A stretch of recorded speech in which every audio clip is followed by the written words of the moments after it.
"Am sorry, but I can't assist with that."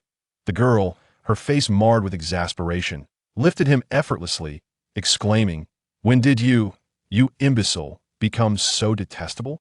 How dare you feign amnesia and forget your longtime friend and fiancée? Watch as I deliver a swift kick to rouse you from this folly." Radiating a crimson glow, her eyes transformed into the three-demo Sharingan. Uzumaki's cold face recognized that he had genuinely provoked her wrath.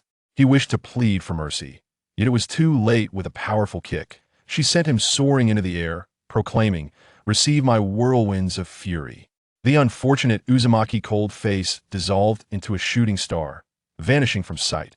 Coincidentally, this spectacle was witnessed by three 12-year-old youths, two boys and a girl. One boy sported a spiky yellow hairstyle and bore 3 pairs of whisker-like markings on his cheeks. Another had black hair adorned with a prominent tuft. The girl possessed pink hair and a broad forehead. The trio stood agape, mesmerized by the punishment the dark-haired girl meted out to Uzumaki's cold face, their jaws nearly grazing the ground. "When did Sister Kagura become so fearsome? I can hardly believe she hails from the Uchiha clan," one remarked. "Why does my brother's fiancée lose her mind in a manner more terrifying than even my mother?" Another chimed in. "Sasuke, Naruto, I suggest we refrain from speaking further. If Kagura finds out, we may very well lose our lives here. Let us escape while she is distracted," the girl urged. All right, he'll count to 3, and we run together. 1. Before Naruto could finish counting, Sakura seized his hand, propelling them into a hurried retreat. "You fool, Naruto! Why are you counting while we flee? You're just as daft as your brother, either drowning in water or kicked by a donkey." "Hey, don't compare me to my brother. I aspire to become Hokage. Now is not the time for idle chatter. If you wish to live, run swiftly." Fortunately, Kagura was oblivious to their escape, allowing them to evade her wrath successfully, while she followed the trajectory of Uzumaki's cold face's descent towards the Uchiha residence. What a curious predicament. You may be single, but fret not, for I am the matchmaker of fate. If you find yourself enamored yet unable to pursue your desires, worry not, as I possess the secrets to love. However, if you identify as part of the LGBTQ community, I must regretfully confess that I am at a loss. Here begins the side story of Naruto, offering you a resolution that fulfills the narrative. Chapter 1. A thunderbolt strikes the clear sky. Vortex cold face, the embodiment of beauty within the school, a rare prodigy and the idol of every girl, excels academically with remarkable intelligence. His speech is peculiar, often defying convention, and he stands as the sole male in his class on this day. He was engaged in a typical lesson when the teacher bellowed, "Vortex cold face, why are you still taking selfies in class? Beware of being struck by lightning." Vortex cold face set aside his phone and replied, "Oh dear teacher, the 21st century is an era of selfies. As the only male deity in this class, should the apocalypse arrive, it would be a travesty not to capture my handsome visage, especially since I am both academically gifted and irresistibly charming to the ladies. Moreover, are you not aware that thunderstorms do not occur on sunny days? Even if they did, it would merely be the thunder god's excessive indulgence, a harmless flatulence that could never harm me. What age do you live in? Speak not of the apocalypse. Then, dear teacher, why do monsters abound in our world? The reason is that there are far too many beasts and far too few heroes, leading to their inevitable demise. The earth will ultimately be ruled by these monsters, and is that not the very definition of an apocalypse? You speak nonsense, such things do not exist. I merely speak the truth. Classmates, do you not see how the teacher's face is turned as red as a little monster? Or could it be that you urgently require a restroom? Urgency is a malady that, if left untreated, can lead to blockage of the meridians, resulting in mild incontinence or, in severe cases, paralysis. Who then will instruct us? Thus, dear teacher, it would be wise to seek treatment and perhaps find a lovely lady to substitute for you." His words ignited laughter throughout the classroom, leaving the teacher momentarily speechless, followed by the familiar refrain, "Vortex cold face, get out." "Oh, teacher, if you wish for me to leave, that is one thing. But why must you also wish me out? I understand now, you must be envious of my unparalleled beauty and desire to mar my visage. How dark-hearted of you! Few dare to speak to a teacher in such a manner, and even fewer exhibit such rambling audacity. He is likely the only one in the entire school." This time, the teacher said nothing, approaching him directly. Vortex cold face, unfazed, stylishly silenced her with a hand. Humph. No need to speak further. I know you cannot win against me. I shall take my leave, so as not to disturb my classmates' learning. With a flirtatious wink to the girls and a charming smile, he exited. His actions elicited squeals from all the girls, who exclaimed, "Cold face, you are simply too handsome. I want to bear your children." At that very moment, all the girls followed him out, while the boy from the adjacent class remarked, "It must be that fool Cold Face causing yet another ruckus." Indeed, who else could incite such a commotion? It's intolerable that he is the only boy in that class, and he creates such chaos daily, as if this school were his personal domain. Let's have a word with him at lunch. Yes, two boys felt an icy chill pass behind them. A chilling voice echoed, "What? Are you two seeking trouble with the divine Cold Face?" The boys turned in terror. "No, Miss Sakura. We would never. We merely seek to invite him to dine." "Oh, is that so? Don't forget to bring me along for lunch." "Yes, Miss Sakura." Having extricated himself from the relentless girls, Vortex Cold Face instinctively reached for his phone to snap a handsome selfie. Suddenly, a thunderous roar echoed from the clear sky. Huh. It seems even the Thunder God can overindulge that rumble is quite loud. Yet, nothing shall deter my quest for a perfect selfie. As he opened his phone, a message appeared. "Are you a fan of Naruto? If so, press confirm, and we shall transport you to a brand new world of ninjas." What a childish game. Who would want to play that? Nothing can stop me from capturing my handsome face. In a moment of folly, Vortex Cold Face pressed the cancel button, and a bolt of lightning descended, whisking him away to a realm known as the comedic system, where his absurd journey would commence. Chapter 2. The She-Devil of the Women's Bathhouse. In the Naruto world of the comedic system, Vortex Cold Face gradually opened his eyes. Huh, where am I? Why do I hear the sounds of girls laughing and playing? And what is this delightful scent covering my face? He removed the object from his visage. What? This is a lattice undergarment. No wonder it smells so pleasant. But where am I? Suddenly, a girl screamed. "Ah, Vortex Cold Face, you lecher. Here again to peep in the women's bathhouse. This time, you even stole a pair of panties. Truly unforgivable." Vortex Cold Face calmly rose, gazing at the furious black-haired girl before him. "My dear lady, first, I was unaware this was the women's bathhouse. Second, I'm not a lecher. Third, I know not how I ended up here. Fourth, I did not steal any panties. My apologies here, take this back. I shall take my leave. that.The his misfortune." He tossed the garment right at the black-haired girl's face. As he swaggered out, she furiously threw the underwear to the ground, quickly dressed, and raced after him. Hearing the commotion, Vortex Cold Face turned to see the girl pursuing him. He halted with nonchalance. "My lady, I know I am quite handsome, but you need not pursue me so fervently. If you harbor secret affections for me, just confess. However, you need not mention bearing my children. Perhaps you could say something more original. If it delights me, I might even grant you an autographed photo." Without a word, the black-haired girl delivered a punch straight to his handsome face, sending him flying 100 meters away, blood trickling from the corner of his mouth. Clutching his face, he exclaimed, "Ouch, ouch. Are you truly a girl? What sort of girl strikes like a she-devil? Furthermore, my mother told me that men earn their keep through their looks. Can you afford to mar my handsome face? Especially one as divinely gifted as mine. Even if you sold yourself, you could not compensate for the damage." "What? Was that what Aunt Kushina told you?"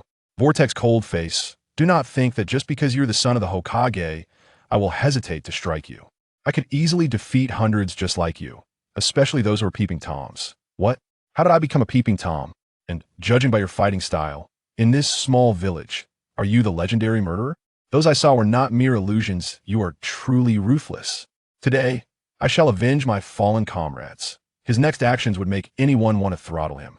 He approached with a face full of indignation, then suddenly knelt before the black-haired girl. "My lady, I was blind and did not recognize your grandeur. Please spare me. Even if you desire my demise, grant me clarity. Might I inquire your name?" He exaggeratedly wept, wiping his tears on the girl's clothing, an act utterly intolerable to any woman. The girl, with a face full of disdain, lifted him effortlessly with both hands. "When did you fool, become so repulsive? How dare you feign amnesia and forget your longtime classmate and fiancée? Just watch as I kick you back to your senses." As she radiated a crimson glow, her eyes transformed into the Threedemo Sharingan. Uzumaki Cold Face realized he had genuinely provoked her this time. He wished to plead for mercy, But it was too late. With a swift kick, she sent him soaring into the air. "Receive my whirlwind kick," she proclaimed. Poor Uzumaki Cold Face became a fleeting meteor, vanishing into the sky. Coincidentally, this spectacle was witnessed by 3 12-year-olds. 2 boys and 1 girl. One boy sported a spiky yellow hairstyle, with 3 pairs of whisker-like marks on his face. The second boy had black hair with a pointed top. The girl had pink hair with a broad forehead. The 3 stared in awe at the punishment the black-haired girl inflicted upon Uzumaki Cold Face, their jaws nearly dropping to the ground. When did Sister Kagura become so terrifying? "I can hardly believe she hails from the Uchiha clan," one of the boys exclaimed. "How is it that my brother's fiancée is more fearsome when enraged than my own mother?" Another boy remarked, "Naruto, Sasuke, I think it would be wise for us to remain silent. If Sister Kagura discovers us, we may very well lose our lives here. Let us escape while she is distracted," suggested the girl. Right. It'll count to 3, and then we run." Wound up before Naruto could finish counting, Sakura grasped his hand, pulling him away swiftly. "You idiot, Naruto! Why are you counting while trying to flee? You're just as foolish as your brother, either with water in your head or kicked by a donkey." "Hey, don't compare me to my brother. I am destined to become Hokage," he protested. "Enough with the chatter. If you wish to live, run," she urged. Fortunately, Kagura remained oblivious to their presence, allowing them to escape successfully, while she followed the trajectory of Uzumaki Cold Face's descent towards the Uchiha compound. Chapter 3. The fierce nightingale is my fiancé. Winding Cold Face awoke to find himself in a room adorned in a distinctly feminine style. Clutching his still aching abdomen, he pondered the origins of this girl who had exhibited such violence. Typically, a girl would be ensnared by his handsome visage, yet she remained unmoved. What was more perplexing was his current location. This world was vastly different from his own. Rising from the bed, he was met by Kagura, who entered wearing an adorably kawaii apron, carrying a bowl of medicine. In a moment of reckless abandon, Winding Cold Face forgot his pain and dashed in front of her, performing a wall slam. "My lovely lady, though you exhibit such ferocity outside, I am surprised to find you so gentle and beautiful at home." He couldn't resist the urge to caress her cheek gently, finally understanding the adage that one should not court death. This audacious act ignited Kagura's barely quelled fury once more. "Winding Cold Face, you seek your own demise." With a swift kick aimed at his most vulnerable part, he nimbly evaded her attack. "How about that, fierce nightingale? Missed me this time, did you? Besides, a girl like you is unlikely to marry. Any man who takes you home will surely lead a vibrant and colorful life." At that moment, 2 boys entered, Sasuke and Naruto. "Hey, Winding Cold Face," Naruto exclaimed, "why do you enjoy arguing with your fiancé so much?" Winding Cold Face retaliated with a hearty slap to Naruto's head. "Who is your brother? And how could this fierce nightingale possibly be my fiancé? Ridiculous. A man of my striking looks deserves a partner worthy of him." Naruto, pointing at Winding Cold Face, retorted, "Stupid brother, I am your sibling, Naruto Uzumaki. Why are you hitting me? This is Sister Kagura. You were betrothed in the womb. Mother has told you countless times, and the necklace around your neck is proof." "Nah. Naruto, Sasuke, you both step outside. I have some matters to discuss with this fool." Winding Cold Face swallowed hard as Kagura pushed Naruto and Sasuke out, closing the door with a forceful slam. She hurled the medicine bowl to the floor. "Winding Cold Face, do you dare to pretend amnesia? Very well. I shall play along to the end." "Wait, I'm not pretending. Help. The fierce nightingale is attempting to murder her husband. You dare still call me that? Take this." "Ah, I was wrong. Please, don't strike my face. I need it for my livelihood." Naruto and Sasuke could only hear the sounds of Winding Cold Face's pleas and Kagura's slaps, echoing like firecrackers. Sasuke nudged Naruto beside him. "Hey, I recall your brother used to be like this, but it wasn't this reckless. Don't you know? One does not court death." Naruto lamented. "My brother's intellect seems to decline with age. I can't fathom how he graduated at the top of his class. Were they not close as children? Why has their relationship soured with age? Ah, it's fine. Hitting is affection, and someone like my brother deserves to be loved by Sister Kagura. Is he really your brother? Even if his actions are egregious, you shouldn't speak of him like that. Oomph, what kind of brother is he? Not worthy at all." After some time, the cries from within the room gradually subsided. Kagura opened the door, smiling warmly. "I apologize for startling you earlier. What brings you here?" Sasuke suddenly remembered his important task. "Sister Kagura, Father asked me to inform you both to assemble. Team 1 is set to embark on a mission. Understood, you may leave. She replied, promptly shutting the door. The two boys were momentarily taken aback. Then Naruto remarked, "Phew, my brother is likely a bruised mess by now." Sister Kagura 1T even let him out. "Do not forget, your brother possesses formidable healing abilities. We are about to set out on our mission, so let us not meddle in their affairs. Off we go." Chapter 4. The mission. Once Kagura confirmed that Sasuke and Naruto had departed, she tore the tape off Winding Coldface's mouth. "Fierce Nightingale, what is your game? If you admire my physique, simply say so. There was no need to undress me personally, making me feel embarrassed. I am still a pure and innocent virgin." Kagura chuckled wickedly, her forehead darkening. Grasping a thorny green whip, she grinned, Winding Coldface. "If this were to strike your tender flesh, it would surely be delightful." Cold sweat broke out on Winding Coldface's brow. "Hey, Fierce Nightingale, don't take it too far. Such punishment could cost a life. Did those two youngsters not mention a mission? Ah, true. But first, let me whip you 100 times. Wait, sister. I know you are beautiful, gentle, kind, and generous. Killing me is as simple as squashing an ant. I promise to marry you." No? You must accept my love now." "Ah, what you call love is a threat to my life." Just then, someone knocked at the door. "Kagura, stop fooling around. Uncle is urging us." "Understood, Izumi. I'm on my way." Hee. Consider yourself lucky this time. Had it not been for my father's urgency, I would have truly rewarded you today." Winding Coldface sighed in relief. "Phew, I am finally saved." What did you just say?" Nothing. "Since we are going on a mission, Kagura, could you please untie me? These bindings are quite uncomfortable." Winding Coldface was left with only one piece of clothing covering his crucial area, while the rest lay scattered around the floor.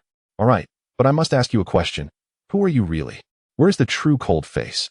Winding Coldface, drenched in sweat, stammered, "What are you saying? I don't comprehend at all. Stop pretending. The real Coldface would never address me in such a manner. I have heard he went missing after a mission. What perplexes me is how you resemble him so closely and share his name. With no choice." Winding Coldface recounted his misadventures to Kagura. "So that is how it is. Do you think I desired to end up here? I traversed into a bathhouse and was struck by a pair of underpants. I was barely able to speak before you knocked me away. My life is utterly tragic." Kagura felt awkward.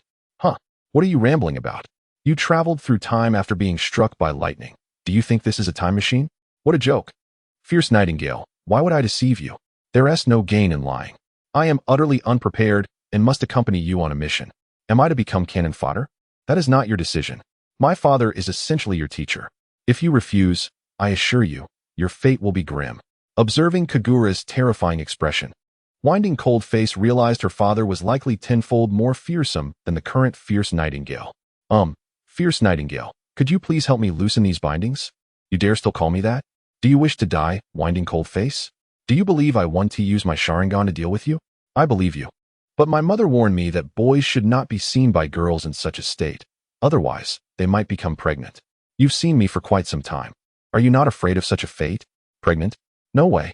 Kagura sliced through the ropes with her shuriken, and the now liberated Winding Coldface quickly donned his clothes. Impatiently, Izumi pushed the door open. How long are you two going to dawdle? And Kagura, can you not behave a bit more ladylike? Quan, cease your incessant reprimands. Uncontrolled anger will only lead to wrinkles. Are you not concerned that your childhood friend, Itachi, may one day abandon you? Kagura, your behavior is becoming increasingly outrageous. Had I not fortuitously brought him back last night from the riverbank, you would likely still be scouring the world for him. Well, thank you, my dear friend. Fool, if we tarry much longer, we risk dire consequences. Kagura deliberately emphasized her last 3 words. Upon hearing this, Uzumaki Coldface realized he could not escape his fate and resigned himself to following Quan and Kagura. Chapter 5. An ambush on the road. Uzumaki Coldface accompanied the two to the first training ground, where they encountered a middle-aged man and a youth, slightly older than him, whose face was partially concealed. The elder spoke first. Coldface, Kagura, how long do you intend to cause chaos? Have you no sense of time? How will you accomplish missions in the future?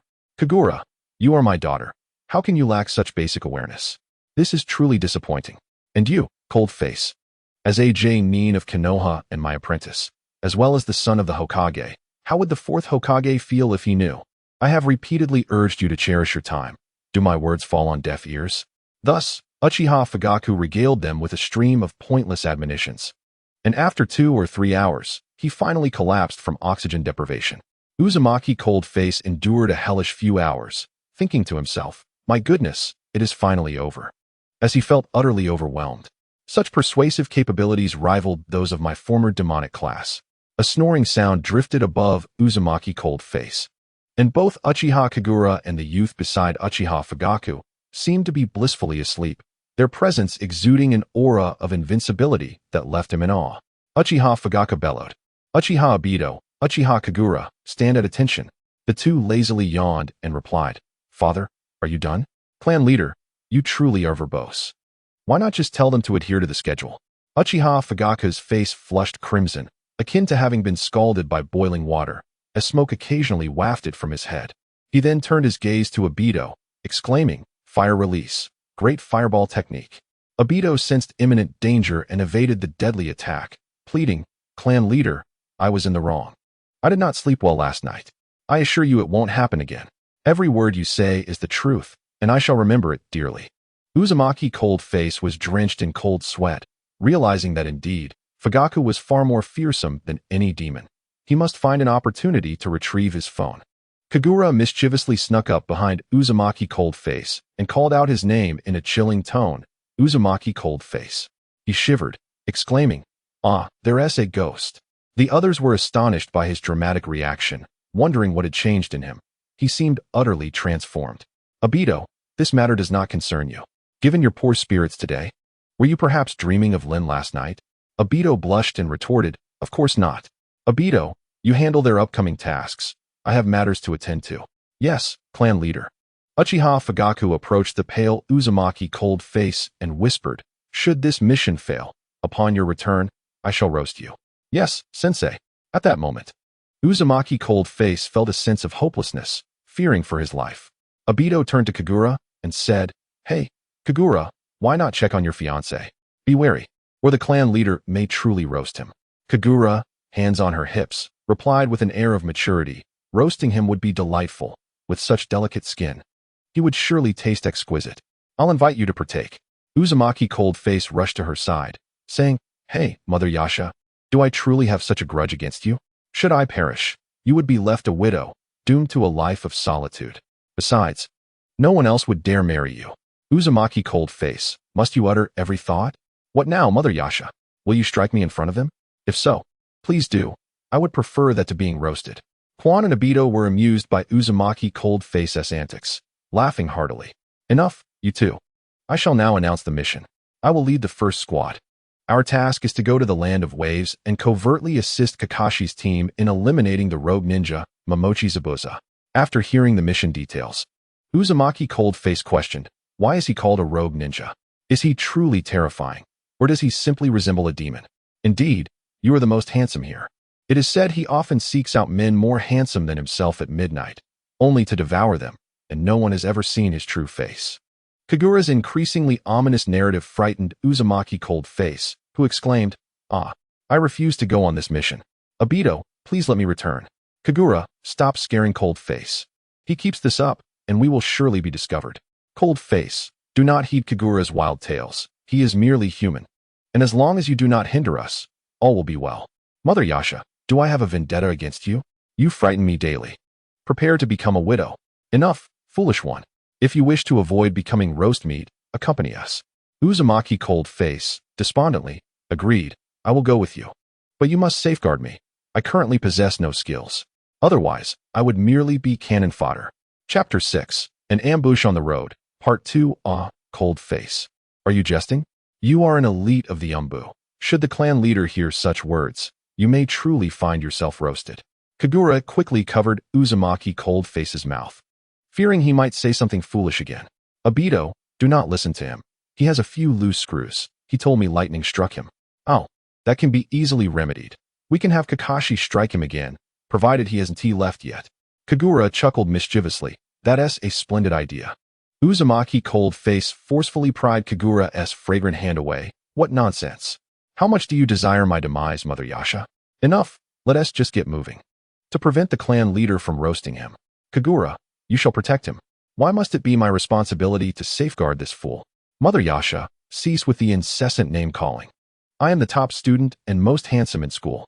I draw screams from girls daily and dare to take selfies in class while challenging teachers. What are you? To call me a fool? A brute like you could not entice me, even if carried on a gilded palanquin. A flock of crows flew overhead, and Quan and Obito exchanged glances, thinking, this guy is courting death with such words.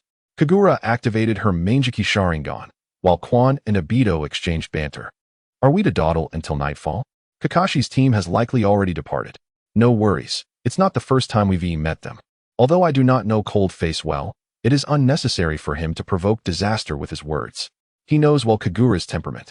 I fear this bickering will continue for hours without resolution. While Cold Face's words are reckless, there is some truth to them. I genuinely worry for Kagura. I cannot fathom where her wild combat prowess originates. Achieving her Mangeki Sharingan at 15 is a monumental feat for the Uchiha clan. Let us simply observe the unfolding drama.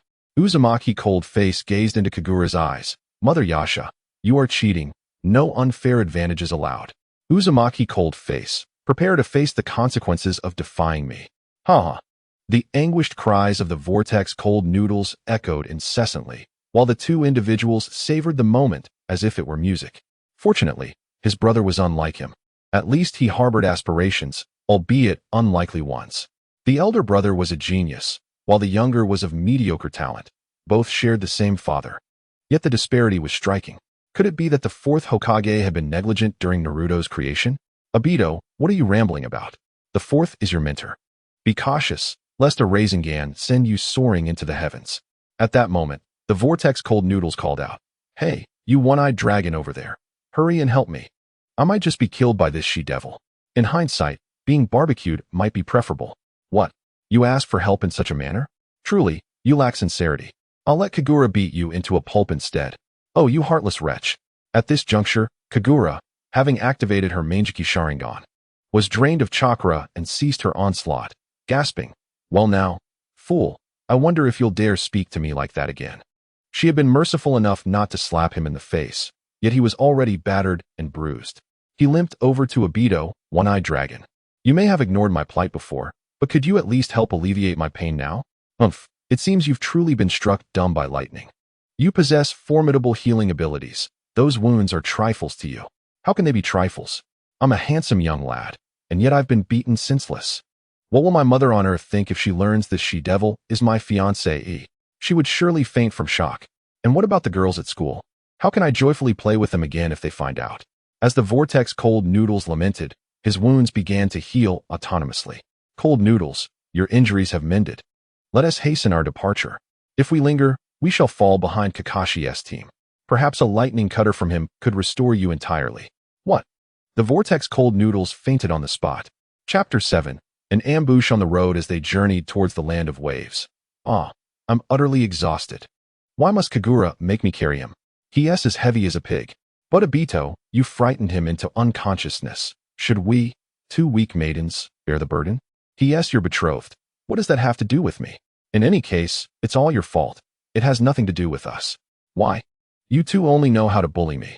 The Vortex Cold Noodles awoke to a pungent odor. What is that smell? It's unbearable. Upon seeing him awake, Obito promptly tossed him to the ground. Ouch! One-eyed dragon, are you attempting murder? Murder? You're awake now. Why do you still cling to me like a leech? TCH. I didn't ask you to carry me. Your stench is so foul that I fear I might vomit. Hey, don't speak nonsense. I bathe daily, unlike you. Filthy pig. What? One-eyed dragon. I am a Virgo with a slight obsession with cleanliness. I'm off to take a bath. You two can handle the task. Suddenly sensing a murderous intent, Obito shoved the Vortex Cold Noodles into a cave behind him. Just as he stood there, a kunai appeared beneath him, attached to a detonating tag. With a resounding bang, debris fell from the cave's ceiling, sealing the entrance. Two Rainin appeared at the entrance. A bunch of brats. Once I dispose of you, I'll deal with the one inside. Have you no shame? Members of the Uchiha clan dare to rob? Do you wish for death? No. Our orders are to eliminate you. I distinctly remember killing that brat. How is he still alive? Of course, you must have used the wrong poison. Kagura, upon hearing they had poisoned the Vortex Cold Noodles, roared, You two incompetent fools. Do Do you know who you're dealing with? He is the son-in-law of the Uchiha clan. My betrothed. The two dismissed her, snickering. Oh, you're betrothed? Huh. We truly didn't know. Who told that brat to provoke us? Kagura was not one to be trifled with. In her heart, she allowed only herself to bully the vortex cold noodles. Anyone else daring to touch him would be courting death. Unbeknownst to the vortex cold noodles, a fierce battle raged outside. Damn it, Abito. What deep-seated grudge do I hold against you to be thrust into this cave? Not only that, but you also sealed the exit. How am I to escape? At that moment, a massive vortex appeared above him, from which odd voices emanated. You scoundrel, your foot is in my nostril. Silence, servant, my head is spinning. Hey, you're vomiting in the wrong place. It stinks. You two nuisances are unbearable. Behold my sword. Wow. Even when she is angry, the goddess is stunning. Shut it. Infatuated fool. You have no taste if you admire this violent woman. Scoundrel, you dare insult my goddess. Servant, do not speak ill of my brother. The vortex cold noodles gazed expressionlessly at the vortex. Who were these individuals? Their peculiar speech seemed oddly familiar. Where had he heard it before? As he pondered, for figures tumbled out of the vortex, landing atop him like a stack of pancakes. Chapter 8. Oddities from another dimension. Atop the pile was an exceedingly kawaii little girl, seemingly unscathed. Why doesn't he hurt at all? You silly girl, it's because you're on top, remarked a man in a suit sporting horns. Where are Yinji and that wicked woman? Just then, they heard weak voices from beneath. We're under you. The two sprang to their feet. The man lifted the one clad in chicken wings, exclaiming, You dare crush my goddess, you little scoundrel. Have you a death wish? Hey, Che Yongtai. Put me down at once. I've done you no harm. The little girl bit Che Yongtai's leg. Servant, do not harm Yinji, or I shall bite you. The last member of the group, a beautiful woman in ancient attire, brandished a sword. Have you all finished your antics? We're here on a mission. We shall not return until we locate the young master. Goddess, leave the search for the young master to me. There is someone right behind you. I shall inquire. Che Yongtai turned the unconscious vortex cold noodles over. Upon seeing his true face, he nearly fainted himself. Heavens! We crushed the young master. If that old man finds out, our wages will be docked. The one in chicken wings chimed in. It's not just about wages. We might be fired, or worse. Executed. The two fools embraced, wailing, Why is our fate so harsh? The wages we were so close to obtaining are now lost. You two are unbearable. The young master is merely unconscious. I truly despair for your intellect. Wonderful. The young master is alive. Now we can receive our wages. Fangyan, can't you aspire to something greater? Big sister, don't forget we haven't been paid for months. Next month's meals are even in jeopardy. How dare you speak to the goddess like that? You deserve a beating, scoundrel. You foolish bull demon king, be silent. The little girl, unable to bear the commotion any longer, kicked Che Yongtai against the stones sealing the cave entrance, inadvertently crushing a rainin beneath him. Upon seeing the unfortunate soul, Che Yongtai promptly vomited all over him. Good grief, I've seen stench before, but this is on another level. Have you not bathed in years? The odor is unbearable. As Kagura was preparing to take action, she was startled by the sudden appearance of a peculiar individual, causing a flurry of question marks to erupt above her head. Her immediate thought was to question the origin of this fool. Meanwhile, a rain ninja delivered a kick that sent Che Yongtai flying. Who the hell are you? Why should I care if I smell bad? Spitting is one thing, but why spit in my face? Che Yongtai retorted angrily. I am Che Yongtai. How dare you? A mere novice, kick me? It's one thing for a girl to kick me, but your kick is utterly unforgivable. Watch as I tear you apart. As he glared at the rain ninja, a few stone pillars erupted from beneath the latter's feet, resulting in his immediate demise. Another rain ninja, witnessing this, was frightened and attempted to flee. Humph, a novice deserves to die. Don't think you can escape me. Che Yongtai's eyes turned blood red as he fixed a fierce gaze upon the fleeing figure, who then dissipated into a cloud of blood mist. Hey, Bull Demon King, stop wreaking havoc in other worlds. Look at how terrified those kids are. Huh, kids? Upon turning around, he encountered a girl who could rival his ideal goddess, causing his heart to race. Her figure, her beauty, she was simply the epitome of perfection. Overwhelmed with emotion, he felt warmth streaming from his nostrils, and, before he knew it, a vibrant red rose appeared in his hand as he approached Kagura. This is for you, beautiful. Seriously, Che Yongtai, what happened to your integrity? You see a beautiful girl, and you're gifting her flowers? Kagura, who was allergic to flowers, promptly punched Che Yongtai, sending him flying. Do you not know I have a pollen allergy? How dare you bring me flowers? You're asking for trouble. Chapter 9. Special equipment as Che Yongtai was sent flying. Fang Yin couldn't help but interject sarcastically. You deserve it. When will you learn to use your brain? Uzumaki Lumyan stumbled out in a daze from Shandong, exclaiming. Finally out. By the way, where are those people who were on top of me? Aside from the battered Che Yongtai, the other three addressed Uzumaki Lumyan, young master. You have finally awakened. Ah, I remember now. It was you lot who were pressing down on my noble body, wasn't he it? Fang Yin quickly replied, young master. Please calm down. The ones who pinned you down have already been dealt with by Che Yongtai. Just look, the bodies are right here.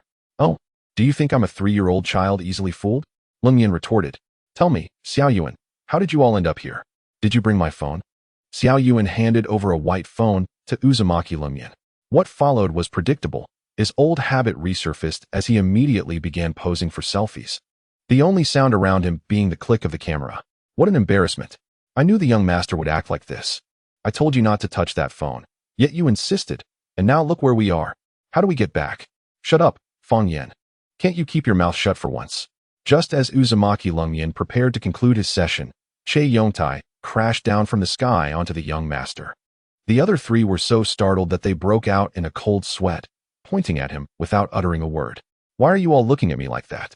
Why don't I feel any pain? Che Yongtai asked, bewildered. You idiot, the young master is beneath you. Uzumaki Lumyan shouted. Have you all become addicted to piling on top of me? Che Yongtai, in a panic, immediately knelt. Young master, I know I was wrong. It was that girl who sent me flying. After circling the outer space, I finally landed, only to crash down on you. You can't go a day without chasing girls, can you? Do you believe I want to toss you into the sea to feed the sharks? Kagura couldn't help but interject. That fool, we are still far from the sea. How much strength would you need to throw him that far? Shut your mouth. Mother Nightshade, I'm reprimanding my subordinate. You don't need to chime in. Are you tired of living, Uzumaki Lumyan? Faced with Kagura's predatory gaze, he quickly softened. My queen, it was their fault that I was confused. Let us take a selfie together and capture your beauty on my phone. Fang Yin appeared like a ghost behind Che Yongtai, whispering, Hey, you just hit on the young master-s woman. You're in for a rough time. The other two chuckled as Che Yongtai immediately pleaded for mercy. Young master, I had no idea. I didn't know she was the young master-s wife.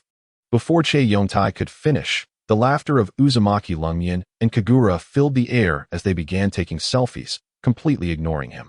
Wow, it's the first time I've seen the young master so invested in a woman. I always thought he preferred goddesses. Now I can rest easy. Seeing Che Yongtai's foolish expression, Fang Yin felt a surge of anger, especially since it was directed at his crush. He couldn't let it go and kicked Che Yongtai into a tree, which couldn't withstand his weight and collapsed, fortuitously landing on Uzumaki Lumyan's handsome face.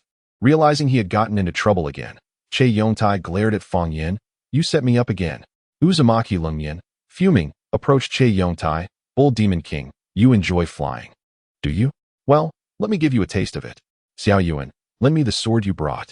Xiao Yuan confidently approached Uzumaki Lumyan, handing him a white box. Young master, I cannot lend you my sword. This is equipment given to me by the Lord, and your arrival here is no accident. It was orchestrated by him. What are you saying? I came here because that old man arranged it? Are you kidding me? I just found out as well. It seems we've all been played. Uzumaki Lumyan, now with a dark expression, opened the box Xiao Yuan handed him, only to find a solar-powered phone and a pair of mechanical glasses, leaving him utterly stunned. Old man, what use is this equipment? Young master, here's the instruction manual for your perusal. After briefly scanning the manual, he exclaimed, Ah, it's that simple. He donned the mechanical glasses, which quickly displayed the data of everyone around him, including their combat power and intelligence. He attempted to summon a machine gun to shoot Che Yongtai, but was met with a system prompt stating he lacked the necessary level. Old man, what a ridiculous system you designed. No, it's a Sun-S trap. You might as well kill me. How do I upgrade? Then, addressing Abito and the others, he commanded, Let us go. I'll join you on the mission. You four stay hidden and protect me. Yes, young master, the other three replied. As for Che Yongtai, he was spared for now, quickly going into stealth mode to follow Uzumaki Lumyan, ensuring his safety. Chapter 10. This is my first kiss since acquiring the phone. Uzumaki Lumyan had been in an endless selfie mode. Xiaoyuan and the others watched their young master with growing concern, while the little loli blissfully munched on a large assortment of snacks, unconcerned. Hey, Shisha, where did you get those snacks? Xiaoyuan inquired. Oh, these?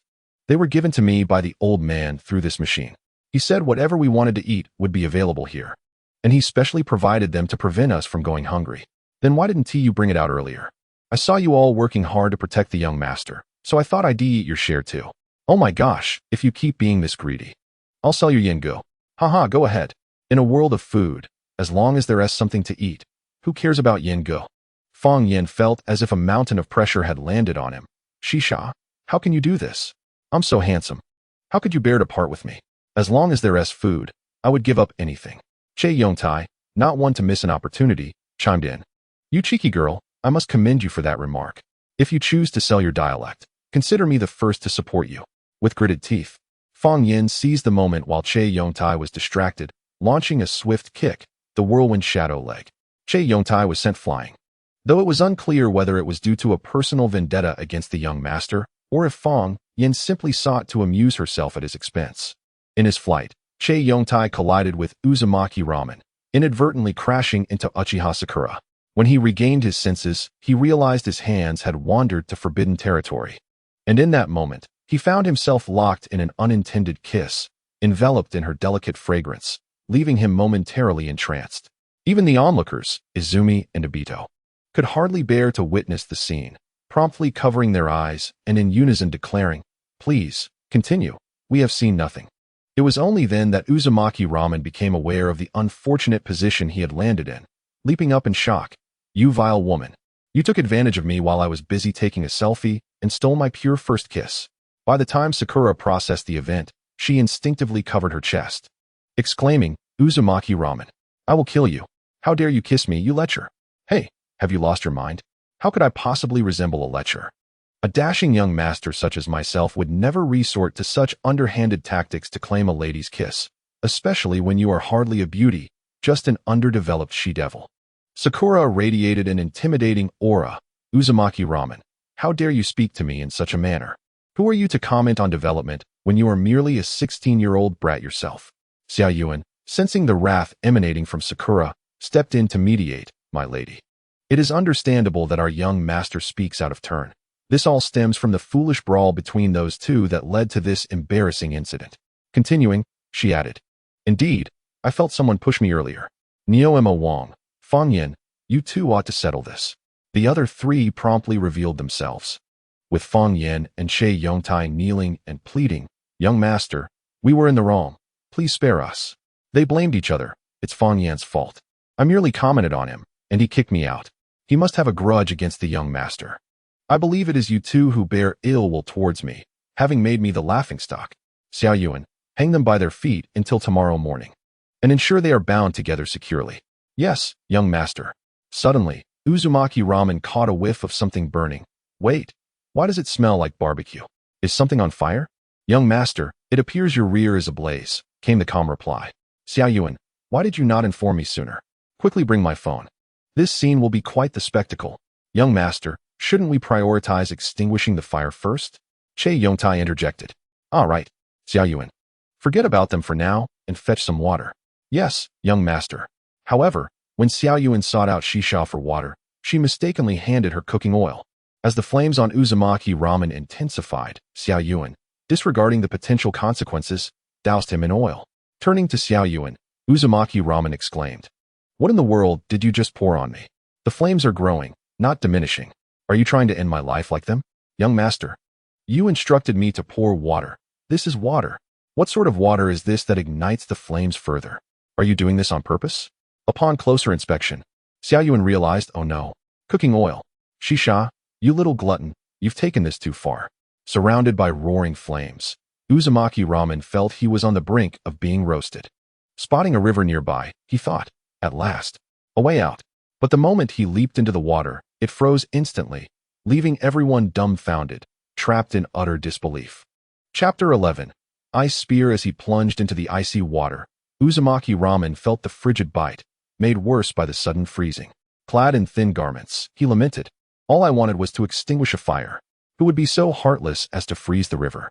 It must be that she-devil, Sakura. Not only did she set my rear ablaze, but she also froze the river. Is a mere kiss worth this torment? Suddenly, a flash of white light passed beneath the water, catching his attention. What is that? I must investigate. Meanwhile, above the water, Sakura realized Uzumaki Ramen was trapped below the ice. Having regained her senses, she recognized he could not swim and hurriedly began to break the ice, creating an opening just large enough for a person to enter. Leaping in, she told herself, I cannot allow this fool to drown here. If he must die, it will be by my hand. Damn it, I should not have set his rear on fire. Wow, the bond between the young master and the lady is quite strong. She rushes to his aid in times of trouble. I wonder if the goddess would come to save me if I were frozen? Spare me. How could the lady ever notice you, a creature with horns? If anyone is to be saved, it should be someone like me, who appreciates art. You know nothing of art. Your attire is bizarre, and you've been nothing but a nuisance today. What is your intent? Please, don't blame me for your misfortune. You crashed into the young master. Fool, if it weren't for you, I would not be in this predicament. Come at me. I am right here. If you possess any skill, strike me. You are courting death. Do you believe I would hesitate to strike? Go ahead. I assure you I won't dodge. Xiaoyuan, witnessing the antics of these two fools, could no longer contain herself, delivering a punch to each. You two idiots. At a time like this, you still bicker? The young master and mistress's lives are uncertain. We must think of a way to break the ice. Yes, my goddess. Understood, sister. Thus, the two buffoons began to chip away at the ice with bare hands. Izumi watched, bewildered. Do they truly believe this will work? They appear no different from us. I assure you, they are fine. Observe how they heed Xiaoyuan's words. They must be rivals, unwilling to lose face before the one they adore. I question how Sakura can break the ice so effortlessly while they struggle to make a dent. Let them be. We shall watch. It is my first time seeing Sakura so anxious for ramen. Obito, do you not recall? Ramen was missing on a mission, and she nearly destroyed her own home. In any case, we shall simply wait. I am envious of Ramen's amusing subordinates, especially those two, each one more foolish than the last. Izumi remained silent, stifling laughter. Diving into the water, Sakura searched for Uzumaki Ramen's whereabouts, and to her surprise, she found she could breathe underwater. How curious. If I can breathe here, then Ramen must be safe. Suddenly, she sensed a chilling presence behind her, and a menacing voice echoed, Uchiha Sakura, return my life. With a startled cry, she spun around and struck Uzumaki Ramen, who clutched his left eye in pain. Hey, she-devil, was that really necessary? What have I done to deserve this? Humph. You scared me with your antics from behind. I was merely joking. There was no need for such violence. Consider yourself fortunate that I did not strike harder. Your face may require cosmetic intervention. Noticing something behind him, she asked, what is that behind you? You mean this? This is my weapon. Isn't it incredibly stylish? Only such a weapon is worthy of someone as handsome as I am. I must take several pictures to commemorate this moment. Encountering someone as self-absorbed as you is quite amusing. Now that I possess such a formidable weapon, I wonder if you dare to bully me again. Kagura swiftly swam to the front of the cold-faced man, Uzumaki, and said, do not think that just because you wield a weapon, I fear you. Take this. Kagura delivered a powerful uppercut, sending Uzumaki crashing onto the ice. His resilient head broke through the ice layer, and in that instant, the river's ice began to melt, with the cold-faced man landing gracefully on the ground. However, his two foolish subordinates were not so fortunate, plummeting into the water. Fortunately, they were decent swimmers, otherwise, they might have drowned. Yet, Kagura did not have time to react and choked on water, losing consciousness. Upon reaching the shore, Uzumaki stared into the water for a long time, but Kagura did not surface. The river gradually calmed. Che Yongtai remarked that since she had not emerged for so long, the young mistress was likely in grave danger. Fang Yin immediately donned a Sherlock Holmes persona, stating that based on his analysis, she was probably gone. When Uzumaki heard the news that Kagura might be dead, he immediately discarded the weapon he had just acquired in Dove-In. Fang Yin then exclaimed, wow, I have never seen the young master so anxious. Could it be that he has truly fallen for the young mistress? Love is indeed a powerful force. If the goddess were to fall into the water, the one who would risk everything to save her would undoubtedly be me. Fang Yin kicked Che Yongtai aside, saying, stop daydreaming. How could someone as formidable as her find herself in such a predicament? The Bull Demon King unleashed his skill. Trash, take this. Infernal abyss. Just then, Xiao Yuan shouted, "Are you two done? I can no longer tolerate this." She proceeded to give both of them a good thrashing, then, following Uzumaki's earlier instructions, tied them up to a sturdy tree. Chapter 12. Reunion underwater. Uzumaki swam desperately and finally spotted the choking Kagura. He swam over and shook her body vigorously. Noticing her lack of response, he realized she must have been underwater too long and lost her oxygen supply. Without hesitation, he kissed her, forcefully blowing air into her mouth. Upon receiving the oxygen, Kagura slowly opened her eyes, feeling warmth on her lips. Upon realizing it was Uzumaki kissing her, she instantly pushed him away and slapped him hard. Uzumaki winced in pain, puffing out his cheeks as he pulled Kagura's hand and swam to the surface. "You shameless bastard! How could you do that to me underwater? I will kill you," Kagura yelled. "Oh, Mother Nightshade, are you being unreasonable? I was trying to save you. How could you repay kindness with malice?" Uzumaki retorted. "I do not care. This is the second time today you have taken advantage of me. It is utterly unforgivable. Calm down a little, will you? I helped you. And you act as if you have a deep grudge against me. I should have just let you drown," he said. Che Yongtai, bound to the tree, interjected. "I have never seen our young master care so much for a woman. You should quickly apologize to him, or once I am free, I will make you do it." Kagura, not one to back down, felt her pride challenged by Che Yongtai's words.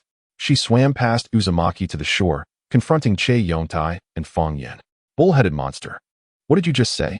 You knocked me down, yet you still dare to act so arrogant here? Indeed. I wonder which of you was beaten so badly by the young mistress today, yet still has the audacity to act tough. Hey, trash. I do not need you to add insult to injury. TCH, I am just speaking the truth. If it weren't for you, I wouldn't have ended up like this." The aura emanating from Kagura instilled fear in both men. "You two seem quite pleased with yourselves. Your young master has angered me today, so you shall serve as my punching bags. No, please, young mistress, I know I was wrong." Kagura ignored their pleas and began to unleash her fury upon them like a punching bag. After about an hour, her anger subsided. When she turned around, she noticed Abito and the others had lit a bonfire with an array of delicious food laid out. After warming up, she felt a twinge of hunger and approached them, asking, "Where did all this food come from? It looks delightful." "Young mistress, while you were busy dealing with those two fools, the young master asked Shisha to prepare this. He said you all had worked hard all day, and this was a special treat for you." Kagura, still fuming, questioned where the fool had gone. The young master said he wanted some peace and quiet, not wanting to be disturbed. Humph, wanting peace and quiet. He must be off taking selfies again. Xiao Yuan, sweating, remarked, "No wonder the young master chose you. You truly know him well." "Shut your mouth. Who is your young mistress? I have no connection with him." Abito, munching on a chicken leg, chimed in with greasy lips. "Oh, Kagura, stop denying it. You clearly have feelings for Uzumaki, and you are his betrothed in every sense." "Exactly. You often claim to not care, yet you care deeply. By the way, who was it that jumped into the river to save Uzumaki? A little puppy? You are the little puppy. I will not bother with you anymore." With that, Kagura picked up a chicken leg and began to eat, lost in her thoughts. Her face reddening. The two unfortunate souls who had become punching bags groaned in pain. "Oh my goodness. This creature is far too dangerous. One wrong move, and I am struck. Bull Demon King, it is all your fault. You brought this upon yourself. You are the one she is angry with. Yet I must also suffer her wrath. This is truly painful. Let's not dwell on that. They are enjoying their feast while we are forgotten. I am starving. Am I not hungry as well? If this drags on until morning, I will perish." Shisha's voice suddenly appeared in their ears. "Do not worry. Yengu will not die. Here, have this chicken leg." Upon seeing the chicken leg, Feng Yan's eyes sparkled. "Shisha, you are the best. Hand it over quickly. Hey, you little brat, what about me? Huh? How could a servant receive the queen's favor? Besides, you are not behaving. You often bully Yengu.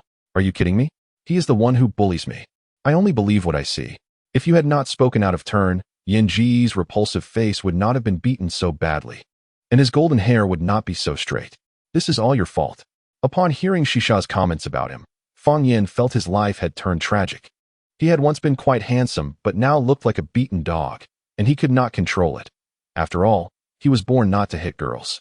With tears streaming down his face, he declared, "Forget it. I will not eat anymore. After being insulted like this, I have no appetite.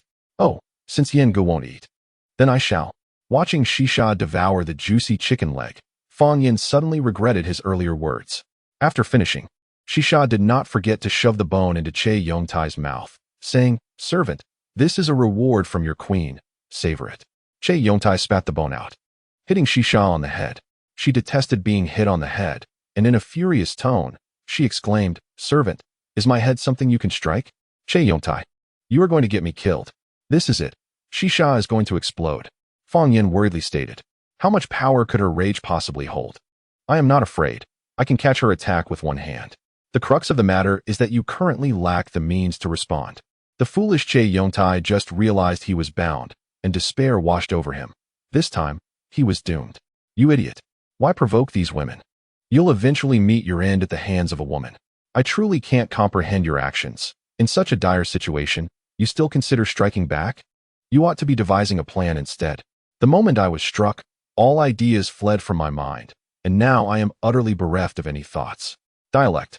Now is not the time for your antics. Soon, lives could be at stake. It's too late. There is no turning back now, as Shisha is already approaching us. Do not be deceived by the seemingly harmless demeanor of this little girl. Her strength is formidable. With a single punch, she sent two individuals and a sturdy tree branch soaring into the sky, transforming them into a fleeting meteor. Once she calmed, their presence had vanished. Odd. Where did Brother Yin and the servant go? They were just here. Chapter 13. Reunion. As Kakashi's team traversed the road, they noticed the extraordinary meteor and decided to follow it, only to find two individuals and a tree branch atop the unconscious body of Uzumaki Renmin. Oh, so it was an ice block that fell upon the foolish brother's head. What sort of people has he offended? Naruto, your brother is just like you. He talks without thinking and easily makes enemies, Sakura teased. Sakura, do not conflate me with this aimless individual. I am a ninja with grand aspirations, while he appears to have no other passion but to chase after girls. Renmin found Naruto's remarks particularly grating, and he encased the two useless individuals in a layer of ice, turning them into popsicles. Uzumaki Naruto, you little brat. How could you possibly understand the joys of courting girls? The way they throw themselves at you, coupled with their intoxicating fragrance, is a distant dream for a child like you. Renmin concluded, feigning an expression of delight. At that moment, a voice with a magnetic allure resonated in Renmin's ears. A figure with white hair, half of his face obscured, and an eye exposed beneath a tilted forehead protector appeared before him. Renmin, where is Obito? I need to inform him that this mission has been cancelled. Renmin cast a disdainful glance at him. TCH, who are you, white-haired monkey? You must be Kakashi, the one-eyed dragon. Indeed, I am Kakashi, beloved by all and the captain of Team 7, he replied calmly. Renmin pointed to the specific location of Obito and the others. They are over there. Go find them yourself. I still need to teach these two reckless fools a lesson. They continuously land atop me and seem to enjoy using me as a human cushion. Seeing Renmin's fierce demeanor, it was evident he harbored a deep-seated grudge. He drew forth a weapon, icy as death, and prodded Che Yongtai and the dialect's bodies. Kakashi, astonished, turned to Naruto. Is this your brother? He seems rather intimidating. I have no idea. All I know is my brother is becoming increasingly deranged. Perhaps we should find Obito-sensei. Thus, Kakashi's team retreated. Their retreat marked by the piercing cold inflicted upon Che Yongtai and the dialect, who were now bleeding profusely. At last, the ice that encased Che Yongtai's head shattered. Please spare us, young master. This is not our fault. It was that wretched girl Shisha who sent us flying and accidentally landed on you. The dialect struggled to free himself. Young master, it was all his doing. He provoked Shisha for no reason. Otherwise, I wouldn't be in this predicament. With a menacing glare, Renmin fixed his eyes on Che Yongtai. You refuse to acknowledge your mistakes and dare to drag such a delightful girl as Shisha into this. That is utterly unforgivable. Unbeknownst to Renmin, he possessed an immense strength. With a swift kick, he sent the two soaring into the air, seizing the moment to unleash a powerful strike that sent them flying. Ah, that feels much better. Hee, I can continue taking selfies. Being interrupted by these two rascals was quite vexing. To Renmin, a world without his phone felt apocalyptic. As he reached for the device that held countless handsome photos, it suddenly crashed. No way. It crashed now of all times. What a joke. His anguished cries resonated even to the dining area where Kakashi's team was gathered, showcasing the extent of his fury. Oh no, my brother is up to no good. I had no idea he could unleash such a roar. My ears feel like they might burst. When Naruto regained his senses, he noticed Kakashi and the other two teammates indulging in a feast. Hey, how can you eat food of unknown origin? What if we get poisoned? Foolish Naruto, stop your whining. These delicious drumsticks will be devoured. Watching them consume the food with such gusto, Naruto, who had been hungry all day, felt his stomach protest. He swallowed hard, unable to resist temptation. Hey, save some for me. Don't eat it all. The noise from their feasting roused Obito from his slumber. Rubbing his eyes, he wondered, what is all this ruckus? Upon opening his eyes, he saw Kakashi's team feasting heartily. He approached Kakashi. Kakashi, how did you end up here? Kakashi answered nonchalantly. I came to inform you that this mission has been cancelled. The teacher wants you all to return to Konoha to prepare for the Chunin exams. Chunin exams? Why are you bothering me with such troublesome matters? That is not for you to worry about. I've delivered the message. Now, please don't disturb me while I enjoy this delectable meal. His three followers chimed in. Yes, yes. Obito-sensei, you should go about your business. At that moment, Obito felt somewhat embarrassed, being scorned by three of his juniors. His heart felt as if pierced by 1,000 arrows, only to be knocked unconscious by an ice block falling from the sky. That night proved to be exceptionally unfortunate for Obito. Chapter 14. Che Yongtai's pursuit of women. The following noon, Kakashi's team, accompanied by Obito and his trio, arrived at the Hokage's office. The fourth Hokage noticed the tension between Obito and Renmin and inquired, Obito, Renmin, what is going on? You both seem rather off. Hokage-sama. I was knocked unconscious by an ice block falling from the sky last night, and this morning I discovered I had caught a cold. Very well. You should return and rest. Renmin, what about you? Renmin appeared despondent, tears streaming down his face as he lamented. Father, I have lost my youth. It will never return. The fourth Hokage stared incredulously at his son, exclaiming, You little rascal. You are still quite young. How can you claim to have lost your youth? Why, it's true. Father, do you not understand that lost youth is irretrievable? My childhood has already been tragic enough. I do not wish to lose my youth as well. The fourth Hokage, exasperated, addressed Renmin with authority. This time, you will serve as an examiner alongside Uchiha Kagura for the upcoming exam. Nanny? Father, you cannot be serious. You want me to co-examine with that she-devil? Just end my misery. There are many methods of punishment, and the fourth Hokage's approach to Renmin was somewhat excessive. If you refuse to comply, you may run around Konoha until dawn tomorrow. I still feel honored to serve as an examiner alongside my fiancée. It will strengthen our bond. The fourth Hokage nodded in approval. Very well, you may all leave. When Izumi learned that she would not be serving as an examiner, she was overjoyed, eager to seize the opportunity to spend more time with Itachi. However, fate took an unexpected turn when the fourth Hokage delivered another bombshell. Oh, by the way, this time the examiner will also include Uchiha Izumi. Upon hearing this, Kagura sprayed her drink all over Renmin's face. Cold-faced, raging like a tempest, he exclaimed, Mother Nightshade, how dare you spray water on my handsome face? Pay up. With an expression as stoic as a statue, Kagura fixed her gaze upon him. Her fingers cracking ominously as she replied, You want me to pay? Very well, allow me to treat you to a taste of my fist. I assure you, after that, you will possess an entirely new visage. Kagura advanced on him relentlessly, and a cold sweat broke out on his brow as he, fully aware of the trouble he had caused yet still stubborn, stammered, I warn you, if you come any closer, I shall kiss you. Unfazed, Kagura continued her approach, a mocking smile gracing her lips as she taunted, If you have the guts, go ahead and kiss me. Do you think I'm afraid of you? In a moment of sheer panic, Vortex Coldface impulsively pressed his lips against her, landing squarely on her chest.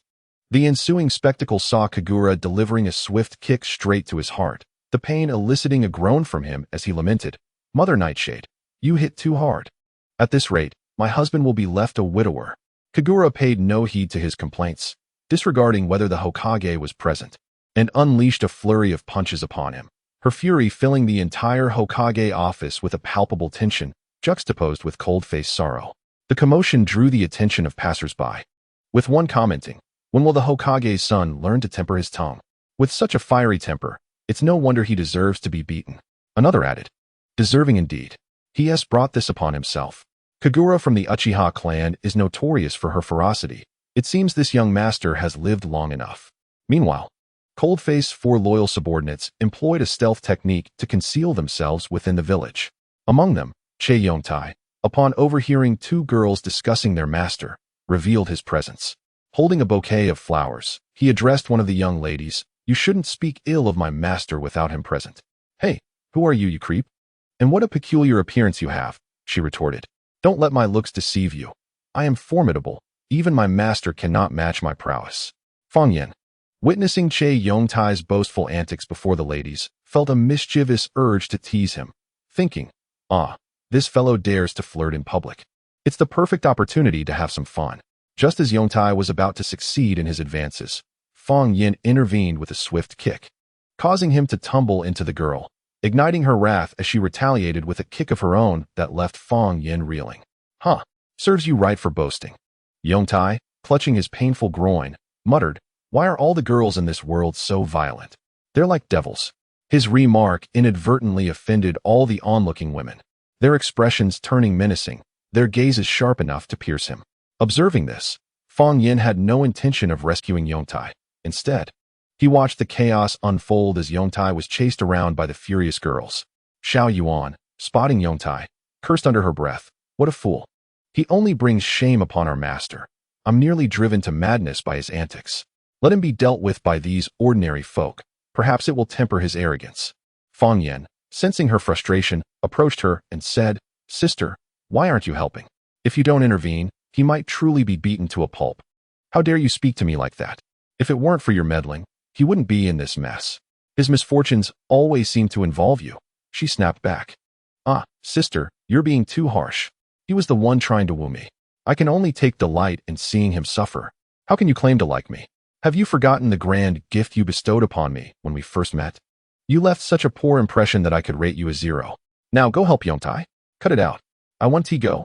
Should you refuse, I shall break your legs," she threatened, summoning her sword. Feign, seeing her determination, quickly conceded. "All right, sister, I will go at once." In an instant, he vanished before her, leaving Xiao Yuan shaking her head in disdain. What a pair of fools. I wonder if they were given away as free gifts.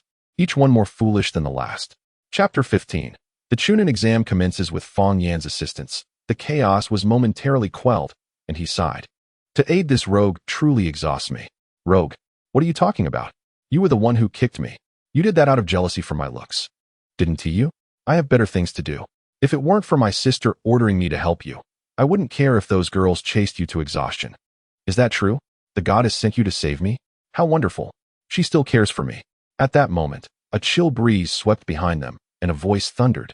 "You two dare cause me trouble again? That Mother Nightshade's loose tongue got me scolded by that old man. I may just decide to withhold your salaries this month." Che Yongtai rushed forward, clinging to Vortex Coldface's leg. "Master, I have followed you for nearly a year. I deserve some credit. And we haven't received our wages in 3 months. If this continues, we'll be reduced to begging." Feign joined in. "Yes, master. Given our hard work, even half a month's wages would suffice. Get away from me. The Chunin exam begins this afternoon. You'd best behave, or you won't see a single coin next month." "Understood, master. We promise to cause no more trouble." Vortex Coldface had not been idle the previous night. He had utilized a phone that connected to this world to enhance his chakra to a significant level. He had also roughly grasped the specifics of this system and could now perform basic ninjutsu, albeit with unparalleled speed. In the blink of an eye, he vanished from their sight. "Hey, what did I just see? I couldn't make it out clearly. It seemed like a ghost drifted past us." At the Chunin exam venue, Vortex Coldface entered alongside Kagura and Izumi, keenly observing all the participating ninjas, particularly the 4 Konoha teams highlighted by the 4th Hokage, Team 4, Team 7, Team 8, and Team 10. Vortex Coldface's remarkable memory served him well. He retained all the information he had encountered, while Kagura, beside him, chided, "Hey, idiot.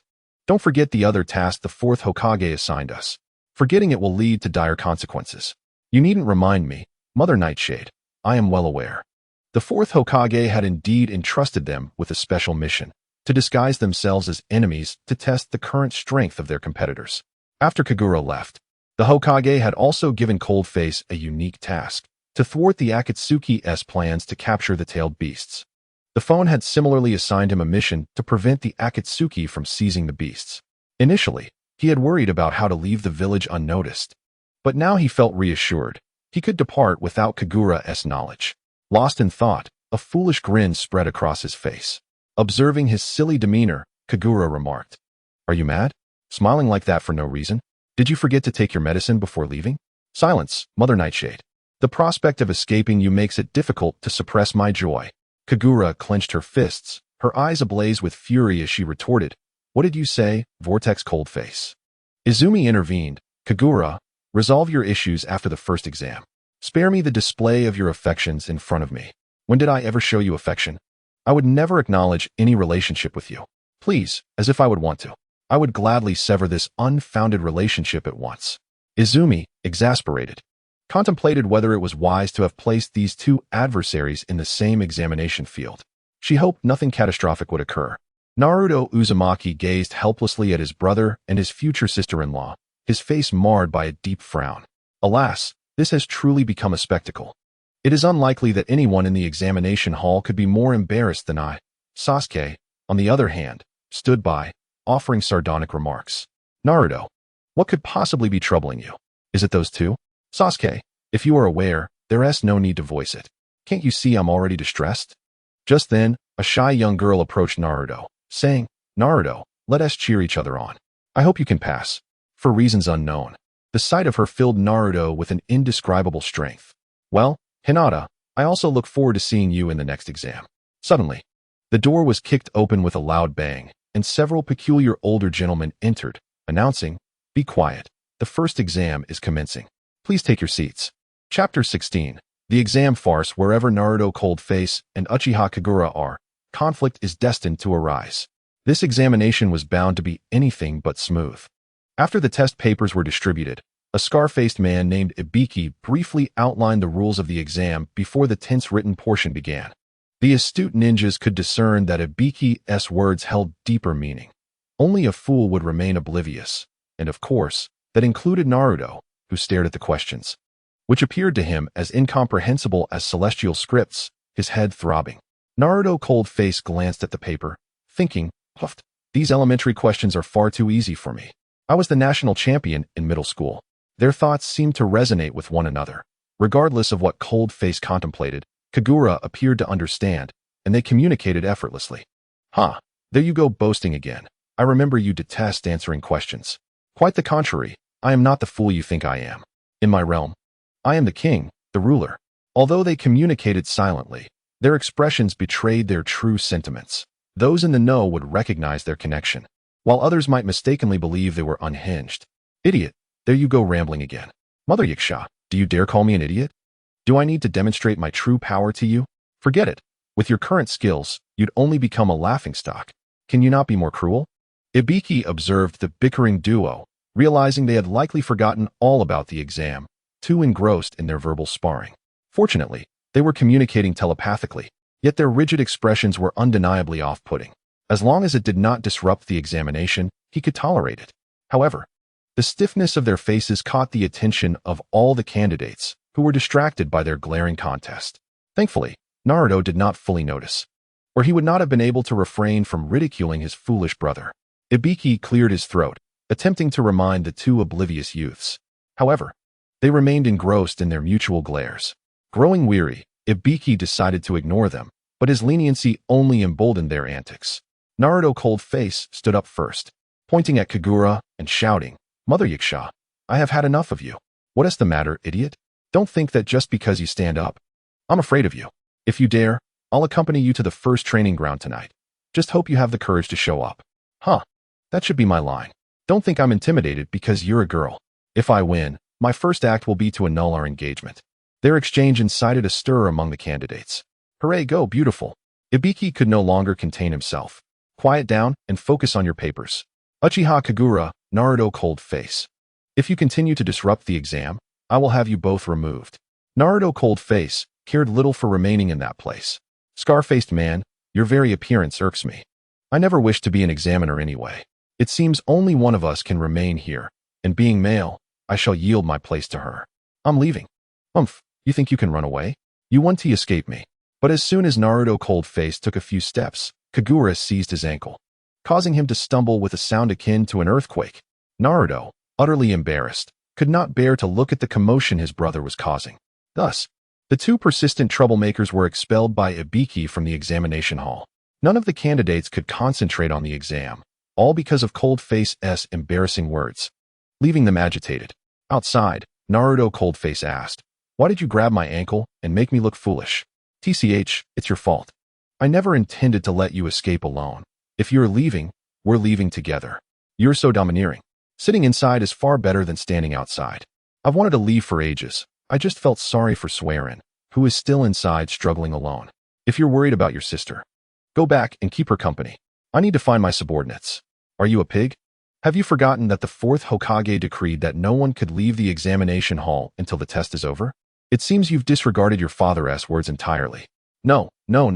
I remember everything he said, except I refuse to acknowledge that you, Mother Yiksha, are my fiancée." These two jesters continued their quarrel outside until the exam concluded, finally ceasing their conflict to prepare for the evening's battle. Chapter 17. The disturbance at the first training ground. On the way home, Sasuke caught up with Naruto, asking, "Hey, do you really think your brother will fight Kagura? Let them be happy. It's none of my concern. If our father learns he made that promise without permission, he'll surely be in trouble. By the way, come over to my house tonight. My mother will prepare a feast for you. I must attend. Aren't we waiting for your brother? Not a chance. That foolish brother of mine should never return." Naruto's words were nearly overheard by Naruto Cold-Face.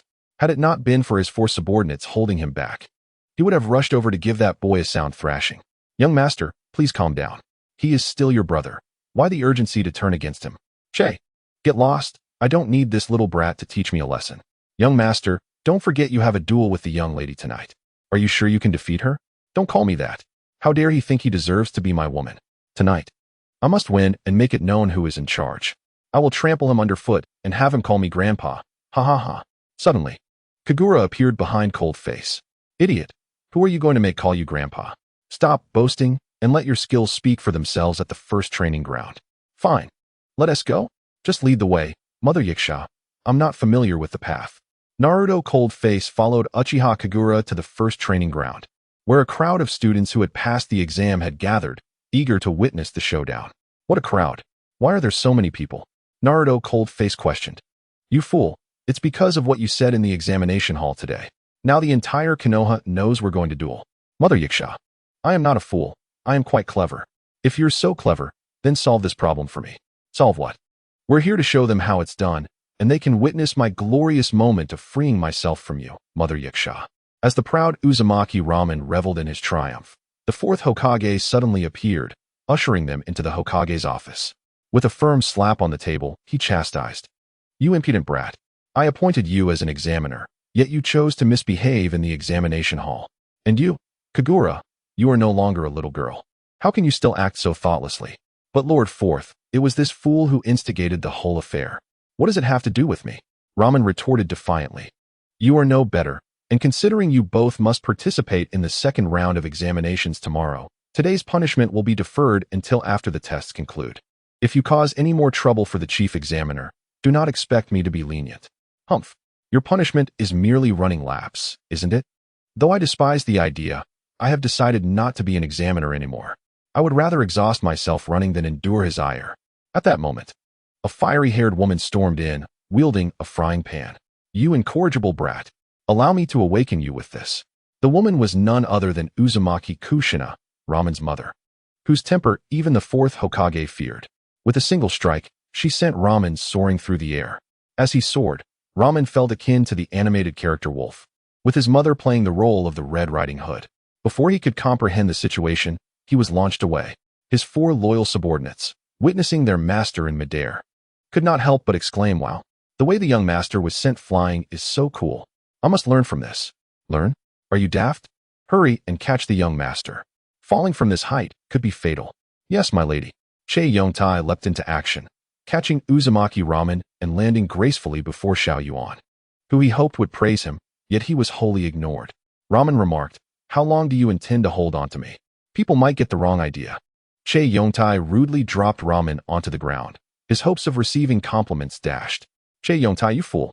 How dare you toss your noble master to the ground? Are you still worthy of being called his subordinate?"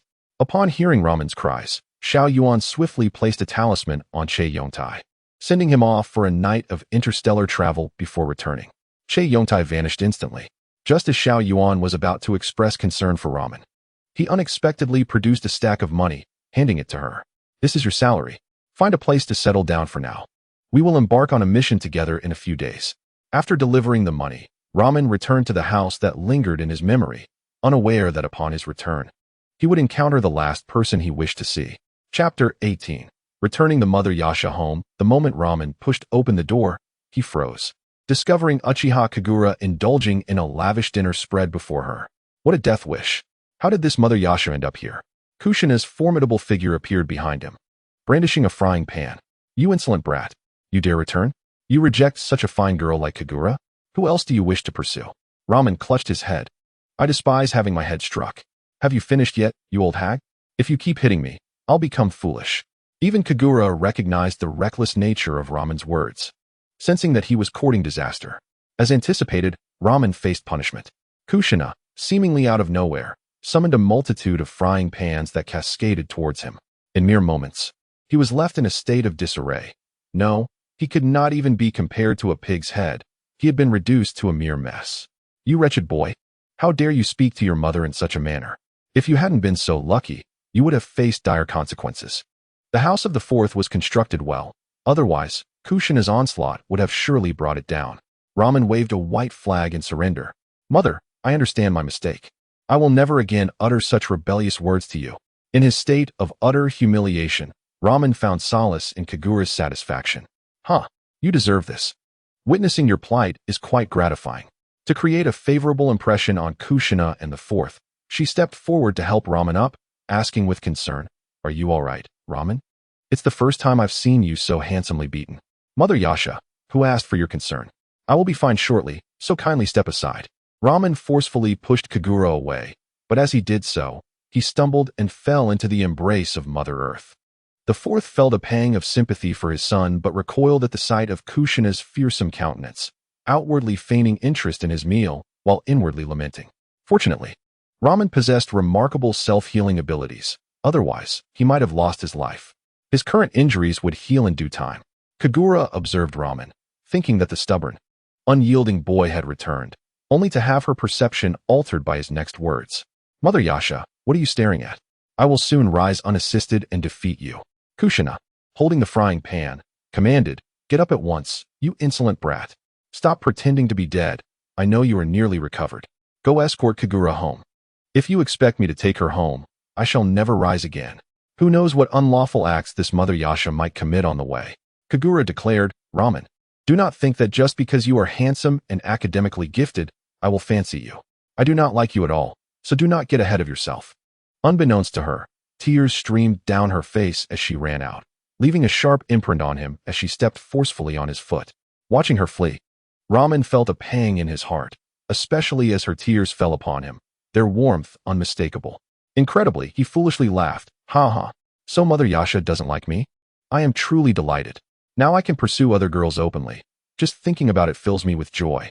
Suddenly, a tremor akin to an earthquake reverberated as his mother ignited with blazing fury, emitting a demonic roar.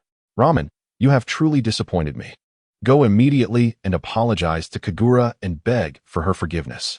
At that moment, Raman felt a torrent of frustration flood his mind. Was it merely because he did not escort her home and uttered a few inappropriate words that this old hag had to erupt in such fury? "You insolent brat. Do not think for a moment that I am unaware of your thoughts. If you do not hurry, I shall take your life." Upon hearing this, Raman realized the severity of the situation. He could not afford to lose his life here. How could he then charm the ladies with his beastly charm and devilishly handsome looks? Clenching his fists, he felt his strength returning. With a sudden leap, he proclaimed, "Mother, I acknowledge my mistake. I shall immediately go and escort your future daughter-in-law home." With that, he dashed out like the wind, leaving only a fleeting shadow behind. Chapter 19. The Summoning Beast. As Raman pursued Kagura, a torrential rain began to pour outside, and noticing the clear footprints on the ground, he followed the trail to find Uchiha Kagura sitting on a swing, unaware that she was still shedding tears. Raman, unfazed, assumed it was merely the rain dampening her cheeks. Calmly, he remarked, "Hey, Mother Yasha, swinging under the tree on a rainy day, could attract lightning. You do not truly wish to end your life, do you?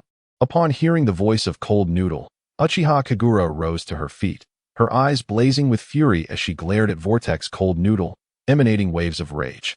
Her eyes transforming into the kaleidoscopic Sharingan. Oblivious to the gravity of the situation, Cold Noodle calmly retorted, Mother Yasha, I've said it before, no cheating. Why must you resort to your Sharingan against me? Don't think that frightens me. However, as he spoke, a flicker of apprehension crossed his features. Akin to a child who has committed a misdeed, Kagura advanced swiftly towards him, and before he could gather his wits to flee, she seized him by the throat. With a look of disbelief, he stammered, Mother Yasha, I don't harbor such deep-seated enmity towards you. It was merely a prank. Was it worth nearly ending my life?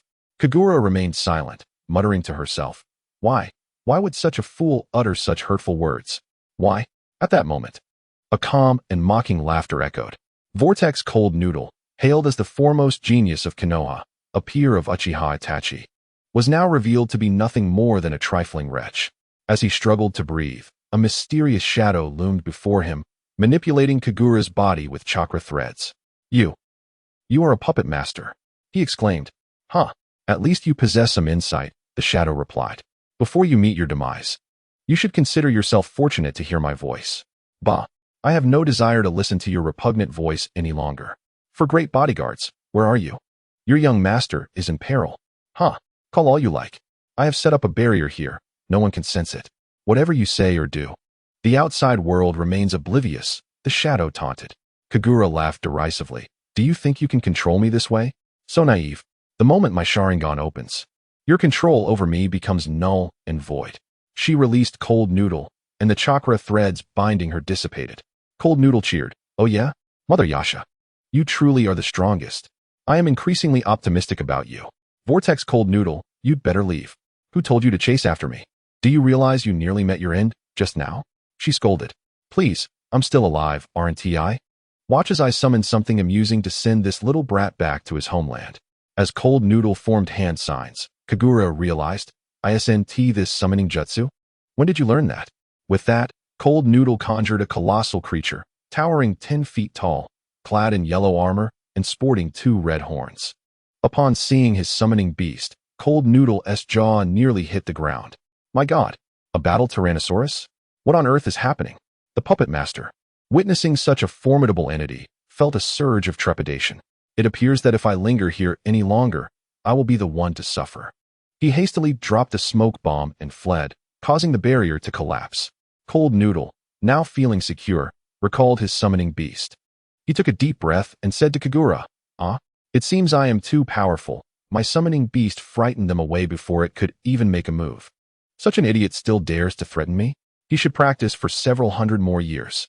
Kagura had expected Cold Noodle to feel remorse for his earlier words, yet he displayed no signs of regret, instead boasting about his supposed prowess.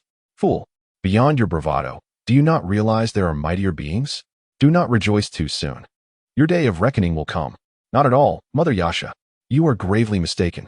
That fellow was merely probing my strengths and weaknesses. I can distinctly sense his chakra. So, are you interested in embarking on an adventure with me? Such a daring endeavor could not exclude the ever-bull-headed Uchiha Kagura, who replied excitedly, Of course. How could I miss out on such an opportunity? She then added, By the way, I must bring my 4 great bodyguards along. My strength is still insufficient, and I might end up getting slapped. Cold Noodle remarked, So you're saying you were afraid of getting beaten? And you were so adamant about infiltrating the enemy camp?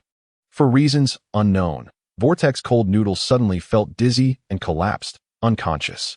Chapter 20. Departing from Konoha, Vortex Cold Noodle slept for 3 days, and upon awakening, he found himself gazing into a pair of worried eyes. He immediately covered his head with the blanket.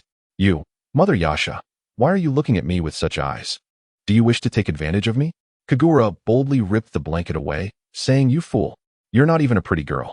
Who would want to take advantage of you? Cold Noodle blushed and replied, Mother Yasha, do you not know? Beneath my handsome exterior, all the beauties would come to rob me. Some would even fight over me. Kagura landed a punch on Cold Noodle's head, exclaiming, What nonsense are you spouting? Do you realize you've been unconscious for 3 days due to a fever? You even missed the second exam. What? A fever? Mother Yasha, you must be joking. How could such a trivial illness afflict me? I've never known what it feels like to have a fever. Kagura turned to the doctor, saying, Doctor, I believe this fool has lost his mind because of the fever. You might as well give him 100 injections. Miss Kagura speaks the truth. However, there's no need for that many. With my supersized syringe, one shot is equivalent to 1,000, and he'll recover completely by tomorrow. The terrifying doctor produced a syringe taller than himself, filled with 1,000 milliliters of medication, and continued, Miss Kagura, to ensure this rascal remains compliant. Please help me knock him out first. It will make the procedure much easier. How difficult could that be? Kagura replied, stepping on Cold Noodle's head, allowing the doctor to insert the syringe into Cold Noodle's rear. The pain was indescribable, and only he understood the anguish he felt. Before the medication could fully take effect, Vortex Cold Noodle succumbed to the pain and fainted. Seeing that Cold Noodle had lost the ability to resist, Kagura lifted her foot, only to find him unmoving. Instinctively, she checked his breathing and sighed in relief upon finding he was still alive. This idiot nearly gave me a heart attack. I thought he had died. Rest assured, Miss Kagura, young Master Cold Noodle will not perish. She merely smiled sweetly and said nothing further. Kagura remained by Cold Noodle's side day and night during his unconsciousness, while he remained oblivious. As she dozed off from exhaustion, he awoke, the moonlight illuminating her face, revealing her peaceful slumber, serene as an angel. You little fool, I cannot linger here any longer. Perhaps this goodbye will last for years. Although I often call you Mother Yasha, you have become my most cherished concern. I hope that once all tasks are complete, you will honor my final request. At that moment, Che Yongtai's voice unexpectedly appeared behind Cold Noodle. Young master, I believe young lady will surely grant your request. What you said is truly moving. Vortex Cold Noodle turned and delivered a punch, exclaiming, You've interrupted such a romantic atmosphere with your presence. Go away. Xiao Yuan said to Cold Noodle, Young master, what did you summon us for? You all serve as my personal bodyguards, so of course, I need you to accompany me on this mission. Also, how did you get in here? We entered quite openly through the front door. It's just that those guards were too incompetent to notice us. Then, Xiao Yuan, do you possess a talisman that could allow us to slip out undetected by Konoha's sentinels? Xiao Yuan offered a faint smile. Young master, you truly underestimate me. To escape, one certainly requires a ground travel talisman. Let us not delay. We must depart swiftly. How strange. What has happened to Che Yongtai? Fang Yin reminded him, Young master, you truly have a forgetful nature. It was you who knocked Brother Che unconscious. Cough, cough. Well then, Fang Yin, this foolish bull demon king is now your responsibility. You shall carry him and follow closely behind us. Why must I bear him? He protested. Protests are futile. Speak another word, and you may find your salary for next month diminished, Fang Yin retorted, lamenting the tears that would ensue from excessive chatter. To prevent the loss of his wages, he begrudgingly hoisted Che Yongtai onto his back and hurried to keep pace with Xianyuan Lingyan. Chapter 21. The City of Blood Mist. When the group emerged from the depths of the earth, dawn had already broken. Having spent the night digging, Xianyuan Lingyan was covered in dust. Xiao Yuan, how can we possibly confront monsters looking like this? We resemble nothing but filthy mutts. My master, I know you prefer cleanliness. Behold, the second treasure bestowed upon me by the old master, Xianyuan Lingyan said, gazing at Xiao Yuan with innocent curiosity, pondering why the old man had gifted him two shabby items despite being his son. The old master is not attempting to deceive you. He genuinely cares. Very well. Reveal the treasure to me. Certainly, young master, but do prepare to catch your jaw. Xiao Yuan retrieved the artifact from Shisha and placed it in an open area. Upon pressing a button, the box transformed into a luxurious apartment. Seeing the apartment reminiscent of his own home, Xianyuan Lingyan dashed into the bathroom, for to him, a body sullied was a tremendous disgrace. Hours later. Sigh. When will the young master shorten his bathing time? It always takes hours. Now I truly understand the terror of a Virgo. Fool, when it comes to zodiac signs, I have far greater insight than you. What you grasp is merely the surface. Fang Yin bellowed. You turtle spawn, have finally decided to awaken, making me carry you through a night of digging. I shall ensure you pay for this. Oh, do you not feel even a twinge of guilt? Last night, your burden was merely the interest I owe you. Have you forgotten how you treated me? Humph. You failed to mention how many times I saved you. How dare you speak of interest? You are unworthy. Xiao Yuan despised arguments, particularly those between Fang Yin and Che Yongtai, preferring the silence of the little glutton. She found the strength to toss both men out, exclaiming, "Must you be so loud? Why not learn from the little glutton and quietly enjoy your food?" After a wonderfully relaxing bath, Xianyuan Lungyan emerged from the bathroom, dressed in clean attire. I feel remarkable. A hot bath has transformed me into a much more handsome version of myself. Xiao Yuan gazed at Lungyan, speechless. The young master had become increasingly self-absorbed. He had never exhibited such vanity before. "Xiao Yuan, check the map's location. Where are we now?"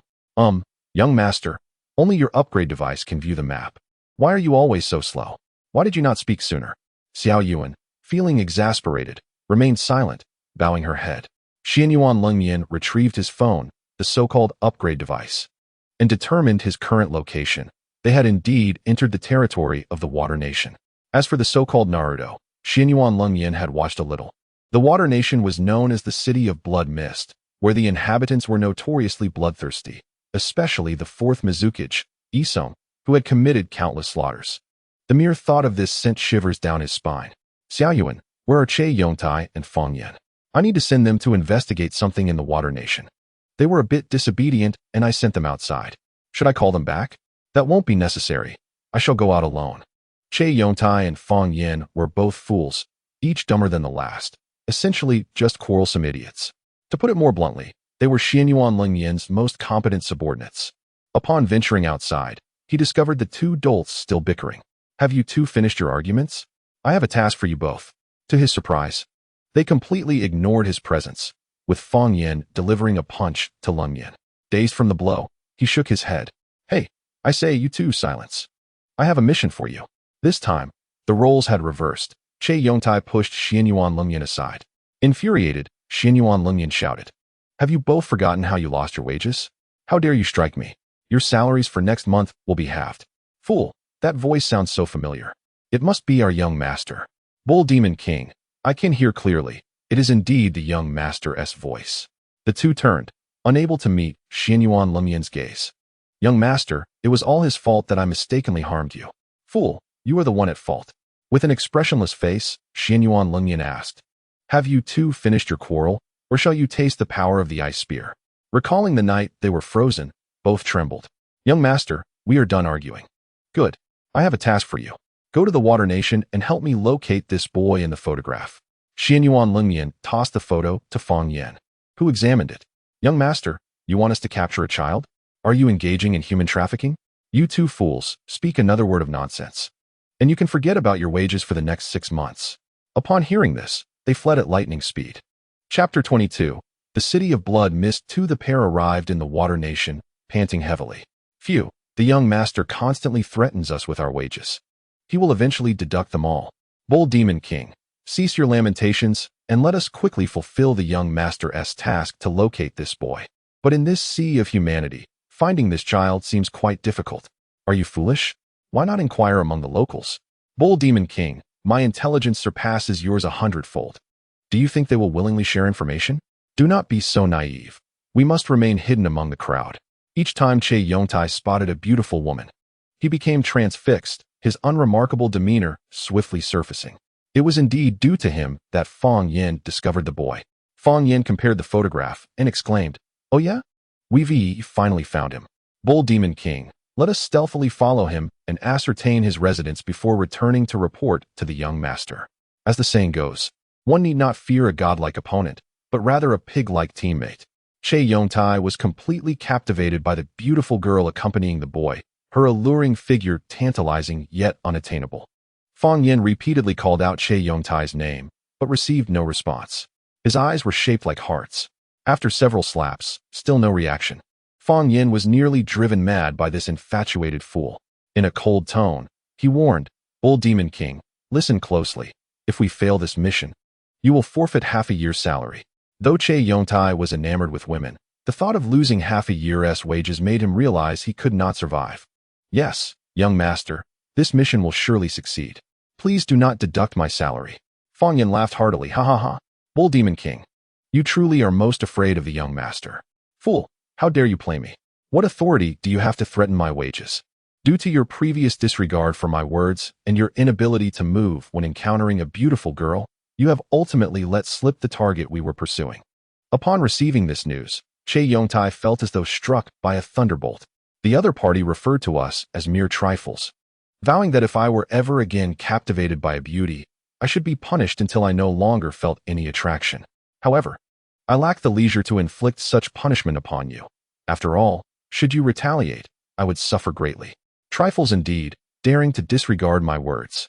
It is not that I did not listen. Rather, I should now pursue more significant intelligence. Through the astute conversation of Fanyan, we ultimately uncovered the true identity of the youth, Guchajiang, the fourth generation of the Water Shadow, age unspecified, accompanied by a woman who is a candidate for the next generation of Water Shadow. Haha, such matters could have been handled by me alone. I fail to comprehend why you were sent alongside me. Humph, trifles. Do not assume that your slight intelligence gives you the right to feel superior. I shall not yield the goddess to you. Let us not digress. We are on a mission, so why bring up the elder sister? I miss her. Is that not permissible? Of course, it is, as it only serves to demonstrate her allure. Nonetheless, having arrived at this seafood haven, my appetite has been ignited.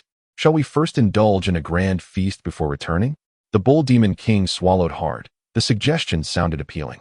Being here had only led to fights or freezing, and I have yet to enjoy a proper meal. Your suggestion is quite commendable. For the first time, I find you have not proposed a foolish idea. Alas, must you never acknowledge my good suggestions? After all, I am the one treating. What? Did the sun rise in the west today? You offering to treat, am I mistaken? Fang Yin grabbed Che Yongtai's ear, declaring that he lacked the leisure to deceive him. If he chose not to come, that was his loss, as it would save Fang Yin some money. With that, he strode toward the busiest establishment, unable to resist the allure of food. The bull demon king abandoned the trifles and called out, "Hey, Fang Yin, wait for me. Don't run so fast." In Chapter 23, the restaurant farce, within the apartment, Vortex Cold Noodles had clearly observed their movements through his phone. Fang Yin, you have not disappointed me. Yet, why does Che Yongtai falter at critical moments? He pondered. Master, these two fools are leisurely dining, completely forgetting about us. At the very least, they should have brought me along. Not to worry. I shall take you to find those two imbeciles. Shisha, do not be upset. Cold Noodles gently patted Shisha's head. In the land of water, Fang Yin and Che Yongtai were enjoying a sumptuous meal, unaware that danger was stealthily approaching. Suddenly, Vortex Cold Noodles placed an ice spear before the two who had barely eaten. They stole glances at the weapon, shivering in fear, stammering, Master, what brings you here? You heartless wretches, dining out while leaving me and the two lovely ladies behind. Truly heartbreaking. Master, we intended to pack some food for you to take home. Cold Noodles regarded them with skepticism. Oh, so you two were concerned about me? In that case, you shall fill Shisha's insatiable appetite. Among the four, Shisha had the largest appetite, often referred to as a bottomless pit. She not only possessed a splendid figure, but also remained slim despite her voracious eating. Upon entering, she attracted countless whistles and romantic advances from the men present. As for Fang Yin, it was evident that to satisfy this little girl, they would need to exhaust the restaurant's entire supply. Master, I find that highly improbable, he remarked. No worries, Brother Yin.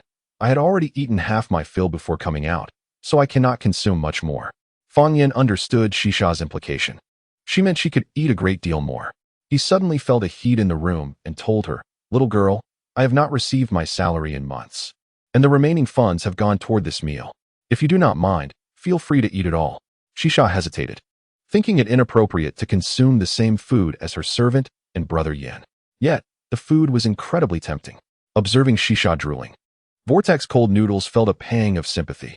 It's just treating the little girl to a meal. By the way, I have already given your wages to Xiaoyuan. Did she not pass them on to you? Fang Yin, when nervous, would inadvertently speak the truth, and so he did. That master, the elder sister gave me 2 salaries, one of which belongs to Che Yongtai. Essentially, this meal has consumed both our wages. Che Yongtai, with his head bowed and hands on the table, retorted, Trifles. You may tease me as you wish, but how dare you pilfer my wages? I had thought you genuinely intended to treat me. This is unforgivable. In a fit of rage, he upended the table, which spun 360 degrees before crashing onto the head of a stunning beauty, the restaurant's proprietress. This proprietress was no ordinary woman. She was fierce and unreasonable, her voice piercing and grating. When angered, her voice echoed like a microphone amplified tenfold. earning her the nickname Queen of Demonic Sound. She shouted toward the direction of the table, "You little brats dare to cause a ruckus in my establishment? Are you tired of living?"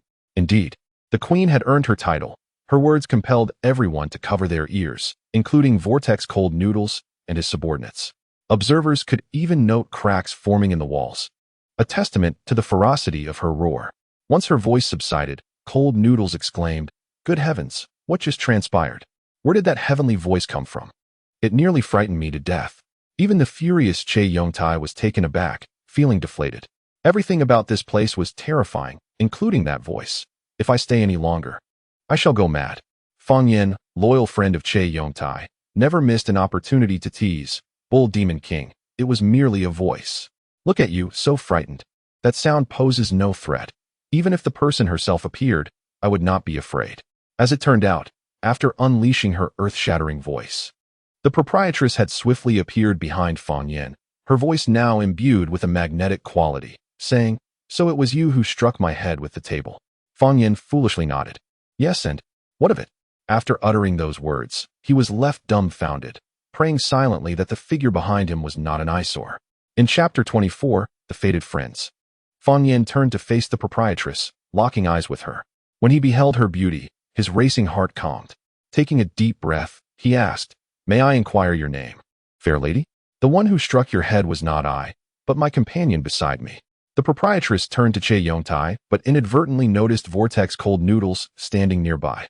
Upon seeing his striking features, her eyes sparkled with hearts, leaving her momentarily at a loss for words. Seizing the opportunity while Cold Noodles was caught off guard, she boldly embraced him and, with her big eyes fluttering, asked, "Handsome, would you care to join me for a drink?" The proprietress's actions were all intentional. At that moment, everyone in the restaurant cast envious and jealous glances, envious that the proprietress had embraced him, and jealous of his striking good looks. The cold-faced protagonist found himself momentarily bewildered by the intense gazes of those around him, as if they were predators ready to devour him. Reluctantly, he could not abandon his subordinates. The cheeky dialect speaker, unable to contain his amusement, remarked, "Young master, look at this enchanting lady. Her sincerity is undeniable. Why not simply yield to her charm?" Che Yongtai chimed in, "Indeed, young master, I've observed that aside from this beauty, the rest are mere shadows compared to her radiance." His words, though meant in jest, drew a sidelong glare from the proprietress, sending a chill down the cold-faced protagonist's spine. Instinctively, he covered his ears, fearing that the sound of her voice might trigger a heart attack. However, his judgment faltered. She approached Che Yongtai without a moment's hesitation, pointed at him and the dialect speaker, and declared, "You need not leave. Starting tomorrow, you two shall assist me with the shop's cleanliness for an entire month." The cold-faced protagonist scratched his head awkwardly, stating, "If they are to stay, I shall take my leave." He turned to Shisha and Xiao Yuan, saying, "We should be going." Suddenly, the proprietress called out, halting him. She approached, grasping his arm and cooing, "Wait a moment, handsome. You haven't yet shared your name with me." I am called Uzumaki Coldface. Might you please release me? It is rather embarrassing to be tugged about in front of so many." Uzumaki Coldface. Could you be the son of the Hokage from Konoha? Then you simply cannot leave. At that moment, Uzumaki Coldface felt utterly forsaken, his heart silently weeping. He was well aware of his own striking appearance and the attention it garnered from women, yet he found the proprietress's type unappealing. He implored Xiao Yuan, "Please hurry and take me and Shisha away." Hearing this, Xiao Yuan swiftly freed Uzumaki Coldface from the proprietress's clutches, and together with Shisha, they fled in a panic. Meanwhile, the dialect speaker and Che Yongtai, who had intended to escape alongside them, found their path blocked by the proprietress. Where do you two think you are going? Do not think you can simply walk away after causing such a ruckus. I recall stating that you must help me clean until I am satisfied." The two were instantly petrified, their faces clouded with despair. The proprietress teased them, "Had I known it would come to this, why did I not prevent it from the start? Now, your master has abandoned you to flee with two lovely ladies. Wipe those sorrowful expressions off your faces. You must smile, or you will deter my customers." They were in no mood for smiles, on the verge of tears. Feeling utterly abandoned and bound by their principles against harming women, particularly such beautiful ones, the three of them peered through the window, watching the scene unfold. Dialect speaker.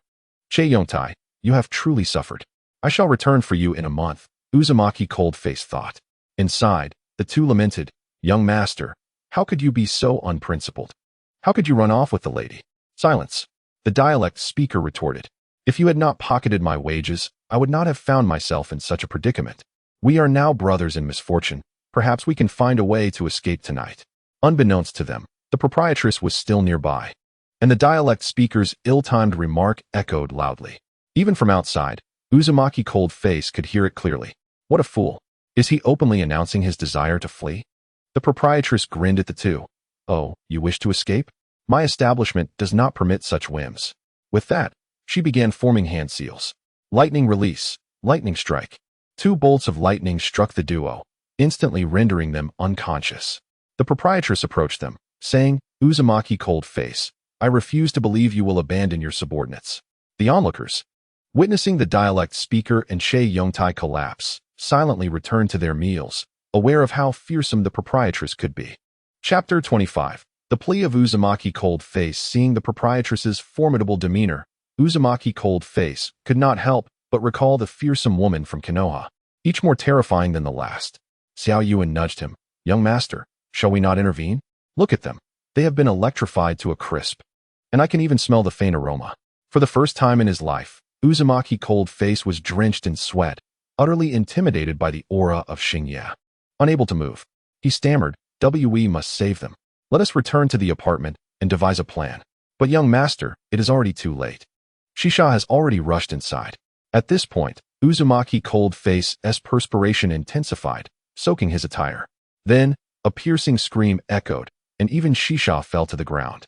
Realizing he could not hide any longer, he stood up and leaped through the window, shouting, I am here. Xingye turned at the sound, observing the sweating Uzumaki cold face. Oh, handsome, did you just take a bath? Your clothes are completely soaked. Instinctively, he glanced down at himself, exclaiming, how did I get so drenched? Xiao Yuan, standing behind him, added, Young master, it is merely the result of your earlier exertion outside. Typically known for his obsessive cleanliness. The Virgo would have wanted to shower under such circumstances, yet Uzumaki cold face restrained himself. He boldly stated, What offense did my subordinates commit to deserve such treatment? Those two men may have turned into roasts, but why did you also strike this young girl?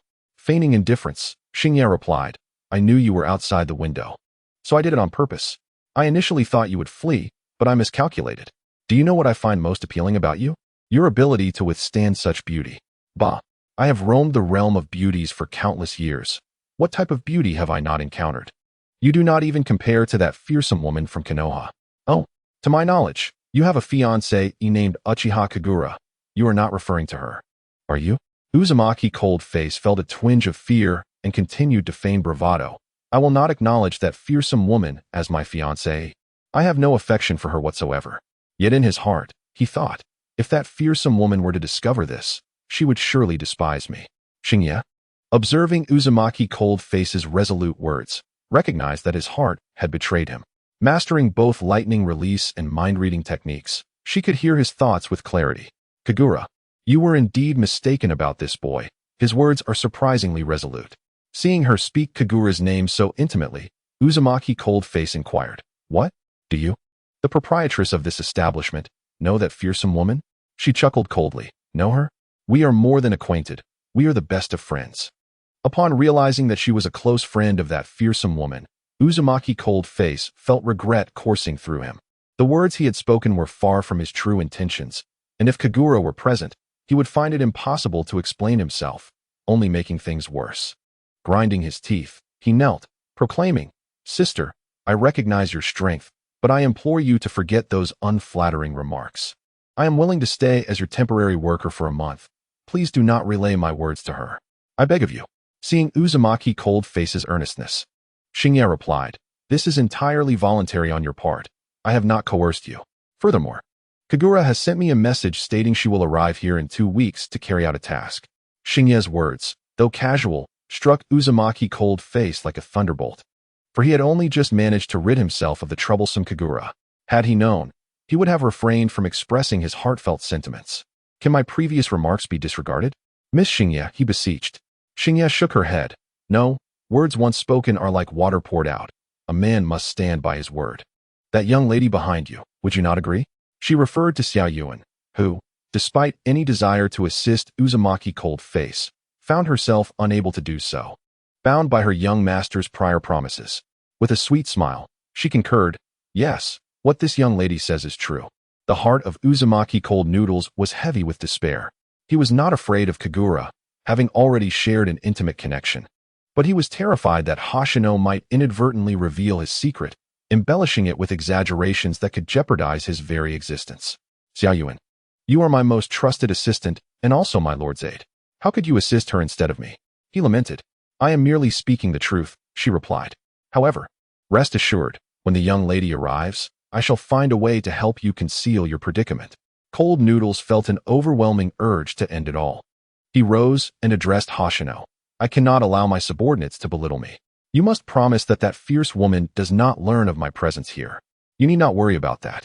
Just remember, if you expose yourself, it will be no concern of mine. By the way, she will be staying with me. Cold Noodles was left speechless, unable to counter her words, staring blankly at the ground like a lamb awaiting slaughter. Chapter 26. A journey of suspension in the blink of an eye. Uzumaki Cold Noodles had been working part-time at Hoshino's shop for half a month. His presence had attracted numerous beautiful customers, who visited not solely for the exquisite cuisine, but also to catch a glimpse of his stunning visage. One day, as he routinely opened the shop door and stretched lazily, he unexpectedly spotted the last person he wished to see, Uchiha Kagura. Seizing the moment before she could notice him, he dashed to the counter with the swiftness of a cheetah and, in a daze, implored Hoshino, "May I take a day off today?" To his dismay, her response was a firm shake of her head. "No, you cannot. Your presence has significantly boosted our sales this past fortnight, far surpassing last month's figures. Therefore, you cannot rest." Desperate, he pleaded, "Please, Hoshino, I'll pay any sum you ask. That fierce woman has arrived. Perhaps I could have feign substitute for me." His looks would suffice. After pondering, Hoshino, recalling her promise to Cold Noodles, proposed, "How about you head to the kitchen? She surely won't notice you there." Unfortunately, her suggestion came too late. Kagura, with a beaming smile, strolled in and greeted Hoshino. "Hello, Hoshino. It's been quite a while. Your little shop has improved tremendously since my last visit." Hoshino replied, "Indeed. It has been years since you last came. What brings you here now?" "This time, I am here with 4 other captains to lead 4 elite teams from Konoha for training. I'll need you to arrange our accommodations," Kagura stated. Before she could finish, her gaze fell upon Cold Noodles, standing at Hoshino's counter. She thundered, "You, Uzumaki Cold Noodles. After half a month without a word, you fled to the land of water? What does your sudden disappearance mean?" To extricate himself from this predicament, Cold Noodles resorted to a recently learned transformation technique. Forcing a smile, "Actually, lady, you've mistaken me. I am Feign." However, at that moment, the real Feign emerged from behind the curtain. "Good morning, boss." Seeing someone who looked exactly like him startled Cold Noodles. He rubbed his eyes, convinced he was hallucinating, but soon realized the truth. There stood another individual who mirrored his appearance precisely. "Wait, boss. When did you hire someone who looks just like me? How peculiar. Lady, why are you here too?" Kagura seized Cold Noodles by the collar, demanding, "Why did you leave without a word that night?" Fierce woman, "No, Kagura. Please let me go, and I promise to provide a satisfactory explanation." Kagura complied, releasing her grip, but Cold Noodles took advantage of his newfound freedom to flee. Determined not to let him escape again, Kagura pursued him effortlessly. Outside, the 4 elite teams observed 2 fleeting shadows race by, the previous laughter now silenced. Kakashi remarked, "What a coincidence that those 2 would meet here." Beside him stood his old friend, Might Guy, whose distinguishing feature was his bushy eyebrows and a penchant for exuberance. "Kakashi, have you noticed the youthful energy radiating from them? They rose at dawn to compete in a race. It's truly remarkable." "Guy, we are only a few years older than them, and you might want to tone down your exuberant demeanor," Kakashi retorted. The third member of the group, Asuma Sarutobi, sporting a scruffy beard and a cigarette, wore a shirt emblazoned with a fire symbol. The final team leader, a striking woman with flowing black hair and crimson eyes, was the master of illusion techniques, Waihai Kurenai. She and Asuma had reportedly been childhood friends. Upon seeing Asuma smoke, Kurenai's face twisted in disdain as she snatched the cigarette from his mouth and discarded it, saying, "Asuma, how many times must I tell you not to smoke in front of me?" Perhaps this was the essence of being managed by a wife. Asuma might never again enjoy the company of cigarettes. Chapter 27.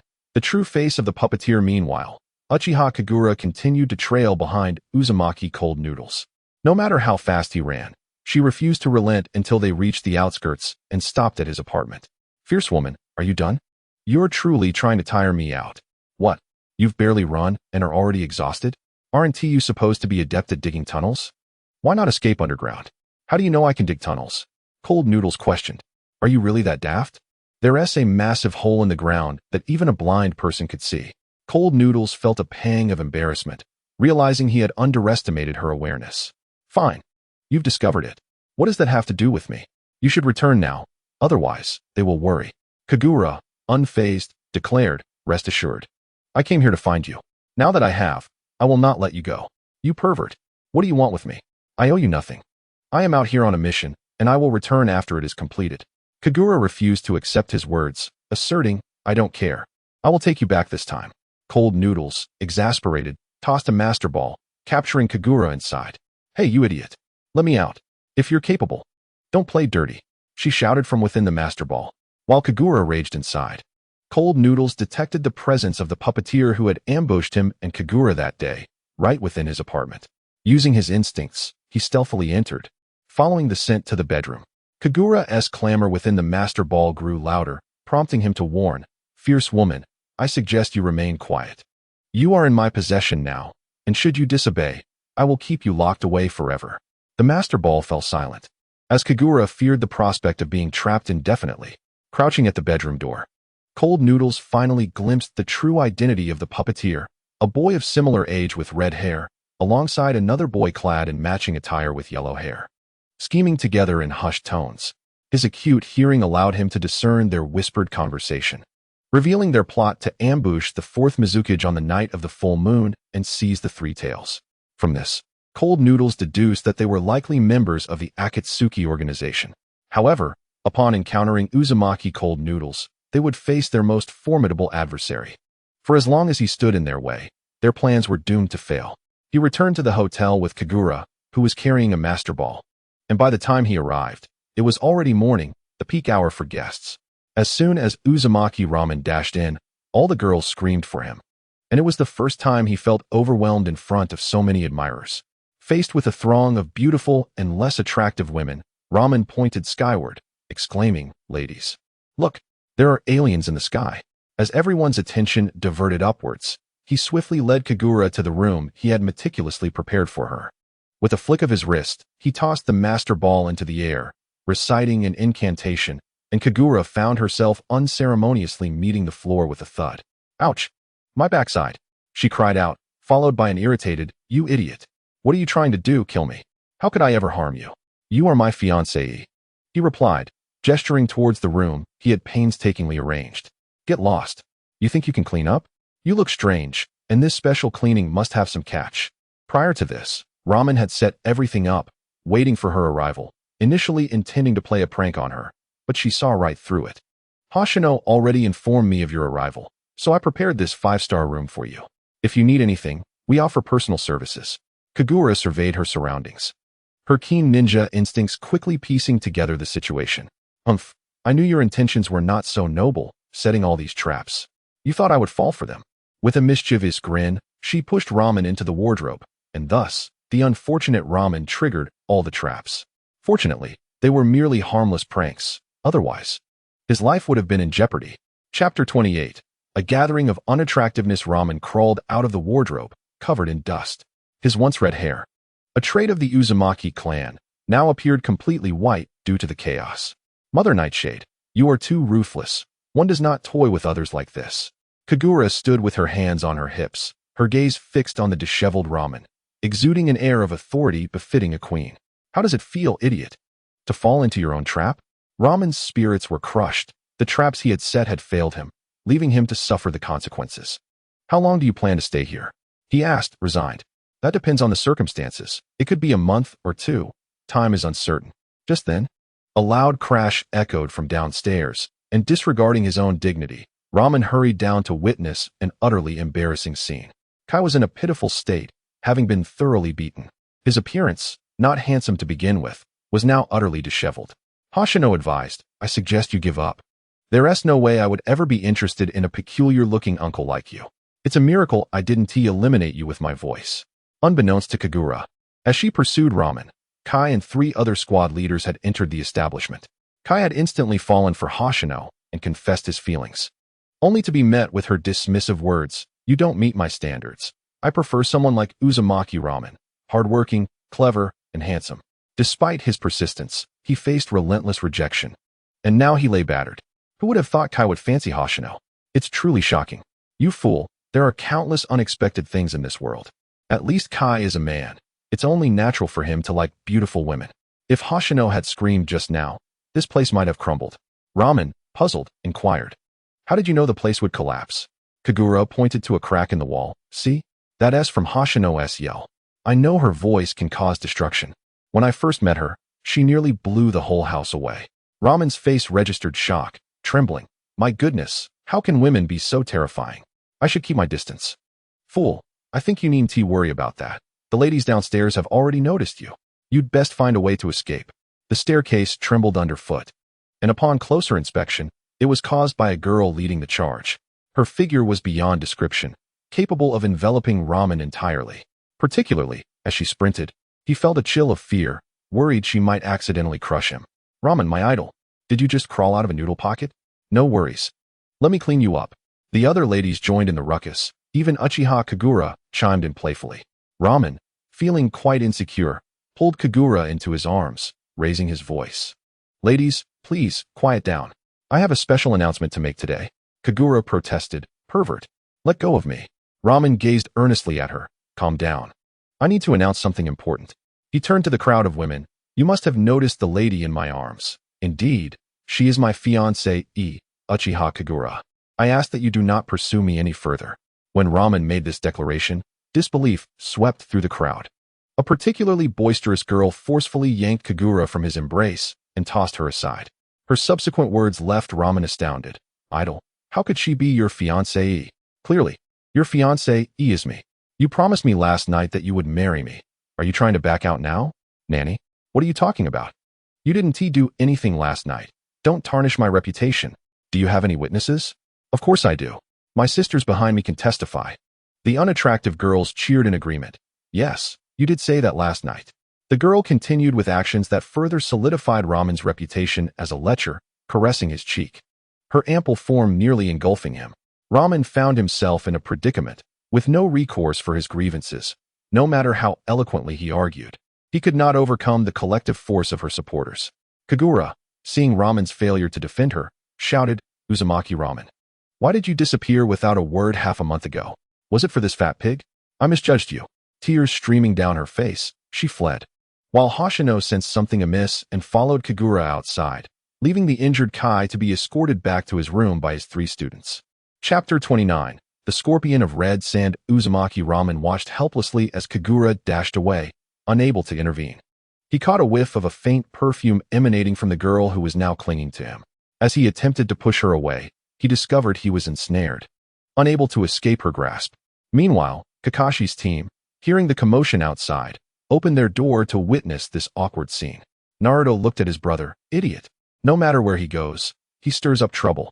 And surrounded by so many beauties, Kagura will surely explode with rage. Naruto, how can you have such poor taste?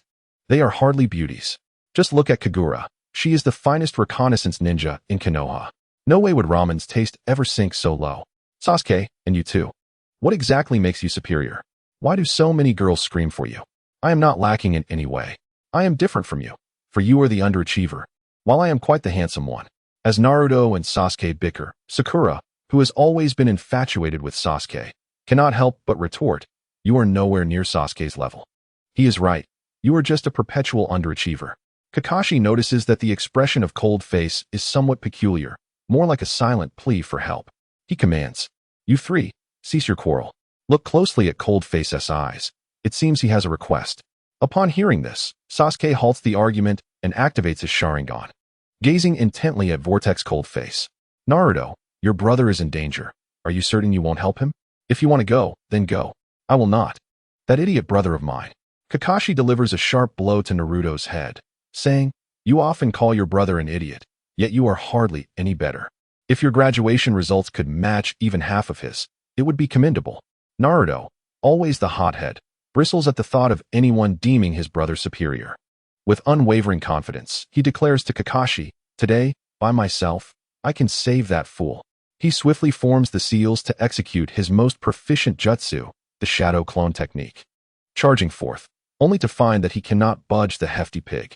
The pig retorts, "You little brat, why are you here to ruin my good fortune? TCH, the person you're holding is my brother. I suggest you release him now, or you will witness my prowess." Naruto's words are entirely a provocation. He aims to seize this opportunity to rescue Cold Face. Unexpectedly, the hefty pig grins and says, "Oh, so it's my little brother-in-law. Your brother is about to marry me. So hurry and call me sister-in-law. How shameless can you be? My brother would never take a liking to a pig like you. He hasn't uttered a single word. Let him tell me himself." Being siblings, Naruto can clearly sense his brother's reluctance. Much to Naruto's surprise, the hefty pig releases Cold Face, and Naruto, utilizing his shadow clones, manages to topple the pig, though the pig easily shakes off Naruto's clones. Just when Cold Face thought he had been liberated, he finds himself unable to speak. Unbeknownst to him, a long scorpion tail emerges from behind the pig, poised to strike Naruto. Cold Face pushes Naruto aside with force, but ends up taking the hit himself. Naruto is taken aback by Cold Face's actions. He never anticipated his brother would care for him so deeply. Witnessing his brother in pain, a transformation occurs within Naruto, his eyes glinting like a fox, enveloped in a crimson chakra. The pig reveals its true identity. It is the puppet master, Sasori. Oh, so there is a Jinchuriki of the Nine Tails here. This time, I will exert myself to take you back. The loquacious pig adds, "Don't think I'll fear you just because you've slimmed down. You've injured my brother, and that is unforgivable." The pig sneers, "Your brother is nothing but a brat in my eyes. I have already taken down one of the two greatest masters of Konoha." Kakashi, recognizing the familiar visage, recalls having encountered him during a mission in his youth. He is the illustrious puppet master, Sasori of the Red Sand, notorious for his lethal poisons. However, Cold Face is an exception. His complexion gradually returns to normal as he pats Naruto's shoulder, standing up to gaze at Sasori on the ground, yet he remains voiceless, only managing faint sounds. Sasori chuckles, "Vortex Cold Face, I never expected you to be immune to my poison. It seems I am destined to be unable to kill you. You shall endure the agony of silence for the next few days, and this Jinchuriki of the Nine Tails will eventually be mine." With that, Sasori departs, leaving behind a bewildered group of girls who begin to whisper amongst themselves. Chapter 30. The Silent Storm. Kakashi approaches Vortex Cold Face, expressing concern. "How are you? It seems you haven't spoken a word. Is it true, as Sasori claims, that you are mute?" Cold Face nods, gesturing to his throat, indicating he truly cannot speak. He then moves to the counter, writing down his thoughts on paper. "I must find that she-devil. Her wandering off alone could lead her to become Sasori's puppet." Cold Face, consumed by worry for Kagura, forgets that Sasori's true objective in coming here is to seize the three tails from the fourth Mizukage. Kagura, running swiftly, has her mind filled with images of the hefty pig holding Vortex Cold Face intimately. Exhausted, she stops, and Hoshino catches up, expressing concern. "Kagura, I believe that guy wouldn't say such things. There must be some misunderstanding." Kagura turns to Hoshino, responding, "Hoshino, I am not blind. How can I trust him now? You really lack experience. Why didn't you kick that pig off when he got so close? Cold Face clearly declared you as his fiancée. How could you flee at such a critical moment?" Kagura pouts, struggling to articulate her thoughts. Cold Face, following the scent of Sasori, arrives at this location, closely observing every subtle movement around him. His four subordinates approach him, with Xiao Yuan saying, "Young master, we failed to sense your danger earlier. Please forgive us." Cold Face is too preoccupied to respond to Xiao Yuan, for he remains utterly voiceless. Che Yongtai, a fool who is tall but lacks wit, notices Cold Face's gaze fixed on Kagura and decides to assist him. "Young lady, our young master is peeking at you." Cold Face grits his teeth, thinking, "I should really send you back to Earth. If you stay another day, I might lose my mind." Alas, he cannot utter a single word. Feng Yan, puzzled, remarks, strangely, "According to Bull Demon King, the young master should be quite angry. Why is he so calm? Could it be that he has eaten too many spicy foods and turned mute?" Cold Face resembles a volcano on the brink of eruption. Kagura and Hoshino, Having noticed Che Yongtai's outburst, walk over, only to see Vortex Cold Face's face flushed with suppressed rage. Kagura confronts Cold Face, "You heartless one. How dare you come to find me? Go seek your chubby darling." Vortex Cold Face attempts to explain, gesturing wildly, but Kagura remains oblivious. Che Yongtai, ever the troublemaker. Cannot resist, young lady, I've figured it out. The young master must have epilepsy. Look how he twitches. Fanyan interjects misleadingly. No, Bull Demon King, you are mistaken. The young master is merely hoarse. If we give him plenty of water, he should recover by tomorrow. Hearing these two fools speak so carelessly, Cold Face, infuriated, grabs their ears, wanting to shout at them, but finds himself voiceless. Releasing their ears, he conjures an ice spear, freezing them solid, and writes in the ground. You two fools, I was ambushed and now cannot speak. Do not make baseless assumptions without understanding the situation. Cold Face's chest rises and falls with agitation, his heart still ablaze with indignation. With a swift motion, he sends the two frozen figures soaring into the sky. After a while they were busy exchanging flying tips with birds, they tumble back down. Hoshino, astonished, exclaims, "Wow, Cold Face, I never knew you possessed such a treasure. It truly opens my eyes." If Vortex Cold Face could speak, he would lavish praise upon himself, yet all he can do is nod in agreement. He cast a reproachful glance at Kagura and said, "Mother Yiksha, why did you leave so abruptly? Why did you not heed my explanation? No matter how poor my taste may be, I would never suggest marrying that pig. You've been completely deceived. He is none other than the Akatsuki Sasori." As he observed the cold expression that betrayed his self-reproach, Kagura nonchalantly turned her head aside and scoffed. "You fool, it's too late for you to say anything now. Hoshino has already told me that since your first day on the job, you've been flirting with girls. Don't think you can evade responsibility this way." Uzumaki Ramen looked at Hoshino, questioning her with his eyes. "Didn't you promise me you wouldn't tell? Why then did you disclose this to that Mother Yiksha?" Hoshino saw this as an opportunity to further tease Uzumaki Ramen, adding embellishments. "Indeed, Kagura, not only that, but he often flirts with pretty girls. Are you not concerned about that?" He had already cursed Hoshino 100 times in his mind. This wretched girl, revealing everything now. I recall that I bear her no deep-seated grudge, yet she speaks of me so disdainfully. I curse you to never find a husband. Even if you do, it will be a man cursed by fate. At that moment, Ramen felt an unexpected ability to speak, but his body was shrinking.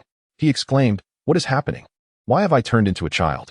Chapter 31. The shrinking Uzumaki Ramen. The four bodyguards of Uzumaki Ramen couldn't help but laugh at his diminutive form, particularly Che Yongtai and Fanyan. As Ramen shrank to the size of a child, the ice surrounding them melted away, revealing a comical scene. They teased, "Ha ha. This little brat resembles our young master so much. Perhaps he is the offspring of the young master and young mistress. Come here, let uncle buy you some candy." Though Ramen had transformed into a child, his tone remained authoritative. "Che Yongtai, Fanyan, you idiots. How could I ever have a child with that Mother Yiksha?" Kagura, seeing that Ramen was now a child and still calling her Mother Yiksha, could no longer tolerate it. Now that you're a little one, you shouldn't be able to escape." She seized Ramen effortlessly, lifting him into the air. Ramen flailed his fists. "Mother Yiksha, put me down. Have you forgotten the pain of being trapped in a master ball?" Kagura laughed coldly. "What can you do to escape from my grasp, little child? You are utterly powerless." Meanwhile, Scorpion's laughter echoed throughout the forest. "Ha! Uzumaki Ramen, you have finally fallen into my hands. Today, I shall take your life." Ramen pouted, crossing his arms defiantly.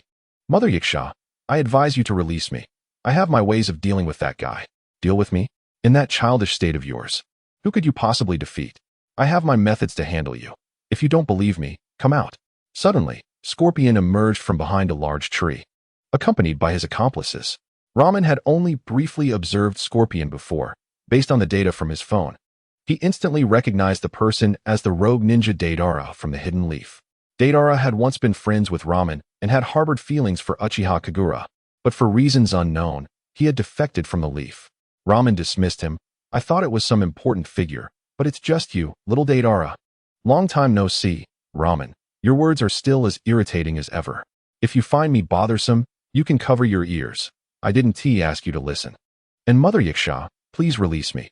Don't you see the enemy is at our doorstep?" Kagura tossed Ramen to the ground, leaving him to eat a mouthful of grass. He retorted, Mother Yiksha, I'm not a rabbit. I don't need you to feed me grass. Deidara laughed. Well done, Kagura. This fool deserves to eat a few more bites of grass. Kagura glared at Deidara. You have no right to speak of ramen, nor to utter my name. You traitor of the leaf. Deidara inhaled deeply. I had long anticipated you would say that, but I'm surprised to find you here. Listening to Deidara speak to Kagura grated on Ramen's nerves, and he said to Che Yongtai, Today, if you defeat this guy, I'll double your salary. Che Yongtai eagerly approached Ramen. Yes, young master, everything is possible for money. Shisha, holding a chicken leg, cheered for Che Yongtai. Go, servant. Don't embarrass your queen. Confidently, Che Yongtai declared to Deidara, You're nothing but trash. Allow me to demonstrate my true strength. With a clap of his hands, he summoned a suit of armor imbued with nether fire, the nether armor, merging with it. Dressed in the nether armor, Che Yongtai resembled a knight emerging from hell, strikingly impressive. Then, Ramen summoned his summoning beast, the battle Tyrannosaurus. He commanded the beast, assist Che Yongtai in eliminating those two and find the antidote for me. The battle Tyrannosaurus replied, Master, no problem. Deidara remarked to Ramen, You truly cannot underestimate your strength. You can summon such a terrifying creature. Pray tell, what rank does it hold among summoning beasts? Ramen, pulling Uchiha Kagura behind him, boasted, My summoning beast must rank first. Just the two of them can send you to hell. Scorpion retorted, Is that so? Do you have a way to deal with my puppet army? With a wave of his hand, Scorpion summoned a dark cloud in the sky, revealing 100 puppets floating ominously. Chapter 32. The human-beast combination puppet army Uzumaki Ramen was taken aback by Scorpion's 100 puppets, exclaiming, My goodness! How many people have you killed, you pervert? Umph, you know nothing of the beauty of art. These are all crafted from corpses. Soon, you too shall become part of my artistic collection.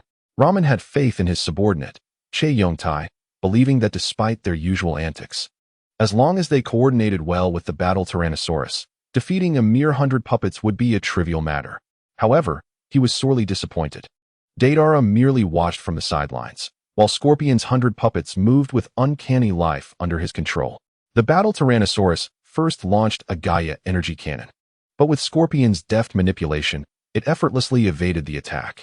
Che Yongtai, not to be outdone, unleashed his ultimate technique, secret art, Phoenix Ignition. A gigantic fire phoenix materialized above his head as he shouted, Go! The phoenix surged towards the puppets. But Che Yongtai was utterly unprepared for the puppets to form hand seals and simultaneously unleash torrents of water, extinguishing his phoenix. Seeing Scorpion's smug expression, he said to the battle Tyrannosaurus, It appears we must join forces to deal with these corpses. The battle Tyrannosaurus growled, Fine, pest. I shall begrudgingly cooperate with you to eliminate them. Truly, one's summoning beast reflects the master. Why must it resort to calling Che Yongtai a pest? He could hardly swallow that insult. This time, instead of aiming at Scorpion's puppets, he directed his attack at the battle Tyrannosaurus. The once impressive creature suddenly appeared like a roasted dragon. It roared, Pest, you seek death. Witness my Gaia energy cannon. The power of the battle Tyrannosaurus's Gaia energy cannon was immense. Before Che Yongtai could revel in his moment of triumph, he found himself launched into the sky by the creature's attack. This time, he even understood what the crows were cawing above him. Fool, fool, fool. Che Yongtai had stooped so low as to argue with the birds, exclaiming, You black, stinky bird, I've been sent to the sky. And you still call me a fool. Do you dare me to roast you? The bird seemed to comprehend Che Yongtai's words, leaving a droplet atop his head before soaring away. The bird exclaimed, It feels wonderful to relieve myself, gurgle gurgle. Enraged, Che Yongtai shouted, Damn bird. Return to accompany me for another 300 rounds of battle.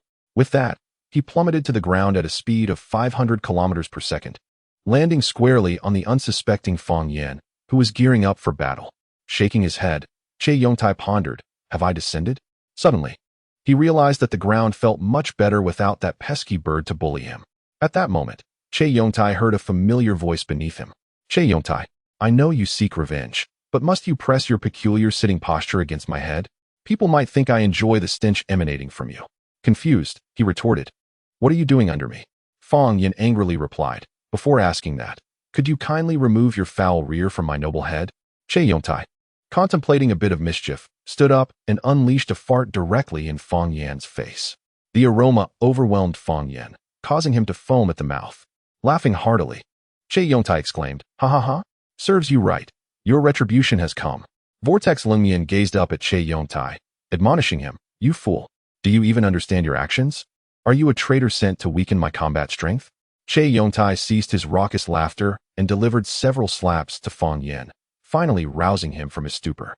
Chapter 33. The Human-Beast Combination Puppet Army. Fang Yen, having received numerous slaps from Che Yongtai, sat up, bewildered. "Why does my face hurt so much?" He turned his gaze to Che Yongtai, who was leisurely whistling as if none of it concerned him. Suddenly recalling Che Yongtai's rear on his face, compounded by the fart, Fang Yen seethed, "Neo-mo Wang, how dare you ambush me? This isn't over." Che Yongtai nonchalantly replied, "Humph, you should feel honored to smell this delightful aroma." Vortex Lungmian scolded, "Both of you worthless fools, be silent. Fang Yen, if you cannot handle the puppet army today, both you and Che Yongtai will return." Scorpion mocked, "Heh. Vortex Lungmian, you shouldn't rely on these useless subordinates. These two men are so inept, let alone those two women. They're likely just ornamental vases."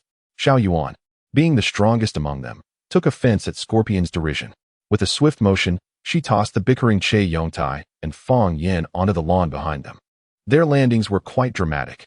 Fang Yen merely got a mouthful of grass, while Che Yongtai, unfortunate in his descent, landed headfirst, becoming a comical sight in his white top and green trousers, an oversized scallion on the grass. Lungmian felt a tinge of shame for Che Yongtai. Stepping forward, Xiao Yuan emanated an imposing aura, a massive azure dragon appearing behind her. She pointed her sword at Scorpion, coldly declaring, "Who are you calling an ornamental vase? Once I unleash my ultimate move, your puppets will accompany you to hell." Scorpion's laughter grew even more sinister as his expression twisted. "You are merely an inexperienced little girl, unaware of the terror my puppets possess.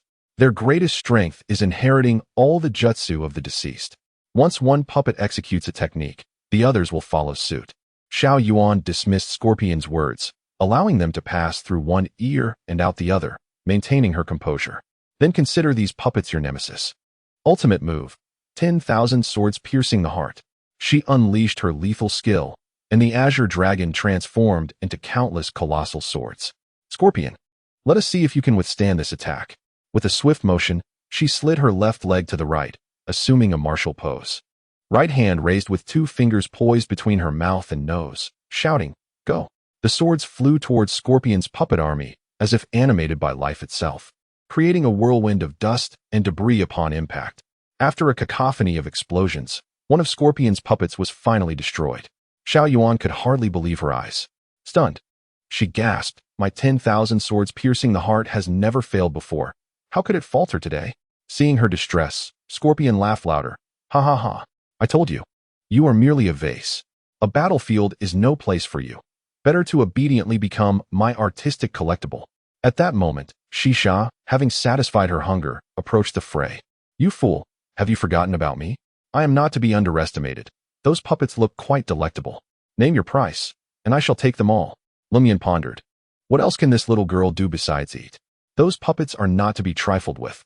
If she could consume them, I could devour an entire tree.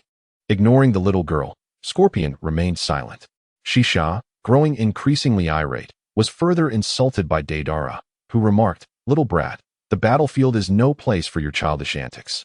Hurry home and find your mother before I spank you." Shisha's expression darkened ominously, instilling fear even in Lungmian, who secretly chuckled at the sight of the two fools awaiting their demise. Unable to contain his laughter at their predicament, Lungmian was abruptly silenced by a sharp slap from Kagura, who struck his clever head, scolding, "Idiot! Your subordinates are fighting, and you are here laughing. Do you have no sense of conscience?" Having reverted to a childlike state, Lungmian crouched down, barely visible to Kagura, clutching his head and gazing up at her with tear-filled eyes. "Mother Yiksha, must you be so harsh? If you kill me, no one will dare to marry you." My laughter stems from confidence in my subordinates. If Xiao Yuan is the most formidable, Shisha is a close second. Just wait and see. Kagura remained skeptical of Lungmian's claims, casting a doubtful glance at Shisha, questioning how much power a mere little girl could possess. Shisha's laughter was chilling yet devoid of expression, resonating through the air with an unsettling energy. Lungmian interjected, "Ha ha ha, do not underestimate the little girl's strength. Keep your eyes peeled. Even Kagura, who had doubted, began to acknowledge. Now I see why you hold her in such high regard. Vortex Lungmian commanded the battle Tyrannosaurus, observing from the sidelines. Lift the little girl into the air. Chapter 34. Xiao Yuan and Dat-The. Though the battle Tyrannosaurus was proud, it was also obedient, loyal to a single master. It gracefully flew to Shisha's side. Lungmian called out, Shisha, jump onto the battle Tyrannosaurus. No one noticed the slight upward curve of Shisha's lips as she seized the opportunity to leap onto the creature's back when it arrived. It soared before Scorpion, facing him directly, while Shisha confronted his puppet army. Taking a deep breath, she declared, I can already smell the aroma of food. She then activated her ultimate skill. Ultimate move, Invincible Glutton. Upon uttering this phrase, Lungmian collapsed, spitting blood. It was his first encounter with the little girl's ultimate skill, and the name sounded utterly ridiculous, dashing his hopes for her success. Kagura countered, I disagree. This skill may indeed obliterate those puppets. Just watch. Vortex Lungmian fixed his gaze on Shisha atop the battle Tyrannosaurus. Witnessing her mouth expand to 10 times its normal size, swirling winds surrounding it, and forming a powerful vortex. Before Scorpion had the chance to withdraw his puppets, they were swept away by the currents of a tornado, becoming a delightful feast for Shisha. Noticing the absence of any puppets across from her, Shisha ceased the tornado and let out a contented burp. It had been quite some time since she had dined so satisfyingly. She expressed her gratitude to the red-haired boy for his hospitality. Cold Face gazed at Shisha in astonishment, rendered speechless, merely muttering that the little lowly was indeed quite terrifying, and it would be wise to keep a distance from her, lest he be consumed. Meanwhile, Kagura smiled and gave a thumbs up to Shisha, praising her for an impressive performance.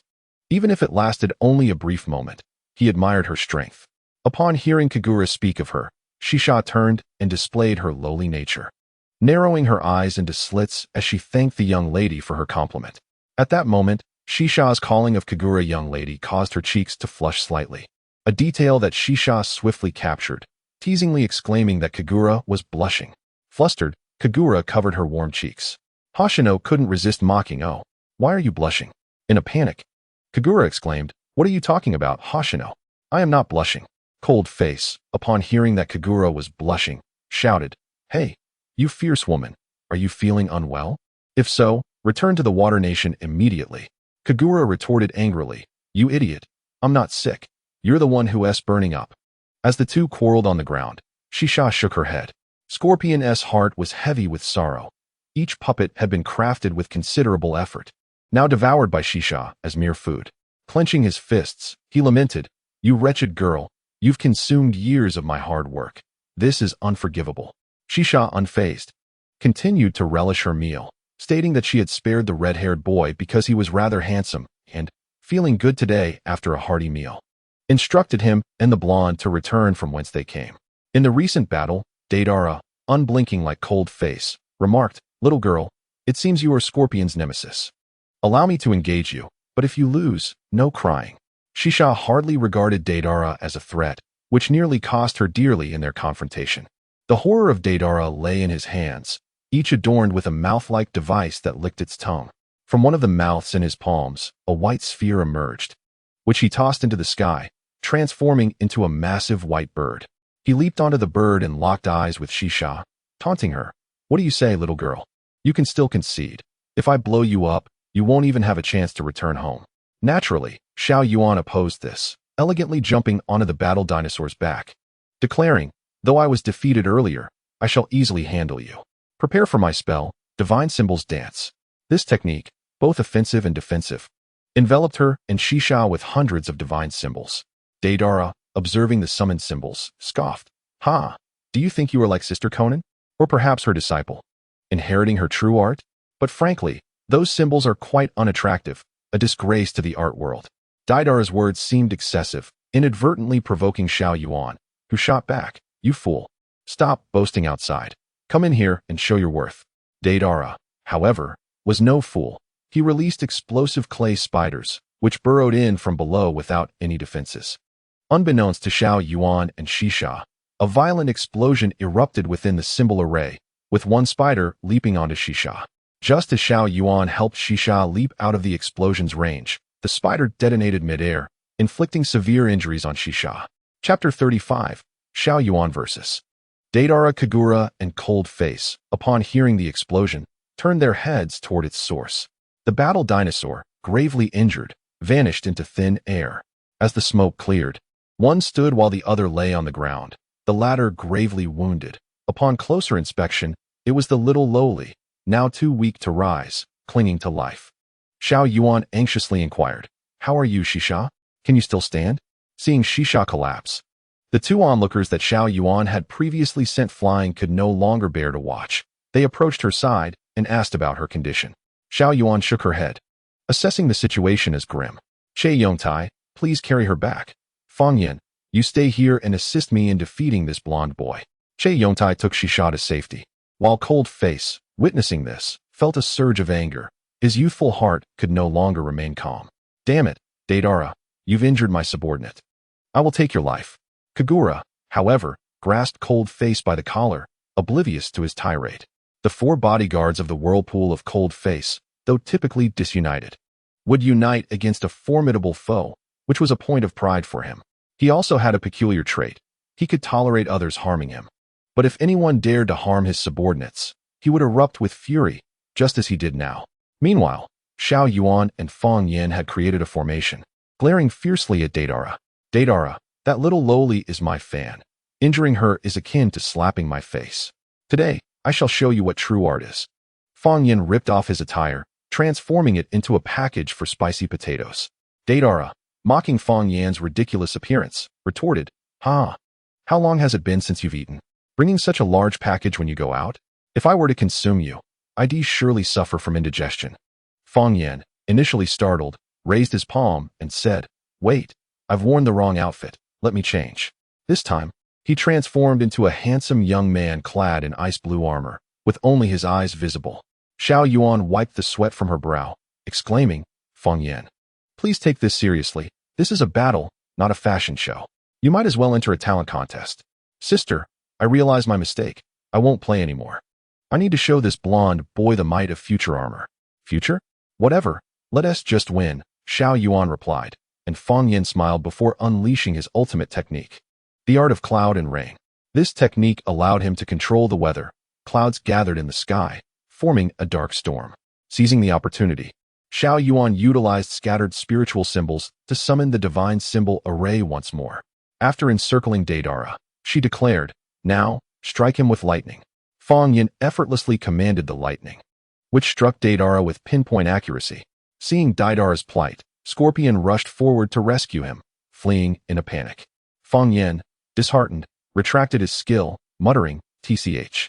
I thought he was formidable. Turns out he's just a coward." After Scorpion's escape, Cold Face returned to his normal size, triumphantly exclaiming, "Oh yeah, this is wonderful. I'm back to normal. Fierce woman, let us see how you bully me now." Typically, girls employ the tactic of tugging ears to bully others.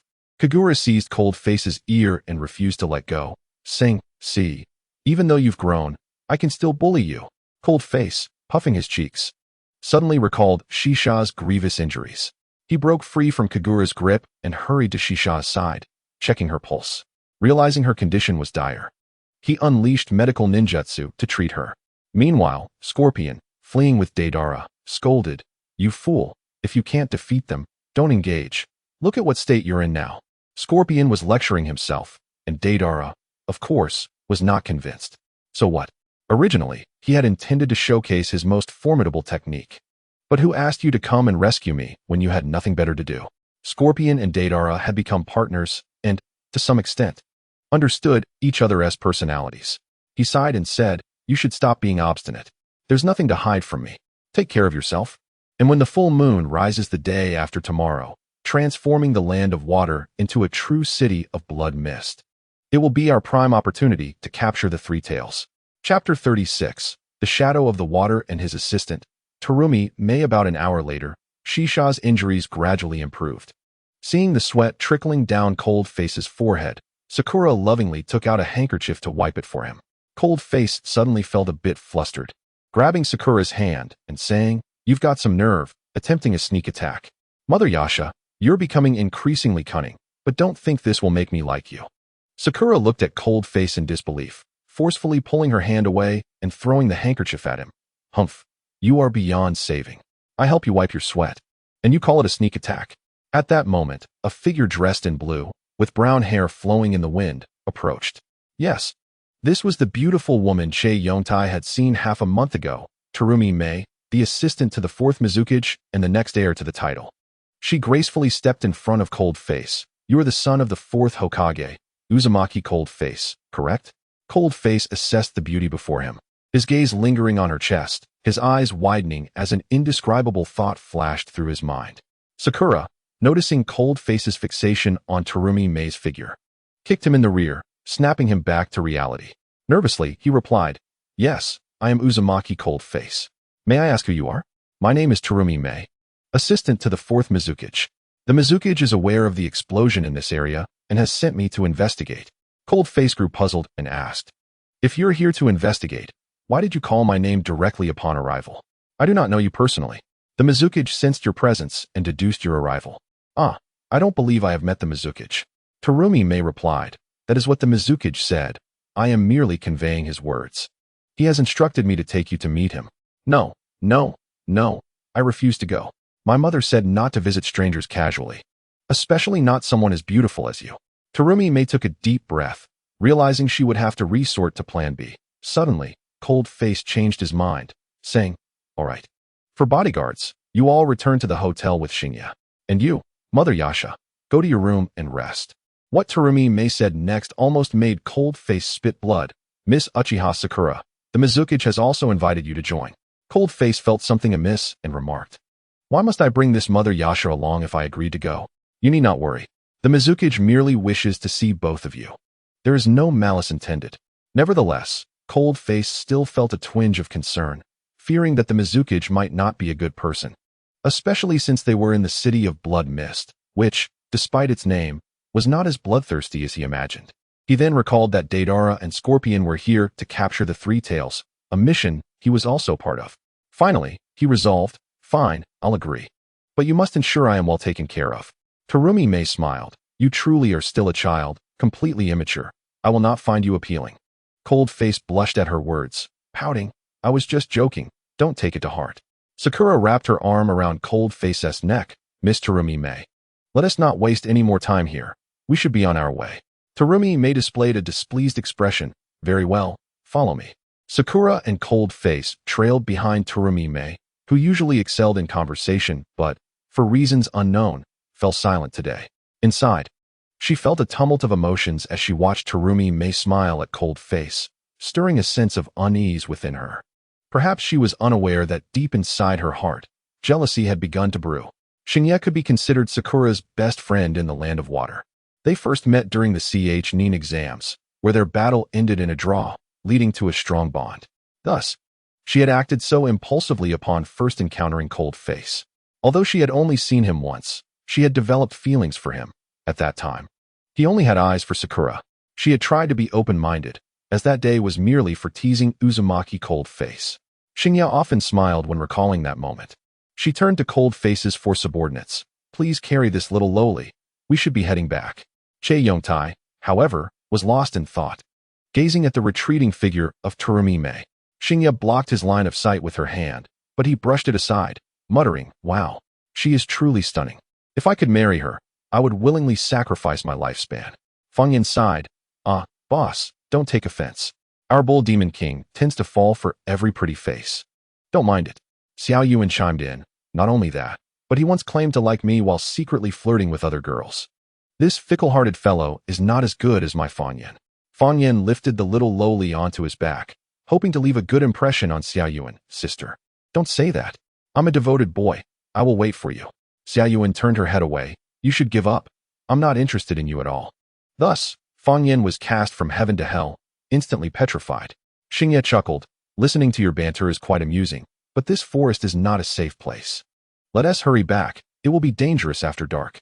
Chae Yongtai watched Terumi Mei until she vanished from sight, then sighed, Alas, we should leave. I wonder when I shall see her again. Shinya patted Chae Yongtai's shoulder. She is the Mizukage's assistant. Of course, she will be in the Mizukage's office. Don't overthink it. Let us head back. Chapter 37. The Mizuki's request when Terumi May brought them to the Mizuki's residence. It was already dusk. Upon seeing the Mizuki, Cold Face could not help but burst into laughter. Ha! So the Mizuki is just a child. The Mizuki, calm and composed, responded, Uzumaki Cold Face. It has been 4 years, and you have grown into a fine young man. Do not be misled by my youthful appearance. I am nearing 40. Sakura rolled her eyes, inwardly thinking, how can someone nearing 40 still look like a child? Has he taken some elixir of youth or practiced some longevity technique? Seeing the Mizuki in such a state did not stir much emotion in her. Mizuki, I am Uchiha Sakura. Before she could finish, the Mizuki interrupted, Sakura, I know you. I have seen you before. Your battle with Shinya 4 years ago was truly spectacular. Sakura was momentarily stunned. Mizuki, how do you know about that? I know much more than you think. However, at that time, you were focused on the fight and likely did not notice me. Seeing Sakura and the Mizuki in such a lively conversation filled Cold Face with a surge of anger. He interjected, Mizuki, did you summon us here for tea or for a meal? The Mizuki closed his eyes in contemplation for a moment before opening them and saying, I wish for you both to assist me in sealing the tailed beast within me on the night of the full moon the day after tomorrow. Both Cold Face and Sakura displayed expressions of sheer terror, their thoughts resonating in unison. What? Did I mishear? The Mizuki must be joking.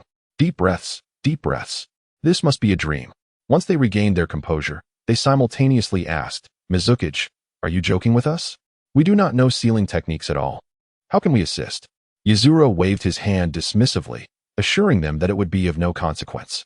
All that was required was for them to remain seated within the formation that night. He would merely harness the chakra within their bodies to seal it. Vortex Cold Face was engulfed in confusion, his greatest fear being whether he would inadvertently drive himself and Sakura to their demise. Yuzuru discerned Cold Face's trepidation and said, I understand your uncertainty. This is a letter from your father, which I have held for many days. I was unaware of your presence until I sensed the fluctuation of your chakra following that explosion. Rest assured, the land of water and the land of fire have maintained a cordial relationship. I would never deceive you. Yuzuru tossed the letter to Cold Face, but with agile finesse. Sakura snatched it first, triumphantly declaring, Fool, I've got the letter now. Cold Face, indignant, glared at Sakura as he slowly opened the letter. Noticing her expression of concern, What's the matter? Why do you look so grim? He inquired. Sakura feigned sadness, ominously stating, Fool, the Hokage said that upon your return, you would be dismembered and fed to the dogs, only for the dogs to be slaughtered and turned into soup, leaving no trace of your remains. Seizing the moment while Sakura was distracted, Cold Face snatched the letter back, having grasped its general meaning. Mother Yasha, do you truly understand the phrase playing with death? You nearly gave me a heart attack. It's not that serious. In an attempt to provoke Sakura further, Cold Face remarked, Water Shadow. Are there any beautiful ladies here? I'm considering divorcing this self-important wife of mine. Yuzuru, feeling somewhat helpless, instructed, Tsunade, please accommodate our esteemed guests. Yes, Water Shadow. Tsunade placed her hands on the shoulders of the two, saying, Come on now, what's the point of bickering? I'll take you to sample the specialties of the land of water. Hearing the mention of food, both were quick to express their enthusiasm, exclaiming, Great. Chapter 38. The couple's farce. Tsunade guided them to the most renowned establishment in the land of water, the Fish Paradise, which boasted a plethora of delectable dishes, not only delicious but also reasonably priced. Tsunade assured them, The food here will surely satisfy your palates. Cold Face scrutinized the establishment, Fish Paradise, and found its name appealing. Soon, the enticing aroma of the dishes wafted from within, causing Cold Face's mouth to water. Observing Cold Face's rather unsightly display, Sakura scorned. Can't you exhibit a modicum of gentlemanly decorum? What's with all this drooling? Cold Face wiped his mouth with his sleeve, entirely disregarding Sakura, and addressed Tsunade. Beautiful sister, just lead the way. I promise to behave. Tsunade cautioned. Mind your words, young one, or you may find yourself in peril. Cold Face, momentarily taken aback, felt a warm breath near his ear as Sakura leaned in, venomously declaring, Vortex Cold Face, keep ignoring me, you fickle creature. Cold Face mischievously retorted, What's wrong? Mother Yasha? Are you jealous? Why so petty? Tsunade merely smiled as she entered the establishment, with Cold Face eagerly following behind. Sakura, perhaps overly concerned for Cold Face, hesitated at the entrance for a while before ultimately deciding to follow him inside. However, as Sakura stepped in, she caught the attention of several ruffians, who were overheard discussing. "Hey, big brother, this girl is quite a catch. Perfect for you as a sister-in-law." One of the thugs, nonchalantly standing in front of Sakura, brandished a stack of money and leered, "How about it, sweetheart? Here's 100,000. Interested in spending the night with me?" Sakura ignored him, swatting the money from his hand and continuing on her way. The ruffian, momentarily taken aback, called out, "Hey, what? Do you think my offer is too little? Name your price." Sakura turned to him, coldly retorting, "I'm in a foul mood. Before I take action, you'd best make yourself scarce." The thug laughed mockingly. "No one can refuse me, Akagi, in this place. You're the first, so let me enlighten you on the rules here." Sakura boldly reiterated, "Before I take action, leave my sight immediately." This was the first time Akagi had been rebuffed by a girl. Given his prowess, even the water shadow would show him some respect. Yet Sakura's demeanor ignited within him an insatiable desire to conquer her. He advanced, grabbing her chin, and arrogantly declared, "This is 1,000,000 in gold cards. I'll pay for your company for one night." Sakura snatched the card, incinerating it instantly with a fire technique, calmly stating, "Your card is now ash. Get out of my sight." From above, Vortex Coldface witnessed the entire exchange, his heart urging him to assist her. He turned to Tsunade, "Beautiful sister. It seems my friend is in a bit of trouble. I must intervene." Tsunade assessed the situation below, recognizing the scoundrel involved. It appears Sakura is in a predicament. Coldface, never one to engage in a fight without confidence, inquired about the ruffian's background, sensing Tsunade's concern. Tsunade took a sip of tea and replied, "I'm not entirely sure of this scoundrel's background, but even the water shadow treads carefully around him. If you intend to confront him, prepare for the worst." Despite Tsunade's alarming words, Coldface was resolute. He would not allow Sakura to fall victim to this miscreant. He leaped from the balcony, landing seamlessly beside her. Embracing her from behind, he affectionately called out, "Wife, I've been waiting for you up there for quite some time. Seeing you still here, I decided to check on you personally." Sakura promptly shrugged off his arm and responded with a slap, sending Coldface crashing against the wall. He took a deep breath and casually approached her, saying, "Wife, you've hit me and scolded me. What must I do to earn your forgiveness? Must I kneel before everyone and declare, 'My dear wife, I was wrong,' for you to return with me?" Sakura raised her hand for another slap, this time lacking sufficient force to inflict serious harm, thus sparing Coldface from a potential disaster. Akagi, witnessing this, was momentarily confused and pushed Coldface, exclaiming, "Hey buddy, there's a sequence to these things. I had my eyes on this lady first." Without hesitation, Coldface retaliated with a punch to Akagi's nose, scolding, "Who the hell are you? I'm sincerely apologizing to my wife. Keep your nose out of it." Though Sakura maintained a stoic expression, a sense of amusement swelled within her. Chapter 39. The couple's farce continued. Akagi clutched his nose, feeling warmth trickling down. He realized he was bleeding. He yelled at Coldface, "You red-haired brat. Do you have any idea who I am to make me bleed?" Coldface tilted his head, scrutinizing him for a moment before exclaiming, "Oh, I recognize you now. You're just a simple-minded brute, a newly minted gorilla." He then wiped the spit that had landed on his face, recoiling in disgust. Goodness, how long has this gorilla gone without brushing his teeth? It's revolting. The stench in the air was unbearable, and upon catching a whiff of Akagi himself, Coldface couldn't hold back any longer, retching violently and splattering the contents onto Akagi's shoe. Meanwhile, Tsunade upstairs, sipping her tea, mused, "This kid has no regard for even the most domineering of figures in the land of water, Akagi. This is becoming increasingly entertaining." Akagi lifted his foot and struck the chin of the cold-faced one, who collapsed to the ground. With a fiery glare, Akagi fixed his gaze on the fallen figure, stepping on his face as he sneered, "What is it going to be, you little brat? Today, if you clean the filth off my shoes and bark like a dog 3 times, I'll let you go." Kagura, witnessing Akagi's humiliation of the cold-faced one, had initially intended to intervene, but then heard the cold-faced one's voice behind her. "What's this, you fierce woman? Are you trying to save that stand-in? The real me has been right behind you all along." Upon realizing the cold-faced one was unharmed, Kagura's racing heart began to calm. The cold-faced one stepped forward from behind Kagura. "Hey, big gorilla, that's not me you're stepping on." Akagi widened his eyes, only to discover that the cold-faced one had transformed into a puppet beneath his foot. "You little brat, you tricked me." The cold-faced one, with an air of bravado, retorted, "It's not about playing tricks on you. My goal is to annihilate you. From the first impression you gave me, it was clear your intellect is lacking. Honestly, the term big gorilla is too good for you."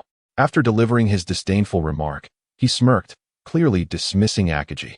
Then, he wrapped his arm around Kagura's neck and said, "Dear, I admit my mistakes. Let us not argue anymore.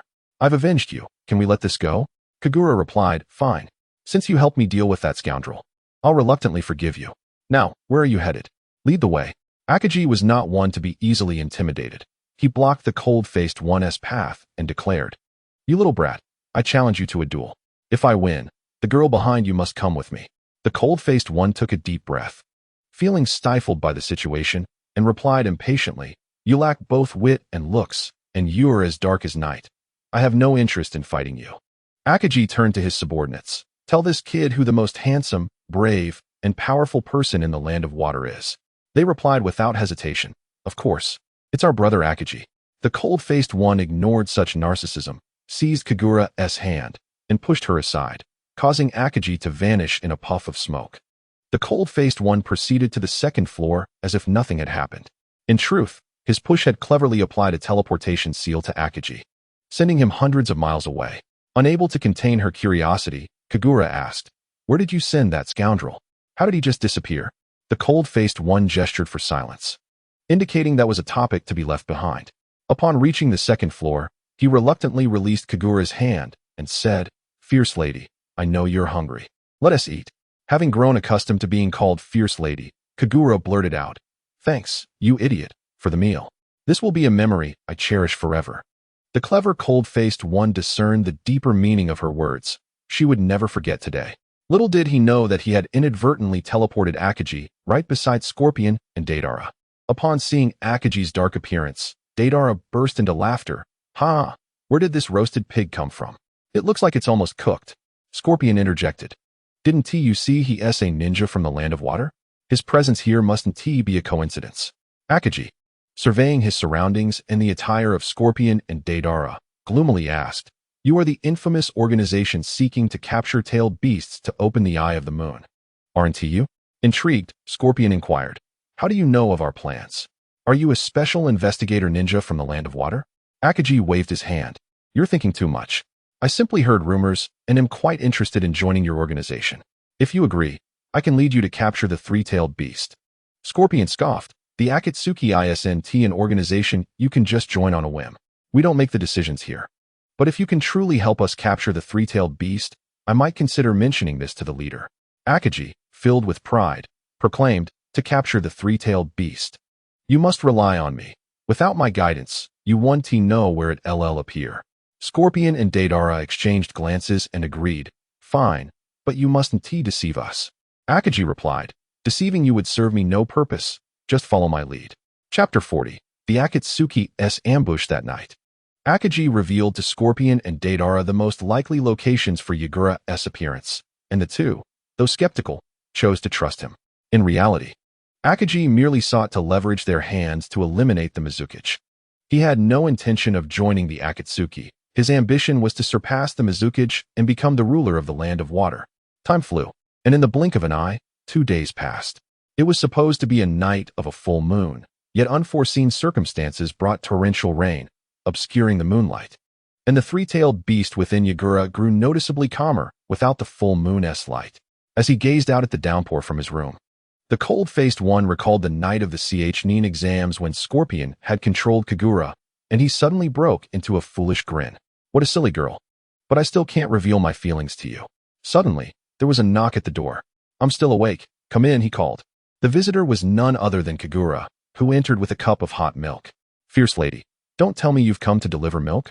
Kagura squinted and smiled, revealing her 8 pearly teeth in a sweet smile. The cold-faced one began to doubt whether this was truly Kagura. The real Kagura would never smile at him, only calling him an idiot.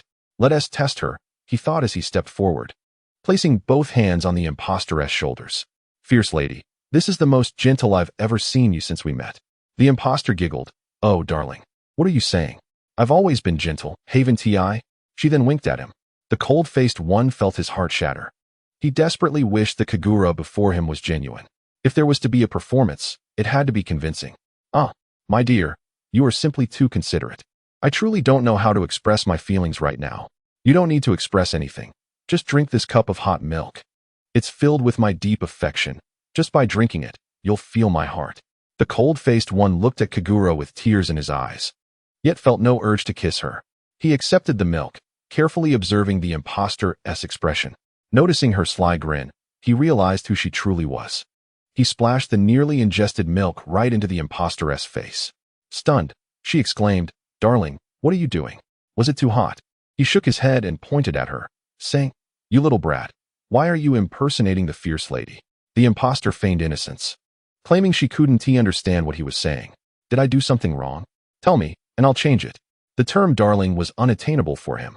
If it could be uttered from the real Kagura's lips, he would be so excited he wouldn't be able to sleep. "Did you not hear me just now?" The cold-faced one summoned an ice spear, pointing it at the imposter. "You little brat, I'm not easily deceived. Haven't you learned enough from that night's lesson?" The imposter lowered her head and chuckled. Hee, I didn't expect my meticulous disguise to be seen through by you. It seems I underestimated you." The one who shed the disguise was Akagi. The cold-faced one mockingly remarked, Well, it seems you've learned some filial piety in the absence of your grandfather these past few days. Coming here tonight to deliver milk. Your grandmother would surely be overjoyed to know she has such a dutiful grandson. Shut up. Today, you'll pay for the humiliation from last time. You little brat. Cold Face scratched his ear and inquired whom the brat was calling. Infuriated, Akagi replied without a moment's hesitation, "Of course, the brat is calling you. Such a good boy. Hurry and call Grandpa. If Grandpa is happy, he'll buy you candy." Cold Face was the type to incite rage without remorse. Akagi, not engaging in further conversation, swiftly hurled a shuriken at Cold Face, who calmly deflected the attack with a single shot, narrowly missing Akagi's life.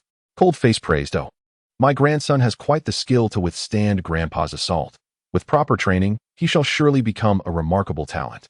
Just as Cold Face jested, a sudden, violent explosion erupted outside, causing even the usually composed Cold Face to become restless. Furrowing his brow, he glared at Akagi. "Grandson, what on earth have you done down there?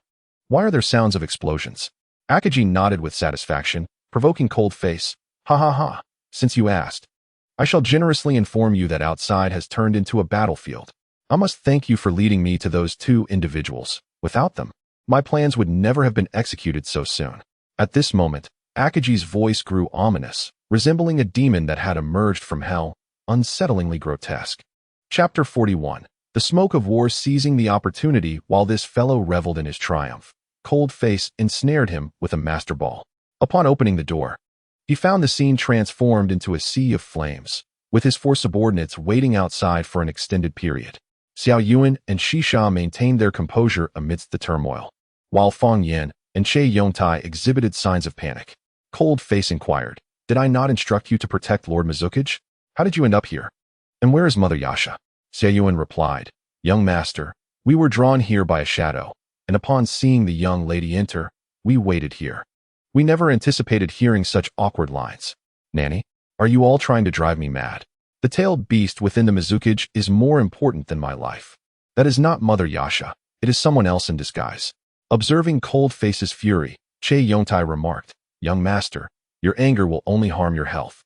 Do not take this task too seriously." Cold Face's expression darkened considerably as he retorted, "Do not take it seriously, you say? How beautifully you phrase that. Now, with the Mizukage's life uncertain and Mother Yasha missing, you tell me not to take it to heart? Are you trying to drive me to my grave?"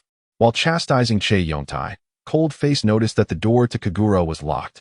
He instructed Fang Yan and Che Yongtai, "If you two are men, kick this door down for me. I am certain Mother Yasha is inside."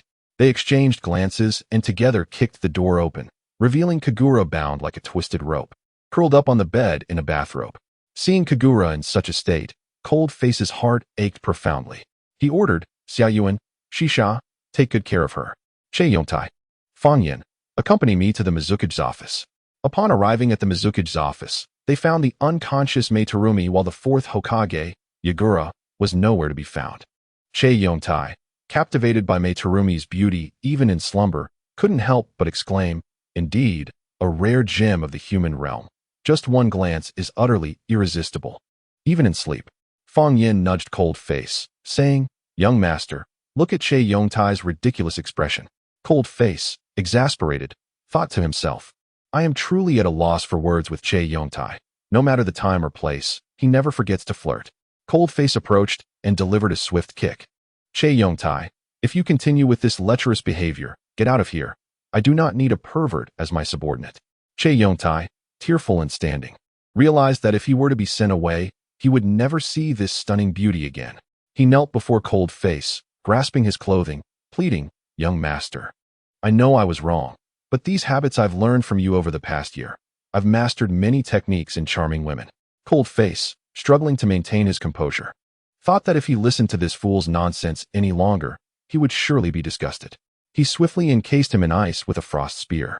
Finally regaining his temper, Cold Face remarked, "This scoundrel always speaks such bizarre things. It's utterly revolting. Who flirts like he does, especially during such critical times?"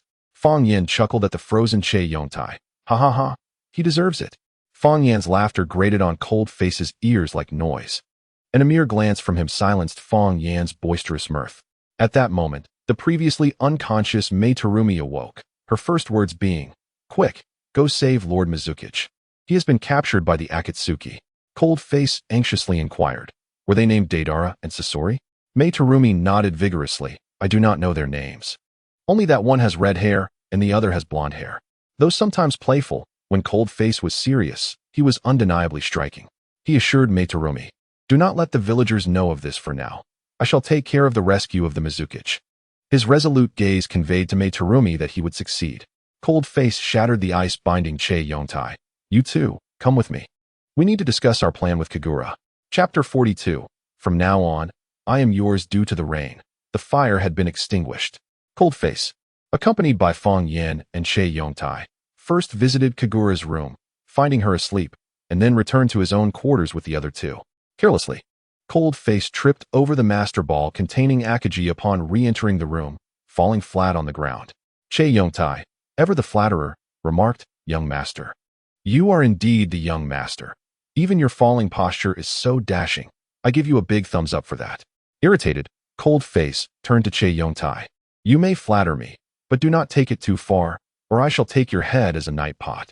Unbeknownst to him, his earlier commotion had awakened Kagura, who rubbed her eyes and approached Cold Face's room, asking, "What are you all doing here? Holding a meeting, are we?" She then noticed the master ball that had tripped Cold Face and asked, "Hey, what is this thing? It's black, is it coal?" Cold Face, recalling that this was the master ball containing Akagi, exclaimed, "Mother Yasha, please give me that." Kagura, in a fit of rage, struck Cold Face on the head with the master ball, inadvertently releasing its contents without him uttering the incantation. Akagi burst forth, face to face with Cold Face, their lips colliding. Cold Face screamed in horror, overwhelmed by Akagi's bad breath, and fainted. At that moment, Kagura felt like a naughty child who had committed a misdeed, slinking back to her room, and heard a loud bang as the door slammed shut next door. Xiao Yuan, without hesitation, brandished a weapon at Akagi, who was pinning Cold Face, demanding, "You black devil, where did you come from? What secret weapon did you employ to leave our young master unconscious?" Akagi's expression was peculiar as he gazed deeply at the man who had stolen his first kiss, embracing Cold Face. "Oh, how wonderful. You are the one who took my first kiss? From now on, I am yours." Cold Face's four bodyguards could hardly believe that this burly man spoke with such a delicate tone. Che Yongtai could not help but quip, "Young master, it seems you are appealing to all. Even this gorilla is smitten." Dialect patted Che Yongtai on the shoulder and remarked, "I don't think so. The young master is currently in a deep coma, and besides, it seems he doesn't possess such a heavy taste." The foodie Shisha, whose mouth was never idle, lost her appetite entirely upon hearing that peculiar uncle utter those words to her young master, instead filled with anticipation for the unfolding drama. Seeing that the cold-faced one had yet to respond, Akagi released him and asked, "What's wrong, darling? Are you dissatisfied with how I currently appear? Worry not.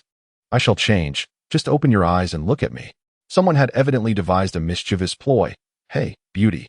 What the young master needs most right now is artificial respiration." Akagi grinned foolishly. "Right, artificial respiration. What a splendid idea." Upon hearing those words, the cold-faced one jolted awake. just as Akaji's breath-reeking lips were about to press against his. He swiftly escaped from beneath him, while Akaji turned around, feigning indignation. "Darling, you've stolen my first kiss. From this day forth, I am yours in life and in death."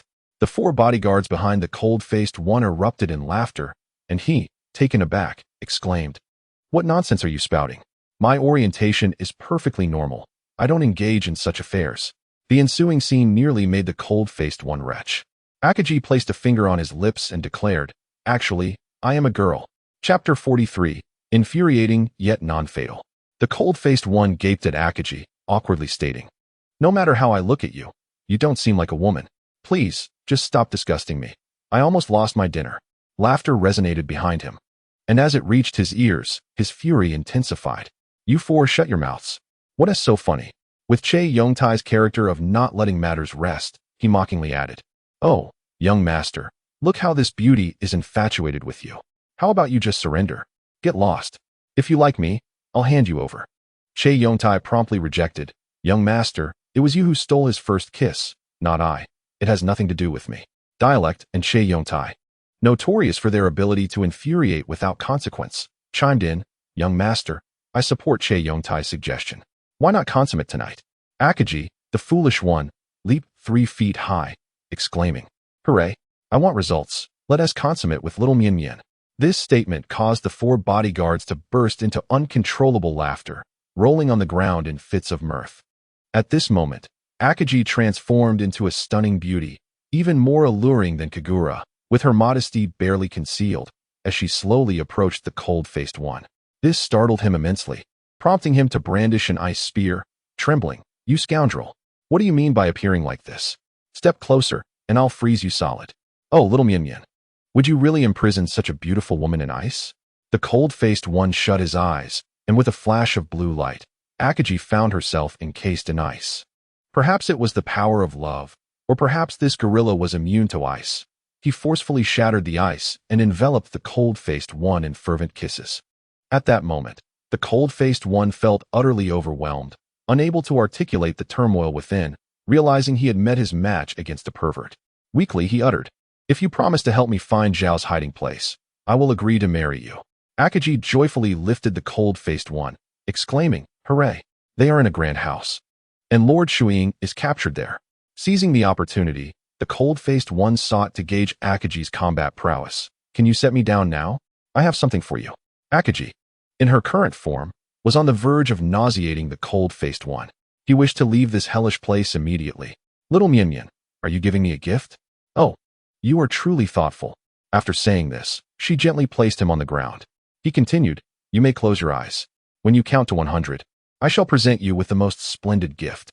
Akaji nodded eagerly, "Yes. I knew you were the best, little Mian Mian." She closed her eyes and began counting, while the cold-faced one retrieved a pair of mechanical glasses, scrutinizing her closely. To his astonishment, her combat power, intelligence, and chakra levels were all nearly 100 in the negative. Suddenly, he realized there must be a fault with his master ball. Summoning it back, he sealed Akaji while she was off guard, hoping to quell this farce. Sighing with relief, he thought, "My goodness, if I had to endure this pervert for another second, I might as well end it all." At that moment, the master ball seemed to react, and Akaji's voice echoed from within, "Little Mian Mian, you cannot end your life. What about our child if you do? He is the crystallization of our love." The cold-faced one, infuriated, hurled the master ball out the window, gasping, "You scoundrel! You tarnish my purity. I am a virtuous young man. How could I have a child with you?" Chae Yongtai leaned closer and whispered, "According to the laws of this system, if two of the same sex kiss, the one being kissed will have a child." The cold-faced one, drenched in sweat, felt the atmosphere grow oppressive despite the rain outside.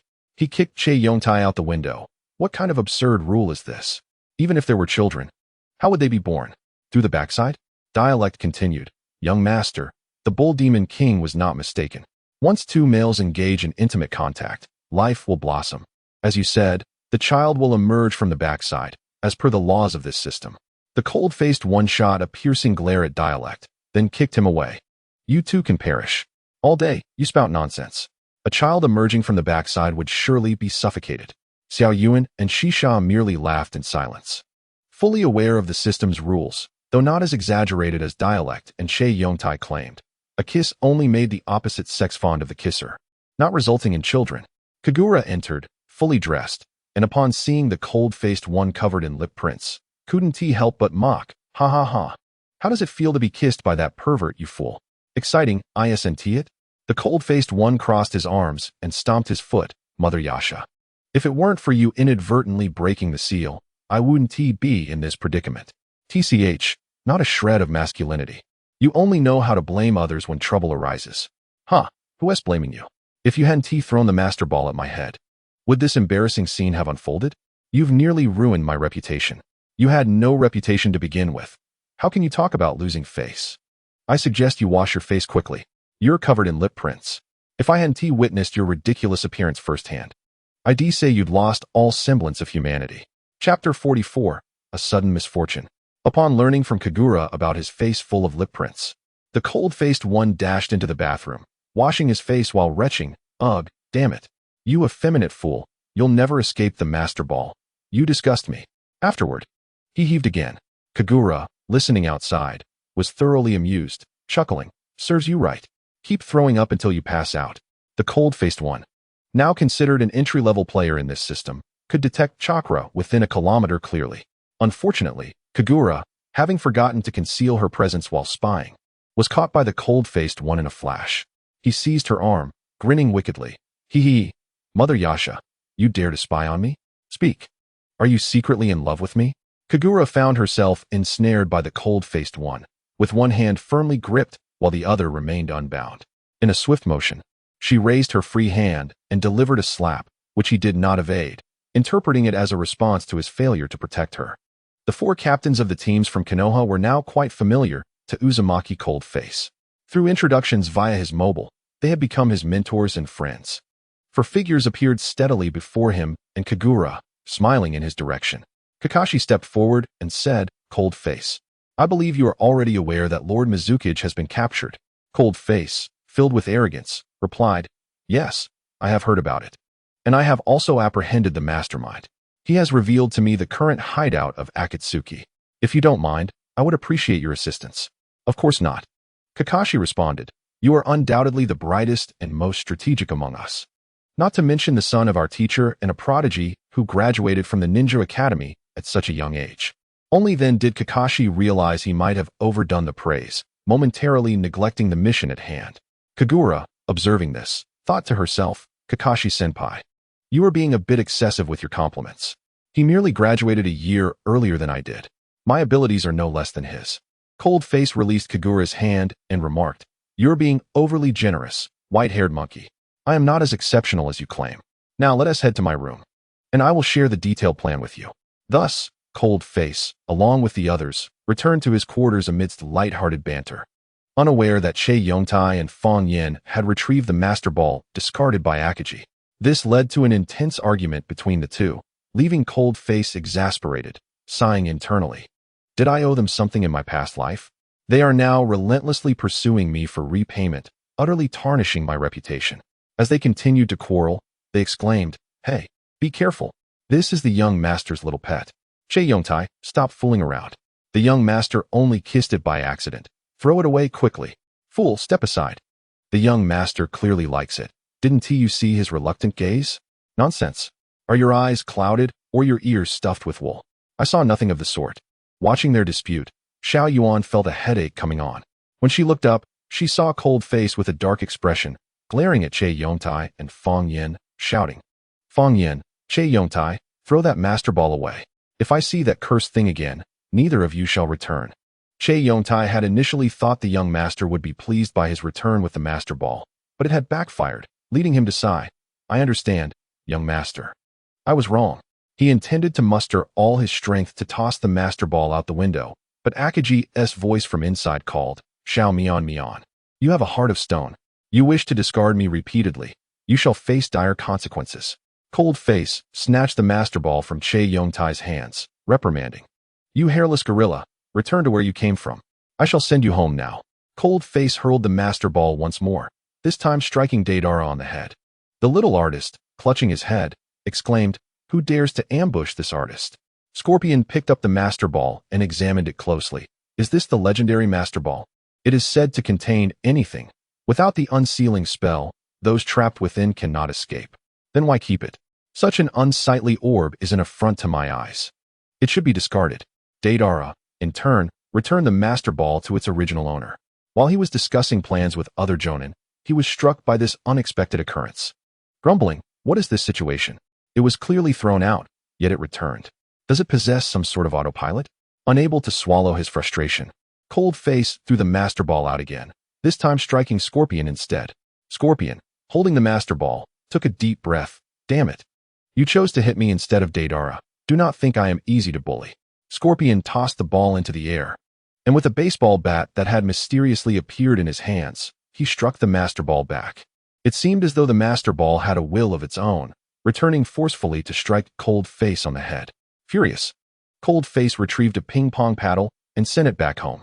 Deidara, waiting eagerly, rebounded it with a swing. Thus, the cycle continued, repeating until the following morning. Cold Face, utterly exhausted, sat on the ground, panting heavily. This is truly exhausting. Chapter 45. Pursuit of the Akatsuki organization. After Terumi May spent the night meticulously tidying up, the Mizuki's office returned to its former state. She then went to find Cold Face, hoping he would rescue Lord Mizuki. Upon entering, she was taken aback to see Cold Face breathless and seated on the floor, appearing quite fatigued. Concerned, she asked, Cold Face, why do you look so weakened? Do you need me to take you for an injection? The thought of needles left Uzumaki Cold Face with a phobia.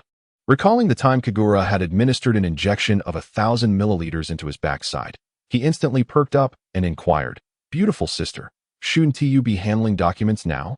What brings you here? The previously cheerful Terumi May suddenly grew somber and expressed her worries. Cold Face, you must help me rescue Lord Mizuki.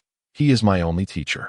Cold Face, brimming with confidence, patted his chest and assured her, you need not worry. With so many elite jonin from Konoha here, what is there to fear? Right. White-haired monkey. Kakashi, slightly displeased, delivered a heavy punch to Cold Face's head.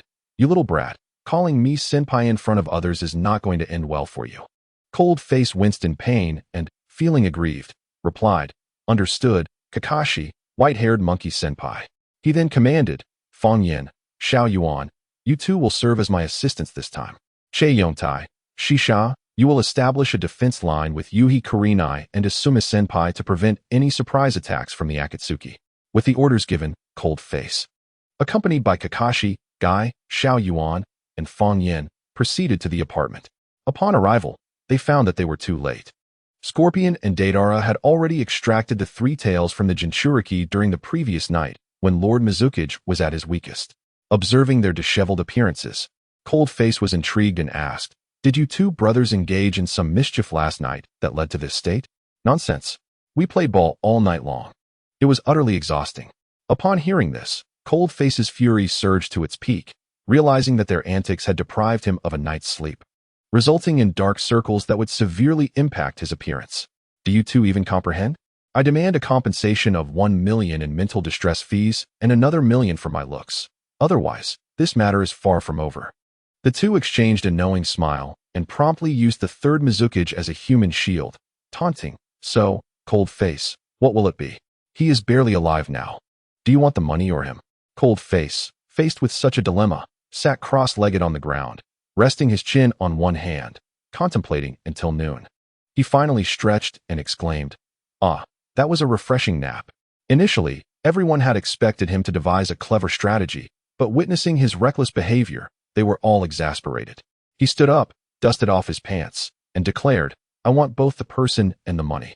And don't forget, I also want an additional tailed beast. Scorpion, being the puppet collector he was, summoned 100 puppets, leaving Cold Face internally alarmed. This is bad. I should have brought the little lowly along. How am I supposed to deal with this? Noticing Cold Face's worried demeanor, Scorpion taunted, What's wrong, Uzumaki Cold Face? Aren't you supposed to be impressive? Why do you look like a wilted eggplant now? The cold-faced individual feigned an air of confidence, scoffing. Have you forgotten how your puppets were devoured by my little lowly last time? Dare to act so brazenly here. Just a call from me, and she will undoubtedly come. Do spare me. Even if she were here, these puppets are not simply hers to consume. Even if she could, she may have the mouth to eat, but lacks the belly to contain them.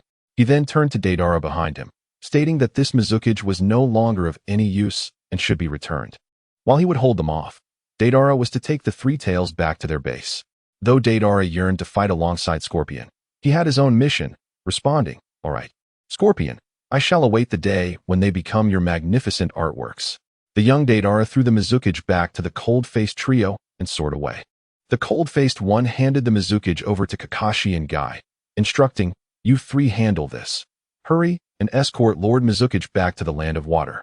To his surprise, they did not follow the path he had anticipated, nor did they linger. He shouted, "Hey, I was merely jesting. You two heartless souls truly intend to leave." Chapter 46. A battle of wits and courage. Little Yuan looked at the cold-faced one helplessly, saying, "Young master, why do you appear so feeble before the enemy? We are here to combat zombies. No, to fight puppets." The cold-faced one fixed a confident gaze upon Scorpion, then knelt, exclaiming, "Lord Scorpion, I acknowledge my errors. Please do not use these 100 grotesque beings to mar my visage. My face is the most handsome.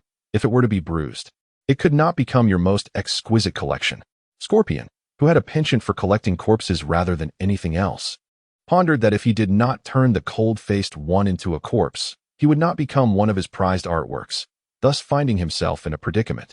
To stall for time, the cold-faced one, noticing Scorpion's expression, continued his lament, "Lord Scorpion, last time I failed to recognize your formidable strength, but strength alone is insufficient.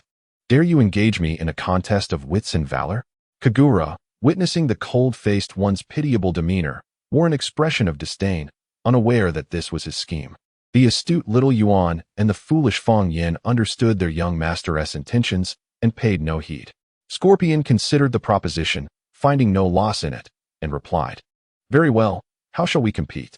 The cold-faced one rose, composed, saying, "The rules are simple, a best of 3 matches.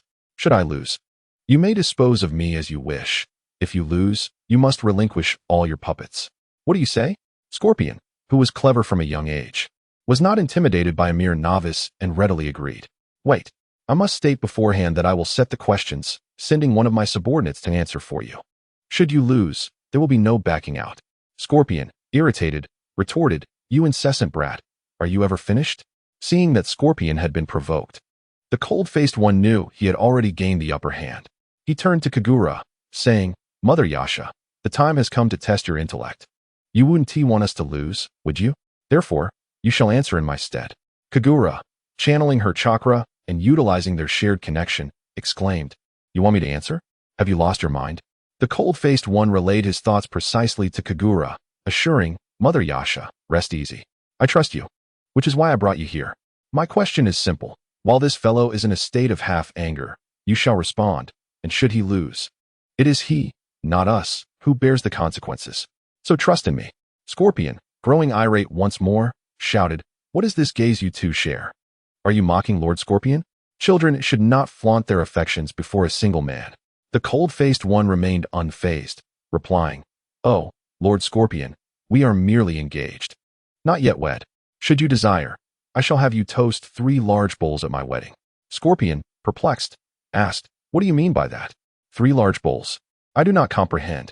The cold-faced one chuckled inwardly, realizing he had encountered a true ignoramus, and thought that victory was well within reach.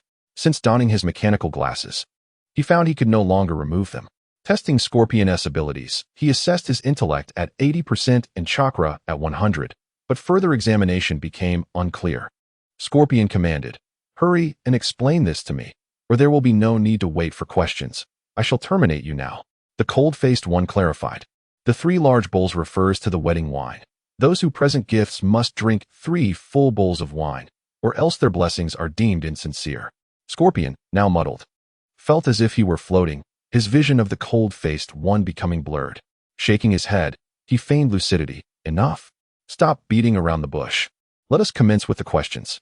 Noticing that Scorpion seemed ensnared, the cold-faced one remarked, "Lord Scorpion, I am genuinely concerned for your well-being. Perhaps you should return to rest. Upon your departure, I shall inform the world that Scorpion is a formidable figure, whose retreat is more laughable than that of a stray dog. Impudent brat. Do you wish to die? If that is your desire, I can accommodate you." Chapter 47. A battle of wits and courage too, the cold-faced one pleaded. Lord Scorpion, do not be so impulsive. If someone as handsome as I were to be injured by you, the maidens would surely mourn. However, should someone like you be injured, few would shed tears. Scorpion, now quite vexed, retorted, you little wretch, was it not agreed that you would pose the questions? Why are you now resorting to insults? Feigning astonishment, the cold-faced one exclaimed, oh dear, Lord Scorpion, I assure you, I had no intention of insulting you. I am a good child. How could I ever speak ill of another? Surely, it must be a misunderstanding on your part. Scorpion was left bewildered, pondering whether he had truly misunderstood the situation. To ensnare Scorpion, the cold-faced one resorted to subterfuge, willing to play the fool to secure victory. After the previous exchange, he felt confident. And suddenly a microphone appeared in his hand, his attire transforming into that of a host. Kagura, upon seeing her fiancé in any attire, found herself entranced. Then, a jarring voice echoed, all right, let us be brief and get to the point. On my right and left are our contestants. From the land of fire, Uchiha Kagura. And from the land of wind, Scorpion of the red sand. Contestants, please listen to the first question. If I can eat 3 buns a day, how many would I consume in 3 months? Scorpion hastily answered, you would eat a total of 270 buns. The cold-faced one chuckled, I'm afraid, Lord Scorpion, you are mistaken. Let us hear the opponent's answer. Kagura, with a huff, effortlessly replied, of course, that would be 90 buns. Congratulations, Miss Kagura. You answered correctly. The right answer is indeed 90 buns. Scorpion, feeling disgruntled, inquired, why is it 90? Lord Scorpion, 3 months refers to March, not 3 months. The cold-faced one's flamboyant demeanor was deliberate, as he sought to extract information about the true leader from Scorpion's own words. Now, contestants, we move on to the second question, which poses a certain difficulty. Ahem, who is the leader of the infamous Akatsuki organization? Without hesitation, Scorpion declared, that would be Pain. The leader of our Akatsuki, a monster capable of killing without a trace. He is our leader, along with Konan, our only female member, and the greedy Kikuzu, along with the immortal Haiden, and finally, there's the one with the yin-yang face, Zetsu. But most importantly, I care for Deidara, who always competes with me in artistry, and the shark, Kisame, who is the ugliest of them all. Cold Face secretly chuckled at the foolishness of the person who had revealed everything he knew. It seemed that future interactions would be much easier. Indeed, Master Scorpion is entirely correct. The questioning has now reached a fever pitch. And this final question is of utmost importance. If Miss Kagura loses, my life will be at the mercy of Master Scorpion. Kagura shouted, enough, you idiot. If you keep rambling, the sun will set soon. Hurry up. All right, I shall refrain from further delay. Here is a commonly known question. A hunter went out to hunt. In the first 3 days, he returned with a full load, but in the last 2 days, he caught nothing. What idiom does this represent? Scorpion chuckled, you clever boy. You could come up with such an easy question. Thank goodness you are a genius. Master Scorpion, do not boast so easily. First, tell me your answer. Anyone can see that the answer is the lecher enters the village. Scorpion's answer startled Cold Face. Huh, what a peculiar answer. I truly do not understand how you have grown up with such oddities. Across from Scorpion, Kagura remarked, a peculiar person like him even provides a peculiar answer. I must tell you that your answer is incorrect. This phrase refers to someone who is lazy, like 3 days of fishing and 2 days of drying the net. Cold Face nodded, declaring, in this round, Miss Kagura is the victor. I must trouble you, Master Scorpion, to fulfill your promise and retract your 100 puppets. Scorpion's expression contorted into one of frustration, reminiscent of their previous encounter. Cold Face sighed. This child is serious. Chapter 48. Battle against the puppet army. Scorpion formed hand signs. And over 100 puppets seemed to come to life, moving on their own. Cold Face exclaimed, this is unacceptable. You lost. It is unethical to behave this way. Do you not understand the principle of fair play? Scorpion covered his face and, soaring into the air, laughed heartily. Ha! Vortex. Cold Face, I am indeed the villain. Do you expect a villain to adhere to morals? I do not recall engaging in any wager with you. Cold Face sighed, alas. I showed you mercy, yet you do not appreciate it. Although I have not brought the little girl today, the 2 behind me are formidable in their own right. I wish to have you taste their skills against Deidara. Scorpion laughed even more wildly, perhaps believing his laughter to be melodious, while Cold Face and his companions found it particularly grating. Unable to contain himself, Cold Face shouted, Could you please stop laughing? Your breath reeks. By the way, your mother asked me to tell you to hurry home and wash up, so you do not continue to pollute the air. Can you even afford to repair the damage you've done to the atmosphere? Humph. I have long heard of your eloquence, Vortex Cold Face. The most remarkable thing is that you can turn truth into falsehood and vice versa. Even the storytellers must respect you, or they will surely weep. Vortex Cold Face stylishly swept his hair aside, saying, Indeed, it is I. Do you believe I can drive your puppets mad with my words? Although these puppets were crafted from corpses, Scorpion had drained them of their most essential emotions. He scoffed, I do not believe it for a second. Let my puppets send you to the realm of the dead. The Grim Reaper is my brother. He would not dare to take me in. I have visited him on more than one occasion, and each time, he has sent me away with a burning stick. Therefore, taking my life is no easy task. Fang Yin could not help but lean closer to Xiao Yuan, asking, How did our young master become such a braggart? I do not recall him ever meeting the Grim Reaper. Be quiet. Follow the young master's lead. This time, we must eliminate this significant threat. Fang Yin was blunt, recounting the events of that day, revealing that the elder sister was still troubled by the incident. I saw it all. Even the flawless 10,000 swords piercing the heart can fail. Especially when I distinctly remember your defeated expression. Fang Yin was straightforward, which explained why no girl liked him. He was destined to remain single.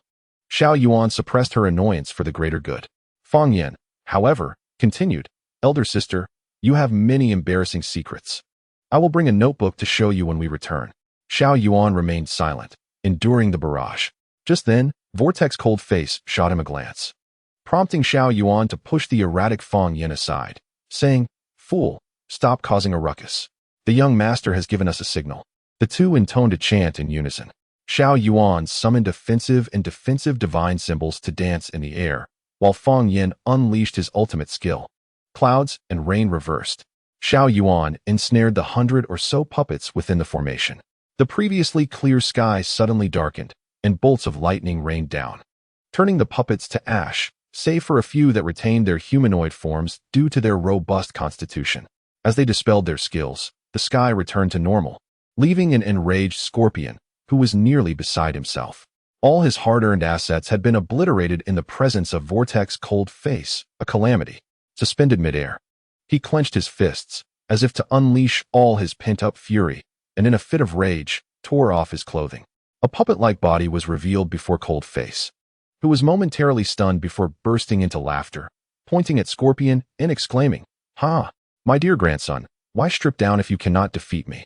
Are you trying to show off your physique, or do you believe that removing your clothing will grant you victory? However, you are doing it wrong. You should also remove your pants for a perfect effect. A person like Cold Face, who could infuriate without consequence, was truly one of a kind, perhaps even a singular oddity in this world. Kagura stifled a laugh, covering her mouth, thinking that this fool should really reconsider his way of speaking, lest he drive a living person to meet the Grim Reaper. Scorpion closed his eyes, his expression void of emotion, stating, Vortex Cold Face, today I shall demonstrate the might of my undying body. Unbeknownst to them, however, two pairs of eyes were secretly observing their every move from the nearby thicket. Chapter 49. Two women compete for a man in the thicket. Two individuals were engaged in discussion. Sister Xiaonan, is it truly wise for us to observe from here? Shouldn't we lend a hand to Scorpion? Enough. When did it become your place to instruct me? Our mission is to stall these individuals, allowing Daedara to safely bring the three tails back to the base. Ju, with his yin-yang face, half black and half white, exhibited no discernible expression, but his voice indicated concern. But if we do not assist Scorpion, what if he is defeated? The boss will surely be furious with us. To reassure Ju, Xiaonan patted his shoulder, saying, Do not worry. I will handle things on the boss's end. With that, she resumed her observation, wearing a lovesick expression. Cold Face extended his hand, summoning an ice spear, holding it in one hand while declaring to the three behind him, Today is the day I compete against my son. You must not interfere. Fang Yin interjected, Then, young master, should we cheer for you even if you are defeated and become his trophy? Cold Face found himself in a predicament, his fists clenched as his face twisted with irritation. That insufferable Fang Yin was truly exasperating. Seeing Cold Face's displeasure, Xiao Yuan could no longer tolerate Fang Yin's disrespectful comments. Using her elder sister's authority, she gave him a sound thrashing, saying, You can say what you want about me, but how dare you curse the young master? especially in front of the young mistress? Do you not fear that the young mistress will chop you up for dumplings? Kagura hesitated. Am I really that violent? Cold Face was at a loss for words. Looking heavenward and sighing, oh, heaven, could you not provide me with a few clever allies? Why is it that other fan groups know how to cheer and applaud for their idols, while mine only remains silent and even resorts to violence? At that moment, a heartfelt voice finally reached the cold-faced individual. Cold Face, I support you. The speaker was none other than Xiao Nan, hidden amidst the foliage. Upon hearing her voice, Cold Face turned to see a beautiful woman approaching him slowly. At first glance, he broke into a cold sweat, for beside the beauty stood a ghost. Terrified, Cold Face let out a scream. Ah, my gosh, I didn't expect to see a ghost during the day. What kind of ghost is this with an yin-yang face? Is it a hybrid of a zombie and a human? Does it fear sunlight? Has it become a deity? Kagura walked up to Cold Face, and just as he instinctively covered his head, fearing another blow, he said, Mother Yasha, what do you want? I didn't say anything about you. Kagura's subsequent actions revealed a tender side of her. She embraced Cold Face, and his face unwittingly found its way to her chest.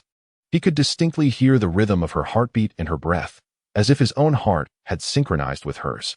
With a maternal smile, Kagura reassured him. Don't be afraid, silly baby. That isn't a ghost, it's a person. Cold Face's expression fell as he pushed Kagura away with force, exclaiming, Humph, Mother Yasha. I knew you weren't that kind-hearted. Who are you calling a silly baby? I am already an adult. Kagura chuckled. You call yourself an adult, yet you're frightened to this extent. No one would believe you. Cold Face, renowned as a handsome figure in everyone's eyes, suddenly felt a weight on his back. Xiaonan had leaned her head on his shoulder. He screamed again, Ah, ghost sister. I was wrong. My meat isn't delicious. If you want to eat, take him instead. My subordinate's flesh is tender and nourishing, perfect for a beauty like you. Xiaonan calmly replied, Oh, don't worry. I'm not a ghost. If anyone's a ghost, it's that yin-yang face. I'm just infatuated with you at first sight. Would you consider joining my organization? Cold Face shivered at the thought. He noticed that Kagura had activated her kaleidoscope Sharingan, and she seemed capable of resolving his predicament in an instant. Suddenly, an idea struck him. To save his own life, he had to continue pretending to be Kagura's husband. Darling wife, please save me. You saw it. She's the one clinging to me. Kagura felt warmth in her heart at the term darling wife. She turned to Xiao Nan and said, Hey, you impudent girl at the back, let go of my husband, or I'll send you back from whence you came.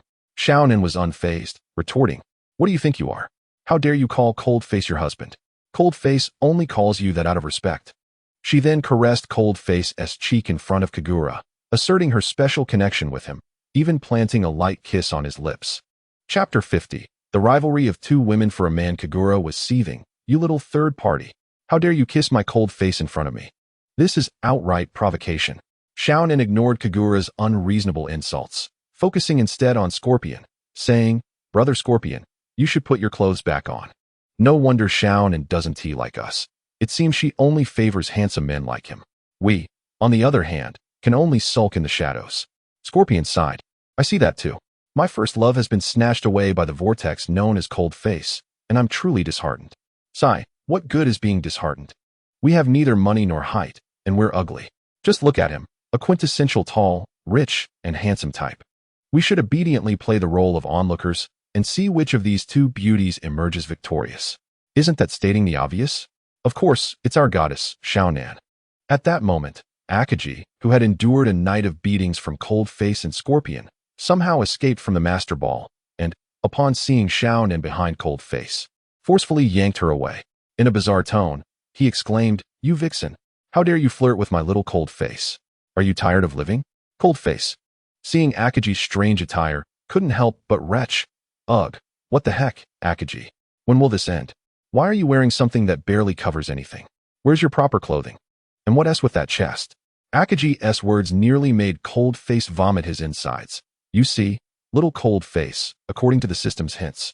Once I've been kissed, I can choose my preferred gender. This chest is my own doing. He added, and my staff has transformed into 2 stripes. Little Cold Face has become this way for you. Don't let my efforts go to waste. Akaji's remark prompted not just Cold Face, but the others to join in retching. Fong Yin cursed. How did this idiot turn into this? He makes our young master vomit alone, and now he drags us into it. Ugh. Stop talking. I've never seen such an ugly pervert.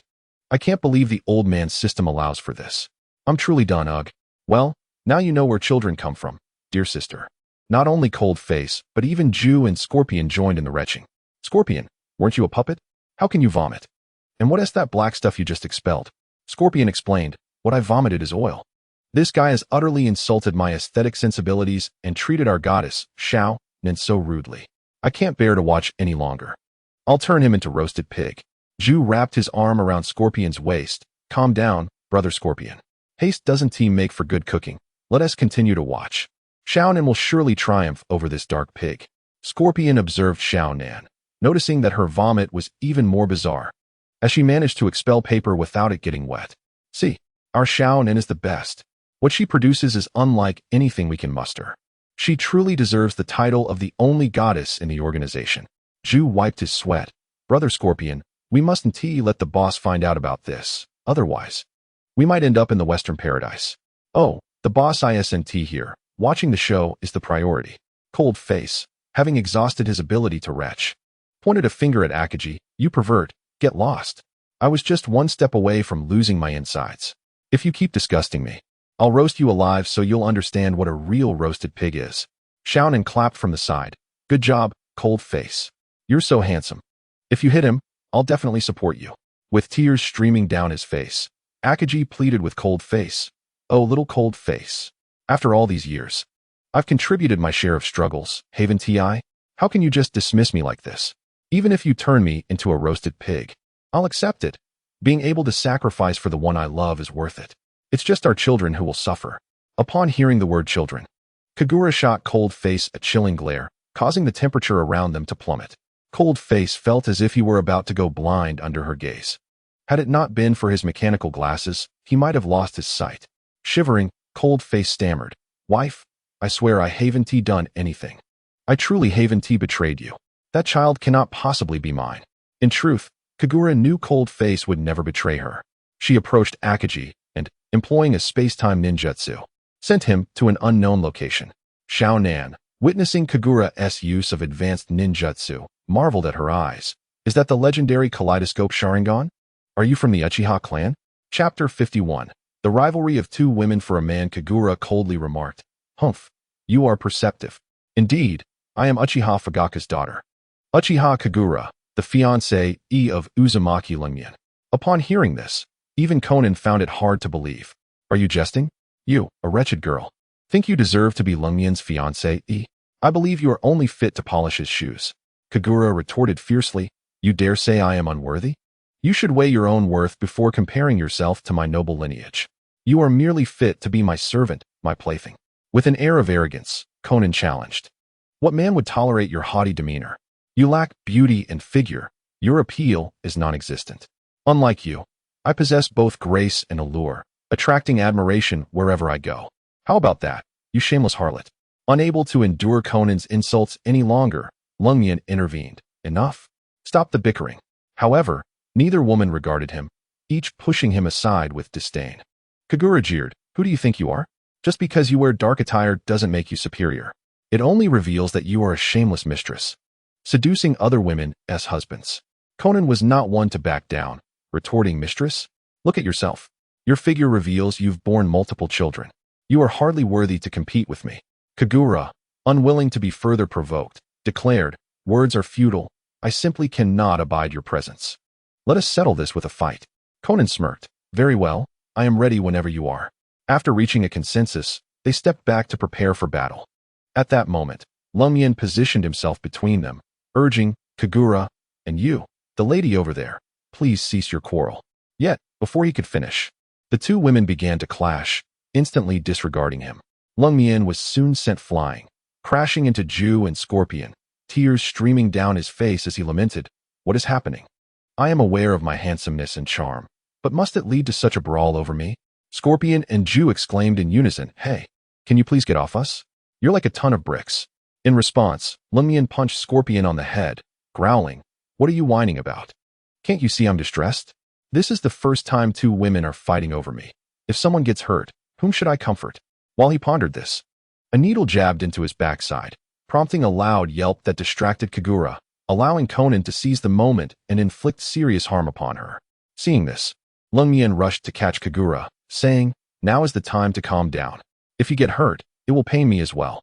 Conan elegantly landed, taunting, "Well then, shameless harlot, do you admit defeat?"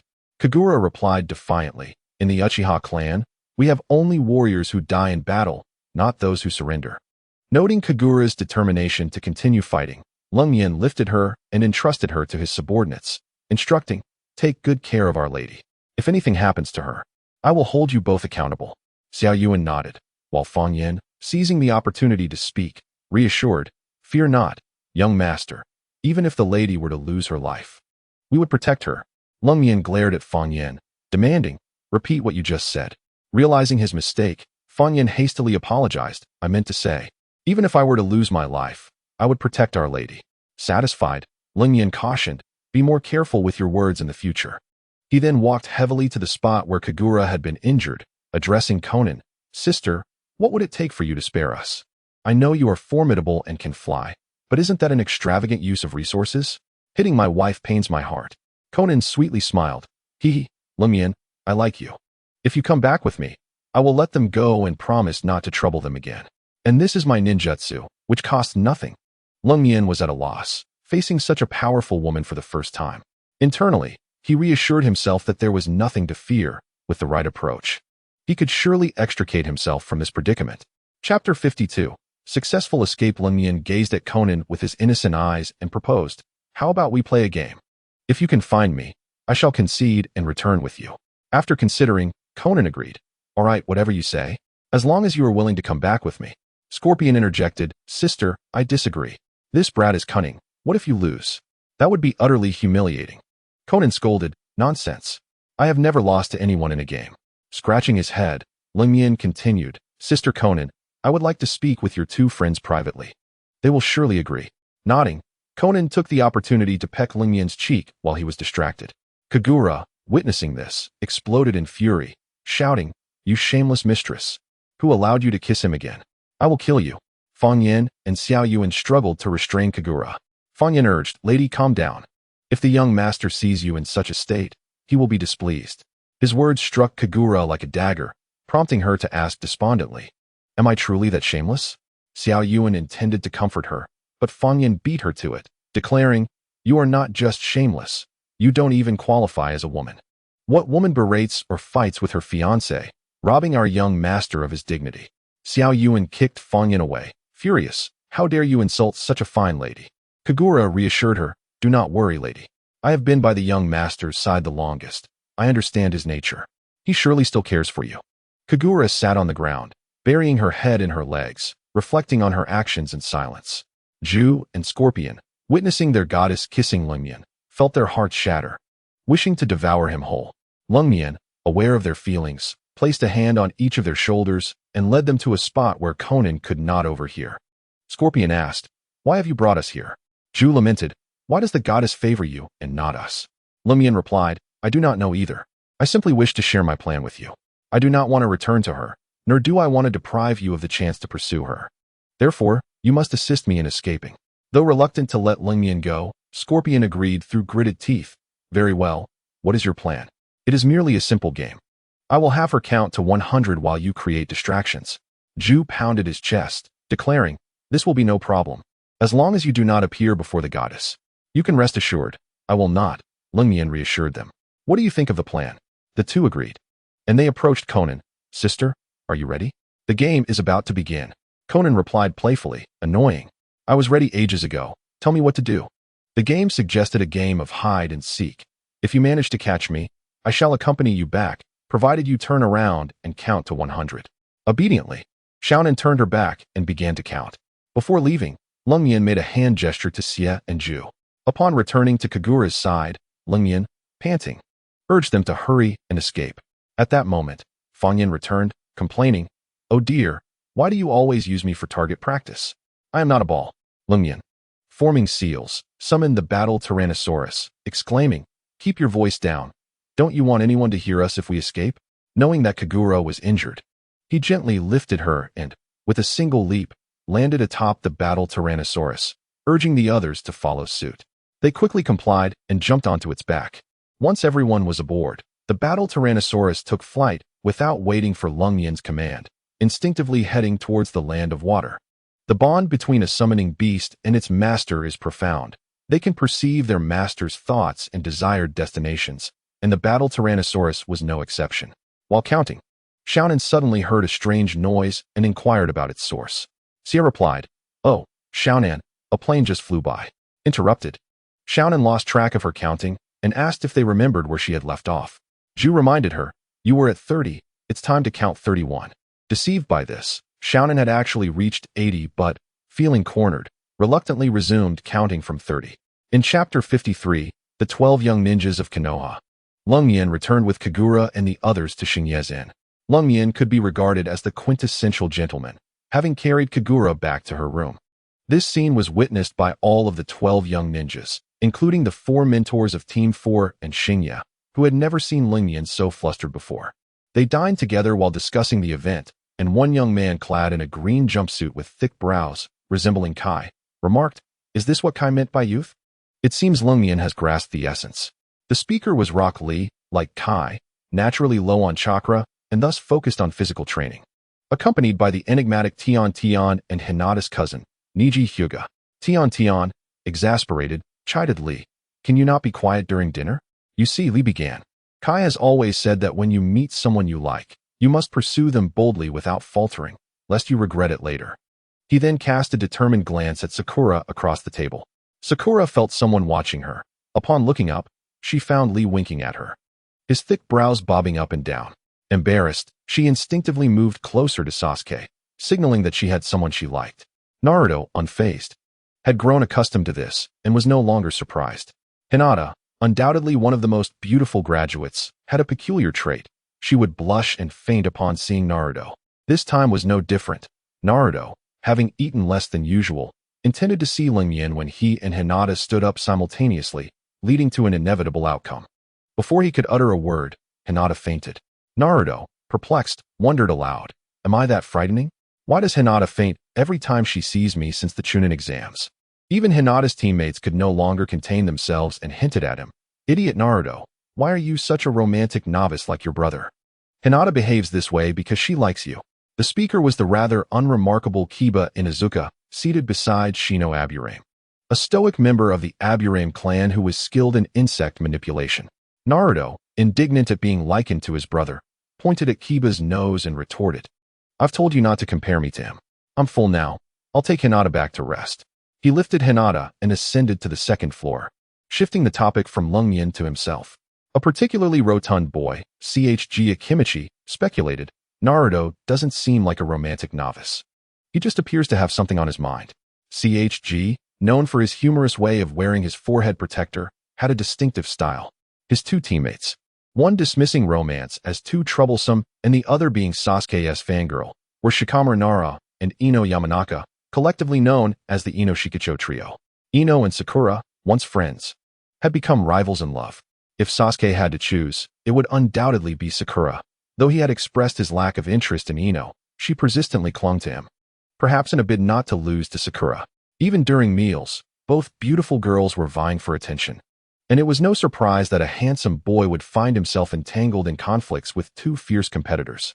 In truth, Sasuke's affections lay firmly with Sakura. Despite Ino's relentless pursuit, he simply preferred the color pink, which contributed to his disinterest in Ino. Sakura, a tempest of jealousy, boldly declared to Ino, "You wild boar. Stay away from Sasuke." Ino retorted, "Why should I? Sasuke is mine. You should be the one to keep your distance." Thus erupted a war between the 2 women. Shikamaru, wearied by the scene, remarked, "My father was right. Women are indeed the most fearsome creatures in the world. What a bother." Niji, also a handsome figure, inherited the unique Byakugan of the Hyuga clan, which limited his suitors, yet rumors circulated that he had a fondness for Tian Tian. "Indeed," he mused, "Tian Tian is the best. She has never lost her temper with me. I find it quite touching." Conversely, Tian Tian regretted teaming up with Lee and Niji, wishing instead for a partner as foolish as Naruto, rather than enduring the antics of her 2 dim-witted companions. In Chapter 54, Kagura's reflection, the discordant meal finally concluded.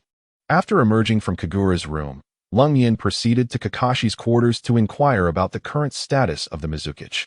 Upon learning that the Mizukage was merely weak with no serious issues, but that the three tails had been captured by the Akatsuki, resulting in a failed mission and half the experience points, Lung Yin returned to his room, a dark cloud hovering above him, feeling rather discontented. He sensed that something would unfold around him, though he could not discern what, and weary, he lay down and gradually fell asleep. Not long after Lung Yin departed, Kagura emerged from her room. The downstairs area was nearly empty, save for Che Yongtai and Fang Yin tidying up. Kagura approached Xingye's room, wishing to seek her counsel on the ways of womanhood.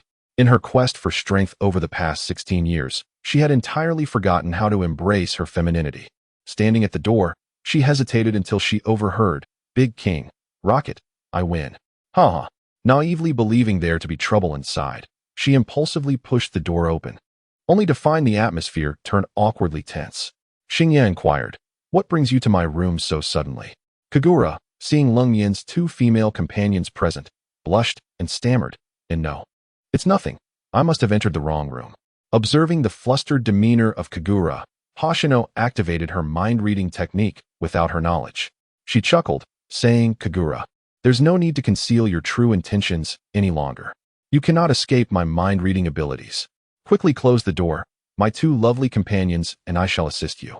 Kagura obediently shut the door with a resounding thud, startling Che Yongtai and Fang Yin, who were tidying up nearby. Curious, why is the young lady visiting the madam's chamber at this late hour? Che Yongtai wondered. "Are you foolish, Che Yongtai? Did you not notice the distress on the young lady's face? She must be harboring some concerns," Fang Yin replied. "How about we eavesdrop? Aren't you curious about what those women might be discussing?" Upon hearing this suggestion, Fang Yin eagerly raised both hands and feet in agreement, exclaiming, "Yes, that's a splendid idea." Thus, the two stealthily positioned themselves by Hoshino's door, eavesdropping on Kagura's lackluster voice as she lamented, "I have a question for you. Am I being too harsh on that fool?" Xiao Yuan tilted her head, unsure of how to respond, while Shisha, ever the foodie, was oblivious to the conversation at hand, preoccupied with thoughts of her favorite delicacies. Hoshino, being Kagura's closest confidant, cleared her throat and inquired, "Kagura, how do you truly feel? How do you treat him when he is cold towards you?" Kagura pondered for a long while, reflecting on their first encounter in the women's bathhouse. As Fang Yin had described, it had been a confrontation filled with punches, kicks, and harsh words, an exchange dominated by violence and insults. Kagura felt a wave of embarrassment wash over her as she concluded, "It seems I am unworthy of him. No matter how well he treats me, it doesn't change the fact that I detest his vile actions." Hoshino interjected, "No one is unworthy of anyone else. Trust me, you should have an earnest conversation with him. He may very well reveal his true feelings." Xiao Yuan chimed in, "The madam is correct. Young lady, you are the rightful partner. You cannot lose to that mistress." This struck a nerve with Kagura, and she recalled the sight of Xiaonan with the cold-faced man, causing her fury to boil over. She retorted vehemently, "Apologize to him? Not a chance." Hoshino sighed. "It appears, Kagura, that you are destined to succumb to the mistress Xiao Yuan mentioned."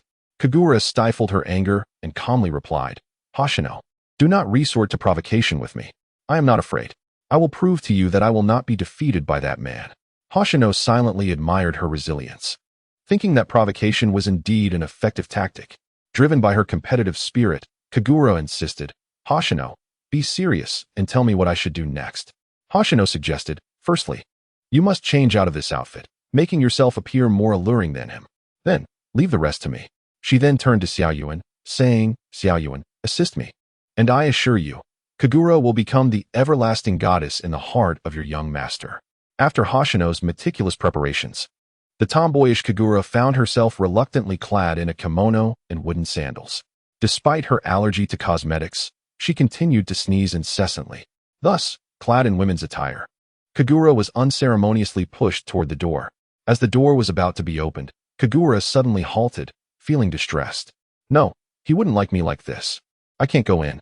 Hoshino looked at her disdainfully and said, "Kagura, where is your feminine spirit? I believe in you. Follow my instructions, and he will surely confess to you." Gathering her courage, when she finally opened the door, two figures stumbled in. Fortunately, Kagura maintained her composure and refrained from screaming, or else everyone would have been awakened to her embarrassing situation. Hoshino pulled Kagura behind her, hands on her hips, her deep blue eyes seemingly ready to devour the intruders. However, mindful of the sleeping occupants, she suppressed her fury and asked, "What did you two overhear just now?" Fang Yin nonchalantly replied, "I heard everything. I was merely curious. I can't believe the young lady would wear such ridiculous attire. Is she going to a masquerade with our young master? With such an outlandish outfit, how embarrassing. At the very least, she should don a dress made of silk like mine. The young master would surely act like a gentleman upon seeing it." Fang Yin was not exaggerating. As he spoke, he handed a dress to Kagura, saying, "Here, young lady, this is perfect for a woman over 30. Try it on and see if it fits." Kagura, feeling exasperated, retorted, "A dress for a 30-year-old? I'm only 16. This time, without Xiao Yuan's assistance." Kagura decided to take matters into her own hands. Seizing the opportunity while Fang Yin was distracted, she delivered a swift kick to his chin, knocking him out. However, this typical stance inadvertently exposed his most vulnerable area, causing Che Yongtai to become flustered and bleed from his nose. Unbeknownst to Kagura, Che Yongtai quickly covered his nose and turned away, saying, "Young lady, I'll take this hopeless fellow back. I wish you success." With that, he hurriedly dragged the half-conscious Fang Yin away, leaving behind the dress in his hand. Kagura, looking at the repugnant garment, wished for its immediate disappearance and incinerated it with a fire technique. Afterward, Kagura remained silent, trudging heavily towards the cold-faced man's chamber. Her heart conflicted over whether to enter and whether her appearance would frighten him. With continuous encouragement from Hoshino, she finally mustered the courage to push the door open, only to discover the cold-faced man sleeping soundly. She quietly approached his bedside. In truth, the cold-faced man was not asleep. He was fully aware of Kagura's arrival and wished to tease her. At this moment, Kagura exclaimed, "Fool, why are you sleeping like a dead pig? Get up." The cold-faced man frowned, taken aback that Kagura had entered merely to scold him. Stubbornly, he thought to himself, "If you want me to get up, I won't. Do you really think you're the queen? I refuse to comply, and we'll see what outrageous act you will perform." In the darkness, Kagura did not notice the expression on his face as she continued, "You bully, calling me a she-demon. I am far more beautiful than any she-demon." The cold-faced man nearly leapt up, retorting, "You call yourself beautiful? You are utterly unreasonable. It has always been you bullying me, yet you play the victim. How infuriating." Kagura's subsequent actions nearly caused the cold-faced man to lose control. This was, of course, a strategy suggested by Hoshino. She had advised Kagura that if he remained unresponsive, she should take the initiative to kiss him, and he would surely wake to confess his feelings. With the moonlight casting a soft glow, Kagura could vaguely see the cold-faced man's serene features, causing her heart to race and the temperature around her to rise. She silently encouraged herself, "Uchiha Kagura, you can do this. You must not lose to any other woman. You are one of a kind." Yet, inexplicably, while her mind resisted, her body betrayed her, gradually closing the distance to his handsome face. With her eyes shut, she was on the verge of kissing him when she abruptly halted, shaking her head. "What am I doing? How could I initiate a kiss? That would be too embarrassing." Outside the door, Hoshino covered her face, mortified at Kagura's faltering in such a crucial moment. Xiao Yuan lamented, "I thought there would be a spectacle to witness, but the young lady is too proud. They have kissed before. I don't understand what she is so shy about." Although Xiao Yuan spoke softly, her words pierced Hoshino's ears. She eagerly asked, "How did they even kiss? It seems so well hidden." Chapter 56, The Tale of Kagura and Her Husband, Part 2. Observing Hoshino's inquisitive expression, she couldn't help but feel an urge to slap herself. "Madam, I shall share the details with you when I find the time. For now, let us simply enjoy the spectacle." Hoshino's curiosity about her friend's affairs was insatiable, and in her eagerness to witness the unfolding drama, she temporarily spared Xiao Yuan. "However, you must clarify everything to me afterward. Otherwise, do not blame me for not letting you off lightly." Xiao Yuan, perspiring, reassured her, "Rest assured, I will recount every detail." In her mind, she lamented, "Oh dear, this madam is truly intimidating." As Hoshino remained transfixed by the happenings inside, she was oblivious to Xiao Yuan's inner turmoil. Kagura began pacing back and forth in the room, grappling with the dilemma of whether to kiss him. She felt deeply conflicted, pondering how he might look down on her if he found out. After much agonizing deliberation, she ultimately decided against it. Kagura simply couldn't bring herself to do it. The one truly suffering was the cold-faced man, who had anticipated a moment of intimacy with Kagura, only to have her suddenly halt. "Hurry up, you fierce woman. If you wish to kiss me, just do it quickly." Kagura pointed at him, saying, "I will only peck you gently. You must not wake up. If you dare to awaken, I will not hesitate to strike you." The cold-faced man was delighted to hear this. He was already mentally prepared. Just as Kagura was about to press her lips to his, she paused once more.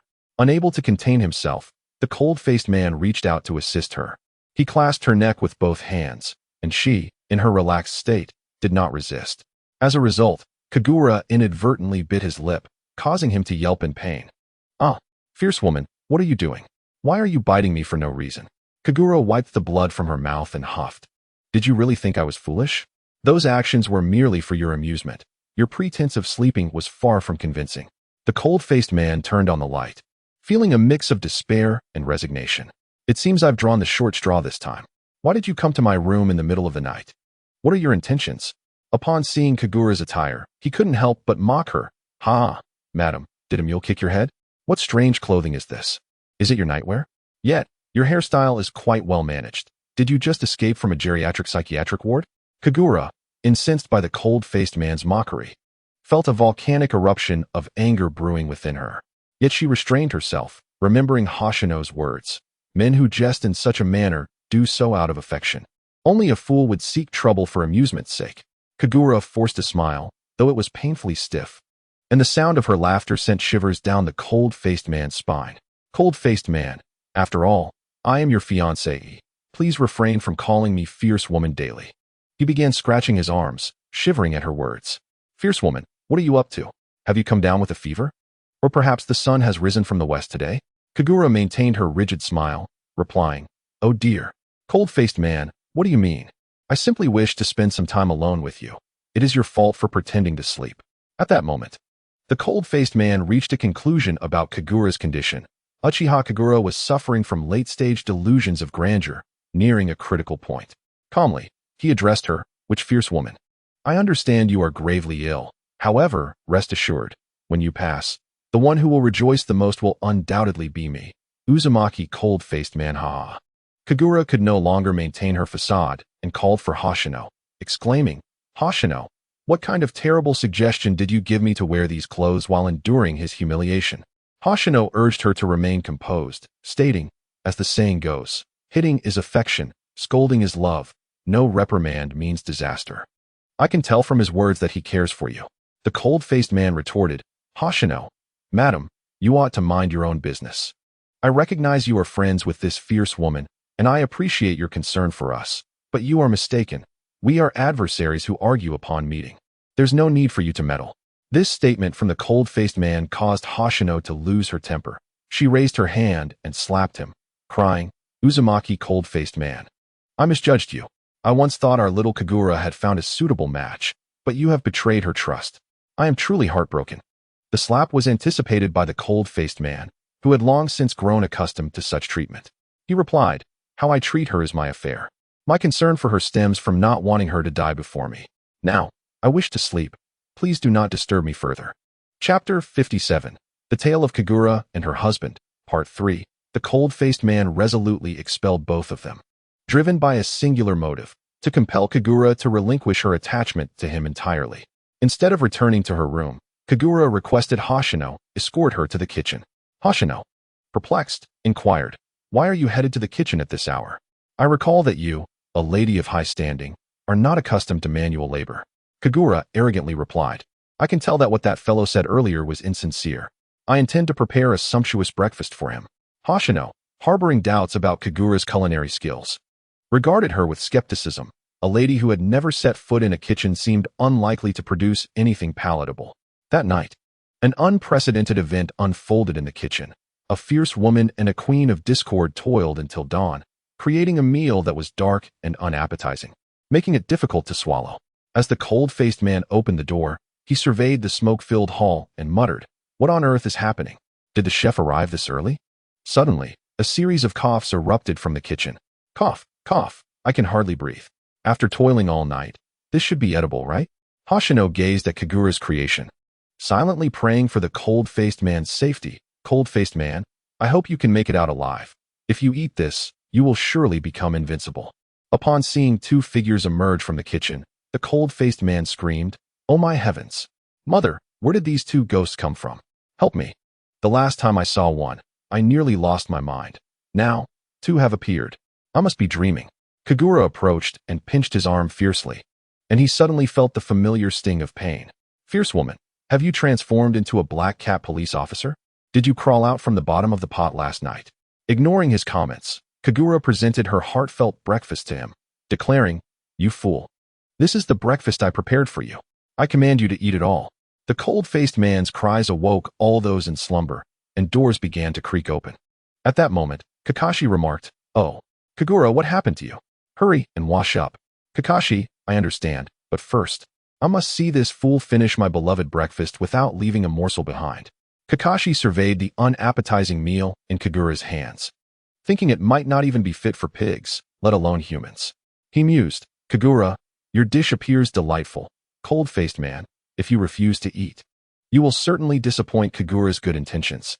Ino, having emerged from her room, exclaimed, "Wow, cold-faced man, you are so fortunate to have Senior Kagura prepare breakfast for you.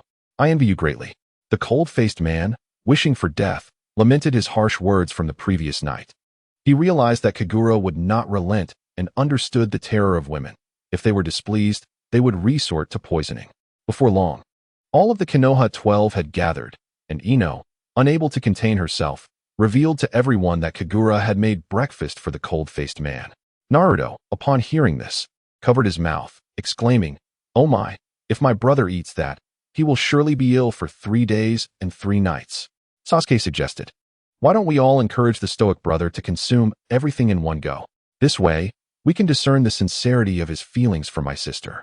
Naruto chimed in, "Friends, on the count of 3, let us see my brother devour this plate of love-filled breakfast. 1, 2, 3. The chorus from above erupted, "Cold-faced senior, eat. We believe in you." Cold-faced glanced at his mischievous younger brother, Naruto, and silently cursed, "You little rascal, are you intentionally trying to embarrass me?" Trembling, he accepted the food from Kagura and gingerly placed it on the table behind him. He picked up his chopsticks, inhaled the aroma of the kanji, and immediately lost his appetite. As for the hard-boiled egg, what could he possibly say? He took a hefty sip of the kanji, all the while wearing a forced smile and exclaiming, "It's truly delightful. Mother Yasha, I never expected your culinary skills to be this commendable." As he swallowed the egg whole, he nearly choked. Perhaps escaping unscathed was a stroke of fortune. He stood and bowed to Kagura, declaring, "Your cooking is simply exquisite. I crave more." With that, Cold-Faced dashed out. Chapter 58. The Two of You, by the wooden man. As Cold-Faced arrived at the whirlpool, he felt a wave of nausea and retched. "Ugh, this Mother Yasha truly seeks my demise. If it weren't for the 10 days of work I owe Hashiyama, I would have left long ago. I shudder to think how she will treat me in the coming days." Just then, Kagura opened the door and asked, "What's wrong? You look like you're about to throw up. Do you find my cooking distasteful?" In an effort to spare Kagura's feelings, Cold-Faced, despite his better judgment, replied, "Not at all.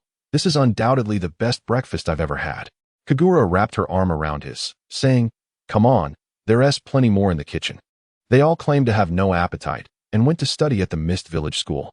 You should go back and finish it to avoid food wastage. Cold-Faced wished he could slap himself for being so considerate of Kagura's feelings. Had he known, he would have laid his cards on the table instead of enduring this awkwardness. "Mother Yasha, I'm quite full now. Please enjoy the remaining delicacies yourself. I just remembered I need to visit Lord Mizukage, so I'll take my leave." He finally freed himself from Kagura's grasp, only to encounter a new crisis. He turned and collided with a hefty woman, landing on the ground.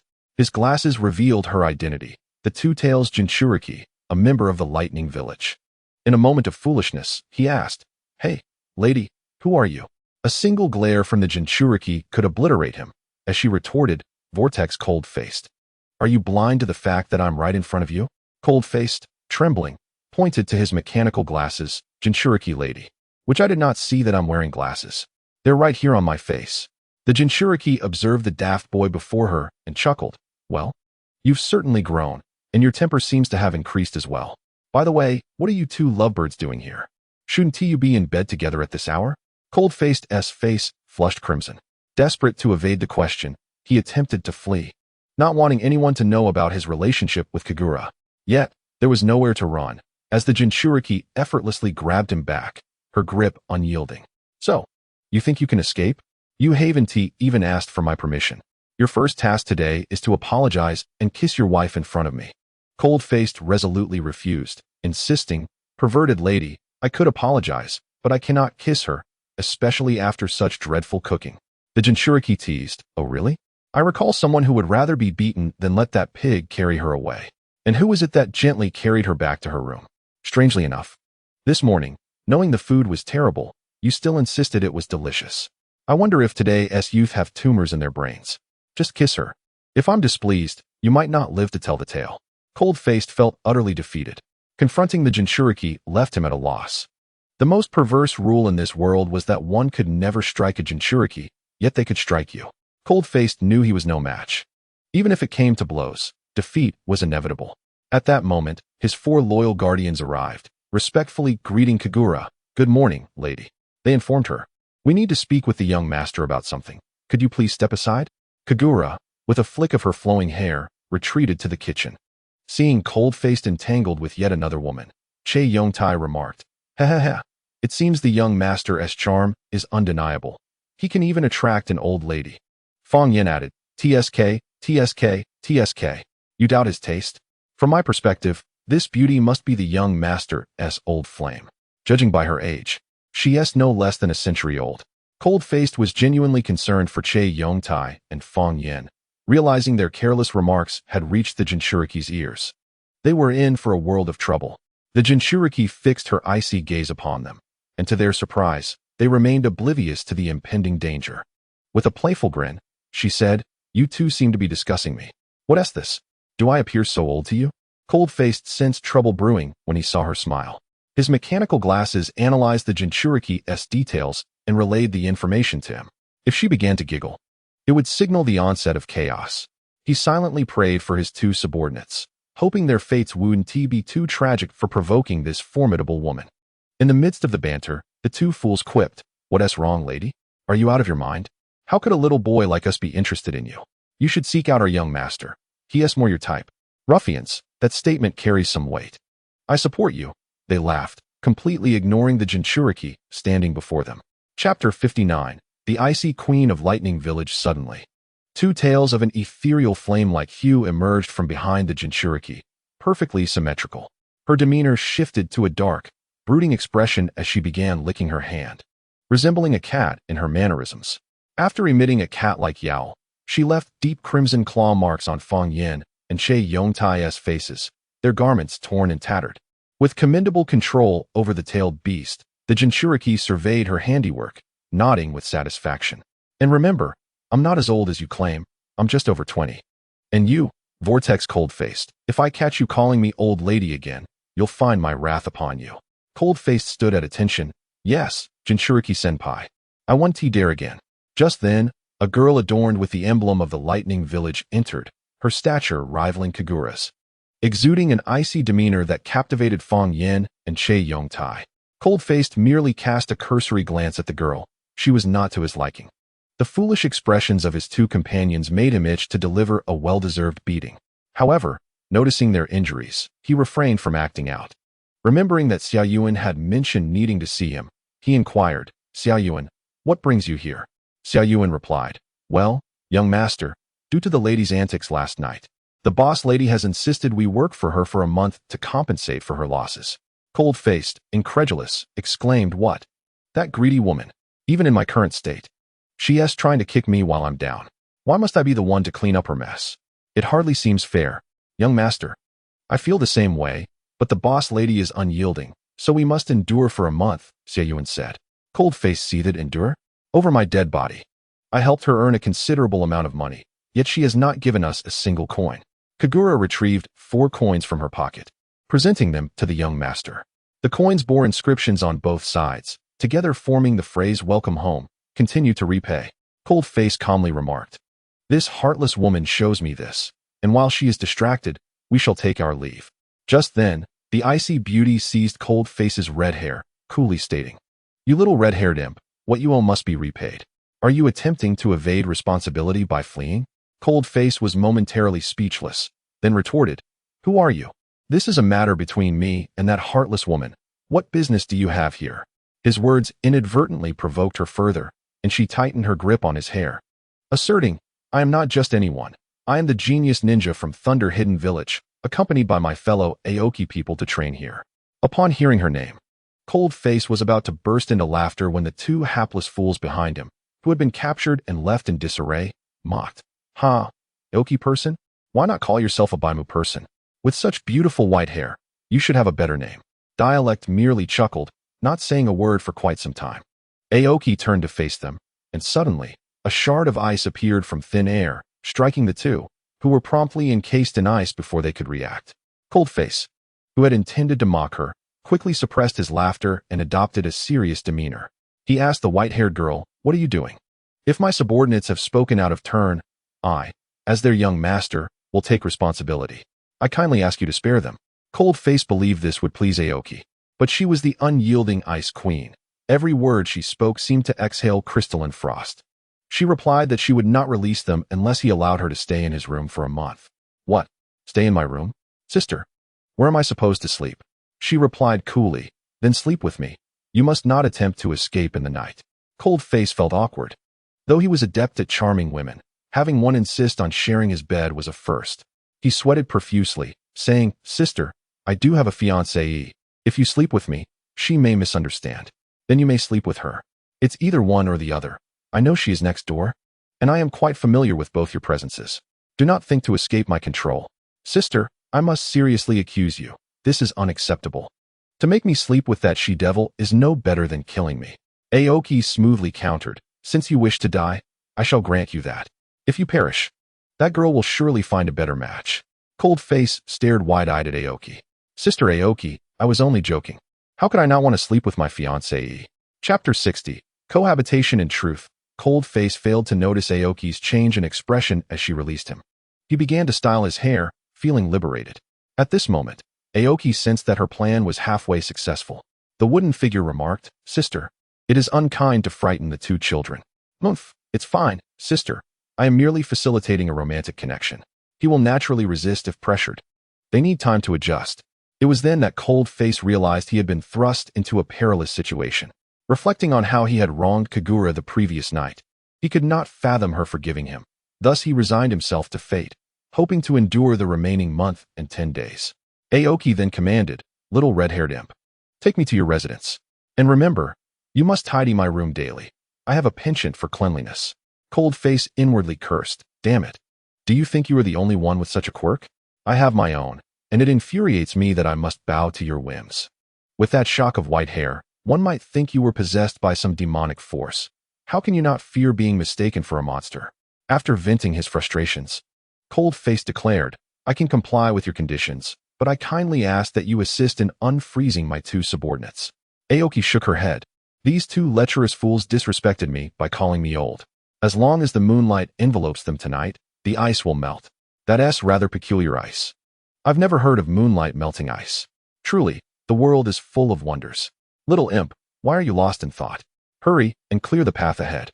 Cold Face found himself outmatched by Aoki's commanding presence. Furthermore, he was a gentleman who never struck a woman.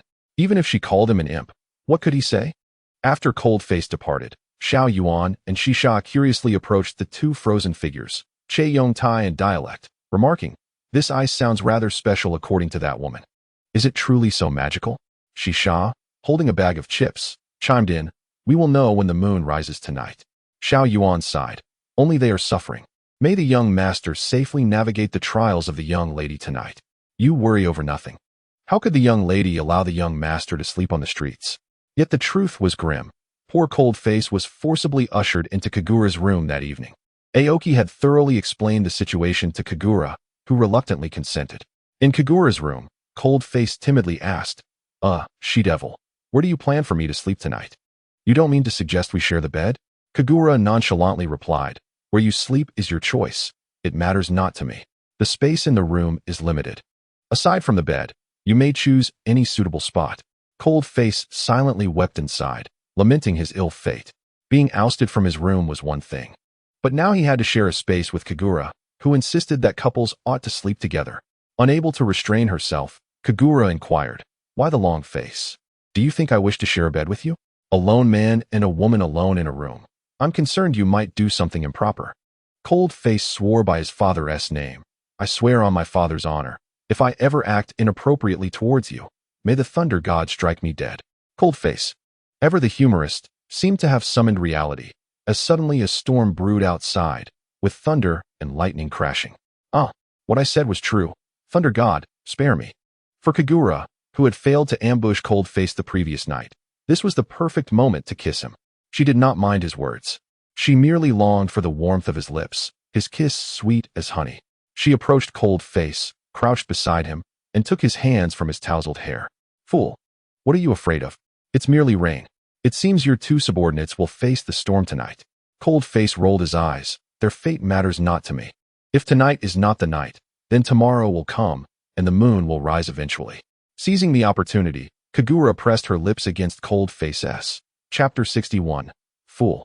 Even illusions can frighten you. Cold Face was momentarily taken aback by Kagura's kiss, hurriedly pushing her away and turning his body.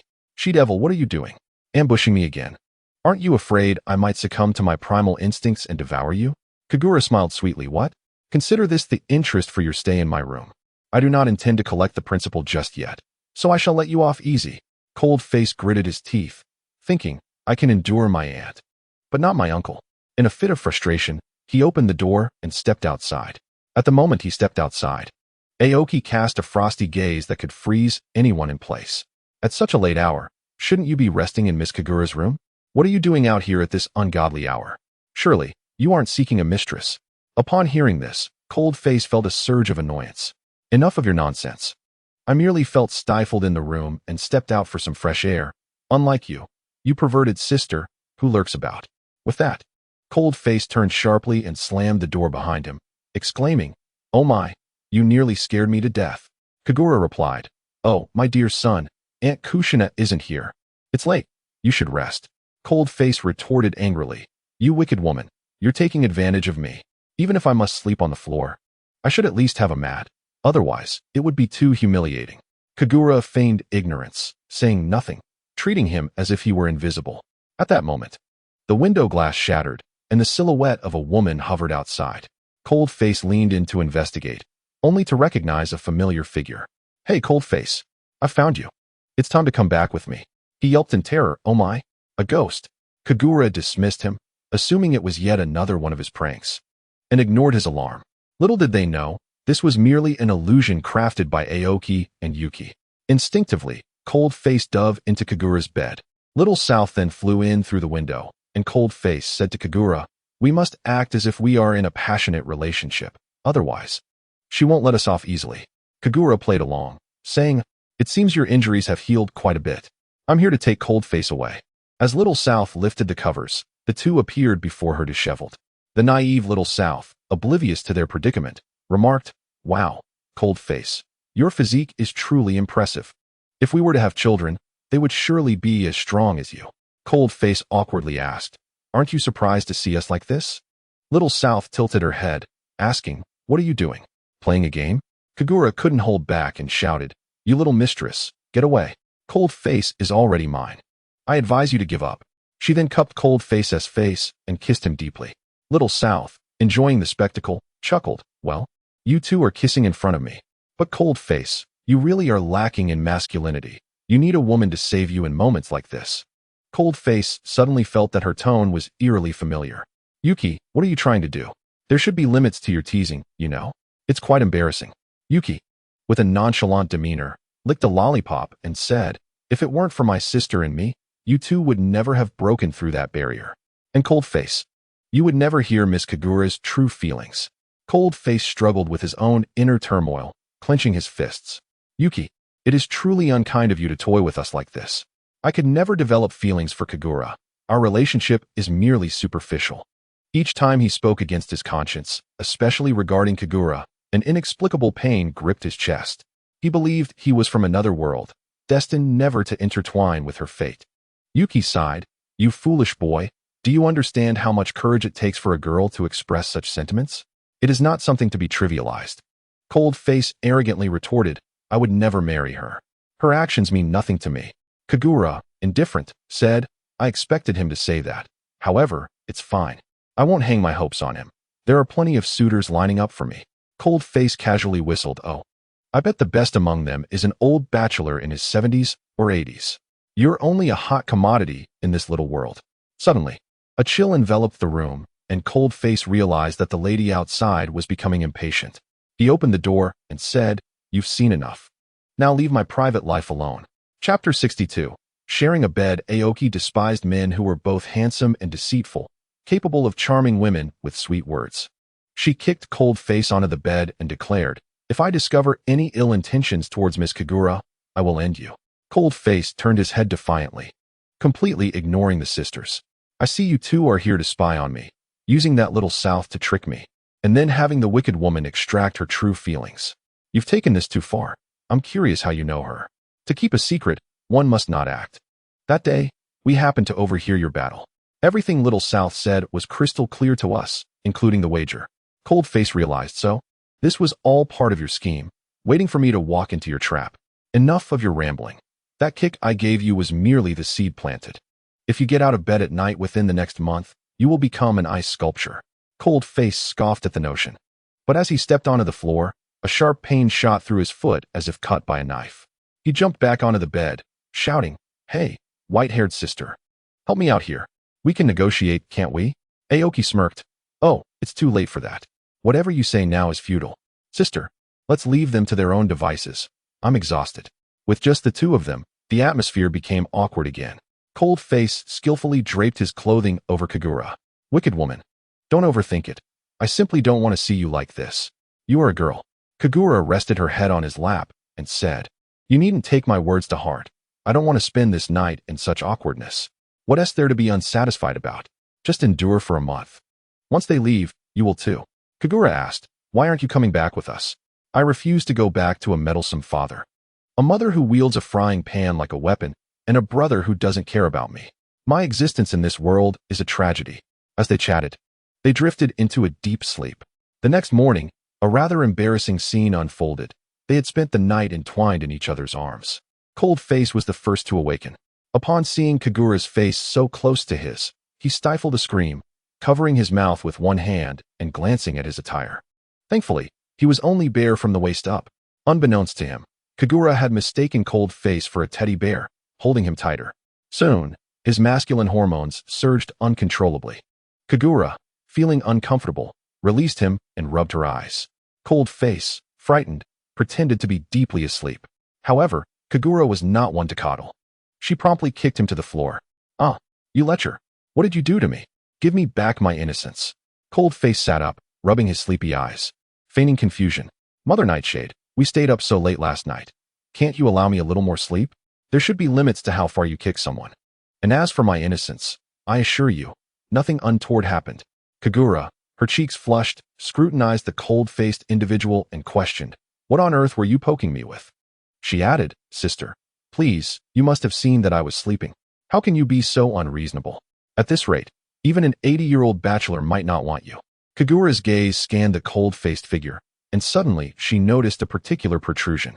Pointing, she declared, Yes, it's your dear brother that disturbed my sweet dreams. The cold-faced individual glanced down and sighed. I sincerely apologize for this. Come, we should be on our way. Chapter 63. Shikamaru's provocation as they exited the room. The cold-faced individual muttered, It's all that devilish pair's fault, forcing me to coexist with her for an entire month. Sigh, this morning was already awkward enough. I wonder what else lies ahead. I hope nothing unexpected occurs. He walked, sighing deeply, oblivious to a little girl rushing ahead in apparent haste. Suddenly, he shouted in surprise. Who dares to bump into me? The little girl, with an air of pride, stood up from the ground, dusted herself off, and boldly retorted. I'm in a hurry to find someone, so don't block my way.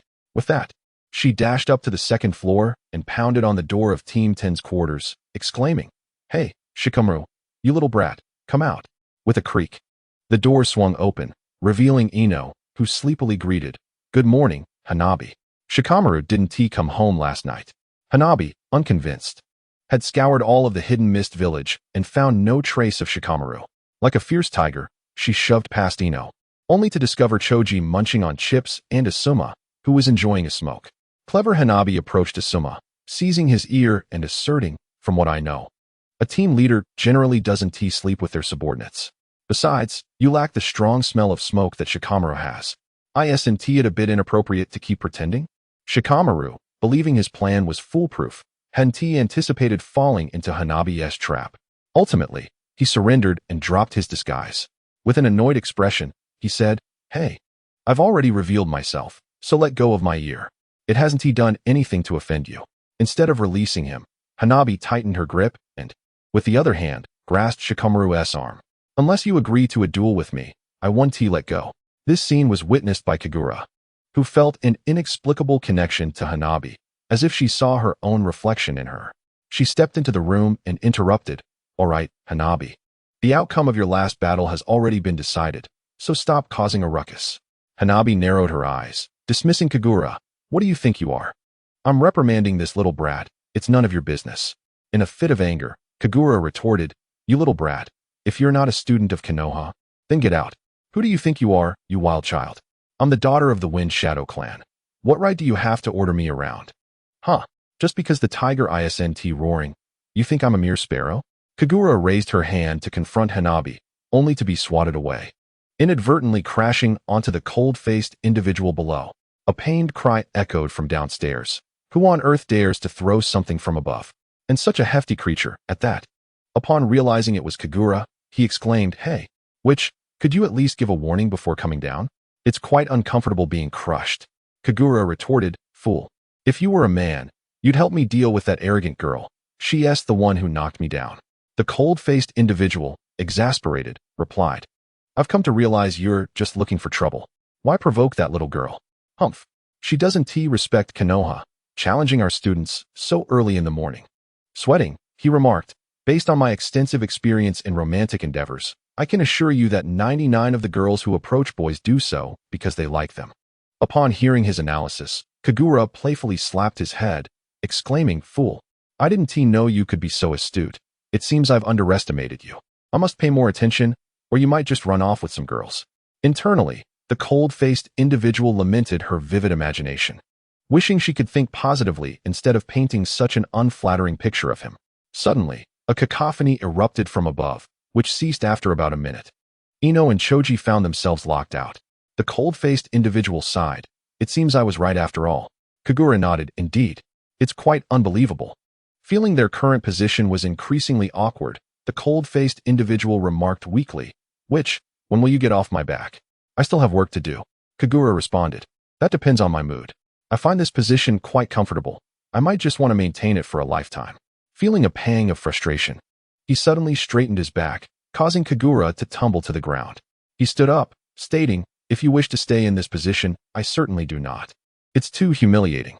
He seemed to be affected by guilt over last night's events and hurriedly turned to leave, avoiding Kagura's gaze. Chapter 64. The male god in the eyes of beauties. As he reached the door, he opened the shop as usual, only to find that all the beautiful women from the land of water had come to catch a glimpse of the enchanting Vortex Cold Face. A chorus of excited shrieks erupted from the crowd. "Ah, Vortex Cold Face is even more handsome than in the pictures. Could you please give us your autograph?" The cold-faced individual firmly declined, stating, "I'm not interested. If you're here to visit, I welcome you. But if it's just for me, you should head back. I'm merely working here." He intended for this declaration to dissuade the girls, but it had the opposite effect. Several bolder girls draped their arms around him, leaning close to whisper, "I've heard you have a fiancée, but I also heard she's fierce. If you choose me instead, I promise to treat you better." "Hey, what are you talking about? My fiancée and I have a great relationship. Don't speak carelessly. We were together just last night." The girl persisted. "I wouldn't mind. As long as I can be with you, I wouldn't care if I were the other woman." When Kagura witnessed this scene, she initially intended to intervene, but was pulled into her room by Hoshino. Kagura anxiously exclaimed, "Hoshino, what are you doing? I need to help that idiot." Hoshino replied, "Oh, silly girl, don't you want to see whether this guy is truly sincere? I heard every word of your conversation last night." Kagura blushed. "When did you learn to eavesdrop like those two sisters from the Lightning Village?" No, Kagura, I'm not that bad. I'll tell you later. For now, let us continue to watch the spectacle." How will Cold Face choose? Curious, Kagura opened the door a crack and saw Cold Face engulfed by a throng of beautiful women, completely obscuring his figure. Panic surged through her as she sensed his absence from the room, and she chuckled, realizing the fool had escaped danger. Hoshino sighed, "Oh no. It seems we won't get to see the good show after all." But it's impressive he remains unmoved by so many beauties. At that moment, a girl shouted, "Everyone look! Vortex Cold Face is over there, let us chase him." Upon realizing he had been discovered, Cold Face summoned every ounce of strength to flee desperately. What a wretched system this is. With so many beautiful women presented to me, I find myself utterly at a loss on how to indulge. I beseech you to retract them swiftly. At this rate, someone might truly perish. It seems the system is determined to thwart Cold Face. As an unexpected multitude of beauties appeared before him, estimated to exceed 100. In his exasperation, he lamented the system. "I asked for fewer. Why dost thou present me with so many, and why are they all elderly women?" His glasses displayed a message indicating that due to recent budget constraints, the beauties had been transformed into old crones. Cold Face was overwhelmed with the urge to curse, yet inadvertently dashed into a dead end. A sense of foreboding washed over him. Once a charming rogue, he now found himself pursued by countless women, not for any other reason than to become his consorts. The women closed in on him with predatory gazes, and just as he anticipated his demise, he was rescued by a woman with an angelic appearance. Grateful, he gazed at her, but his expression turned to one of horror upon recognizing her. Indeed, it was the true Xiao Nan, who chided him, "Cold Face, you have been quite disobedient. I have searched for you for 2 days, and now I must take you back to the organization." Cold Face pleaded, "Sister Xiao Nan, why must you come for me at this moment? I still have matters to attend to and cannot return with you now." Xiao Nan was unmoved by his pleas, stating, "You conspired with those 2 fools to deceive me last time. They are waiting for me just outside the water country. Whether you wish to or not, you will accompany me. There is no option for you." Tears dripped from Cold Face's heart as he silently prayed for an angel to save him, yearning for anyone but the fearsome Mother Yacha. At that moment, a familiar voice echoed behind Xiao Nan, "Melt Release, Liquid Monster Technique." The speaker was none other than Kagaya-Mei, who expelled a white liquid that instantly dissolved Xiao Nan's wings. Kagaya-Mei caught Cold Face as Xiao Nan gracefully descended to the ground. Xiao Nan remarked, "What now? Another little fourth has appeared? This is becoming increasingly entertaining." Kagaya-Mei smiled. "I am aware you are the only female member in the organization. This time, your extraction from Lord Mizuki's body of the 3 tails was my oversight. Today, I shall undoubtedly eliminate you." Xiao Nan, however, had no time for idle banter with Kagaya-Mei. "I shall spare you this time. But next you shall not be so fortunate. Vortex Cold Face, I eagerly anticipate our next encounter. Farewell." With that, Xiao Nan transformed into a piece of paper and flew away, while the other women vanished without a trace. Chapter 65. A farce only. Then did Vortex Cold Face exhale a sigh of relief. Phew, those demons have finally disappeared. Otherwise, they would have surely consumed him. Kagaya-Mei covered her mouth in laughter. "No wonder Kagura always calls you an idiot. In truth, there was nothing here. You merely fell victim to an illusion." Cold Face, puzzled, inquired about the tangible Xiao Nan he had encountered, which felt so real. Illusions can seem both true and false, both virtual and real. "You were susceptible because your mind is unsettled. Did you not sleep well last night?" Recalling the events of the previous night, Cold Face dared not dwell on it. "Indeed, I endured a night of nightmares, and who would have known I would awaken to this? Ah, I heard you spent the night with Kagura." Cold Face's face flushed crimson. Stammering, "Why you, how did you know? Did you spy on me last night?" "I merely overheard the 2 Yoma sisters discussing your intentions to share a bed." Cold Face was at a loss. Unwilling to linger on this topic, he swiftly changed the subject. "Sister, do you have any pressing matters to discuss with me?" Kagaya-Mei suddenly realized, "I believe I saw your brother with a girl by the river outside the village. Aren't you going to check on them?" Cold Face, confused, asked, "What am I brother being with a girl by the river? This merely proves that the little rascal is growing up." Kagaya-Mei cautioned, "However, I recall that there are rogue ninjas lurking around the village outskirts. You might not wish for them to remain unscathed." Although he professed indifference towards this dubious brother, Cold Face had developed a certain attachment since arriving in this system. With a whistle, Cold Face summoned his 4 loyal bodyguards, who would arrive at his side regardless of their location. True to his expectation, within 5 minutes, all 4 appeared before him. Che Yong-tai lazily stretched and remarked, "Young master, why disturb our rest so early? What do you need from us?" Fong Yen, the laziest of them all, had fallen asleep on the ground in his pajamas, drooling as he dreamt. With no other choice, Cold Face turned to Xiao Yuan, saying, "Xiao Yuan, I leave this fool to you. I give you 10 seconds to bring him to his senses." Xiao Yuan, exuding confidence, replied, "Achoo. This idiot won't need 10 seconds. 5 will suffice." Summoning a large cleaver, Xiao Yuan pressed the sharp edge against Fong Yan's neck, stating, "If you do not awaken, your head shall roll." Fong Yan opened his eyes, sensing the cold aura at his throat, and cried out, "Sister, spare me. I will never peek at you while you bathe again. Please forgive me." Xiao Yuan, somewhat bewildered, retorted, "Fong Yan, you lecher. You were the one who pushed the window open while I was bathing last night, causing me to catch a severe cold." Fong Yan quickly waved his hands. "Sister, you misunderstand. It was this gentleman beside me who opened the window. I merely stood guard. But rest assured, we truly saw nothing." Furious, Xiao Yuan resembled a long-starved tiger, enveloped in rage, her voice low and menacing, far more intimidating than her usual tone. "You two were frozen in ice. Yet you still found time to spy on me bathing? Unforgivable." Cold Face, equally perplexed, listened as they explained, "Actually, we weren't melted, we were struck by lightning. We happened to pass by and inadvertently saw." Xiao Yuan dismissed their excuses with a punch that sent them flying, turning to Cold Face, "Young master, what is it that you require of us?" Cold Face replied, "Indeed. I need you to accompany me to the village outskirts to ensure my brother's safety and prevent any mishaps." Xiao Yuan did not question further. While the ever-hungry Shisha continued munching on snacks, both following Cold Face closely. The two knocked-off youths, Che Yong-tai and Fong Yen, landed heavily on the ground, choking on dirt. "I truly did not lie. Why must you strike me? The goddess is quite ruthless." Fong Yen stood up, exclaiming, "Alas. We have known each other long enough. We should understand her nature by now." Anticipating a beating was expected. Che Yong-tai, irritated, retorted, "You rascal. You had the audacity to let slip our plans. Is it any wonder we were punished?" Che Yong-tai was taken aback by Fong Yan's unexpected apology. "I am sorry. This time it was indeed my fault. Let us return now." Che Yong-tai stared wide-eyed, feeling Fong Yan's forehead. "No fever. What nonsense is this rascal spouting?" Chapter 66. Naruto and Hinata's outdoor picnic. Fong Yan, exasperated, lamented, "For the first time, I am being sincere. Can you not take this seriously?" Che Yong-tai's gaze fell upon a pair of young lovers, sharing laughter in the distance. Upon closer inspection, he recognized them as Vortex Naruto and Hyuga Hinata. He wondered, rather perplexed, what these two little children were doing here, especially with fishing rods in hand. This question was promptly noted by Fong Yan, who exclaimed, "Oh dear, you are quite the blockhead. Clearly, they are on a date.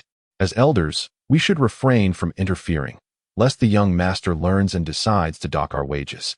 Upon hearing the word wages, Che Yong-tai felt a chill run down his spine. "You are right," he replied. "Let's be on our way." After they departed, Naruto and Hinata arrived at a small creek.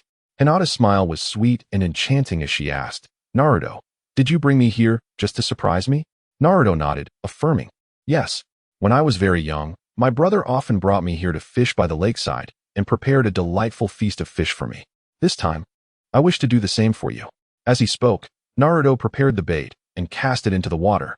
Then, with a hint of shyness, he said, "Hinata, soon we will have fresh grilled fish to enjoy. The reason I brought you here is to tell you something important." Hinata blushed and turned her head away, fearing that if she saw Naruto's face again, she might faint like before. Nervously, she urged, "Naruto, go ahead. I promise to remember every word you say." At that moment, Lung Yin happened to encounter Che Yong-tai and Fong Yin on his way. "Have you seen Naruto?" he inquired. Che Yong-tai replied, "Of course. Naruto is fishing there with his little girlfriend. It seems he has no intention of returning to the inn for dinner tonight." Lung Yin was somewhat speechless. It was astonishing that children as young as 13 or 14 were already seeking romantic partners. He then asked if they had noticed anything suspicious, to which both shook their heads, indicating they had seen nothing. This response alleviated a portion of Lung Yin's worries, and he instructed Che Yong-tai and Fong Yin to lead the way. Soon, they arrived at the spot where Naruto and Hinata were preparing their meal. As Lung Yin looked up, he was met with an awkward scene. Hinata had turned away, while his foolish little brother was staring intently at her. The ensuing dialogue nearly caused him and the others to cry out. Naruto asked, Hinata, why are you so kind to me? I am not as remarkable as you think. Flustered, Hinata responded, it's because you've always encouraged me. With you by my side, I feel invigorated. Even in the Chunin exams, despite losing to Niji, you prove that you are far stronger than Senior Lungmian. Touched by her words, Naruto realized what aspect of himself Hinata admired.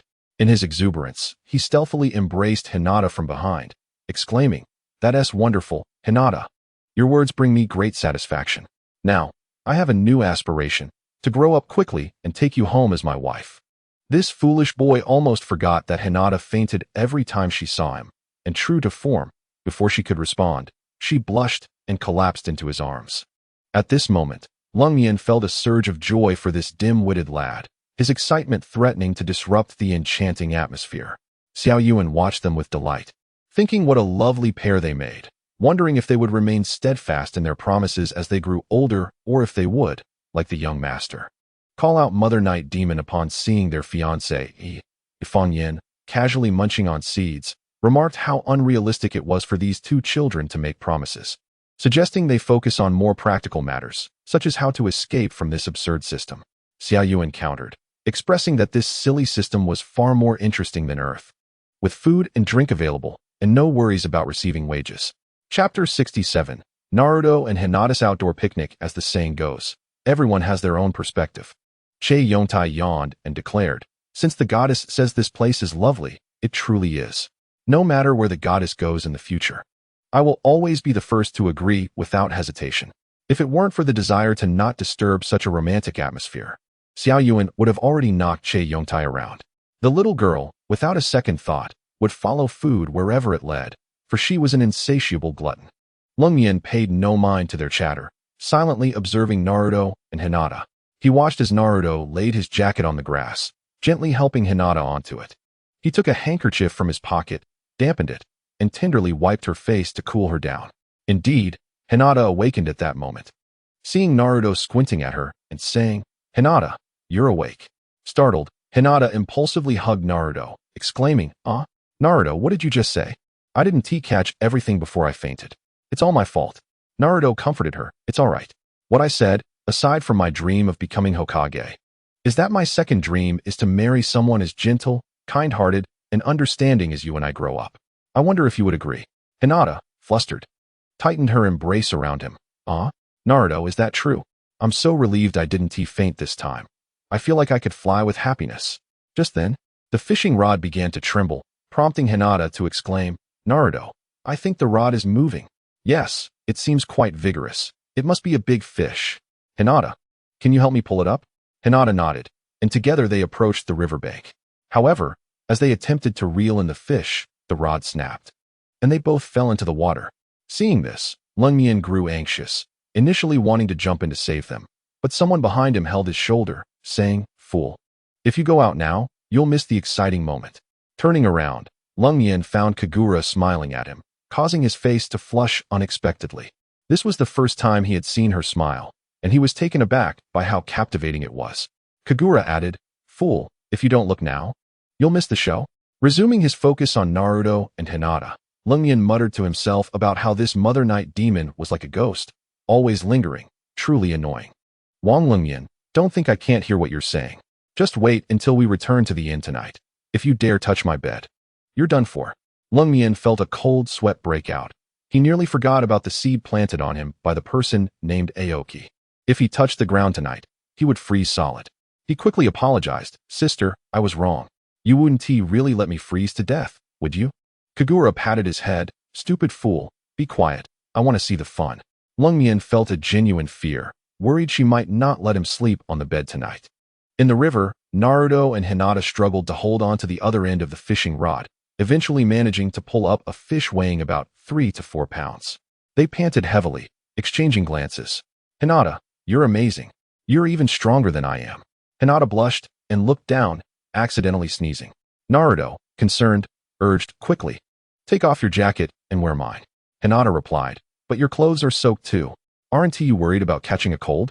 Silly girl, I'm a man. My body is filled with fire. You're a girl.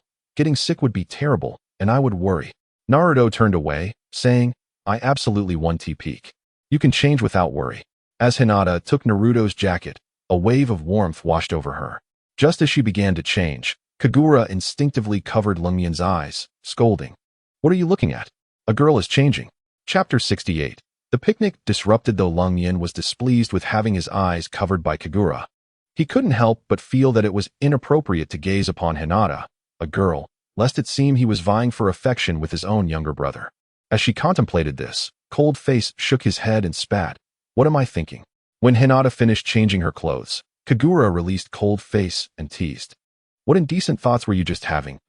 Cold Face turned his head away, huffed. Why should I tell you? I'm heading back. You four stay here and keep an eye on things. Remember, do not disturb this romantic atmosphere.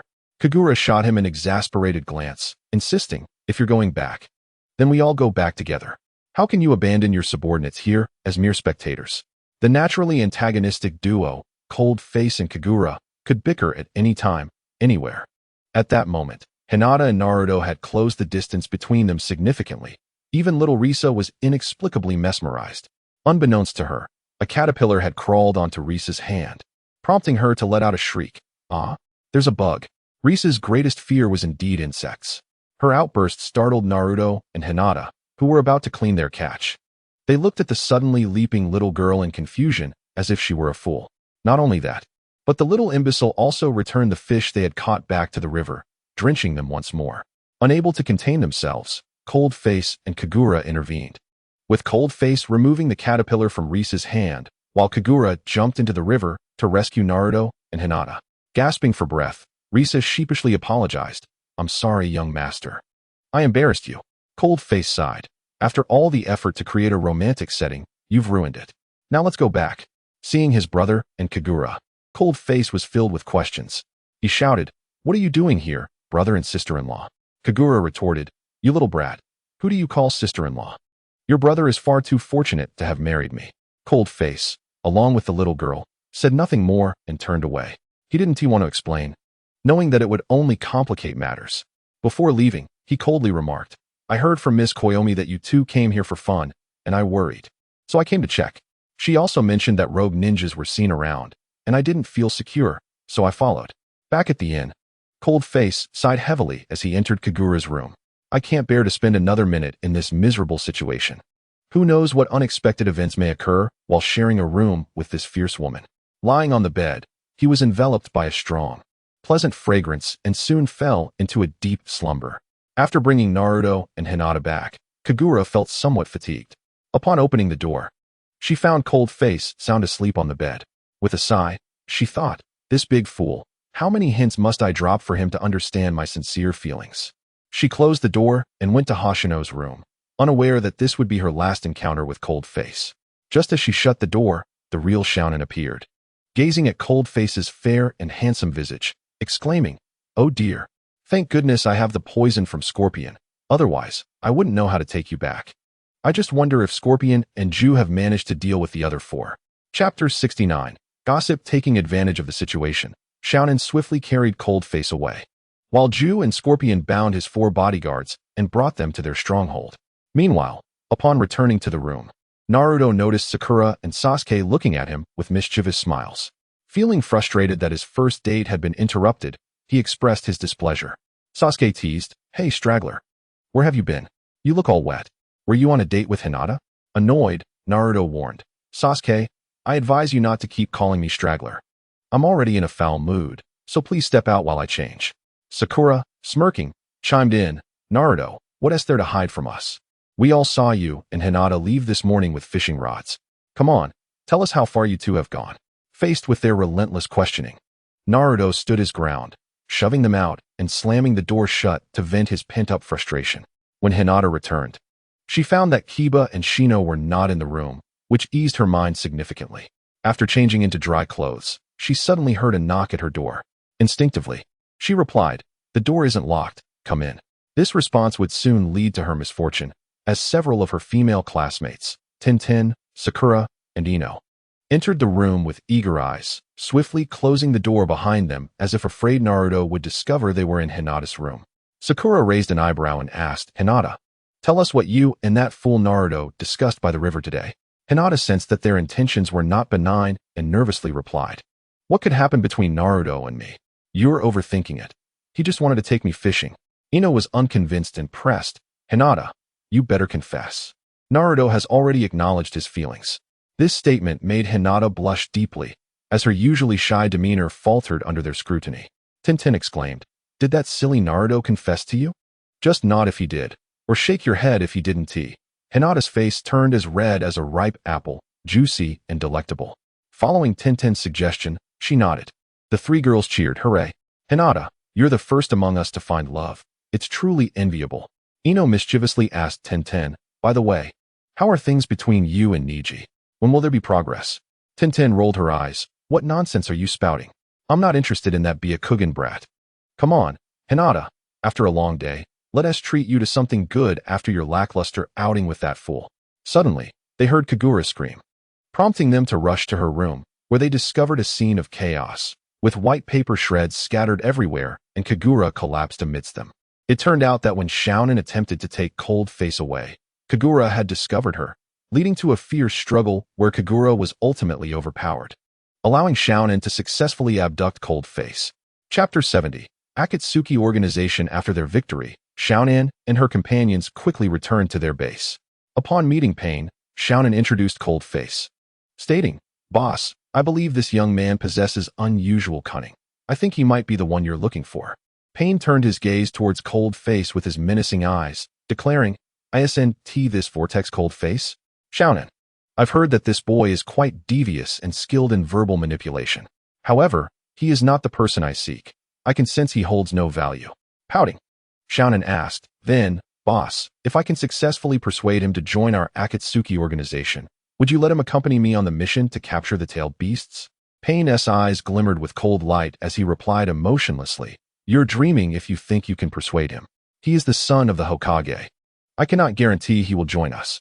Xiaonan, filled with confidence, assured, "Boss Pain, you need not worry about that. In 1 month, I will have this fool agreeing with his own mouth." Being the only female in the Akatsuki, Xiaonan was a force to be reckoned with, making even Pain wary of her wrath. Reluctantly, he conceded, "Fine, I will leave everything to your discretion." This time, Xiaonan refrained from mentioning Cold Face's 4 bodyguards. Instead, she had already commanded Scorpion and Ju to take the 4 bodyguards to her home. After Xiaonan dragged the unconscious body of Lung Mian away, the atmosphere within Akatsuki became tumultuous, akin to a boiling pot. Scorpion was the first to voice his objection, exclaiming, "Boss, how can you allow Sister Xiaonan to be alone with that rogue? Are you not concerned about what might transpire?" Xiao Di, filled with indignation, added, "Boss, this vortex of a Lung Mian is no ordinary trickster. I implore you to reconsider." Additionally, Ju chimed in, "I have witnessed this scoundrel's cunning alongside Scorpion, and he must not be permitted to join us." A mere glance from Pain silenced the room, as he stated, "I would prefer to refuse. However, if one of you steps forward to eliminate him, I shall appoint him as my second in command, provided he does not provoke Xiaonan." The speakers fell silent, unsure of how to respond. The last time Xiaonan had been angry was likely a distant memory, yet they were all too aware of the destruction she could unleash when provoked, prompting them to remain quiet and refrain from further dissent. Upon returning to her residence, Xiaonan discovered that the 4 captors had regained consciousness and had freed themselves from their bonds. They remarked, "This place seems rather remote. How did we end up here?" Xiao Yuan carefully surveyed their surroundings and noted that the location was isolated, a perfect hideaway. She couldn't help but exclaim, "This truly is a paradise, the air so fresh. It's utterly enchanting." As for Che Yong Tai, he had nothing more to add. When the goddess herself declared the beauty of the place, what more could he say?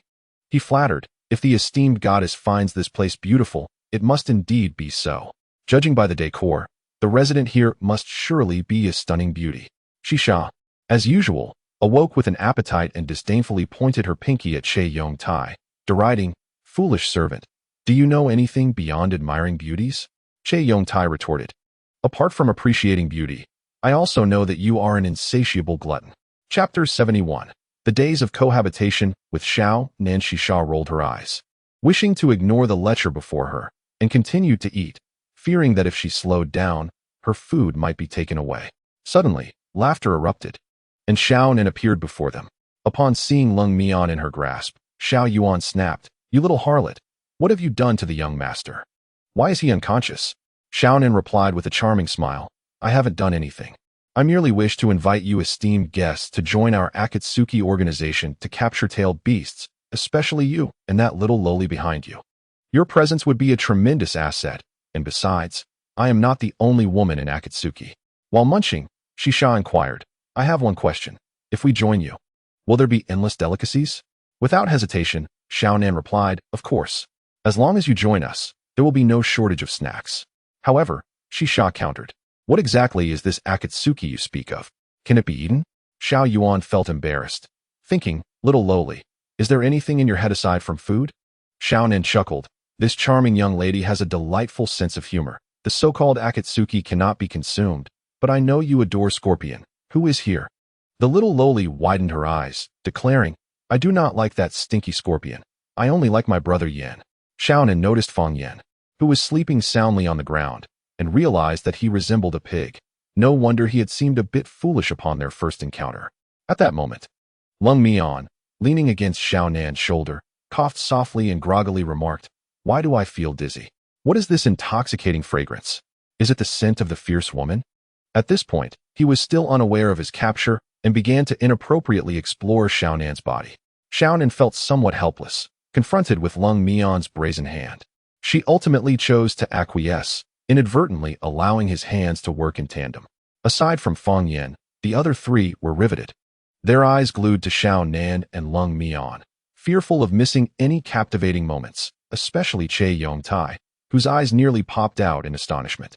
At some point, Lung Mian had mistaken Xiaonan for Kagura and, upon feeling pain, regained his senses. Rubbing his eyes, he realized he was in an unfamiliar location, and his face instantly flushed red. He shouted, where am I? Wasn't I resting in the room of that fierce woman? And why did you seduce me into such an embarrassing situation? In response to Lung Mian's reprimand, Xiaonan sincerely replied, you foolish man. Have you forgotten what you just did to me? Your hands have been quite disobedient. Lung Mian felt an overwhelming urge to chop off his hands. He turned to Xiao Yuan, asking, is what this woman said true? Xiao Yuan nodded, affirming, yes, young master, not only did I witness it, but they did as well. Che Yongtai interjected, praising, indeed, young master, your performance just now was incredibly enlightening. This will undoubtedly be a valuable skill for wooing women in the future. Skill? My foot. I don't know anything about that. I want to go back. Quickly, take me away. Chapter 72. The Days of Cohabitation with Xiao and Xiao Yuan sighed. Young master, I would like to take you away, but you must first ask that beauty beneath you where she brought us. Xiaonan giggled, no one will know here. Our Akatsuki headquarters is not easily accessible to outsiders, unless you are a member of Akatsuki. Lung Mian stood up, glaring at Xiaonan with animosity. You wicked woman. Release me at once, or I shall tear down your shabby abode, exposing you while bathing, revealing you while using the toilet, and even ensuring the wind disturbs your sleep at night. Xiaonan shot him a mischievous look. By the way, while I was taking you away, I also took care of your original wife. I advise you to behave while you're here, or you will be the one to suffer. Upon hearing the news of Kagura's demise, Lung Mian felt as though his head had exploded. He refused to believe it, pointing at Xiaonan, even if she's dead. I must see her corpse. I want to leave now. Xiaonan did not stop him. However, as he reached the door, a barrier repelled him back. Xiaonan laughed heartily. Did you think it would be so easy to escape from me? This place is a hell of your own making. Accessible only to those whose hearts truly lean towards me. Lung Mian protested. You can't do this, Sister Xiaonan. This is a serious violation of the rules. Xiaonan, finding his adorable demeanor increasingly endearing, proposed, how about this? If you agree to marry me and permit your subordinates to join the Akatsuki organization, I shall overlook this matter and even take you on delightful excursions. Lung Mian scratched his head awkwardly. Allowing my subordinates to join the Akatsuki is their good fortune from their past lives. But, Sister Xiaonan, you did say it correctly, right? It is you who will marry me, not the other way around. Xiaonan resolutely asserted, I did not misspeak. It is indeed I who will marry you. Lung Mian exclaimed, doesn't that mean I would be entering your family? I absolutely refuse. Xiaonan smiled. I will give you a month. I am confident you will agree. And the condition for marrying me is that your fiancée is now poisoned. If she does not receive the antidote within a few days, she will truly be meeting with death. She is so beautiful that I am sure Death would be more than willing to take her as his little wife. Cold-faced, he furrowed his brow upon hearing the second piece of troubling news. Internally cursing that vile woman, he lamented her heartlessness, likening her to a scorpion. He mused that marrying such a venomous woman would be akin to choosing to wed a fearsome she-demon instead. After much deliberation, and for the sake of Kagura's life, he reluctantly acquiesced, saying, "Very well, I shall agree, but first, let me see the antidote." At that moment, Scorpion arrived at Xiaonan's residence, exclaiming in surprise, "Oh, you've awakened so soon. It seems Sister Xiaonan truly cherishes beauty, unable to resist such a handsome man." Upon seeing Scorpion, Shisha immediately gravitated towards him like a magnet. Her large eyes twinkling as she asked, "Red-haired boy, do you still have my puppets? I miss their scent." Chapter 73. Days of Cohabitation with Xiaonan. This was Scorpion's first time observing Shisha up close, and he found her irresistibly adorable. Compared to Xiaonan, this little lowly was truly to his taste. He replied, "My puppets are all in my collection room. You can have as many as you desire. I assure you there will be plenty." The gluttonous Shisha wasted no time, lightly pecking Scorpion's face like a dragonfly touching the water. Immediately, his face flushed a vibrant hue, matching his hair. Xiaonan, observing the scene, commented dryly, "Bring me your antidote." Scorpion, momentarily taken aback, replied, "Sister Xiaonan, what are you talking about? The medicine I gave you poses no poison." Cold-faced regarded Xiaonan with skepticism, but she could only concede the truth. "Fine. To be honest, your fiancé merely fainted. You should feel relieved now." Taking a few steps back, Cold-faced failed to notice the presence of Fanyin behind him, stepping on his subordinate's hand, which elicited a scream audible from 10 miles away.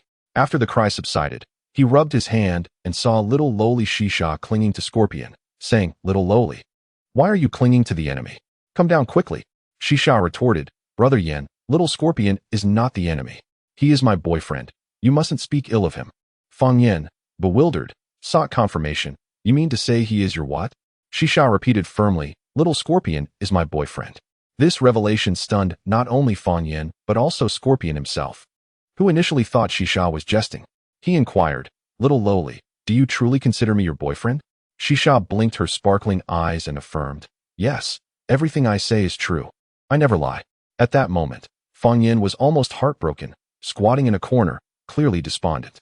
His good friend Che Yongtai, unable to witness his despair over a woman, consoled him, "Brother, there are many fish in the sea. Why pine for just one little lowly?" Tears streamed down Fangyin's face, his nose running, occasionally producing bubbles. He sobbed, "What do you know, Bull Demon King? She is my only fan, and now she has turned her back on me, declaring that red-haired boy as her boyfriend. I simply cannot accept this.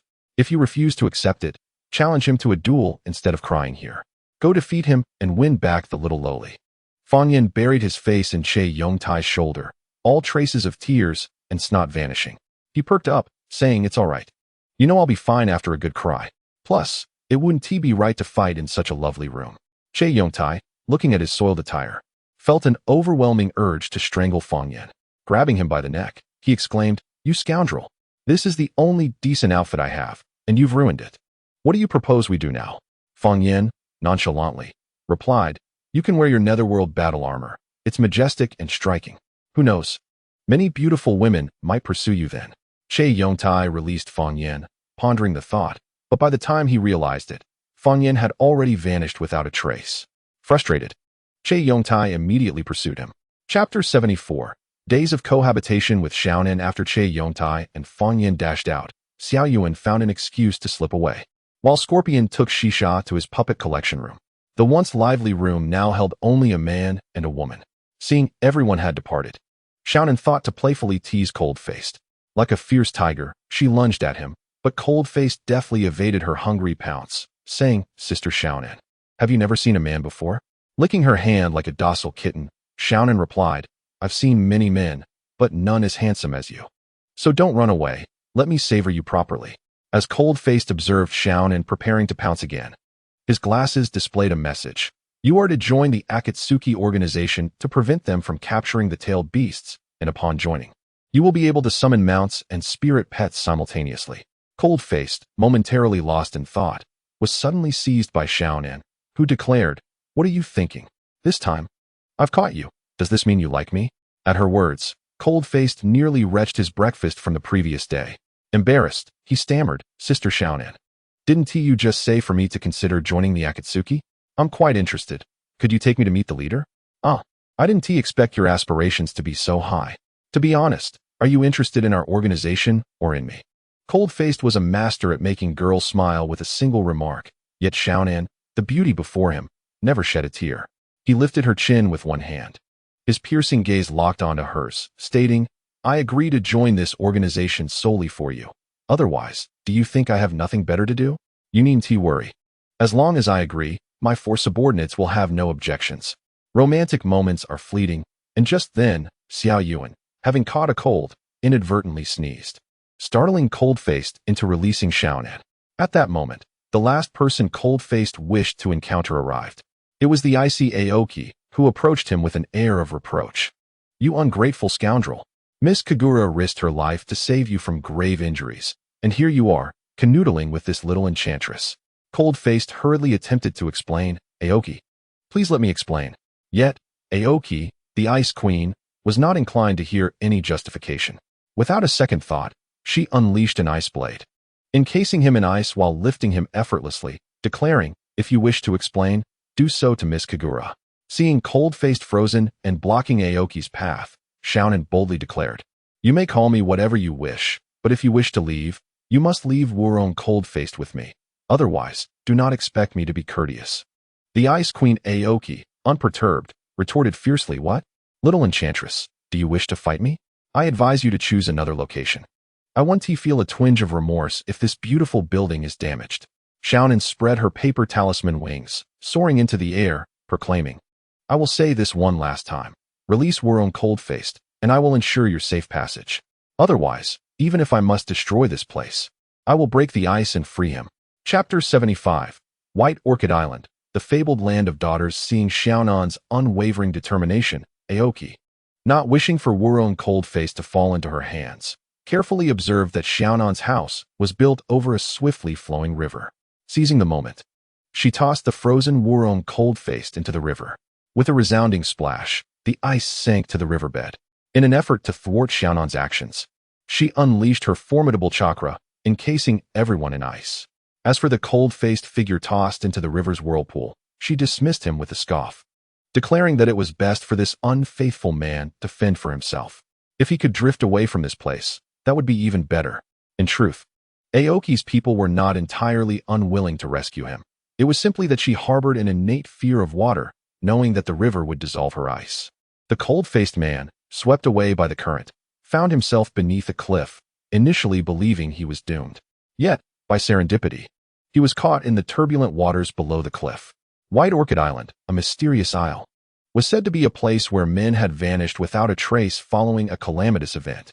On this particular day, a youthful maiden strolled along the shore and stumbled upon the unconscious cold-faced figure.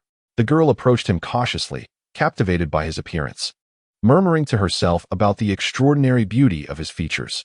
Realizing he must have inhaled water, she recalled her mother's advice about performing artificial respiration. As the cold-faced man inhaled the fresh air, he instinctively awakened, only to find a stranger's lips upon his. Startled, he forcefully pushed her away and demanded to know who she was and why she had kissed him. With an innocent smile, the girl replied, I saw you faint and merely performed artificial respiration. It was not my intention to kiss you. Relieved, he lowered his guard, exclaiming, Phew, I thought you were a seductress. You frightened me. He then inquired about their location and how he might return home. The girl tilted her head in confusion, responding in a way that only deepened his sense of despair. We have always lived on White Orchid Island. My name is Fuko, and you are the first outsider we have encountered. Yearning to leave, he pressed further, Do you know how to escape this place? Fuko shook her head obediently, saying, I do not know, but perhaps my mother does. I can take you to her. After a moment's contemplation, he nodded in agreement. As they journeyed, the inhabitants regarded him with a predatory gaze, prompting him to huddle closer to Fuko, questioning the absence of any male compatriots. Fuko, with her eyes narrowed in amusement, replied, We do not have male beings here. At that moment, Fuko announced, My mother is inside. I will take you to her. The cold-faced man gulped nervously. In this island devoid of men, he felt utterly unprepared. He was uncertain whether acquiring mechanical glasses was a boon or a curse upon witnessing the astonishing subtitles. His jaw nearly dropped to the ground.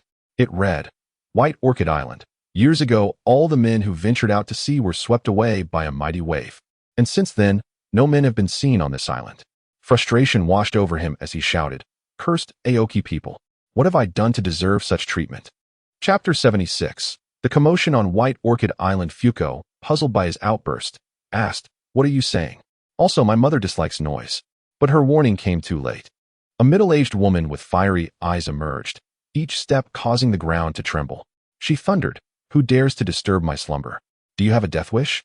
Upon seeing her imposing figure, perfectly shaped as if she had never borne children, the cold-faced man stammered, Madam, may I inquire your age? Upon hearing his voice, the woman squealed, What a rich, magnetic voice. I haven't seen a man in ages.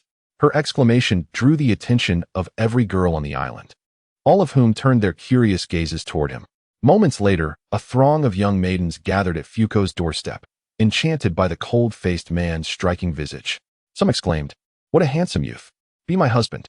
While others clamored to inspect him closely. One even suggested, Is he a man? He must taste delightful. Why not just eat him? Dumbfounded, the cold-faced man thought, Have I fallen into a den of wolves? These women are terrifying. They either want to marry me or devour me. What kind of joke is this? Suddenly, he felt himself lifted, realizing he was grasped by a great eagle, upon which sat a girl clad in a white kimono, seemingly of similar age. She grinned and remarked, Hey, kid, I sense the chakra flowing within you. You must be a ninja. The cold-faced man stared at the girl in white, asking, Are you also a ninja? She replied, Whether I am a ninja is irrelevant. I am merely a resident here. Rest assured, I am not interested in you. It is your powerful chakra that drew me in. He frowned. What does the amount of chakra I possess have to do with you? Put me down at once. The girl narrowed her eyes, smiling. That was your choice. Do not regret it. Xiaohei, release him. Only then did he realize he was hundreds of meters above the ground. Wait, sister, I was joking. I could die from this height. She teased. Too bad. You should have thought of that sooner. Xiaohei, let him go. The cold-faced man's cries echoed through the sky, prompting the island's beautiful women to rush toward the sound of his descent. Who have I offended to deserve such retribution? He lamented, Damn this broken system. Did you not promise me a steed for joining the Akatsuki? Yet, the mechanical glasses delivered yet another blow. Apologies, your current permissions are insufficient. Please upgrade your membership. In that moment, he yearned to shatter those glasses, but they felt as though they had fused with him. As he drew closer to the ground, a familiar figure swooped in to catch him, none other than Fuko. Oh, Miss Fuko, I had no idea you were so capable. He exclaimed. Fuko, however, had a peculiar quirk. Whenever someone praised her, she would awkwardly scratch her head. Chapter 77. The contest for the groom. Fuko released her grip, and the two fell to the ground, landing with her modest chest pressed against his face. In that instant, the cold-faced man was reminded of Uchiha Kagura. He pushed Fuko away and fled into the depths of the forest, desperate to escape this bizarre place.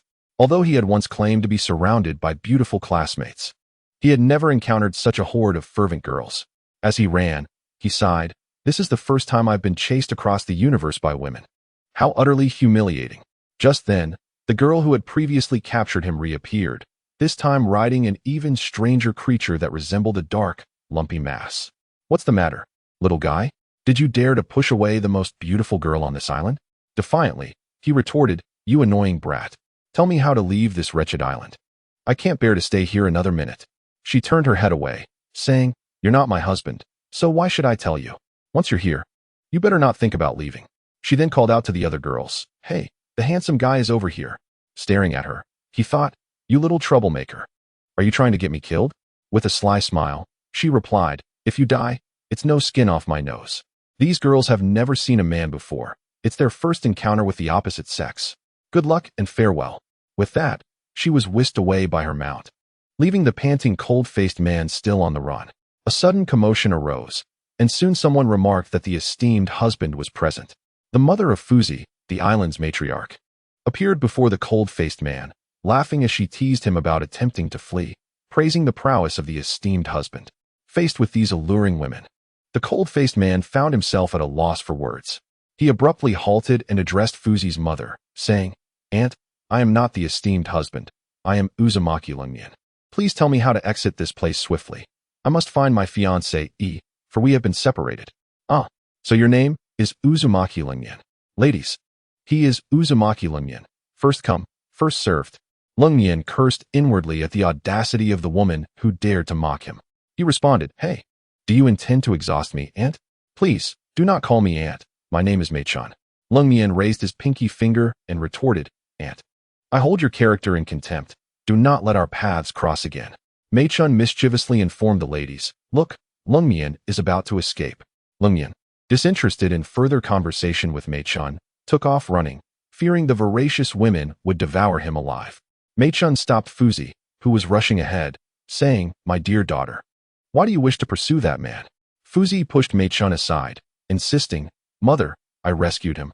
I will not let them succeed. Mei-chan looked at her daughter with a sly grin. Ah, it seems my daughter has grown up and has someone she fancies. I shall reluctantly help you bring him home for your marriage. Fuzi replied, Mother, my assistance is not out of affection. I do not wish to marry. I aspire to be an exceptional ninja. Mei-chan chuckled. If you wish to become a ninja, you must hasten to pursue that scoundrel. His chakra will undoubtedly aid you. I will handle these ladies. Chapter 78. The contest for the esteemed husband. Fuzi gazed at her mother, astonished. How did you sense that? If we could gain his assistance, it would be splendid. Mei-chan urged, Silly girl, why are you still standing there? Hurry and chase after him. A gust of wind whisked Fuzi away, and Mei-chan called out, Ladies, Lungmian has headed east towards the forest. Go after him. At that moment, Lungmian collapsed onto the ground, gazing at the cloudless sky, murmuring that life without the fierce night demon felt somewhat lacking. He pondered the fate of his 4 companions and whether they would join the Akatsuki organization. Suddenly, a violent tremor shook him from below. He pulled out his phone, which displayed a message. Your 4 bodyguards have joined the Akatsuki and participated in the capture of the tailed beasts. You can now summon your mount, the dynamic motorcycle, and your pet Pikachu. Lungmian stared at the screen, reading the message repeatedly until he could bear it no longer and bellowed in frustration. Fuzi, hearing his cries, located him and exclaimed, Phew, Lungmian, I finally found you. Lungmian widened his eyes, covering his chest with his hands in horror. Miss Fuzi, are you so eager to abandon your ladylike demeanor to chase after me? What do you want? Fuzi's smile was sweet and beautiful as she knelt before him, saying, Esteemed Lungmian, please be my mentor and teach me ninjutsu. At that moment, a girl in a white robe, who had previously teased Lungmian, descended before him, looking guilty. I apologize for earlier. I merely wished to tease you. Please, teach me ninjutsu as well. Lungmian's thoughts raced, wondering why the sudden change in demeanor. He could not remain here any longer. Suddenly, he recalled that he could summon a mount, shouting, Dynamic motorcycle. A dazzling red motorcycle appeared, complete with a stylish tail wing and impressive wings that captivated the eye. Lungmian touched the motorcycle, executed a suave turn, and leaped onto it. He waved goodbye to Fuzi and the girl in white, saying, Farewell, may we meet again if fate allows. As it was his first time riding a motorcycle, he fumbled to start it, revving the throttle too aggressively, crashing into a patch of forest with a loud thud. Lungmian found himself in a precarious position, head down, the motorcycle pinning him beneath it, foaming at the mouth before losing consciousness. Fuzi remarked, Ringing, did you see that? This is our teacher. Even his fall looks stylish.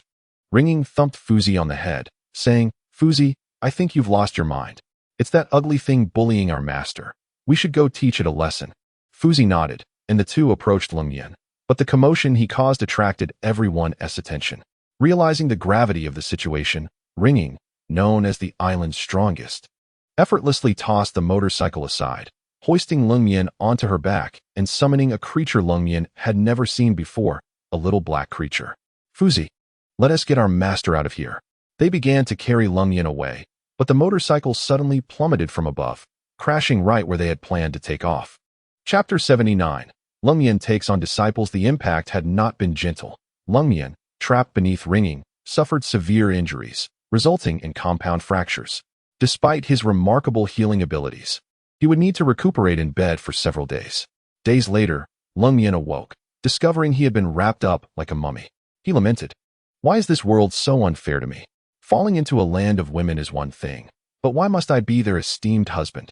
Even worse, they want me to teach them ninjutsu. What a bunch of perverts. I'm more curious about who bound me like this.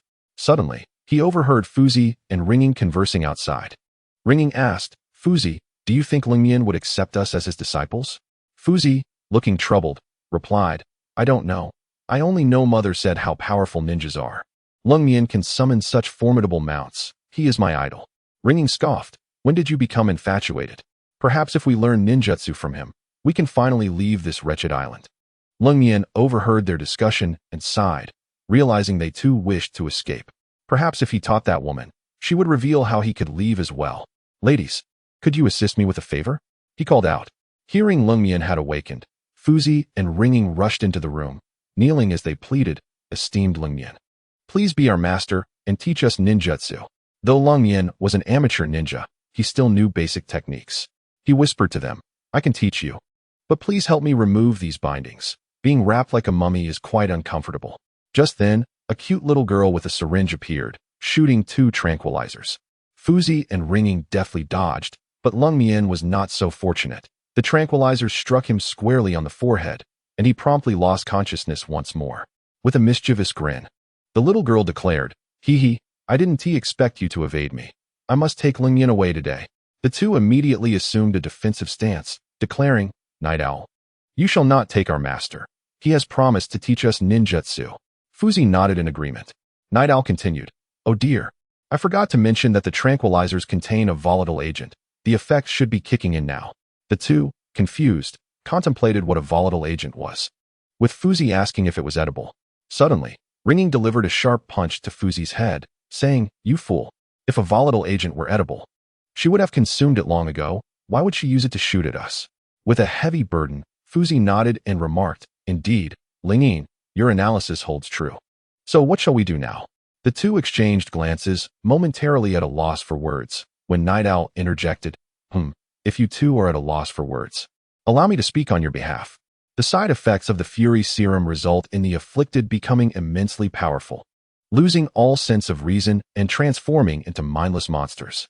At some point, Cold Face had freed himself from the bandages enveloping him and donned his own attire, coolly remarking, This serum is rather unimpressive. Young one, you ought to return home and learn the art of alchemy. Chapter 80, The Long Night. Black Cat took offense at being referred to as a young one, but with Cold Face towering at 175 meters above her, she could not dispute the label.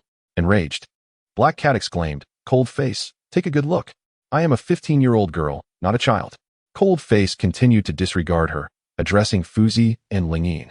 My two obedient disciples, I entrust this young one to you. I must go wash up. After being confined for so long, I am utterly disgusted by my own sweat. Cold Face had already caught the scent of water. Fuzi intended to inform him that her mother was in the bathhouse, but it was too late. Cold Face had vanished without a trace. Fuzi sighed. I truly hope mother has finished her bath. Otherwise, it would be quite awkward. But what could be awkward for our teacher?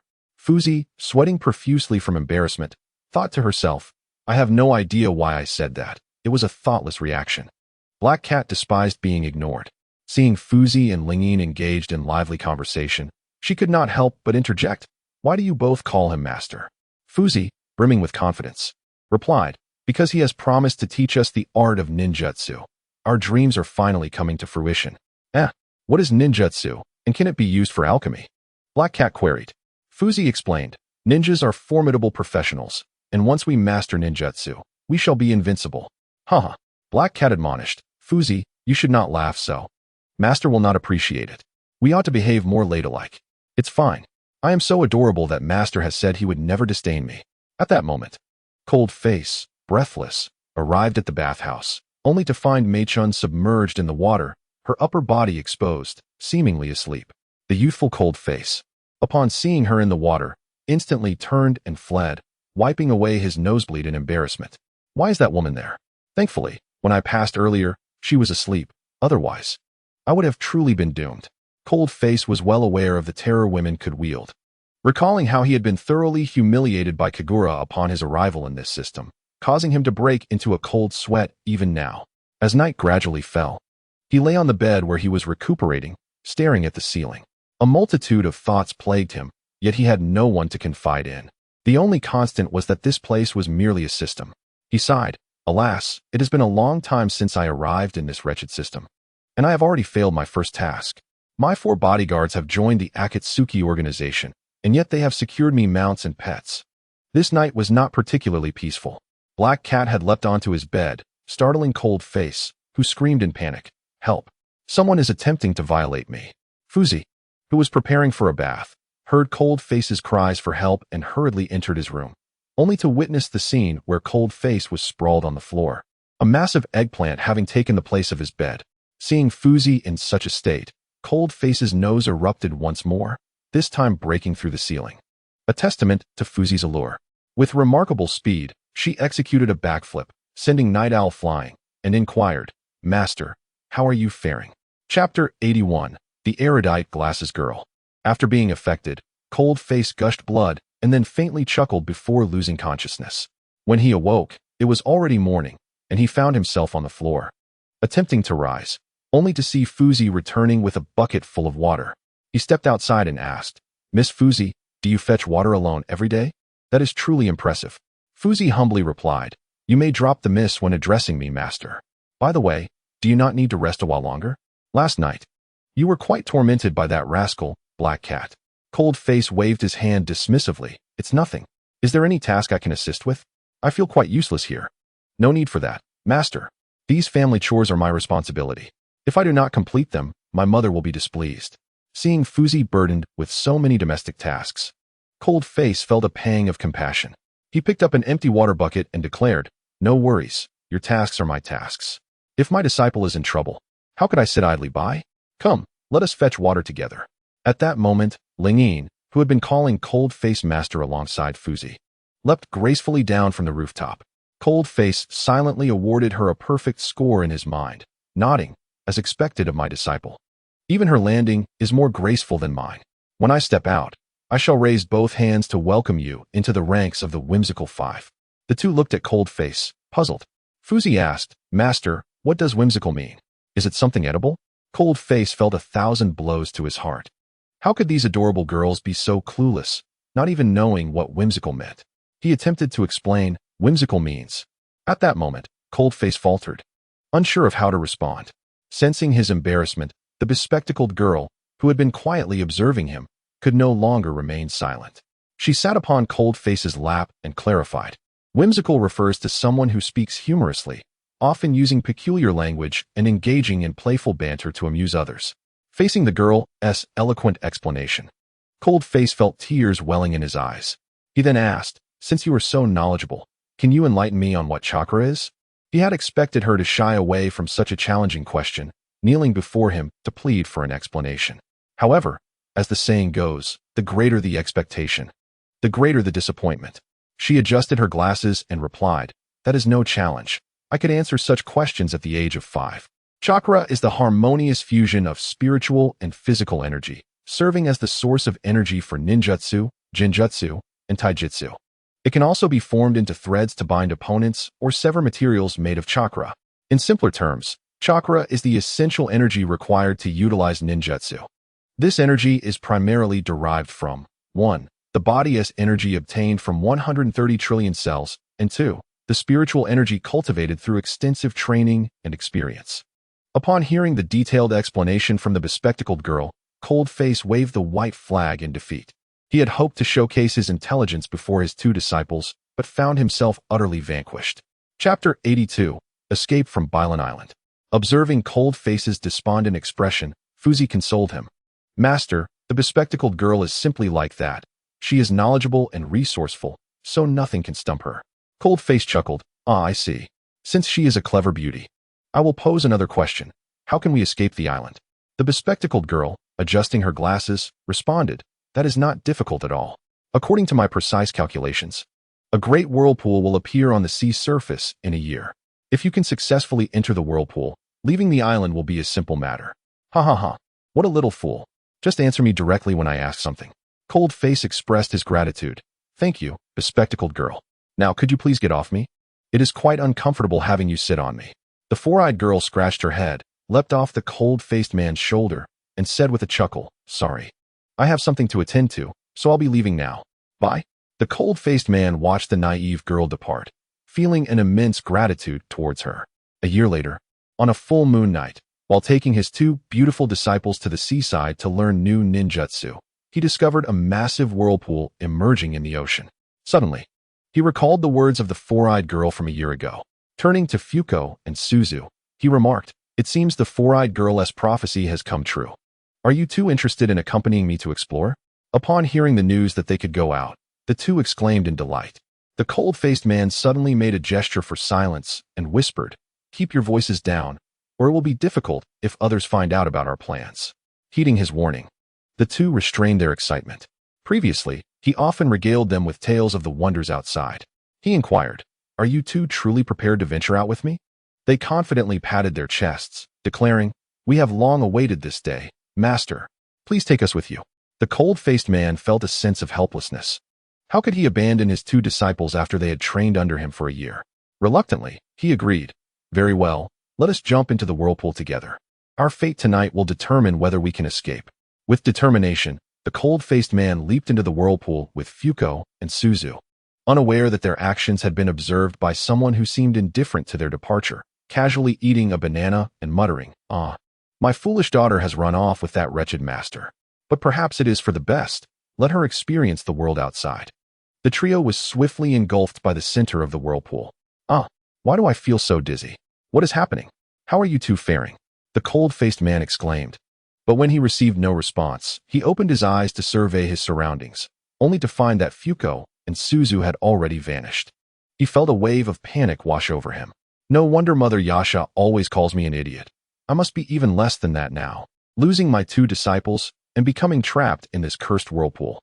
Am I destined to be stuck here? At that moment, he failed to notice a massive wave forming behind him. By the time he realized it, he was swallowed by the surge, drifting aimlessly for an unknown duration. Upon awakening, he found himself and his two disciples on a sandy beach. Chapter 83, The Casino. The cold-faced man shook his dizzy head and called out for Fuko and Suzu. He slapped their faces vigorously, and finally, his efforts bore fruit as he successfully roused them. Sighing in relief, he said, "Thank goodness you two are awake. Otherwise, I would become the first master in history to have his disciples meet such a tragic fate." Fuko and Suzu gazed at the unfamiliar place, questioning, "Master, is this the outside world you spoke of? It seems quite similar to White Blue Island." The cold-faced man chuckled and replied, "Now you two should pick out two exquisite outfits, but first, we must visit a certain place." They exchanged glances and remarked, "Master, you're not planning to sell us, are you? I know you have no money, and you wouldn't be so impoverished as to sell your disciples." The cold-faced man felt disheartened as he sensed his image in their eyes shattering. He lowered his head and assured them, "Rest assured, even in poverty, I would never sell you. I intend to take you to a wonderful place where we can earn today's meal money." They leaped in joy, exclaiming, "Yea, we truly have not followed the wrong master."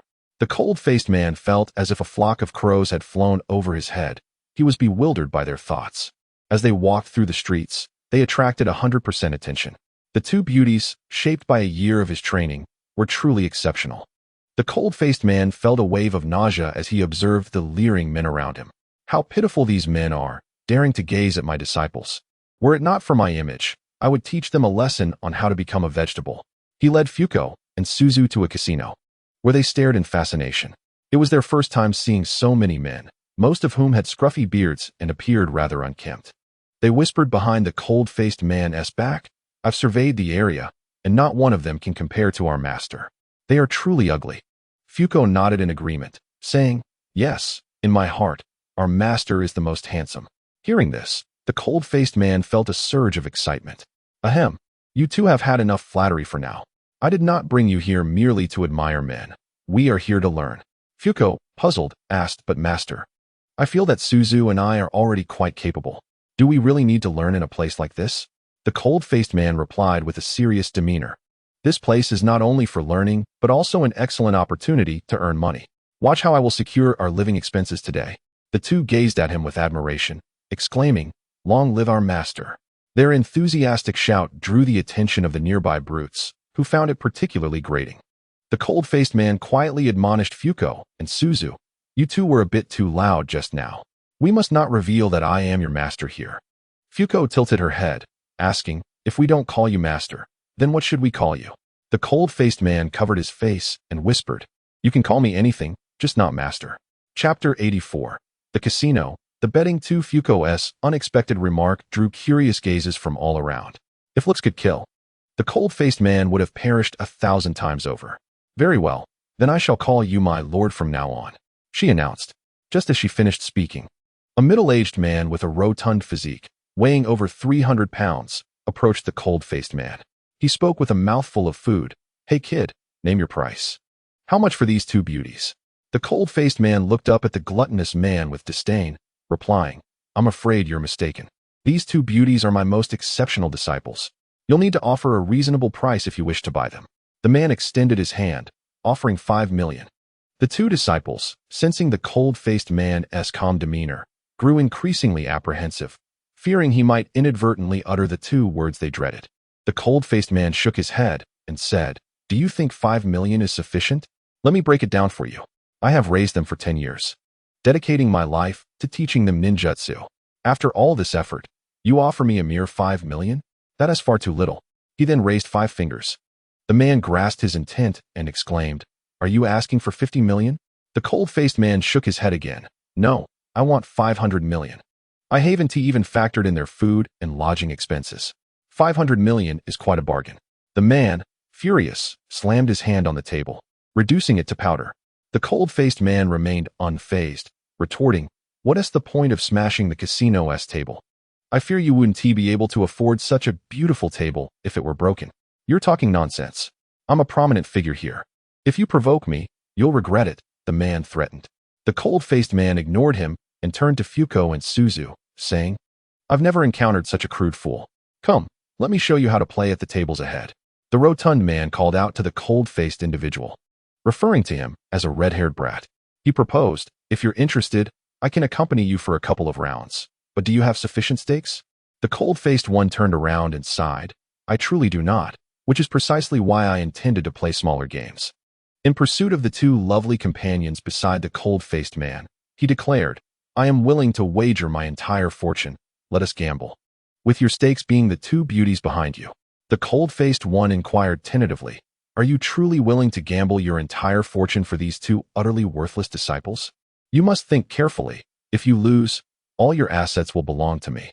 The rotund man, true to his nature, after wasting breath on trivialities, began to breathe heavily and affirmed, Indeed. The cold-faced man, feeling helpless, remarked, I have never lost. Is that so? Then today, consider yourself unfortunate, for you have encountered your nemesis, the rotund man retorted. The cold-faced one addressed his disciples, Lingyin, Fuji, do you believe in your master? This round will determine your fates. Are you willing to place your bets on me? Fuji casually replied, I am indifferent. I know you are formidable, master, and you will surely win. However, Lingyin's words struck the cold-faced man deeply. She said, It is not that I do not believe in you, master, but I see that you have begun to lose faith in yourself. Chapter 85. The Casino. The Gamble 3. The cold-faced man felt as though a dagger had pierced his heart. Sigh.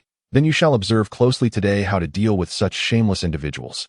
The rotund man took a couple of steps closer, looking down at the cold-faced one, and queried, So, what do you intend to wager with me? The cold-faced man gestured towards the poker table across from them. Let us gamble on that. 1 round to decide the victor. However, you must first present your assets. Without funds, what is there to wager? The rotund man turned to an elderly steward beside him, whose face was adorned with a white beard, and commanded, Steward, bring all our assets here.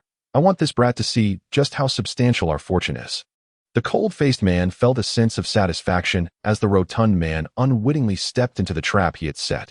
Approximately 20 minutes later, the steward presented a chest to the rotund man, saying, Master, please consider carefully.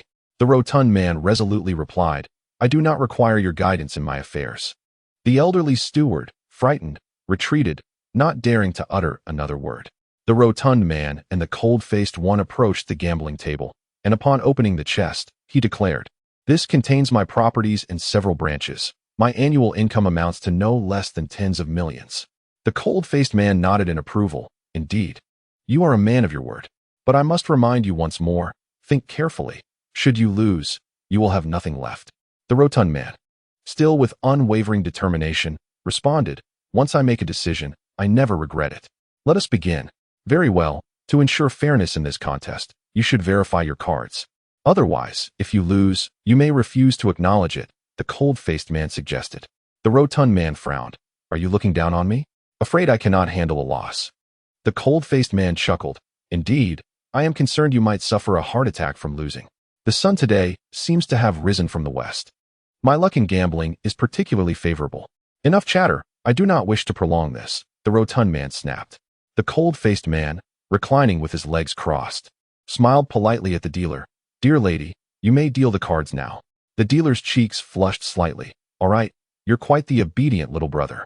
She shuffled the cards repeatedly, hoping fervently for the handsome young man on her left to win. As she dealt the cards to both the cold-faced man and the rotund man, the latter began to genuinely fear the outcome, his palms sweating as he focused on the card closest to him. The cold-faced man noticed the rotund man's anxiety and asked, What troubles you, Mr. Rotund? Afraid to turn over your card? The rotund man remained silent, swallowed hard, closed his eyes, and ultimately revealed his card, a black joker. With a boisterous laugh, the rotund man exclaimed, Huh? Red-haired brat, you are doomed. This card is the second largest in the entire deck.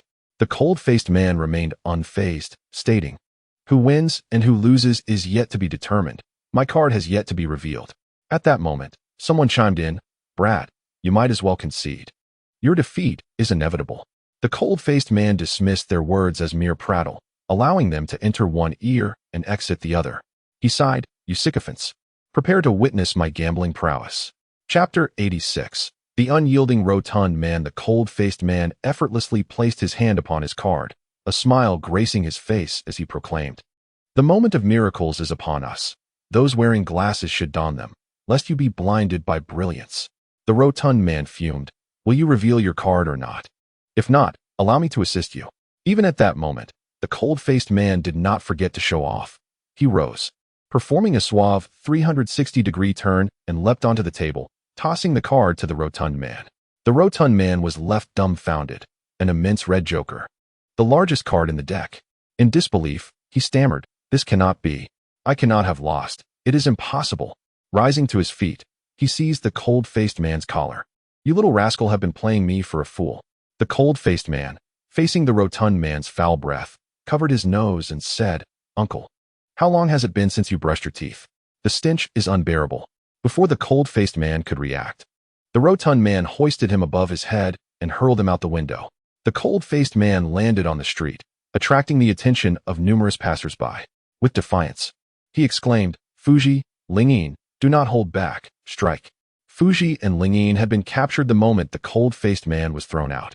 The rotund man, gazing at the cold-faced man who lay incapacitated, laughed heartily. How does it feel, red-haired brat? Quite a fall, I presume. By the way, your two lovely disciples are now in my grasp. The cold-faced man leisurely whistled from the ground. So what if they are captured? I am indifferent to them. After a moment's rest, I shall make you pay. The rotund man, unaware of the cold-faced man's remarkable regenerative abilities, scoffed. 1 minute? I shall wait for you. And I anticipate you crawling back to my feet like a dog. At this point, the cold-faced man felt nearly restored. He stood, exuding confidence. What do you say? Rotund one. Your grandfather possesses formidable regenerative abilities. Let us engage in a splendid battle. Armed with 2 handguns, he charged into the casino, aiming one at the rotund man. I give you 3 counts. Release my disciples and return what you owe me, and we shall consider this matter resolved. Otherwise, do not blame me for your demise. Unfazed by the cold-faced man's threats, the rotund man retorted, Humph, you insolent brat. Do you know who owns this casino? Dare to challenge me? I care not who owns it. Even if your grandfather rises from the grave, he cannot prevent me from reclaiming what is rightfully mine. The cold-faced man's audacious words radiated charisma. His 2 infatuated disciples, eyes sparkling, urged, Master, quickly defeat this rotund fool and show him your true might. Indeed, master. Go for it. The cold-faced man, exasperated, remarked, If you 2 keep babbling, I shall not concern myself with you. Fuji and Lingyin immediately fell silent, fearing the cold-faced man's ire would lead him to abandon them. Continuing, the rotund man asserted, This casino is mine. Even on my turf, there are limits to your antics. The cold-faced man feigned fear. Oh, you own it. I am truly terrified. Uncle, I was wrong. I shall give you these 2 beauties. Do you think I would ever utter such words? I assure you, that will never pass my lips. I shall say this only once more. Release my disciples and return what you owe me. We shall consider the matter settled. Chapter 87. The cold-faced tycoon. The portly figure conveyed through tangible action to the cold-faced individual the strength of his subordinates, showcasing the might of their newly acquired weaponry. Surrounding them were approximately 20 children, clad in black suits and sporting sunglasses, brandishing toy submachine guns. Unable to contain himself, the cold-faced man erupted into laughter, exclaiming, "Ha ha ha! Are you jesting? Have you summoned monkeys to entertain me? You expect me to be intimidated by a gaggle of children wielding toy guns? And you dare call this the latest weaponry? How utterly absurd!" Although the portly man was oblivious to the source of the cold-faced man's amusement, his dim-witted nature compelled him to declare, "Brothers, this fool must be frightened out of his wits. Let us seize this opportunity to eliminate him." The cold-faced man, ceasing his raucous laughter, addressed Pikachu, "Stop playing hide and seek. Your master is in peril. Dispose of these little brats swiftly." At that moment, a radiant yellow light emanated from the cold-faced man as an adorably kawaii creature leapt onto his head. Perhaps the dim-witted, portly man underestimated Pikachu's prowess, scoffing, "What can this cute little monster do? It couldn't even defeat them." The cold-faced man retorted, "Hey, he is underestimating you. Unleash your ultimate move, Thunderbolt. Aside from that portly fellow, the rest are yours to vanquish." Pikachu, reveling in his own flair, struck a pose he deemed impressive and unleashed a thunderous thunderbolt. In an instant, the entire casino was engulfed in a tempest of lightning, and the 20-odd children collapsed to the ground, along with those who had captured Fuko and Suzu. They hastily retreated to the cold-faced man's side. He nodded in satisfaction, tossing a lollipop to Pikachu. "Well done, Pikachu. This is for your efforts." Upon discovering it was his favorite flavor, Pikachu eagerly seized it, exclaiming, "Thank you, master." With the safety of his companions ensured, the cold-faced man turned to the portly figure. "Now, hand over what you owe me, and we shall consider this matter settled." However, the portly man, being a miserly soul, remained obstinate. The cold-faced man, witnessing his folly, dispatched a short firearm that pierced through his body. Had he chosen to relinquish his wealth, he might have survived. Yet he met a gruesome end. As he fell, jubilant cheers erupted from the onlookers. The cold-faced man approached him, retrieving a box and uncovering a promissory note within. "These trinkets hold no value for me. They're all yours," he proclaimed, tossing the note aside as he counted his newfound fortune. A cold sweat broke out. The portly man's wealth was astonishing, over 10 billion. It was all now his. Simultaneously, a woman in her 50s, yet still possessing a youthful beauty, approached, holding the promissory note. "What is your name, red-haired brat?" she inquired. The cold-faced man secured the box and turned. "I am Uzumaki Coldface, the son of the 4th Hokage of Konohagakure. And you, madam, who might you be?" Suddenly, a relatively younger girl dashed in, cradling a pig. "Tsunade-sama, why have you come here again? Have you forgotten that you still owe them money?" Tsunade waved her hand dismissively. "It's fine, Shizune. This young man, Uzumaki Coldface, has already taken care of that." As Tsunade repeated his full name, she gasped, "You are the son of Minato. I remember when you were just a little kid." The cold-faced man gazed at her in disbelief. "Madam, people grow up. You must have forgotten how long you've been away." Chapter 88. A reunion of brothers Tsunade. Upon hearing this, turned to Shizune. "How long have we been away from the village?" Shizune awkwardly replied, "I'm not sure how many years have passed. Perhaps over a decade? After all, he has grown up so much." The cold-faced man regarded them as if they were peculiarities, when suddenly, amidst the crowd, he spotted a familiar figure approaching, Naruto, his brother. Naruto was accompanied by a man in his 50s, distinguished by the oil symbol on his forehead protector. Throughout their journey, Naruto had referred to him as the perverted sage, though his true name was Jiraiya, one of the legendary Sannin alongside Tsunade and Orochimaru. As Jiraiya approached with cold face, Naruto also recognized a familiar figure, flanked by 2 stunning women. Naruto sprinted to Coldface. "Brother, is that really you? You're alive." The cold-faced man affectionately ruffled Naruto's blonde hair. "Indeed, you've grown taller." Naruto asked, "Who are these 2 beautiful women with you? They aren't your new loves, are they?" "Poor Sakura-chan has been worried about you." Coldface quickly clarified, No, they are my disciples. How could I forget that fierce woman? But please, don't mention to her that you've seen me." Though uncertain of the reason, Naruto sensed his brother had a valid motive and nodded. "All right, I promise. You old coot. Meanwhile, Cold-Face's disciples chimed in, wow, brother is so handsome. And Naruto is so kawaii. He will surely be a heartthrob when he grows up. Look at those 3 pairs of whiskers on his face. How unique. Cold-Face let them chatter, uninterested in intervening, but he noticed Tsunade anxiously scanning the surroundings. Realizing Naruto's presence indicated Jiraiya was also nearby, she cautiously surveyed the area. Jiraiya's voice boomed behind her, Tsunade, where do you think you're going? You need to come back with me and take your place as the 5th Hokage. Tsunade shot him a defiant glare. You old lecher. Are you ever finished? I will go back with you, just like that. Cold-Face, perplexed, inquired. Hey, Naruto, what is their relationship? Are they lovers or just an old couple? Naruto leaned in and whispered, let me tell you a secret. They're neither. It's just an old bachelor pursuing an old maiden. Upon hearing this, Cold-Face nearly burst into laughter. Tsunade glared at him. What did that little brat say to make you so amused, Cold-Face, with a clueless expression, replied, Madam, my brother merely mentioned my fiancée. Would you like to hear more? Tsunade pondered briefly. Oh, so it's about that girl from the Uchiha clan. Cold-Face widened his eyes. How do you know she's from the Uchiha clan? Please, I've only been away for a decade or so. I haven't lost my memory. When you were just a child, Minato arranged a betrothal with an Uchiha girl. That is common knowledge. You can't back out now. Cold-Face thought this was troubling and swiftly changed the subject. I came here without having a meal and am starving. Would you like to join me? Before Naruto could respond, Fuko exclaimed, hooray. Finally, we can eat. I'm starving. Chapter 89. Pursuit. The lecherous man noticed the exultant Fuko and approached her, rubbing his hands together with a grin. Hey there, little beauty. May I inquire your age? Do you have someone special in your life? Cold-Face, visibly displeased, swiftly positioned himself in front of Fuko. Hey, old man. This is my disciple. It's rather inappropriate for you to flirt with her in my presence. Tsunade chuckled from the sidelines. At your age, you're still this shameless. Thankfully your master is here. Otherwise, you might have whisked her away. Suddenly, Cold-Face sensed 2 familiar presences and paused momentarily before declaring, my disciples are hungry. I must take them away now. Farewell. I'll treat you all next time. However, Jiraiya seized Cold-Face's shoulder, his expression serious. Are you aware that your 4 bodyguards have joined the Akatsuki organization and are currently operating alongside them? Feigning ignorance, Cold-Face replied. I had no knowledge of their affiliation with the Akatsuki.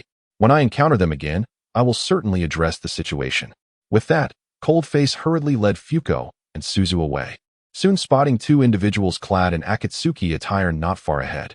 Cold-Face gritted his teeth and told Fuzi and Lingyin that this box was for them. As he intended to pursue those 2 individuals, he would return to find them by nightfall, urging them to remain cautious in this unfamiliar place. Master, wouldn't it be much easier to track them down with us? Fuzi questioned. Cold-Face, with a look of appreciation towards Fuzi, replied that those 2 were once his subordinates, and chasing them involved some personal matters to address. Lingyin, dissatisfied, asserted, Master, how can you have such useless subordinates? Let me help you eliminate them. Cold-Face feigned anger, saying, Are you now disregarding my words? Do you still consider me your master? Obey, quickly go. I can sense your presence. I will surely return to find you tonight. Unable to defy Cold-Face's orders, the 2 turned and left. Once they were gone, Cold-Face felt relieved and began his pursuit. Following their trail, Cold-Face arrived at the outskirts, only to find his 4 elite bodyguards. He did not approach them, instead opting to eavesdrop. At that moment, a familiar female voice sighed, lamenting, We've been searching outside for over half a year. I wonder how the young master is faring now. The gluttonous Shisha had been unable to eat since Cold-Face's disappearance, and seeing her haggard expression stirred feelings of reluctance in him. He yearned to reveal his return, but was interrupted by Fanfiction and Che Yontai, who reminded one another not to forget they were still being watched. Should they find the young master, he would likely be taken back. Fanfiction resolutely stated that if they ever encountered the young master, they should act as if they did not recognize him. This irritated Cold-Face, who summoned his imposing motorcycle. After countless attempts, he could now expertly wield its capabilities. Riding skillfully, he drifted elegantly to the 4, greeting them politely. Hello, my 4 bodyguards. It's been over a year, and you dare betray me by joining the organization. The 4 stared dumbfounded at the figure who had reappeared after a year, exclaiming, Ah? Young master, you've become even more handsome, and your motorcycle is so cool. Chapter 90. The mysterious masked man with cold face's appearance, Xiao Nan, who had been secretly observing the four, swiftly emerged. Upon seeing Cold Face again, her emotions were a tumultuous mix, akin to a spilled concoction, leaving her at a loss for words to express her exhilaration. She reached out to touch Cold Face's cheek, but he deftly evaded, teasing, "It's been over a year, Sister Xiaonan. Haven't you changed at all?" Xiaonan, somewhat displeased, retorted, "Why do you dodge? How could I possibly harm you?" Cold Face jested, "That is not the issue. I fear your beautiful hands might mar my face. Don't you know they are corrosive?" Xiaonan, at a loss for words, decided to skip the frivolities, stating, "Let us discuss serious matters. Will you come back with me willingly, or shall I force you?" Cold Face replied, "My subordinates have served you for over a year, and you still wish for me to return? Dream on.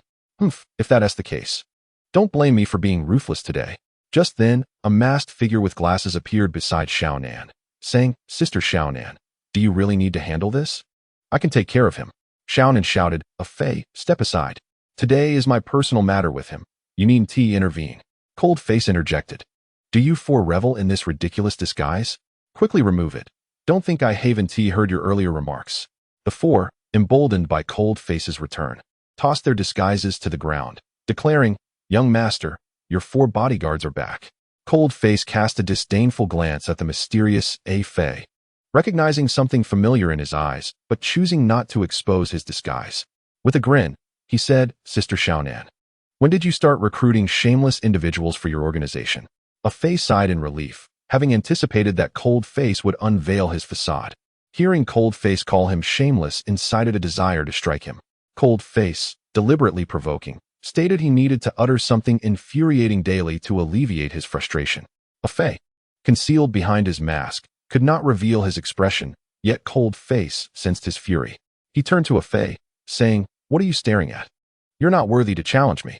If you don't want to be frozen, take Sister Xiaonan and scram as far as possible." With that, two short guns appeared in Cold Face's hands. Fei, amused, thought, "This kid speaks with such bravado. No wonder the teacher entrusted him with such a crucial task." Feigning fear, Fei exclaimed, "Is that the legendary ice gun? The strongest weapon in the ninja world?" Cold Face affirmed, "Indeed, you speak the truth. You have an eye for quality." Fei grabbed Xiaonan and fled, exclaiming, "Sister Xiaonan, we can't afford to provoke this guy. We might end up as popsicles." Xiaonan, caught off guard, was whisked away, calling out, "Vortex Cold Face, next time we meet, I want to be so courteous." Chapter 91. Trouble at the barbecue shop. Upon hearing Xiaonan's parting words, Cold Face turned, furrowing his brow, sigh, "This ugly girl is fiercer than a mother tiger. I foresee headaches ahead, perhaps due to the long absence from Vortex Cold Face." Che Yongtai's old habit resurfaced as he remarked, "Young master, Xiaonan is at least a beauty. How can you be so oblivious to your fortune?" Cold Face retorted, "You idiot. After more than a year, you're still so indiscreet. Do you need a lesson?" Che Yongtai instinctively covered his mouth, shaking his head and hastily defending himself. "No, I want to do it again." Cold Face huffed, "Humph, come with me. My two disciples are waiting for me." The four exclaimed in unison, "Young master, when did you acquire two more disciples? Why weren't we informed?" Cold Face narrowed his eyes. "Why would I tell you about taking on disciples? Follow me. I purposely led those two away to chase after you two useless ones." Che Yongtai and Fang Yin exchanged incredulous glances, mouths agape, exclaiming, "What? Young master, you came here following us? Well, did you think I suddenly appeared here for no reason? I was nearly furious to learn you joined the organization. It almost made me sick." The group fell silent, heads bowed, and Cold Face, not intending to reprimand them, said, "Let us consider this matter settled. You four shouldn't go to that organization. Come back to the village with me. Your young master has amassed a fortune of over 10 billion. Cold Face mounted his motorcycle, taking Xiao Yuan and Shishao with him. "There's not enough room on the bike, Fang Yin and Che Yongtai. You two should run to the village and find a place called the barbecue shop. We'll wait for you there." With that, he sped off with the two girls, leaving the two behind. Fang Yin grumbled, "Young master, you're so biased. Can't you take me along?" Che Yongtai ignored Fang Yin and ran off, leaving Fang Yin feeling abandoned and dejected as he trudged after them. At the barbecue shop mentioned by Cold Face, Fuzi and Lingyin, the two beautiful women, had already been seated for several hours, having ordered plenty of food, which they devoured almost entirely. Two individuals, satisfied and with full bellies, let out hearty belches. It became apparent that the fare outside was far superior to that of their usual surroundings. Had it not been for their clandestine escape with their master, they would never have had the fortune to indulge in such exquisite cuisine. Sitting on a chair, Fuzi remarked on how full she felt, pondering when their master might return.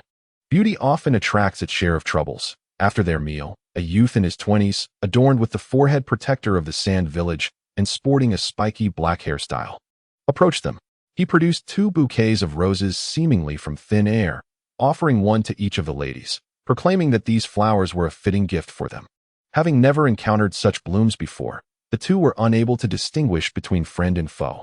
They sniffed the roses, and Fuzi, with a look of contentment, remarked on their delightful fragrance, noting that such a variety did not exist in their homeland. The young man then suggested that if they liked the flowers, he could take them to his garden, which boasted a multitude of species. Chapter 92. A hero rescues a beauty swaying, slightly more vigilant than Fuzi. Had little interest in anyone other than the cold-faced master. She promptly tossed the flowers back at him, boldly declaring that they had no need for his garden and would wait for their master, who had gone to seek his subordinates.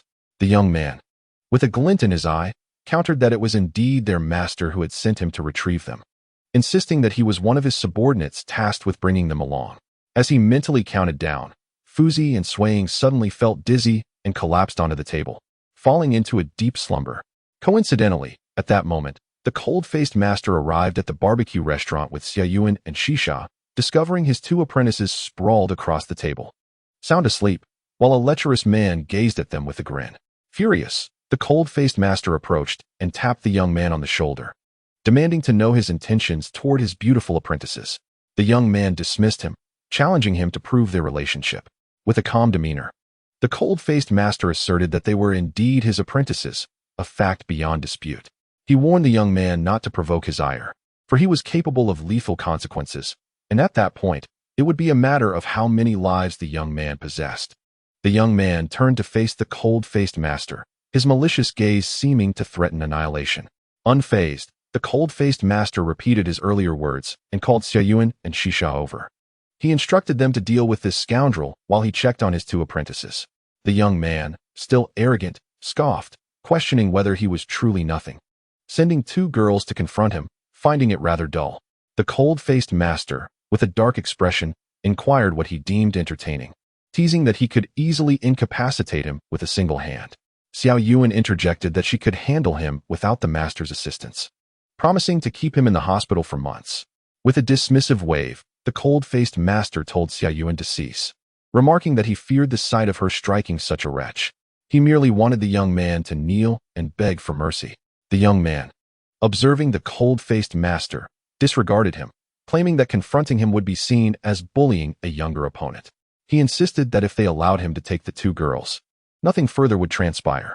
Ignoring the young man, the cold-faced master signaled Xiaoyuan to take action. In an instant, Xiaoyuan seized the young man's arm, twisting it with such force that a sickening crack echoed, prompting a scream of agony as she rendered it useless. The cold-faced master covered his face, feigning horror, and commented that Xiaoyuan had been a bit too forceful. In truth, he was dissatisfied that she had not been more vigorous. Before the young man could retaliate, Xiaoyuan delivered a swift kick to his calf, causing him to collapse to the ground, grimacing in pain. The cold-faced master, scratching his head, cautioned Xiaoyuan that further violence might lead to dire consequences. She relented, preventing the young man from suffering any more. The cold-faced master looked down at the young man, reminding him that he had foretold of his kneeling before him. Anyone who provoked him would meet an unfortunate end, and he demanded to know how to awaken his apprentices and what substance had been administered to them. Perhaps, if he was pleased, he might allow Xiaoyuan to mend the young man's arm. Chapter 93. Lord Gara, I love you. The young man, gritting his teeth against the pain, turned his head away, remaining silent.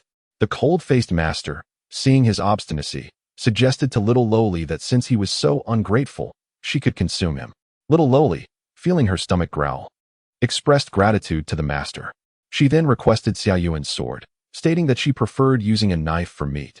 Xiaoyuan took a deep breath, incredulous at the prospect of her actually eating him, suggesting that they wait for the 2 fools to return and cleanse him before dinner.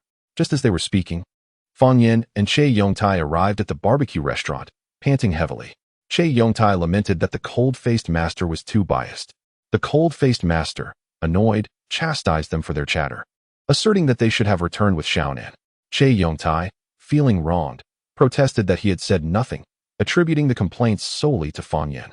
The cold-faced master, impatient, ordered them to search the young man for any substances that could awaken his two beauties. Fanyan, without objection, began the search, as it was his forte. A few minutes later, Fuzi and swaying groggily opened their eyes, recognizing their master and inquiring about his return and the fate of the young man. Hearing Fuzi's voice, the cold-faced master turned excitedly, expressing his relief at their awakening. He then ordered Xiao Yuan to reattach the young man's arm and let him leave. Xiao Yuan complied, fixing the young man's arm. Just then, a boy, seemingly the same age as Naruto and flanked by a boy and a girl, entered. The girl, whom the cold-faced master recognized as Temari, had come from the hidden mist village for study. Upon seeing the boy, the young man cried out for help, calling Gaara to rescue him. Gaara, noticing the commotion and recognizing the cold-faced master, approached with a broad smile, apologizing for not having greeted him upon his arrival in the sand village. The boy standing before the cold-faced master was someone he knew from the Chunin exams, and he remarked on the cold-faced master's attire, acknowledging him as the Kazakage, a peer of his father, and expressing his reluctance to presume any familiarity. As the young man watched the cold-faced master engage in friendly conversation with Gaara, he broke into a cold sweat. Realizing the implications of his failure as a subordinate of the Kazakage, Xiao Yuan leaned in and whispered for him to leave quickly, warning that if they remembered him, he would truly be doomed. Grateful, the young man glanced at Xiao Yuan before making a hasty retreat. Temari, meanwhile, glared at the cold-faced master, her brother Kankuro standing beside her. Kankuro asked Temari if she noticed how annoyed the cold-faced master seemed, questioning whether he had offended her. Temari, uninterested in his theatrics, stood quietly behind Gaara, observing the interaction. Kankuro's expression shifted to one of confusion as he pondered whether Temari had feelings for the cold-faced master, recalling her closeness with Shikamaru and questioning if she was playing both sides. Noticing Kankuro lost in thought, Temari swiftly slapped the back of his head. Chapter 94. The combative siblings with a lump forming on his head, Kankuro whimpered, imploring Temari not to hit him so hard, reminding her that he was still her brother and that striking the head would only make him dull-witted. Handball looked at Kanjiro with a haughty demeanor, saying, "Why are you acting like a girl? It was just a light tap on your head. Besides, I've seen you acting as foolishly as a pig. Perhaps a few more taps will help you wake up." This sibling exchange caught the attention of the two stoic disciples, who whispered to each other. So this is what sibling quarrels are like. The sister appears fierce and violent, while the brother seems so pitiful. However, Sujuin held a different opinion, stating, "I think the brother is at fault. If he hadn't been lost in thought, he wouldn't have been hit." Their arguments held some merit. Yet their voices grew increasingly louder. "Handball, don't think just because you're the older sister you can bully me," Kanjiro retorted. "It's precisely because I'm your sister that you should listen to me." Coldface, sweating as he observed the feisty siblings, interjected, "You two are siblings. Can't you compromise just once? This back and forth is truly annoying. If you don't calm down, I'll confine you in a master ball for a day and night." Kanjiro blurted out a reckless statement. "Coldface, my sister likes you." Coldface widened his eyes in disbelief and protested, "What nonsense. I know I'm handsome, but I'm not interested in minors." Kanjiro continued, "My sister is not a minor. She is about to turn 16. Handball, unable to contain herself any longer, unfurled her oversized fan, summoning a whirlwind that sent Kanjiro flying. Moments later, she folded her fan as if nothing had happened. Fang Yen, terrified, hid behind Che Yongtai, thinking, "This girl is the strongest I've encountered here. It's best to keep my distance, out of sight, out of mind." Che Yongtai, exasperated, remarked, "You truly are something. Getting scared half to death by a little girl. What a disgrace to the young master." Fang Yen, still hiding, replied, "I just thought she was a girl. So I didn't want to fight. It's better to quietly enjoy the spectacle." Che Yongtai silently scorned Fang Yen, realizing how scared he truly was despite his facade. When Coldface witnessed the whirlwind, his inner defenses nearly crumbled. It was the first time he had seen the Sand Princess lose her temper. Fortunately, he had refrained from uttering anything too provocative. Handball glared sideways, pouting, "What are you looking at? Just because you wear glasses doesn't make you Ultraman. Show some humility." Coldface, Caught off guard by the little girl's scorn, lamented, Lord Phonying, I won't linger here any longer. However, Gara gently insisted, cold face. Since it's your first visit to Sunagakure, you should stay longer to experience our hospitality. At that moment, cold-face glasses displayed a message revealing Gara's identity. Gara, 5th Kazekage. Host to the One-Tail Shikaku. A target for the Akatsuki organization. Cold-face realized why the Akatsuki members were present. It was to capture Shikaku. This left him with even less reason to refuse Gara's invitation. After the failure of the last mission involving the Three Tails, he was determined not to fail again. Cold-face remarked, since Lord Kazekage insists, I won't decline. I plan to stay here for a while anyway. My apologies for the disruption. Chapter 95. Destiny. Gara was overjoyed to learn that Cold-face would be staying, saying, in that case, I'll arrange accommodations for you. Cold-face nodded with a smile, saying nothing, and days swiftly passed. One morning, he unexpectedly encountered someone he least wished to see. As he lay in bed, he heard frantic knocking at his door.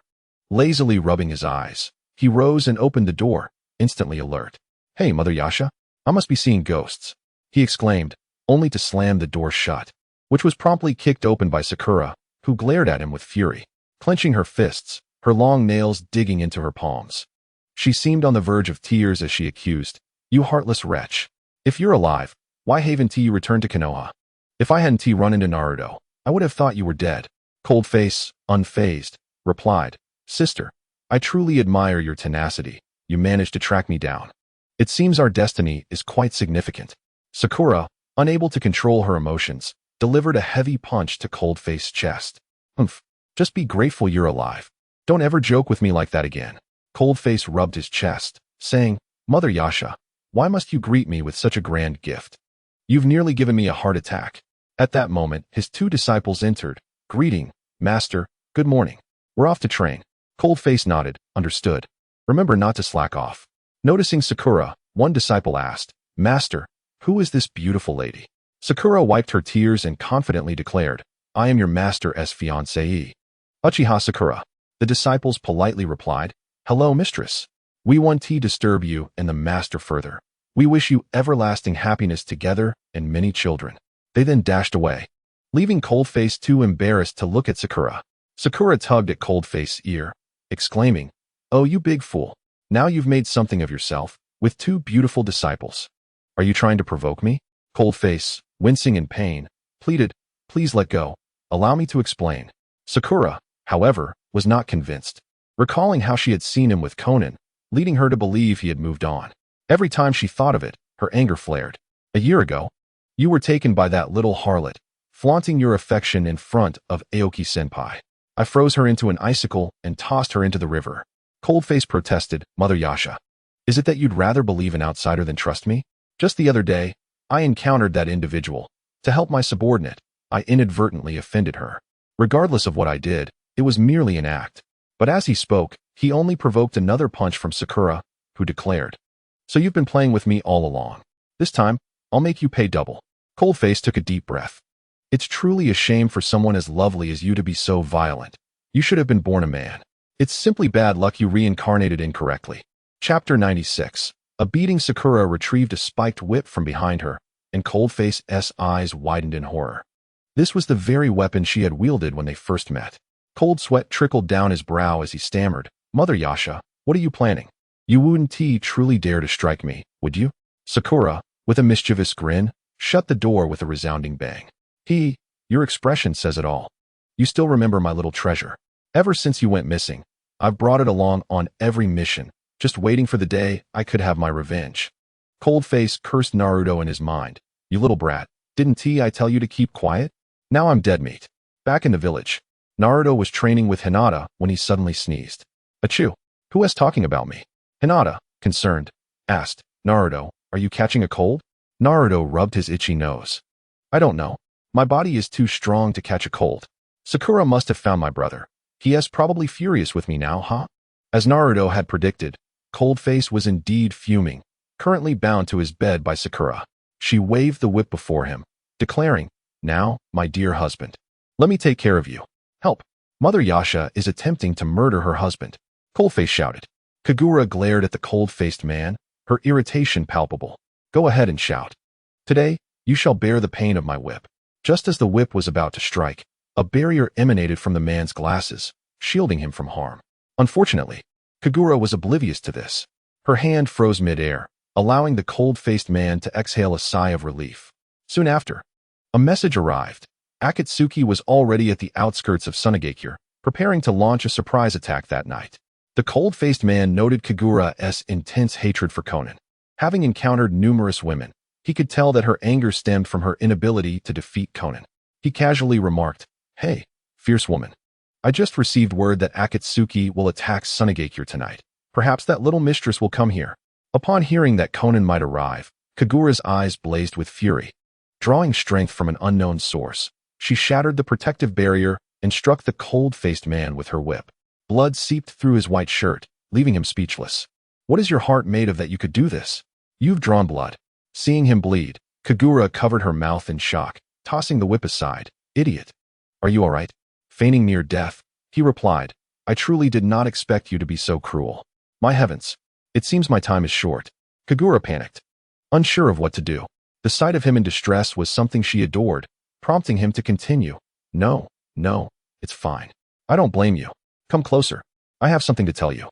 Kagura widened her eyes and leaned in. "Speak. Tell me any last words you have." He continued, looking increasingly frail. "Actually, my greatest wish is for you to untie me. Being bound like this is quite uncomfortable. Also, I hope we can annul our engagement." Kagura's eyes widened in disbelief as he chuckled. "Haha, now we are even." Chapter 97. The Love Between the Little Lowly and Scorpion. Kagura, seeing the cold-faced man's frivolous demeanor, grew more annoyed and without hesitation slapped him dozens of times. "Sister, I was wrong. Please, stop hitting me. If you keep this up, someone might die. Surely, you don't want anyone to witness your violent side?" After venting her frustration, Kagura untied him. "There. I didn't hit that hard, and besides, with your remarkable self-healing abilities, you'll be fine soon." With a mournful expression, he lamented, "But you struck my face. I rely on my looks for a living. I could be left with scars, and if I'm tossed onto the street, no one would want me." Just as Kagura was about to retort, he stealthily crept to the door, overhearing a commotion outside. "Hey, why is there no sound? Could the young master be dead?" "Che Yongtai, close your crow's mouth. The young mistress would never allow the young master to die. They are likely just asleep together." "That's impossible. The young master was just screaming in agony. He must have fainted." Unable to bear it any longer, the cold-faced man burst through the door. "What are you all doing here? Hurry and set up defenses. Akatsuki will attack tonight. You are responsible for protecting Gaara. If it's anything like last time, you can expect my wrath." His words carried weight, meant to instill a sense of urgency in his 4 bodyguards. The little lowly, who had only known how to eat, dropped her chicken leg in surprise, murmuring, "Great. Little Scorpion is coming." The cold-faced man asked her, "You're not seriously considering pursuing that scorpion, are you?" The adorably naive little lowly nodded eagerly. "Yes, young master. In truth, I've realized that little Scorpion isn't so detestable after all. After spending time with him, I find him quite endearing." Che Yongtai couldn't help but laugh. "Haha, adorable? You're calling a grown man adorable? If he hears you, he might faint from anger before the fight even begins." The cold-faced man slumped to the ground. "Little lowly, can you not complicate matters further? I ask you, if Scorpion comes, can you find a way to stall him?" The little lowly confidently replied, "Of course. You can rest assured, young master." Seeing her confidence only heightened his concern. He commanded, "Xiao Yuan, you and Shisha will handle Scorpion tonight, while I and that fierce woman inside will deal with Conan. Fang Yin and Che Yongtai will protect Gaara within the house." After issuing the orders, the cold-faced man sensed a chilling aura behind him. Turning, he found Kagura's fierce expression. Her wicked smile accompanied by the ominous words, "Tonight, I will ensure that little mistress has no way to return." From Kagura's tone, he sensed her deep animosity towards Conan. Che Yongtai advised, "Young master, this is what is called 2 tigers fighting. One must be injured. Why worry so much? Just look at the young mistress's determination. That little mistress is bound to lose tonight." Suddenly, the cold-faced man shouted, "You fool. If you don't speak, no one will mistake you for a mute." Rising, he slammed the door shut. Che Yongtai was left bewildered by the sudden outburst. "What did I say wrong this time?" Fanyan shook his head, sighing, "Who knows? You just have a knack for offending people. The young master likely couldn't take it anymore. Just let things unfold naturally." The little loli was in exceptionally high spirits as she hummed a little tune and returned to her room. Chapter 98. The main room and the mistress knight soon fell. And following the map, the cold-faced man and Kagura found the perfect ambush point, waiting for Conan and her associates to arrive. Kagura grew impatient. Are you really so confident they'll come this way? Of course. I've studied the map. What I fear most is if the wind shadow causes any trouble. He replied leisurely. Kagura lay across his legs. I doubt they will come tonight. Her action surprised him. He said nothing, gazing at the stars above. Wishing every day could be like this, carefree, just the two of them. Suddenly, he sensed gunpowder in the air. Turning, he saw Conan standing behind him. Cold-faced man. What a coincidence. Feigning ignorance, he asked, who might you be, beautiful? Have we met? Kagura interjected playfully, oh, little mistress, you've come. You didn't even wait for me to find you. Are you here alone for the ambush? With a beaming smile, Conan replied, I'm not here to fight with you. I'm here to capture the tailed beast and fulfill my leader's plan. After that, cold-faced man, you will belong to me. Kagura's displeasure flared. She stepped in front of the cold-faced man. Who says this idiot is yours? He is the son-in-law of the Uchiha clan. Do you dare covet his ideas? Be careful. If I'm unhappy, I might ruin your pretty face. Unfazed by Kagura's verbal assault, Conan retorted. You remind me of a certain zodiac animal. Are you a cat? Ah, you're quite clever. How did you know I am a cat? Conan continued, indeed. I thought I felt a bit itchy today. Turns out it's because a cat is nearby. The cold-faced man stifled a laugh. Fierce woman. Sister Conan just called you a cat. Haven't you realized? Kagura kicked him aside. Is this how you treat me? Who is your fiancée, her or me? Instantly. He grinned, leaning closer. Of course, you are my fiancée. Why would I help her? However, she is a formidable opponent, and fighting her could lead to some awkward moments. Seeing his conflicted expression, Kagura urged, you just watch. I'll show her my prowess today. To someone like Kagura, who had been defeated before. Conan scoffed. You, a defeated foe, have the audacity to challenge me after running away twice? As she spoke, Kagura formed a summoning seal. You took away my idiot last time, and I intend to settle the score. I am not the same person I was a year ago. Summoning jutsu. Kagura summoned a petite black cat, adorably charming in its appearance. Cold-Face found himself increasingly appreciative of Kagura, praising her as the Mother Yasha, exclaiming how impressive she had become since their last encounter, marveling at the fact that her summoned beast was, indeed, a cat. Upon hearing such feeble words from Cold-Face, Kagura felt a mixture of anger and exasperation, retorting, what is wrong with a cat? Even Kakashi-senpai has a dog. Allow me to showcase the prowess of what? Wouldn't you agree? What, obediently seated, licked its paws and meowed, affirming, Kagura is right. I shall not let anyone who bullies her go unpunished. Chapter 99. The third party in the main house, seeing the small black cat boldly speak, Cold-Face felt a twinge of concern for Kagura, yet it must be said. He underestimated the true power of the summoned ninja cat. What addressed Cold-Face, stating, do not underestimate ninja cats. I know exactly what you are thinking. Allow me to demonstrate the results of the year-long training that Kagura and I have undergone. Cold-Face immediately fell silent, lying on the ground, saying to the little cat, I believe in you, but I do not trust your master. Kagura, infuriated, exclaimed, you idiot, you're driving me mad.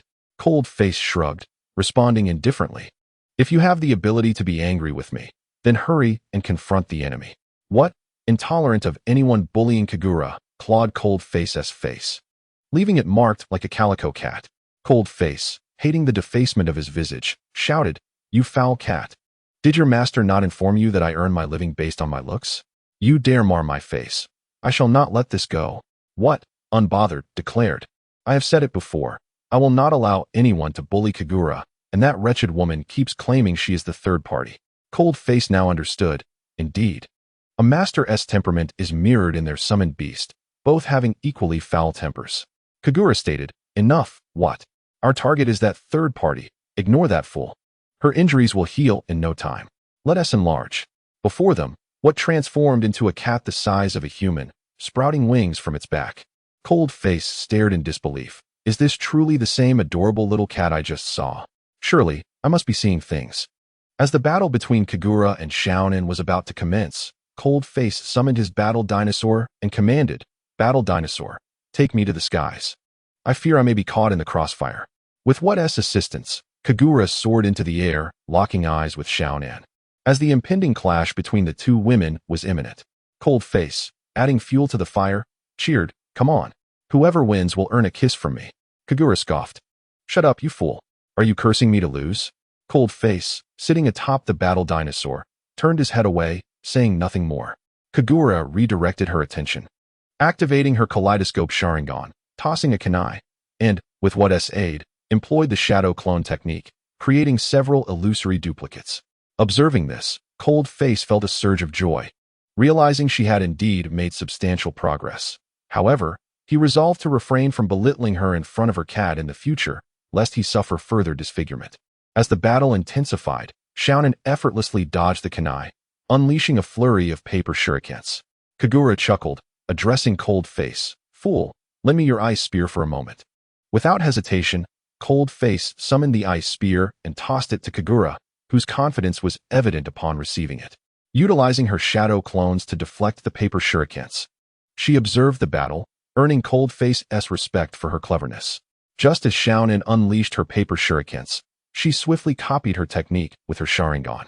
A smirk playing on her lips, "Let us see you fall into my trap this time." Chapter 100. The third party in the main house. Kagura grasped the ice spear, releasing its frigid aura while executing a technique identical to Xiaonan's paper shurikens.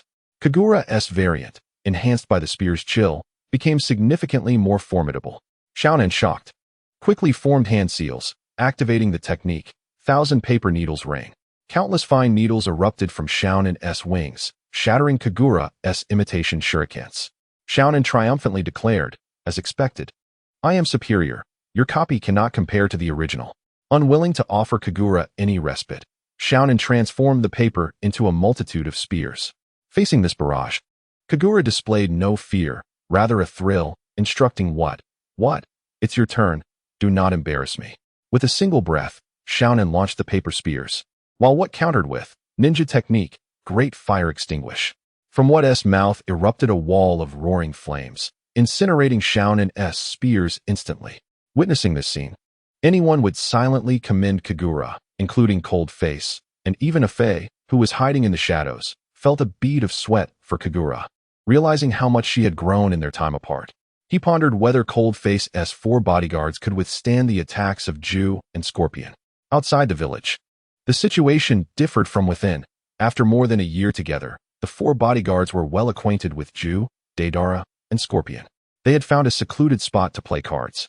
And had Cold Face known of their leisure while he and Kagura battled so fiercely, he would have surely erupted in fury. Outside the village, the circumstances appeared advantageous for Kagura. At the very moment what withdrew its technique, Xiaonan activated her most ruthless skill, Paper Prison.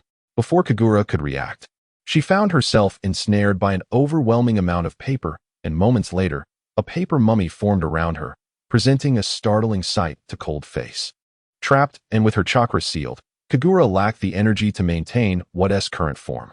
Cold Face, sensing the urgency, urged, "Battle Dinosaur, quickly, catch them." In that critical moment, Cold Face successfully caught the swaying Kagura, casting a fierce glare at Xiaonan, demanding, "What ninjutsu have you cast upon her? Why can she not move?"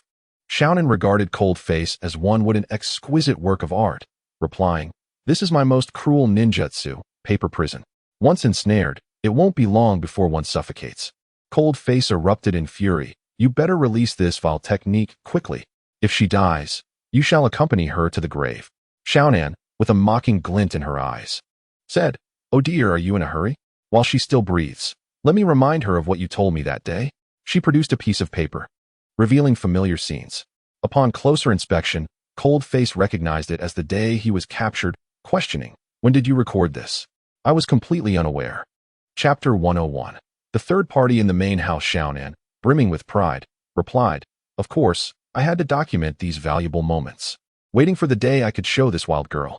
Cold Face found the footage akin to a black and white film, lasting only a few minutes. As the footage concluded, the paper binding Kagura transformed, seeping her unique red chakra, and Cold Face's ice spear returned to his grasp. In that moment, he felt a flicker of hope, knowing that by provoking Kagura, unforeseen outcomes would surely arise. The crimson chakra enveloped Kagura, rendering Conan's paper jutsu ineffective. She exclaimed, "This defies logic. How could a mere girl possess such formidable chakra? Cold face, observing from the side, explained, indeed, Mother Yiksha possesses immense chakra, and she is of an irritable temperament. I deliberately refrained from intervening when you unleashed those techniques. Upon hearing them, she would naturally feel a sense of imbalance, making it all too easy for her to shatter your paper jutsu. Conan's techniques had nearly all been replicated by Kagura, who murmured, ninjutsu, paper prison. Similarly, Conan now understood the feeling of being trapped in paper. Uncertain if Kagura was being kind or intentionally cruel, she noticed that only Conan's head was exposed. Striding up to her with an air of superiority, Kagura taunted, "How do you feel now, little one? Bound by your own cruel technique. Enjoying it?" Cold face, amused, remarked, "Why resort to using someone else's jutsu to fight? Wouldn't it be better to employ your own?" Kagura turned her gaze towards him, her Sharingan focused. "Are you feeling pity for her? Would you like to experience the suffocating embrace of being trapped like a mummy?" Cold face quickly waved his hands. No, I absolutely did not mean that. I was merely a bystander. Just consider me as heir." What truly frightened Cold face was the power of Kagura's Sharingan, a force not to be underestimated, as he had seen in his research on his phone. Suddenly, Kagura felt a sharp pain in her eyes and covered them, exclaiming, "Damn it, my eyes are hurting again." Cold face clearly saw blood trickling from her eyes. At that moment, the masked man who called himself a Fae reappeared before Cold face. He said, "Vortex Cold face, we meet again. I advise you to clean the blood from her eyes promptly, or she may risk blindness." Cold face sensed a Fae's presence merely from his aura, though he couldn't fathom why a Fae had not made a move. From their first encounter, Cold face had guessed his identity. Following a Fae's instructions, he gently wiped the blood from Kagura's face with his clothing. A Fae then hoisted the bound Conan onto his shoulder and said, "Vortex Cold face. Should we cross paths again, I shall surely match wits with you. This task has resulted in our failure, but there are still 2 formidable opponents in the village. I wonder if your subordinates can handle them." Cold face smiled indifferently and asked Kagura, "Mother Yiksha, do you feel any better? Is your eye still hurting?" Kagura gradually opened her eyes, which had returned to their normal hue. "Why does that man a Fae's voice sound so familiar? I feel as though someone has said something similar to me before." Chapter 102. Real Life Do Diju. Cold face patted Kagura on the shoulder. "There are many who care for you. Perhaps you've merely forgotten their names. Now, we must hasten back to the village. I fear the commotion may escalate." Kagura glared at him. "What do you mean? Do your earlier words not hold weight?" Cold face, puzzled, asked, "What did I say? I don't recall." Kagura's face flushed crimson as she replied, "You mentioned something about a kiss before the fight. Are you trying to back out?" Cold face laughed heartily. "I never go back on my word. Close your eyes. This time, I shall give you a special kiss." Kagura, confused yet compliant, closed her eyes. Seeing her obedience, Cold face decided not to tease her further. He was eager to reclaim the debt of his earlier defeat. He leaned closer and kissed her without hesitation, a kiss that was sweet and delightful. "You may open your eyes now," he said. "Let's return and deal with those pesky intruders." Kagura opened her eyes, beaming at him. "All right." The two then mounted Cold face's motorcycle and headed towards the village. Meanwhile, among the trio in the village, Che Yontai, Ju, and Scorpion, some were watching the game, while others slept. The little loli, however, was happily munching on snacks while directing Scorpion on how to win. Under her careful guidance, Scorpion emerged victorious in nearly every game. Suddenly, Ju remarked, "It's strange, we haven't heard any sounds of battle for quite some time. Have they finished?" Scorpion sensed something was amiss and replied, "If he returns to find us playing cards, he will surely be furious." Che Yontai suggested, "Then let us make it look real. Inflict some wounds before you leave. I suspect the young master will arrive shortly." As Che Yontai spoke, his ominous words became reality. Cold face appeared, parking his motorcycle in front of them. "What are you all doing here?" he inquired. Little Yuan, realizing the truth could no longer be concealed, confessed, "Young master, they have been secretly playing cards while you were away." Upon hearing the word cards, Cold face's interest peaked. "Scorpion, Ju, it seems you have been treating my subordinates well this past year. I trust you've given them your utmost care?" Scorpion smiled, "Of course. The little loli is in my puppet lab, consuming all my puppets without a word of complaint. As long as she enjoys it, that's what matters. Had I known she was here, I wouldn't have come to this dusty place." Cold face felt a moment of awkwardness and said, "That's wonderful. Would you care to join me for a few rounds? It has been quite some time since I played, and I feel a bit restless." As he spoke, He began rubbing his hands together, eager to play. That night, the three played cards until dawn, with the results being rather dismal for Cold Face, who lost more than he won. He asked Scorpion, "How is it that your do-deju skills are so exceptional?" Scorpion, grinning, replied, "All thanks to the little lowly's excellent teaching. Otherwise, how could I possibly contend with you?" Cold Face remarked, "The sun is rising. It would be inconvenient for you to remain in the village." Scorpion and Ju nodded and, before departing, warned Cold Face to be cautious of Haiden and Kakuzu's potential ambush. Chapter 103. New enemies. Haiden and Kakuzu. Cold Face paid little heed to Scorpion and Ju's warning. His spirits were high as he checked his phone, only to be taken aback. Just as he was dumbfounded, his phone emitted another alert. "Damn it," he muttered. "How is it that they are already at the village entrance?" Noticing Cold Face's troubled expression, Kagura inquired, "What's wrong?" Cold Face smiled. "Nothing. You should rest. After all, we've fought all night." He concealed the truth to spare Kagura any worry and instructed his 4 bodyguards, "Continue to protect Lord Fy. I will return shortly." Without elaborating further, Cold Face mounted his motorcycle and vanished in the blink of an eye. Kagura sensed that Cold Face was hiding something from her and decided to follow him without hesitation. Thanks to Cold Face's swift steed, he soon intercepted Haiden and Kakuzu. He came to a sudden halt, raising a cloud of dust while adjusting his hair. "This village is mine. This sand is mine. If you wish to pass, you must forfeit your lives." It was clear to anyone that this was a brazen provocation. A young man with red hair and a well-groomed style, wielding a large scythe, responded, "I remember you. You're that obnoxious brat Conan brought back last time." Cold Face chuckled. "Ah, so I'm famous. Even the renowned Haiden recognizes me. It seems my reputation in this world is growing." Haiden and Kakuzu exchanged glances, looking at Cold Face as if he were a freak, remarking, "So the son of the 4th Hokage is a fool. I wonder if his father is aware." Cold Face stared blankly, his expression serious as he addressed, "You cannot insult my father. His son is quite formidable. Those who underestimate me meet a grim fate." Feign, wielding his scythe, stirred up a cloud of dust, causing Cold Face to shield his eyes, feeling a gust pass by. As the dust settled, only Feign remained. A smile graced Cold Face's lips. He recognized Feign as a worthy opponent, one who allowed his allies to retreat while ensuring the mission's success. "I must admit, I underestimated you," he thought. Feign licked his lips, declaring, "If I were to offer you to the Dark God, he would surely revel in the gift." Although Cold Face found Feign words perplexing, the vague details he had on him left him utterly confused. He cautiously inquired, "Feign, what exactly is this Dark God?" Upon hearing Cold Face refer to the Dark God as something, Feign's anger flared. "The Dark God is not just anything. You insolent fool, I shall make you a sacrifice to him."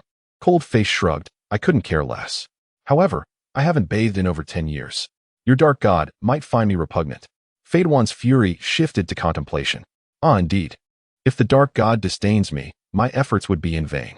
Cold Face seized the opportunity. "I told you so? If the Dark God perishes, you will face dire consequences." Feign chuckled coldly. "No one has been born who can take my life. Even if I were blown to smithereens, I would still survive." Chapter 104. Cold Face's undying. Feign. At that moment, Cold Face was less concerned about Feigns' bravado and more about his other ally, Jiao. He pressed on. "You boast of your prowess, yet I find it hard to believe. I think your comrade who fled is more impressive." Feign conceded, "True. Jiao is indeed stronger than I. That's why I sent him to capture the tailed beasts while I keep you occupied. I am particularly curious about the girl who can match Sister Xiaonan." Cold Face humbly replied, "That girl you mentioned is my fiancée. She possesses the kaleidoscope Sharingan. Even your leader might struggle against her." This statement was overheard by Kagura, who was hidden in the sand, mentally chastising Cold Face for his exaggerated claims. "What a foolish idiot. I'm not nearly as formidable as he describes." Feigns' interest peaked further. "Let us strike a deal. Offer your fiancée as a sacrifice to the Dark God, and I shall spare your life." Cold Face held up a finger. No, no, no. I cannot do that. She is my fiancée.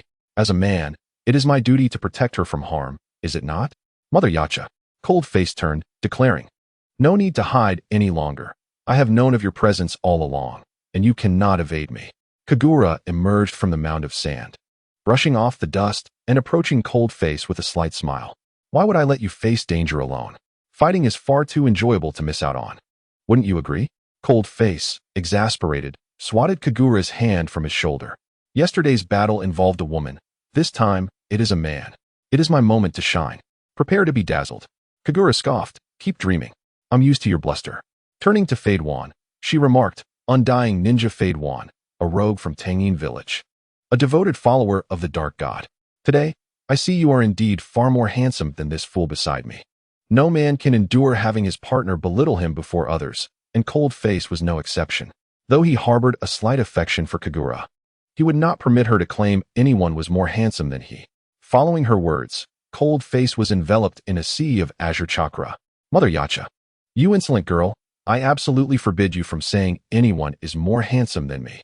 Kagura, realizing her words had struck a nerve, added fuel to the fire. Oh, you're angry now? That's even better. I truly think he is more handsome than you. If you can, take him down. Cold Face, now seething with rage, faced feign, who exhibited no intent to engage further, turning his back. I see no purpose in continuing this fight. I shall take my leave. Cold Face shouted, you lack my resolve. Today, I will show this insolent girl my true power. He then thrust a short gun into feign body, but the latter merely laughed, the sound chilling to the bone. Chapter 105. Cold Face's undying feign 2. Cold Face, unfazed, summoned the gun back, merging it with another. The ice gun, now stained with feign blood, seemed invigorated. Yet Cold Face's fury only intensified. Feign turned, his eyes radiating an unspeakable terror, his laugh even more unsettling.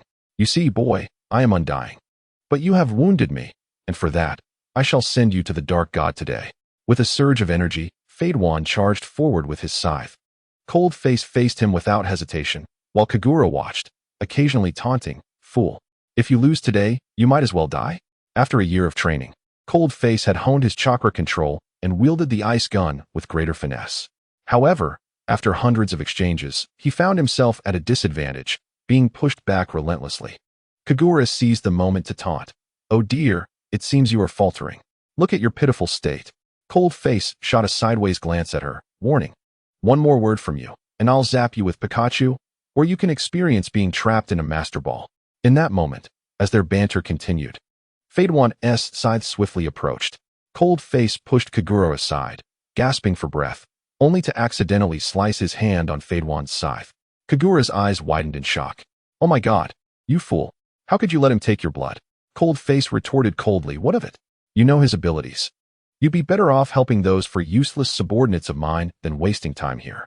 Feign withdrew his scythe, licking the blood off, transforming into something unrecognizable, then cut his palm, letting his blood fall to the ground, forming a circle with a triangle inside. All right, the ritual begins. To Cold Face's horror, feign took a short sword and plunged it into his own body, an expression of twisted pleasure on his face that nearly made Cold Face retch. Even more alarming, where feign had wounded himself, no blood flowed. Instead, Cold Face, stabbed in the same place, coughed up a large pool of blood, collapsing to one knee. His eyes vacant in disbelief at the reality of his situation. Kagura cried out in desperation, stop. Don't continue. He will die. Feign dismissed her concerns lightly. Now that the ritual has commenced, I cannot let this opportunity to eliminate the Hokage's son slip away. Honestly, I find your body quite appealing. The dark god will reward me handsomely. Cold Face formed seals with his hands, summoning an ice pillar that struck feign, sending him airborne. With feign injury, Cold Face's wounds deepened. Without significant healing abilities, he would likely meet his end very soon. The figure of Haiden, expelled from the ritual circle, had not reverted to the color of a normal human. Cold Face pushed aside Kagura, struggling to rise from the ground, and still clung to the hope of stopping the troublesome Kakazu in the village. Uchiha Kagura, hurry and help me prevent that Kakazu from taking Lord Kazekage. My 4 bodyguards may not be his match. Chapter 106. The greedy Kakazu. Kagura shook her head, exclaiming, you fool, do you even comprehend the terror that creature represents? Cold Face, maintaining a calm demeanor, replied, of course, I am aware. Otherwise, I would not have sent you away first. Kakazu is far more formidable than this guy. After speaking, Cold Face summoned the battle beast, Iron Guru, and commanded, Iron Guru, safely escort this girl back. Otherwise, you will be derelict in your duty. The summoned beast, bound to obey a single master, ignored Kagura's struggles. Once Iron Guru had taken Kagura away, Cold Face could finally confront Haydn in a fierce battle. Haydn chuckled. What can I say to you, kid? Have you become so foolish that you actually sent that girl away? Cold Face's wounds began to heal, and he responded, no. I sent her away because I wished to summon another spirit beast. Come forth, Iron Gururu. Haydn, momentarily taken aback, then sneered, what can that little pup do? It's not even enough for me to kick aside. Cold Face lowered his head and stated, what if I add my freezing aura? Even if I cannot defeat you, it should keep you occupied for several days. He then commanded, Iron Gururu, unleash your absolute freezing breath. A torrent of ice shot forth from Iron Gururu, and Cold Face released the cold energy from his ice spear, swirling the sand around. Haydn, caught unawares by the icy sandstorm, was effectively buried alive. Cold Face taunted, you still have much to learn about strategy. Perhaps you should return to your leader for further instruction. I must take my leave now, farewell. Cold Face recalled Iron Gururu, hopped on his motorcycle, and sped towards the village. Not long after he departed, Haydn easily broke free from his restraints, muttering, if it weren't for the boss's orders to avoid harming you, I would have dispatched you with a single strike. I wonder how things are going with Kakuzu. Well, it seems the boss should have captured the one-tail by now. Time to call it a day. When Iron Gururu brought Kagura back, she was momentarily bewildered and asked, strangely, why wasn't there a battle here? Chariot Yongtai wrapped his arms around Kakuzu's neck and assured her, don't worry, young lady, we know each other quite well, don't we? Uncle Kakuzu? Kakuzu laughed heartily indeed. As long as there's money, nothing is an issue. Kagura was at a loss for words, feeling as though this situation was unreal. She pinched herself hard, exclaiming, ouch. I can feel pain. I'm not dreaming after all. Feign added, of course, this isn't a dream. We transferred $1 billion through the young master's account to Kakuzu, and that's why he plans to cease hostilities. At that moment, Cold Face returned just in time, exclaiming, what did you say, Chariot Yongtai, Feign? You two scoundrels used my money to pay someone else. That is unforgivable. Chariot Yongtai and Feign hurriedly hid behind Kaku, pleading, Uncle Kaku, please explain to us. Kakuzu replied, listen, kid. Do you understand the principle of losing money to avert disaster? Your 4 subordinates are well acquainted with me. Today, I merely spared them for the sake of Face. Cold Face's eyes widened in shock, his heart aching as if a knife were cutting him. $1 billion was a significant amount for him. He clutched his chest and declared, fine, but Chariot Yongtai and Feign, you two will work for me until this debt is cleared. Chapter 107. Iai Luo. As Cold Face spoke, he felt as though he had lost all vitality. Just then, Kakuzu stated something that revitalized him. Kid, this is not the time for you to be dejected. Our boss has personally intervened. We are currently assaulting the Kazakage's office. As Kakuzu spoke, a massive explosion echoed, prompting Cold Face to shout, this is bad. He then inquired, Uncle, since you've taken so much of my money, can you tell me your boss's weakness? Kakuzu shook his head. Our boss has 6 bodies. The one known as Animal Path is the easiest to deal with among them, but I wonder if you have the confidence to defeat him. Cold Face cursed inwardly. Damn it, I just had a fierce battle. My stamina and chakra have not yet recovered. Now I must save that little brat? Iai Luo? This could be disastrous. Kagura slapped Cold Face on the head. Oh, I just remembered, Shikamaru's team is in the village. Cold Face protested, why are you hitting me? I almost had a plan. Kagura asked, and what was your plan? Do I even need to ask? You knocked it out of my head. Kagura, crossing her arms, said, oh, is that so? Then I'll help you think of it. Cold Face suddenly interrupted, wait, I have a plan. If my brother were here, that would be perfect. Kagura, ride my battle beast back to Konoha and bring my brother here. Kagura felt a warmth in her heart at Cold Face's words. She blushed and replied, okay, wait for me. I will bring Naruto to help you. As Iron Gururu set off, Cold Face revved his motorcycle, accelerating towards the center of the explosion. The 4 bodyguards hastily followed Cold Face, leaving the greedy Kakuzu behind. However, by the time Cold Face arrived, it was too late. Iai Luo was already engaged in combat with Animal Path. He recalled Kakuzu's words that Animal Path was the weakest. Yet now he was witnessing firsthand the truth of that statement. Even the weakest could overpower Iai Luo, leaving Cold Face in awe of his opponent's strength. Cold Face pressed a button on his motorcycle, causing it to retract its wheels and extend wings, transforming into a crimson battle aircraft. He stood atop the aircraft, soaring to Iai Luo's side. I apologize, Lord Iai Luo, for arriving late and allowing you to be injured. By the way, Where are my two disciples?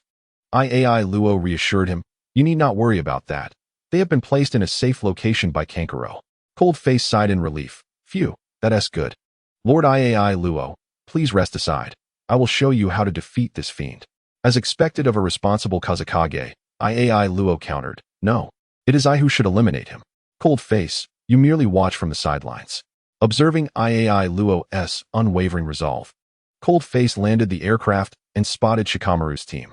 He asked, what brings you three here with that fierce woman? Ino replied, Asuma-sensei is busy preparing for his wedding. So I was appointed as the team leader to carry out this mission. Chapter 108. Iai Luo's defeat. Cold Face did not press further, but felt a twinge of unease, wondering if his father had sent them, doubting his confidence. Was it merely the loss of the three tails that warranted assistance?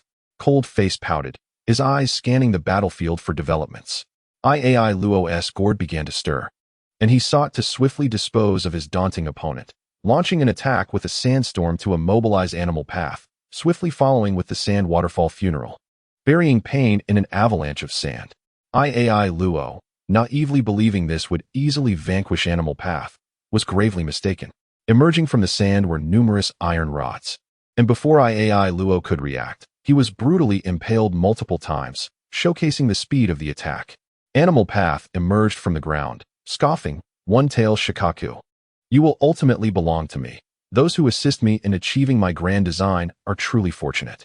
Injured severely, Gaara teetered precariously atop a sand pillar, while Pain from the Animal Path summoned the Azura Path.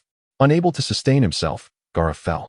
Cold-faced, he attempted to catch Gaara, but Pain, sensing his intentions, swiftly secured him against the wall with four iron rods. No matter how hard he struggled, he remained ensnared by this detestable confinement. He could only watch helplessly as Pain of the Animal Path took Gaara away, disappearing through the Azura Path, which vanished before his very eyes. In Team 10, Ino gleefully remarked on the cruelty of the situation, relishing the sight of the unfortunate cold-faced senior pinned against the wall. With eyes blazing with fury, he glared at Ino, reproaching her for her insolence after only a year apart. How can you remain indifferent while that fiend carries Gaara away? Shikamaru, the brilliant strategist, finally spoke up, assuring him, do not worry, Gaara's capture was anticipated. Their base is somewhat elusive, and Lord Hokage has tasked us with locating the Akatsuki's hideout. Skeptical, the cold-faced one questioned Shikamaru's confidence, fearing the consequences of failing to rescue Gaara. Shikamaru gestured reassuringly, rest assured. I have calculated our approach. We simply need to devise a flawless plan. At that moment, Gaara's four bodyguards arrived, all gasping for breath and collapsing to the ground. Noticing Gaara's troubled expression, Xiao Yuan inquired, is it true that Lord Gaara has been captured?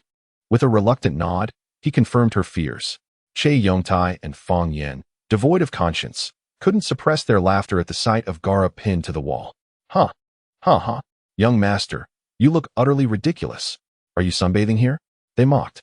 Indeed, such a unique pose for sunbathing. Being nailed to a wall is quite creative. They continued with mirth. Unable to endure their foolishness, Gaara retorted angrily. Have you two finished your laughter? I was ambushed. Quickly, remove these wretched rods from me. The pain is unbearable. Chapter 109. Naruto arrives at Gaara's exclamation. Che Yongtai promptly stood and carefully extricated him from the iron rods, gently placing him on the ground. Gaara, racked with pain, snapped, can't you two simply pull the rods out? Must you drag me off them? Are you trying to end my life? Che Yongtai and Fang Yin remained silent, chastened. Understanding, Xiao Yuan consoled, they've been foolish for quite some time. There's no need for you to be so furious. Unmoved by her words, Gaara turned to Shikamaru, demanding, when do you plan to rescue Gaara? Shikamaru pouted, cold-faced senior, please don't call me that. I'm only slightly shorter than you now. I will set out as soon as Naruto arrives, but you must remain calm. How could Gaara remain calm with his friend captured? He exclaimed, you want me to be calm? Impossible. Once my wounds heal, I will storm the Akatsuki's base. My four bodyguards have been there for over a year. They know the terrain well. Shikamaru shook his head, urging, do not act impulsively, cold-faced senior. I've already sent Sakurako to Konoha to fetch Naruto. Once he arrives, we will have a significant advantage. Just then, Shikamaru sensed a murderous intent behind him. Turning, he found Temari glaring fiercely at him. Shikamaru felt awkward and stammered, what a coincidence. The wind tousled Temari's hair, causing her clothes to flutter slightly. Didn't you promise me? Why was Gaara still captured? If you don't return a brother to me today, you might not survive to return to Konoha. Everyone present was stunned by the murderous aura emanating from the Sand Princess. Gaara internally criticized her temperament, recognizing her beauty and strength, but lamenting her volatile nature.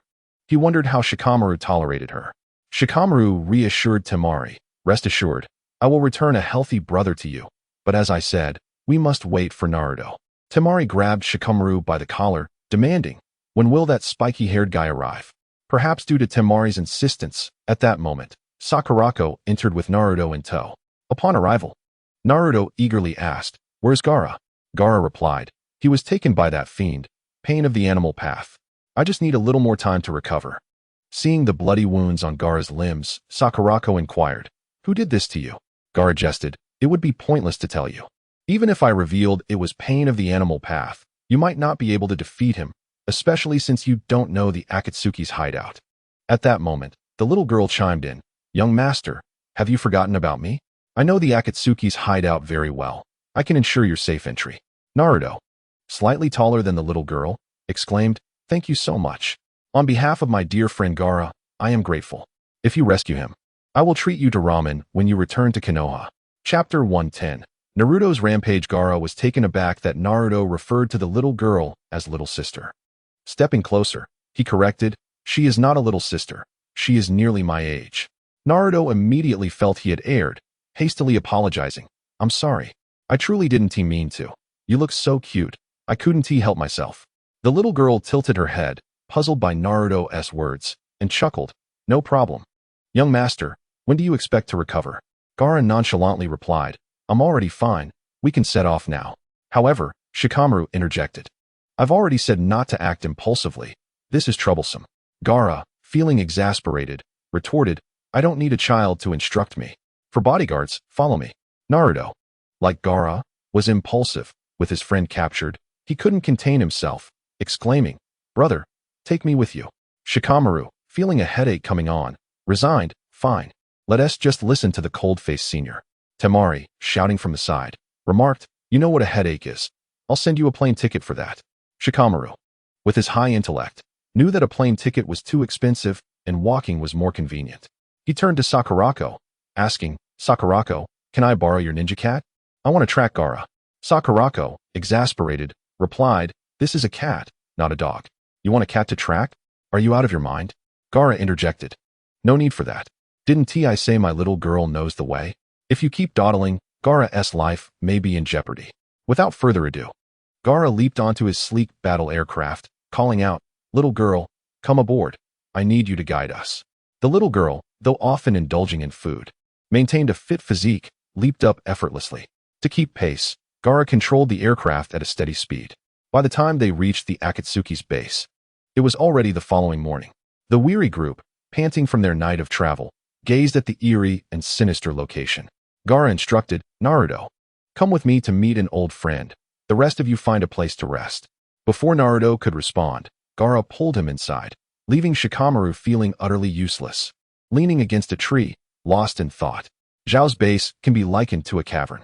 As Naruto followed the cold-faced individual into the cave, he felt a wave of dizziness wash over him. Noticing Naruto's discomfort, the cold-faced figure inquired, "What troubles you? Your complexion appears quite pallid." Naruto shook his head, reluctant to disclose his unease. As they ventured deeper, a faint white light emerged ahead. The corners of the cold-faced figure's mouth curled upward in a slight smile. "It's just ahead." Naruto braced himself, though the cold-faced one remained silent, his body beginning to exhibit unusual signs, gradually enveloped by a powerful red chakra. The cold-faced figure felt a chill of trepidation, uncertain whether bringing this boy along was a wise decision. The sight was indeed intimidating. Upon reaching the depths of the cave, they found only the weakened Gaara lying on the ground. The cold-faced figure stamped his foot in frustration, muttering, "Damn it, I'm too late again. The tailed beast has been extracted." At this point, Naruto was struggling to maintain control, sprouting four tails behind him, his expression contorting, with the whiskers on his face thickening and his skin turning a fiery red. In mere moments, Naruto had completely succumbed to his primal instincts and launched an attack against the cold-faced figure. As the tailed beast bomb approached, the cold-faced one swiftly scooped up the weakened Gaara and leapt away to evade the assault. His mechanical eyes scanned Naruto's current state, quickly processing the data. Tailed beast transformation Naruto, combat effectiveness at 100%, destructive power at 100%. The cold-faced individual could hardly believe the astonishing figures. It was shocking to realize that a human, in a state of irrationality, could possess such immense destructive capability. Chapter 119. The difficult-to-please sisters. Kagura recalled the cold-faced figure's previous demise, her anger flaring as she declared, "Fear not, Senior, I have not forgotten. This time, I shall ensure he is left with only half a life." Yadara, standing behind the counter, observed Kagura's fearsome demeanor, feeling an involuntary shiver run down her spine. Silently, she prayed for the cold-faced one. "Good luck, my friend." The cold-faced figure wandered aimlessly into the kitchen, surveying the abundance of ingredients but unsure where to begin. Having only assisted in serving dishes before, he had never actually cooked. Frustrated, he sat on the cutting board, knife in one hand, a carrot in the other, sighing deeply as the desire to flee overwhelmed him. I feel like I'm about to crack. If I mess up my first cooking attempt, I'll be the laughingstock. If only Xiaoyuan were here, but she is not. What am I to do? Suddenly, his phone vibrated and, remarkably, spoke. "Young lad, fret not. With me, your dedicated smartphone, you shall excel. Whether you are a novice or a seasoned chef with decades of experience, under my meticulous guidance, you will surpass expectations." Startled, the cold-faced one dropped the phone, exclaiming, "What manner of creature are you, to speak?" The phone whimpered, "Oh dear, you foolish boy. I am a high-tech product designed by your father, equipped with voice functionality. Now, simply follow my instructions, and becoming a culinary master is within your grasp." Skeptically, the cold-faced one picked up the phone, warning, "This is on you. If they are not satisfied, I will chop you up for soup." The phone hastily replied, No. If you chop me, you'll lose your connection to the world and your culinary assistance. Just remember, believe in science, and all is possible. I can't stand your endless nonsense." The cold-faced one retorted. "Now, let us begin the lesson." To his astonishment, the phone projected images onto his mechanical glasses, and he quickly followed the instructions, completing his first dish, scrambled eggs with tomatoes and a fragrant pot of rice. When he presented the food to the two ladies, Qingyao scoffed, "This isn't foreign cuisine. I only enjoy local dishes." Feiyu, without hesitation, dumped the colorful scrambled eggs onto the cold-faced one's head, declaring, "This dish is subpar, make it again." The cold-faced one, feeling a surge of frustration, found himself unable to respond to the two beautiful girls, instead apologizing meekly. "I'm sorry, esteemed guests. I have offended your eyes. I shall redo it at once." Returning to the kitchen in a huff, he brandished the knife, berating the ridiculous phone. "What nonsense suggestions you've given me, making me look foolish in front of them." Realizing they must prefer sushi, he resolved not to err this time. Glaring at the phone, he warned, "If I fail again, I'll send you on a space trip." To his surprise, the phone, seemingly sweating, assured him, "I promise I won't fail this time. I guarantee it 100-fold." The cold-faced one, intrigued, remarked, "Oh, you're merely an electronic device. Yet you can sweat? Quite a rarity." The phone, sensing his gaze, began to perspire even more. "Please don't look at me like that." Chapter 120. The difficult-to-please sisters continued. The cold-faced one grumbled, What nonsense." The phone, now too frightened to utter a sound, remained silent. The cold-faced one continued to follow the instructions on his glasses. After about an hour, he concluded, "Now I just need hot tea and wasabi." Having prepared these final touches, he was drenched in sweat. Not bothering to wipe his brow, he presented the authentic local cuisine to the two women, uncertain if it would suit their tastes. Qingyao remarked, "This appears acceptable. At least you remembered the sushi." Uncertain if Aoki had ever tried sushi, she picked up a slice of sashimi, covered it in wasabi, and as she chewed, her face flushed. Suddenly, she erupted, So spicy, so spicy." She then grabbed a cup of hot tea and, not blowing on it, drank deeply, resulting in a calamity for the cold-faced one as Qingyao sprayed tea all over him, the liquid infused with the flavor of wasabi. As he inhaled the noxious fumes, he sneezed uncontrollably. Tears mingled with snot as he looked at Qingyao, pleading, "Miss Qingyao, can this dish be acceptable?" She remained silent, while Feiyu's portion remained untouched. Once again landing atop the cold-faced one's head, declaring, "This too does not meet my standards. Redo it." In that moment, the cold-faced one felt his world collapsing. He inquired, "Miss Feiyu, what kind of dish do you prefer?" She replied coldly, "I only enjoy ramen. Nothing else interests me. Remember, each noodle must not exceed 10 centimeters. With half a pound of beef, and the flavor should be mild, just slightly spicy. No seasoning can be omitted." The cold-faced one pondered. Has this little girl ever eaten ramen? 10 centimeters? How is that even possible? Isn't that asking too much? He protested. The difficulty is insurmountable. Feiyu, adopting an air of superiority, chose not to respond further. Qingyao added, "If you're unwilling to cook, we can simply request a refund and go elsewhere." The cold-faced one, not wishing to endure the siren's destructive tones, nodded vigorously, assuring, "Our proprietor has said, the customer is king. This time, I shall prepare a meal that will satisfy you both." After tidying up, Lung Mian swiftly returned to the kitchen, where Aoki was secretly chuckling, exclaiming, "That was utterly hilarious. Did you see his pitiful expression? Truly amusing." Kagura interjected, "Senior, that was intentional, wasn't it? How could someone from our country eat food slathered in so much wasabi? Isn't that deliberate?" Aoki replied, "Not at all. We're both teasing him. How could ramen possibly be less than 10 centimeters long?" Kagura pouted. "So what if I did it on purpose? This fellow deserves it. Besides, he is so clever. A minor challenge like this won't pose any trouble for him." However, Kagura's stomach began to protest, drumming its discontent. Embarrassed, she remarked, "Oh dear, I shouldn't have let him clean that up. I'm a bit hungry now." Aoki laughed. "I told you, you should at least take a bite of what he prepared. Now you're starving, right? You brought this upon yourself. It's fine. I've held out this long, a little longer one tea hurt. Just hope this fool hurries up," she replied. In the kitchen, Lung Mian was diligently working. Yet he encountered an issue with the noodles. Under 10 centimeters? What on earth is that girl thinking? Is she trying to drive me to my demise? Chapter 121. Aiding the flying fish and bathing. Finally, after Lung Mian's meticulous efforts, he prepared a dish that satisfied the flying fish. Watching the two sisters enjoy their ramen, he breathed a sigh of relief, wiping the sweat from his brow. "Phew, I've finally catered to their appetites. Now I can rest."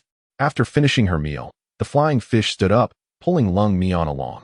Startled, he asked, "Miss Flying Fish, where are you taking me?" Her icy demeanor left no room for protest as she replied, "No more questions. We're going to the most famous hot spring." Lung Mian felt an exhilarating rush of blood coursing through him, almost to the point of nosebleed. "You really want me to bathe with you?" he confirmed. The flying fish's expression forbade any further dialogue, compelling him to silence his concerns about displeasing her, fearing a harsh reprimand. Ah no. It was more Kagura than the flying fish. She had long desired to share a hot spring experience with Lung Mian, but lacked the opportunity. Now, she seized the moment to indulge him in this leisure. The flying fish reserved a bathing pool, wishing to relish this rare moment of solitude together. Upon entering the pool, Lung Mian recalled their first encounter, which had been equally awkward, involving an embarrassing incident with a pair of underwear. Reflecting on it made him chuckle at his own folly. The flying fish nudged him, saying, "Servant, what are you thinking? Hurry up and assist your queen in bathing."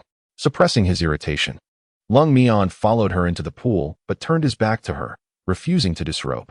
"Why aren't you undressing?" she asked, displeased. "I just feel it's inappropriate.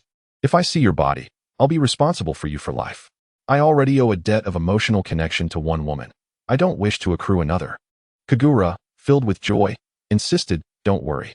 Just blindfold yourself, and you won't see a thing. Such a simple solution, and you need me to teach you?" Realizing she had a point, he tore off a piece of cloth and blindfolded himself. Yet, inexplicably, his nose began to bleed profusely, as if it had been building up for ages. Seeing Lung Mian's embarrassing state, the flying fish couldn't help but smirk inwardly, thinking, "What a fool. He is clearly struggling. And now he is embarrassed." As Lung Mian floundered in the hot spring for a while, spluttering water, he finally steadied himself, muttering, "What a stroke of bad luck." The flying fish feigned calmness, instructing him, "Swim a little forward. I'm right in front of you." Obediently, Lung Mian propelled himself forward, groping until he reached his destination. "Miss Flying Fish, may I have the towel? I can help you scrub your back." "What is the big deal about touching my back?" she questioned. Lung Mian, blushing and flustered, stammered, "Miss Flying Fish, you don't understand.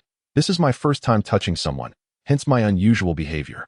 She casually placed the towel in his hands and asked again, Why won't you undress? Are you afraid I might eat you? No, no, no. It helps me stay calm. Please don't misunderstand. He nervously chuckled. Chapter 122. The unfortunate Lung Mian and the flying fish spent a full 2 hours in the bathhouse, emerging as dusk descended. A chill breeze swept past the still damp Lung Mian, causing him to shiver as he exclaimed, "Miss Flying Fish, it's time to return. It's quite cold out here." With a haughty glint in her icy gaze, she retorted, "Pft, what is this? A grown man who can't withstand a little chill, while I, a frail woman, can? Achoo. Miss Flying Fish, I'm still wet. Please allow me to change into dry clothes before accompanying you out." Kagura, ever the concerned one, said, "Since that's the case, let us head back. Don't forget to warm my bed tonight, tell me stories, and prepare a late-night snack. I'm hungry. So brace yourself." The flying fish's expression fluctuated rapidly, causing Lung Mian to feel a chill within. For the sake of Hoshino's face and to expedite his release, he acquiesced, thinking, today marks the first day, there are still 9 more to go. I must persevere. Confidently, he declared, "No worries. My services are unmatched in the entire water nation."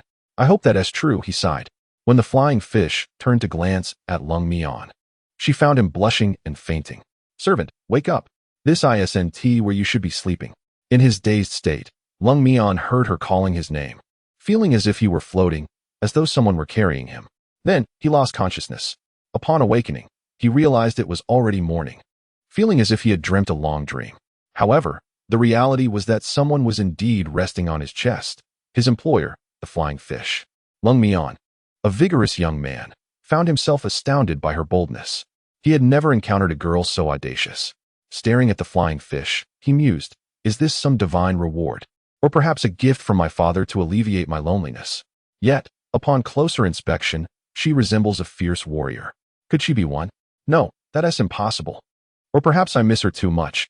That's even less likely. As he pondered these thoughts, the flying fish, still atop him, stirred awake, noticing his dazed expression.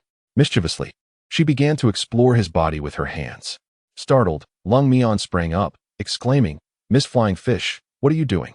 Feigning sleepiness, she replied, "Oh, servant, you're awake. You had a fever last night." Cold-Face detested the mere mention of the words fever in his presence.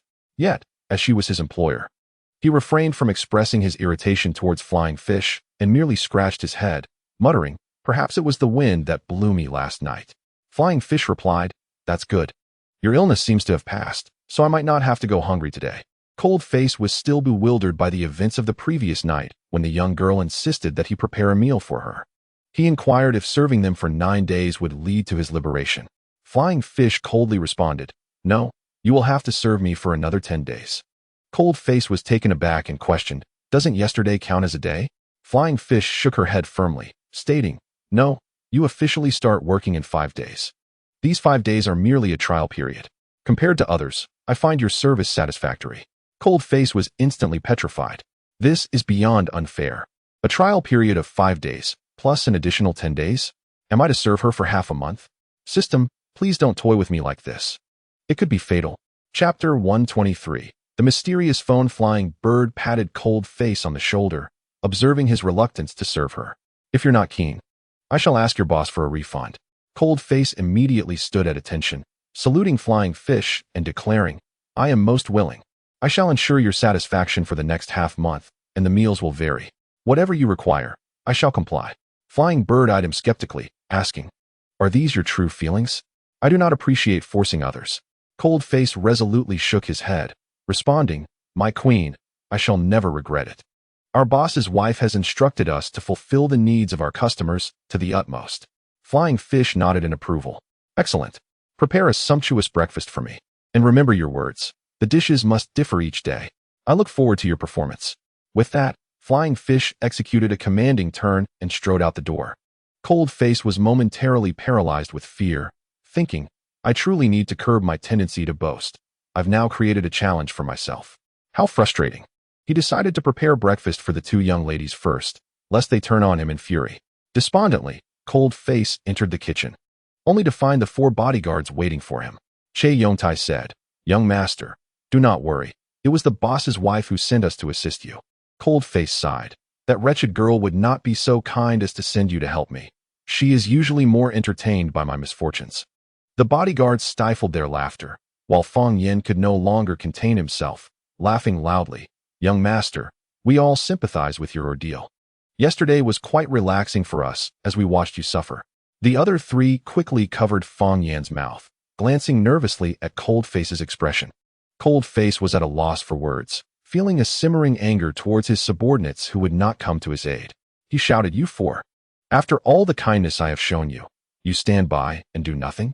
What use are you to me?" Che Yongtai hugged Cold Face's leg, pleading, "Young master, this truly is not our fault. It was Feng Yin who suggested we witness your embarrassment. We had no part in it." Cold Face turned his gaze to Feng Yin, asking, "Is it you, you scoundrel, who said not to let them help me? Are you tired of living?" Feng Yin protested, "Young master, do not listen to the nonsense of the Bull Demon King. It is not as he claims. It was clearly his absurd idea to frame us." Cold Face declared, "I do not care whether your words are true or false. Today, you both are responsible for breakfast. If it is unsatisfactory, prepare to be sent back." Feng Yin and Che Yongtai were rendered speechless. With their young master delivering orders, failure was not an option. They asked in unison, "Young master, what should we prepare for the two ladies this morning?" Suddenly, Cold Face remembered his phone, which he had left in the kitchen. He exclaimed, "Damn phone. You chatter incessantly when I don't need you, yet now you hide when I require your assistance." Just then, a lethargic voice emerged, typical of one just awakened. "Who is it? Can't a person sleep in peace this early? What is all the fuss about?" Following the sound, Cold Face quickly retrieved his phone, grinning as he brandished a kitchen knife. "Ah, I see now. Even phones need their rest. Speak up. How should I deal with you?"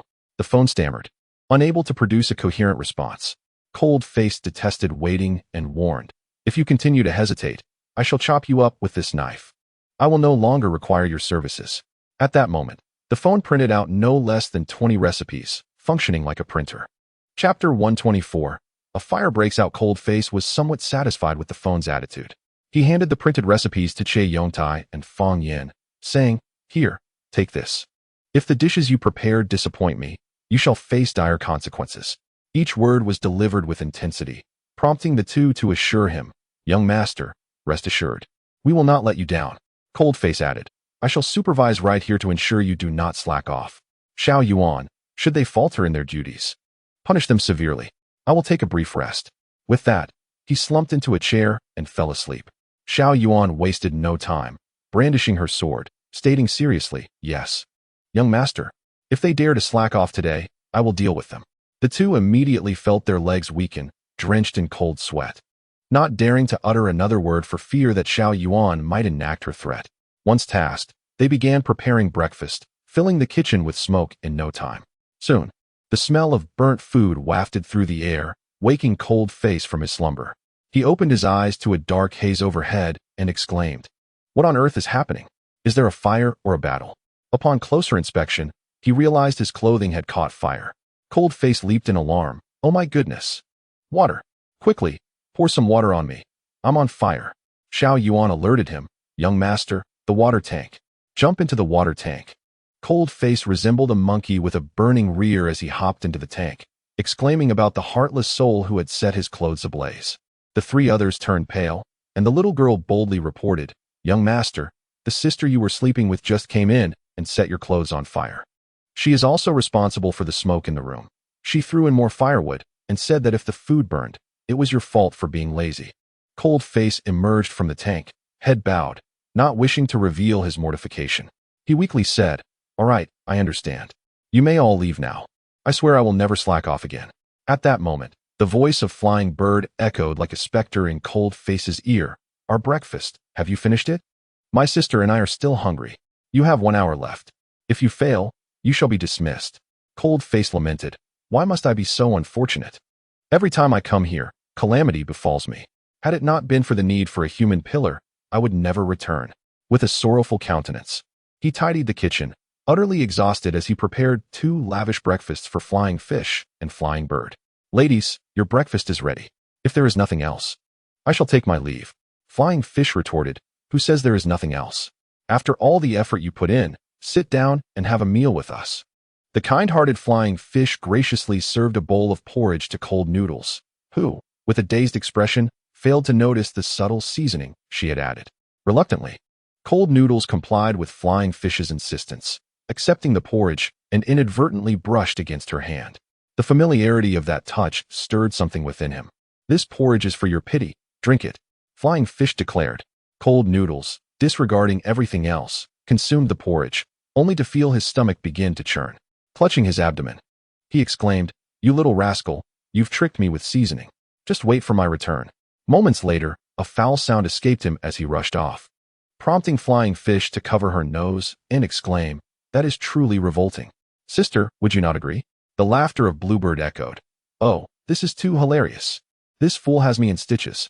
Chapter 125. The disguise unveiled at this point. Kamiyuki noticed that Aoki's face had reverted to its original form. Alarmed, she exclaimed, "Senior, how has your face changed back?" Aoki pointed at Kamiyuki. "It's not just me. Yours has too. That fool will be back shortly, so think of a way out." Kamiyuki mused that the truth would come to light sooner or later. The punishment she had inflicted on Cold Noodles yesterday was sufficient. She calmly replied, "It's all right, Senior. We must face reality eventually, mustn't we?"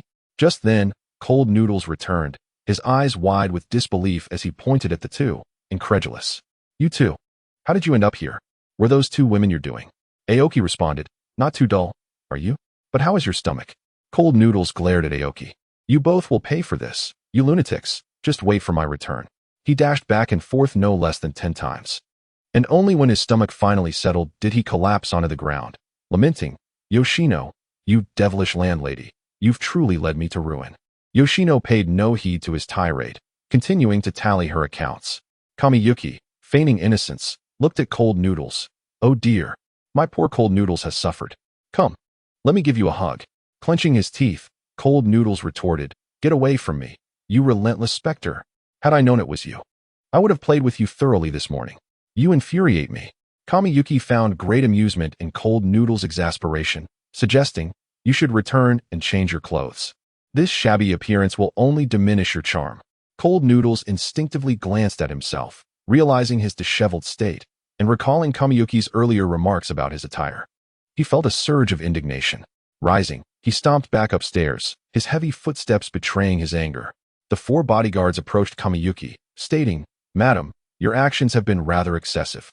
This is the first time I've seen the young master this angry. I advise you to check on him." This remark came from Xiao Yuan. Little Lolita Shisha chimed in. "Indeed, madam, the young master typically reacts this way when he feels embarrassed. After all, this is a matter between the two of you, and we ought not to interfere."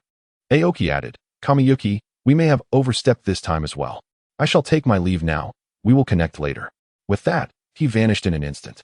Kamiyuki, feeling betrayed by Aoki's lack of loyalty, dismissed her noble demeanor, saying, "Since the mastermind has fled, I shall apologize on my own behalf." Taking a deep breath to calm her nerves, she approached Cold Noodles' door. Cold Noodles, leaning against the door, could hear every word spoken. He thought to himself, "Just now, I was truly frightened." However, upon reflection, touching that fierce woman's body and helping her bathe was a once-in-a-lifetime opportunity. I ought not to hold it against her. I can only imagine her reaction. She must be terrified and will soon come to apologize, saying, "Cold Noodles, I am truly sorry. From today onward, I am willing to do anything for you." Ha ha. Kamiyuki's hand gripped the door, her long nails digging into the wood as she listened intently to every word Cold Noodles uttered, entirely oblivious to the pain. Downstairs, Fang Yin noticed something was off with Kamiyuki, asking, "Madam, what is the matter? Why do you linger at the door?" Yoshino approached, striking Fang Yin on the head with her abacus. "What are you doing here? Hurry up and get to work, unless you wish to have your wages docked." Fang Yin dared not utter another word and scurried off to clean. Chapter 126. The Six Tails Jinchuriki. Yugao Kamiyuki hesitated for a long while at Cold Noodles' door, but ultimately decided to enter, closing the door behind her. Cold Noodles, engrossed in dressing before the mirror, remained oblivious to her arrival. Stealthily, Kamiyuki approached him and shouted in his ear, "Vortex Cold Noodles, what were you just saying in here? Repeat it for me." Startled, Cold Noodles hastily donned his clothing and turned to face her, realizing he had likely offended the fierce woman with his previous remarks. He feigned nonchalance. "What's the matter? I said nothing. Even if you heard it, what proof do you have that those words were mine?" Kamiyuki found herself at a loss for words, awkwardly muttering, I'm sorry, I'll take my leave. Cold Noodles, however, was not so benevolent as to let her go easily as she turned to leave. He seized her hand and brought it to his lips, planting a kiss upon it. Ah, such tender, delicate little feet, perfect for making soup, he exclaimed. Kamiyuki, incensed by the comparison of her hand to a pig's trotter, raised her other hand, poised to strike his face, but Cold Noodles effortlessly caught her wrist, saying, "Oh dear. What shall I do? I have both your little trotters in my grasp. What can you do now? Let go of me, you scoundrel. Release my hand," Kamiyuki demanded. Her face flushed. Cold Noodles mischievously replied, "Not a chance. No matter how you insult me today, I want to let go. Your hands are a perfect match for my appetite." His gluttonous demeanor made Kamiyuki feel a wave of disgust. Just then, her salvation arrived as Yoshino burst through the door. Witnessing the awkward scene unfold, Yoshino, exasperated, remarked, "Cold Noodles, didn't you say you were looking for my friend? He has arrived. Would you like to meet him?" He mentioned he would only stay for a day. Cold Noodles, releasing Kamiyuki's hand and rubbing his sore chin, replied, "I understand. Thank you, landlady. I will go see him now." Kamiyuki, feeling unexpectedly jealous, declared, "If that fool is going to see him, I shall go as well." Cold Noodles, exasperated, retorted, "I'm going to see someone. Why must you follow? Be careful. I might just dismiss you." Without hesitation, Kamiyuki slapped Cold Noodles, marking his face with a reminder of his insolence. Clutching his cheek, he protested, "If I must go, do you really need to slap me every time?" Kamiyuki shot back, "If you dare utter such words again, it won't just be a slap. You'll be tasting the sole of my shoe." Cold Noodles found himself at a loss for words, lamenting his unfortunate fate of being bound to such a troublesome marriage. However, the pressing matter remained. He needed to inform Yugao about the plan to capture the Six Tails. Cold Face hurriedly entered the resting room of Yugao, followed closely by Kagura, who first took a meticulous look around. She discovered a man dressed in blue, with hair cascading naturally down to partially obscure his face. The maturity of his age accentuated his demeanor. Kagura then let out a sigh of relief, exclaiming, "Phew, you scared me. Thankfully, there's only one man here. If it had been a woman, I would have." Cold Face leaned in and whispered to Kagura, "What would you have done if it were a woman? Would you have killed her?" Kagura proudly turned her head aside and replied, "I'm not that heartless. I'm just afraid you might seek other women behind my back." Chapter 127. Cold Face and Yugao. Cold Face felt a secret joy in his heart, chuckling to himself, realizing that this fierce woman actually cared about him. He poked Kagura's forehead and said, "What on earth occupies your mind all day? Do you truly believe I would dare to seek other women behind your back? With your fierce disposition, you devour me whole." Kagura's anger intensified upon hearing this. Vortex. Cold Face, do you have the audacity to repeat what you just said? Feigning calmness, Cold Face cleared his throat and said, Madam Boss, could you please escort this fierce woman out? I have some matters to discuss with him." Cold Face increasingly disregarded Kagura, feeling a strange sense of delight at her anger. After Hoshino dragged the fuming Kagura out, Cold Face sought to confirm Yugao's identity by asking, "You're the Six Tails Jinchuriki, Yugao, correct?" Yugao lifted his gaze, staring at Vortex Cold Face for a long while before responding, "Yes, I am Yugao. I heard from Hoshino that you have something to discuss, so please hurry. I need to return to my disciple." For reasons he could not fathom, Cold Face felt an inexplicable aversion towards Yugao. The man's unpleasant demeanor irked him, yet for the sake of his safety, he warned, "Has an organization called Akatsuki been causing you trouble lately?" Yugao confidently replied, "Akatsuki? What is that? I've never even heard of such a tasteless name." At that moment, Cold Face felt like a mosquito that had not fed in ages, staring at a juicy piece of meat, ready to be swatted. He cautioned, "You'd best be careful. That organization is currently targeting Jinchuriki like you, particularly those with tailed beasts." Yugao dismissed this with indifference, saying, "Tailed beasts? That depends on whether they possess the capability. If you came to warn me about such matters, then I owe you no gratitude." Cold Face retorted, "Your gratitude matters little to me. What concerns me is that you are now in their sights, and they are likely to strike soon. Prepare for regret. Regret is a word that does not exist in my dictionary. You must have drunk too much cold water. Seeking trouble for yourself?" Yugao scoffed. Cold Face, furious, slammed his hand on the table. "I kindly inform you of this predicament, and instead of gratitude, you accuse me of meddling. I have never encountered such an unreasonable Jinchuriki. Just look at your current predicament. How could the fourth Hokage have a son like you? I have heard tales of Vortex Coldface and Uchiha Itachi. Yet, no one would believe you are truly Vortex Coldface. In truth, being the Six Tails Jinchuriki is nothing remarkable. It merely reveals one's shortcomings. To me, it seems you fear the Akatsuki, you coward.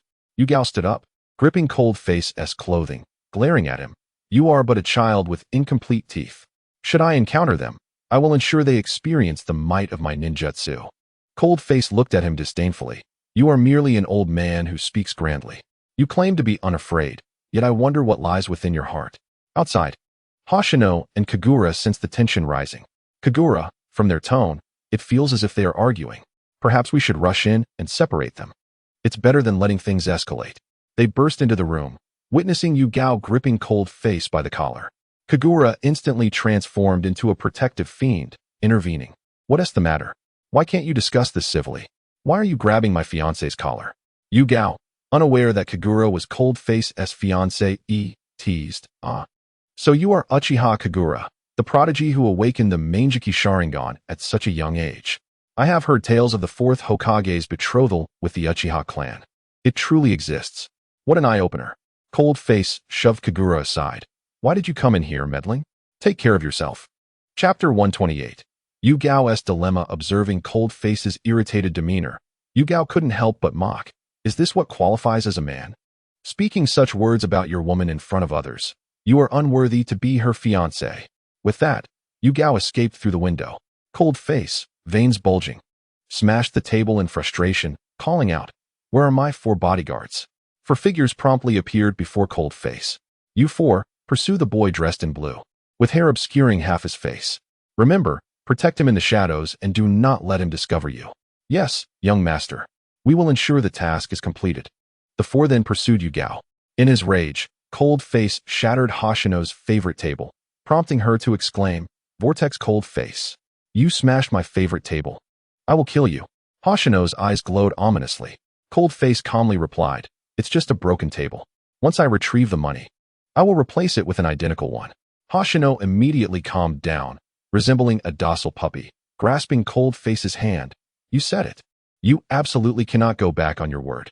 Coldface forcefully withdrew his hand, taking Kagura back to his room, leaving a bewildered Hoshino in their wake. What is happening? Coldface pulling Kagura back to his room certainly indicates something is amiss. I must eavesdrop. Once Coldface brought Kagura into his room, he slammed the door shut. Noticing Coldface's discomfort, Kagura asked, "What's wrong? Are you feeling disheartened by something Yugao said?" Coldface wore a solemn expression, turning his back to Kagura. "Perhaps that guy is right. I truly do not deserve to be your fiancé. So please, go back." Kagura was taken aback. She never expected Coldface had brought her in just to say this. Although she had not known Coldface well as a child, she had harbored a deep-seated dislike for him. However, she could not forget the emotional words he had spoken during their last farewell. When she learned that Coldface had not returned from his mission, she finally understood the taste of loss. Now that he had returned, she did not wish to lose him again. She firmly told Coldface, "You fool, turn around. There are things I must clarify with you." Coldface complied, turning his head, only to be met with the sole of Kagura's shoe. She asked, "Do you know how I feel right now?" Coldface covered his face, as if suddenly understanding everything. He stared intently at Kagura and said, "Mother Yiksha, thank you for your shoe. I understand your feelings now, but as payment for this blow, what do you intend to offer me in return?" Seeing Coldface's frivolous demeanor ignited Kagura's anger once more, and she delivered 2 sharp slaps, causing Coldface's face to swell instantly. "Hey, Mother Yiksha, you are too ruthless. I still need to chase after that bastard Jinchuriki, and you leave me in this state." Kagura, with a haughty air, retorted, "Have you forgotten your own abilities? This is merely a matter of minutes. Being late by a few moments won't kill you." Coldface pointed at Kagura, saying, "You must never use those pig trotters of yours to hit me again. If you do, I might just stew them." Kagura obediently extended her hand before Coldface. "Go ahead. If you have the guts, chop it off. If you don't, it's still mine." Kagura knew full well that Coldface could never bring himself to do it, yet she provocatively continued, "Fine. Consider my earlier words mere nonsense. I am going to pursue that Yugao, having failed 2-tailed beast missions consecutively. I am quite anxious." Kagura remarked that it was due to your foolishness. Learn to be more optimistic and do not stretch the strings too tightly. Do you understand? You remind me of the cold-faced one from the past. Subsequently, a confident smile from Kagura helped the cold-faced one rediscover himself. He placed both hands on Kagura's shoulders and lamented that it was a pity he was not the genuine Uzumaki cold-faced one, who was likely in the afterlife now. In Chapter 129, The New Spirit Beast, the cold-faced one no longer cared about the authenticity of his identity. He mentioned that this time he would prevent Akatsuki from taking him along, to spare Kagura from the harassment of that little third party. The cold-faced one had already caught a whiff of a strong sour odor, but chose not to confront it. He stated that he had reliable information that their formidable opponent this time was Uchiha Kisame, a rogue ninja from the Land of Water. Kagura proceeded to analyze that Kisame's terrifying aspect lay in his sword, the Samahata, commonly known as the Tailless Beast. The cold-faced one did not dismiss Kagura's explanation, yet. For her safety, he felt compelled to do something that would make her resent him. He declared that no matter what she said this time, he would not take her along and reminded her to remember her identity. Kagura, however, feigned nonchalance, assuring him that she would certainly be able to assist him. Taking advantage of Kagura's distraction, the cold-faced one attempted to employ the same tactic again, hoping to let her sleep peacefully until dawn. However, as he released the anesthetic, Kagura, quick on her feet, intercepted it. Uzumaki cold-faced one, if you do not want me to go, just say so. Do not play these little tricks before my eyes. She retorted. The cold-faced one straightforwardly replied, you are correct. I do not want you to go. Your presence will only cause me trouble. It is best for you to stay put. If anything happens to you, I will be the one to suffer. Therefore, he added, if she were to accompany him, they would cease all communication in the future. Afterward, the cold-faced one opened the door, activated his mechanical glasses, and swiftly pursued the route they provided. Unfortunately for the unfortunate Hoshino, the cold-faced one did not notice him and inadvertently stepped on his face as he passed by. Hoshino, having just risen and rubbing his still-dazed head, saw Kagura's figure flashing past him, stepping on his head as she chased after the cold-faced one. Having suffered injuries, Hoshino tearfully exclaimed, Uzumaki cold-faced one, Uchiha Kagura, I will not let this go. You both have trampled my noble head twice. Ouch, that hurt. The cold-faced one followed the map to a lake, but found no trace of Yutaka. He pondered, how strange, I arrived here following the route. Could that guy be hiding in the lake? While the cold-faced one was deep in thought, a peculiar figure emerged from the lake, carrying a white cloth-wrapped object on their back, the rogue ninja from the Mist Village. The cold-faced one quickly recognized this identity and reluctantly uttered the 4 words, Kisame Hashigaki. Kisame's laughter was unremarkable as he said, so it's the leader of those fools. In light of their sake, hand over the 6 tails to me. The cold-faced one relaxed and replied, Kisame, you do not know that I am also searching for that 6 tails Jinchuriki. Kisame eyed the cold-faced one with distrust, saying, you little fool, do you think I can be easily deceived just because I look like this? Meeting me today seals your fate. Let me make it clear, very few escape from my grasp. The cold-faced one chuckled, well, since you were so eager to kill me, come at me. Let us see whether your stamina is greater than my recovery ability. Without fear, he faced Kisame, forming hand seals to summon the 2 spirit beasts he had discovered on Balan Island, shouting, come forth, angel beast, celestial maiden beast. His phone, which he always carried, began to play music, and after a brief melody, the 2 humanoid digital beasts appeared before him. The cold-faced one, brimming with pride, looked at Kisame and said, humph. If you wish to approach me, you must first defeat my 2 bodyguards. Concealed behind a tree, Yutaka observed Uzumaki cold-faced one and thought, wow, this kid is truly remarkable. He can even summon spirit beasts I have never seen before. He should not be underestimated. In Chapter 130, The 2 Angels, Kagura finally caught up with the cold-faced one, only to see the 2 monsters he had summoned. Kagura, with a hint of sarcasm, asked, fool, are these your spirit beasts? They are truly beautiful, just like angels. The cold-faced one replied, ha, of course. These 2 spirit beasts were derived from my insights on Balan Island. Only then did the cold-faced one realize that someone was beside him, exclaiming, ah, why did the night demon say you could not follow me? Did you take my words lightly?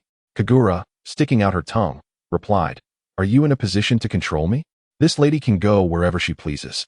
It has nothing to do with you. Kisame, unable to bear the sappy scene, interjected, you 2 have had enough. Is it fun to bully me? An older man without a lady to flirt with?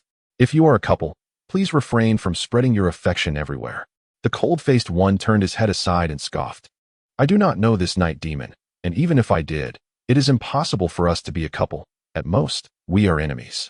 Who would choose a fool as a partner? That person must have water in their head, he added. The two glared at each other, sparks of anger igniting in the air. Yutaka felt embarrassed, thinking, these two clowns can bicker so calmly in the face of an enemy. They are truly unmatched. Yutaka then used a high-pitched voice to state, if you continue like this, the enemy will soon strike. Only then did the cold-faced one react, clearing his throat and commanding, Angel Beast, Celestial Maiden Beast, go and turn this fish slayer into a pig's head. The Celestial Maiden Beast replied, Master, I cannot bring myself to turn this ugly person into a pig's head. I am so noble and sacred. You should ask the Angel Beast to do it. The Angel Beast, however, lay on the ground, sound asleep, with a snot bubble hanging from its nose. The cold-faced one suddenly felt embarrassed. Ever since summoning these two spirit beasts, he had been unable to control them, having suffered considerable hardship on Balan Island. He pleaded, please show me some mercy. Set aside your noble identities and fight this battle for me. The Celestial Maiden Beast leisurely remarked, oh dear, it is so hot, it will dry out my smooth skin. It is better to relax under an umbrella. With a snap of her fingers, she produced a sunshade, and upon another snap, a set of tables and chairs appeared. With refreshing coconut juice on the table, she opened the umbrella, sat down, and sipped the coconut juice, saying, Master, do you understand what it means to enjoy life? Like me, you should grasp it. The Celestial Maiden Beast's half-hearted demeanor caused Kisame to lose his fighting spirit. He leaped from the water, saying, forget it. Uzumaki cold-faced one. Seeing these two dimwits, I truly have no desire to fight. I shall take my leave. Sleeping in the water is indeed quite comfortable. Upon hearing Kisame speak of sleeping in water, the Celestial Maiden Beast directly retorted, I have never met someone so lacking in taste. What is enjoyable about sleeping in water? It is far better to have a cold water bag, sleeping on that is truly comfortable. Kagura leaned towards the cold-faced one, poking his head with her finger, teasing, fool. It turns out your new spirit beasts are so weak. They are not even as good-looking as the previous two. The Celestial Maiden Beast, with keen ears, swiftly appeared before Kagura, stating, little girl, who are you calling weak? I and that lazy pig on the ground are the master's most formidable weapons. Seeing the Celestial Maiden Beast become animated, Kagura directly interjected, oh, so you are the fool's most powerful weapon. That must mean you are even more foolish. The Celestial Maiden Beast's face flushed crimson, and she angrily declared, today I will show you. I am not a fool. Kagura, hands on her hips, challenged. Then prove it to me. I only believe what I see with my own eyes. At that moment, the Angel Beast lazily stretched, uttering a yawn. The incessant noise makes it impossible to even find solace in sleep. However, my dear, we are not as ineffectual as you might presume. We simply believe that this shark is not worth our effort, fearing that a moment's carelessness might lead to its demise. In Chapter 131, Angel Shark, the cold-faced figure grasped Kagura's arm, asserting that neither of them was mistaken. When I summoned them, I was taken aback by their power, which needs no further elaboration. Angel-class spirit beasts are accustomed to disregarding their foes. Kagura, however, remained skeptical, retorting that prowess, not mere words, determines capability. Anyone can talk a good game. Cold-faced immediately covered Kagura's mouth, admonishing her to remain silent and merely observe. I have faith in them, he declared. The lethargic angel beast, shedding its lazy demeanor, rose and said, since our master trusts us so deeply, let us put forth our true abilities against this shark. After all, the digital realm is rather dull. The angelic beast, having abandoned its prior unrefined behavior, elegantly agreed, very well. It has been quite some time since I last engaged in battle. Master, to avoid bringing you shame, I shall grant you this favor, but let it not be a recurring occurrence. Upon hearing their commitment, Cold-faced expressed immense gratitude, stating, I trust you both, just refrain from killing it. The angel beast yawned, appearing fatigued, and queried, hey, that smelly shark, should I steam you or braise you? What is your preference, angel beast? The angel beast replied, I have no particular preference. The master has already warned us that it cannot die. The angel beast, holding its head, lamented, this complicates matters. With its level of strength, I could easily vanquish it hundreds of times. The ghostly shark, concerned about the disparaging remarks made about him, interjected, You two ought to moderate your speech. It's rather embarrassing, you know. The angel beast shushed him, saying, quiet. Little shark, uncle and auntie are conversing. Go play elsewhere. Unable to endure any longer, the ghostly shark employed basic ninja techniques, water release, water clone technique. Instantly, several identical water clones of the ghostly shark emerged. Coldface commented, wow. To resort to such childish techniques upon entering the fray. The water clone technique is said to possess only 10% of the original's power. Yet, in the lake, the ghostly shark seems to have the upper hand. Kagura, the commentator, speculated whether the angel and angelic beast would utilize more advanced techniques, urging everyone to await the outcome. One water clone swiftly attacked the angel beast, which effortlessly shattered it with a strike of its staff. Kagura exclaimed, wow, could this be the legendary one-hit kill? Indeed, the angel-class spirit beast's attacks are unparalleled.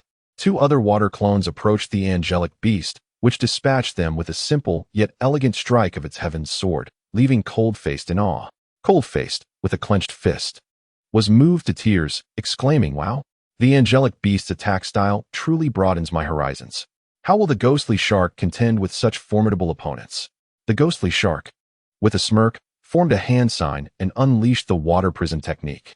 The water clones, previously dispatched by the angel and angelic beasts, transformed into humanoid figures. And with this technique, he easily bound the two angels. Witnessing the two angels ensnared, Cold-Faced remarked, wow, the tables have turned. The ghostly shark has confined the two angels. How will they escape? The ghostly shark, exasperated by Cold-Faced's incessant chatter, retorted, have you said enough? It's incredibly annoying. Kagura chimed in. So this is the temper of the legendary tailless beast. What an eye-opener. In chapter 132, Angel Shark 2, in a fit of frustration, sent another water clone to attack Cold-Faced, who swiftly dispatched it. The angel beast, with a sweep of its staff, dissipated the water clone, binding the angelic beast into vapor. Cold-Faced continued to narrate. Today has truly been enlightening.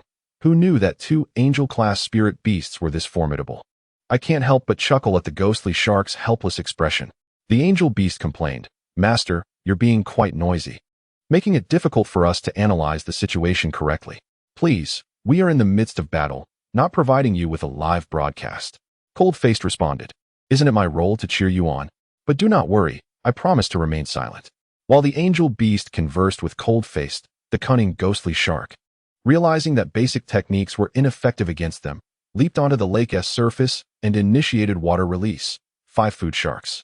Countless large sharks erupted from the lake, relentlessly charging at the angelic beasts. The angel beast spun its staff into a defensive posture, leaving afterimages to fend off the assault. The angelic beast, not to be outdone, executed a heaven's purple light, impressing Cold-Faced as it cleared the approaching sharks effortlessly. Yet, it was not a moment for celebration. As long as there was water, the ghostly shark would have inexhaustible strength, continuing to unleash his technique to wear them down. Kagura could no longer contain herself, commenting, the ghostly shark's technique is indeed impressive, continually depleting their stamina. Will he succeed in his endeavor? The angel beast, irate, snapped, you foolish woman, you're utterly verbose. Master, could you please manage your wife? Otherwise, I shall take it upon myself to teach her a lesson. Cold-Faced, controlling Kagura, chuckled, ah, don't be angry, I'll keep her in check. Please, continue. The ghostly shark, wearing a smug expression, suggested, you seem to be struggling. Why don't we negotiate? If you eliminate that fool, Cold-Faced, your suffering will cease. The angel beast countered, are you spewing nonsense, or did you forget to brush your teeth? Do you really think such a pitiful technique would affect us? Don't be delusional. We excel in endurance battles, little shark. It's not too late to surrender. The angelic beast added, this inferior technique is hardly worth displaying. I've lost all desire to continue this trivial fight. Let us wrap it up so we can clock out. The ghostly shark, undeterred, believed there must be a technique that could topple them. As long as he held onto a shred of confidence, he could see that the angel and angelic beasts were merely bluffing. Privately, they were panting heavily, increasingly struggling to maintain their defense. As the ghostly shark retracted his technique, the two pretended to remain unfazed, saying, oh dear, it seems the ghostly shark is quite sensible, obediently retracting his technique. How commendable. Even I, in my dreamlike state, feel a twinge of inadequacy. The angel beast replied, could you please act normally for a day? Dreaming? What nonsense! You speak a language no one understands when awake. The angel beast, appearing indifferent, remarked, Angel, dear, are you not even more rational than the ghostly shark? The ghostly shark, observing the two fools, sighed. I declare this match concluded. I suddenly remember my mother sent someone to summon me for dinner. With that, he vanished beneath the lake's surface.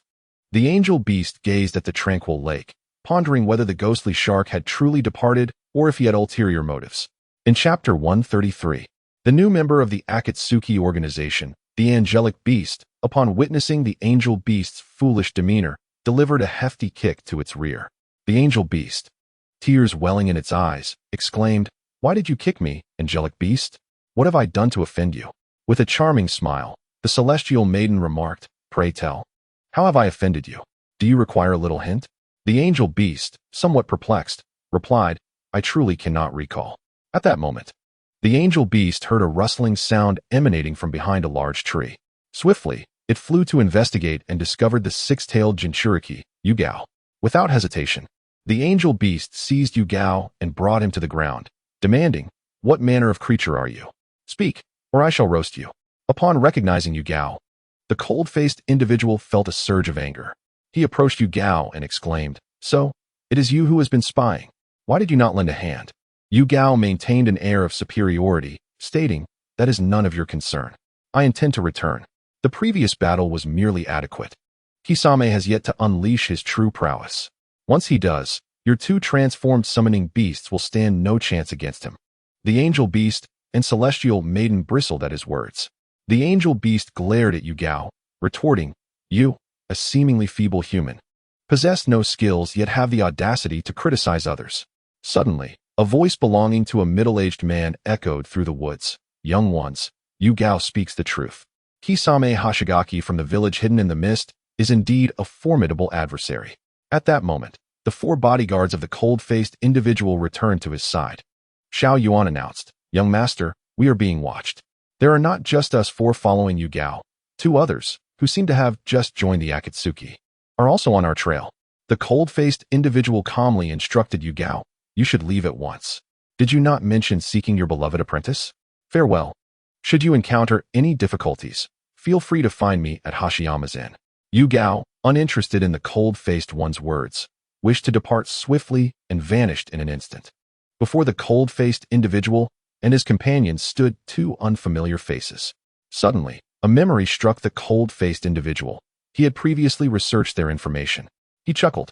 If I am not mistaken, you must be the notorious Zabuza Momochi, and beside you stands your adopted child, Haku.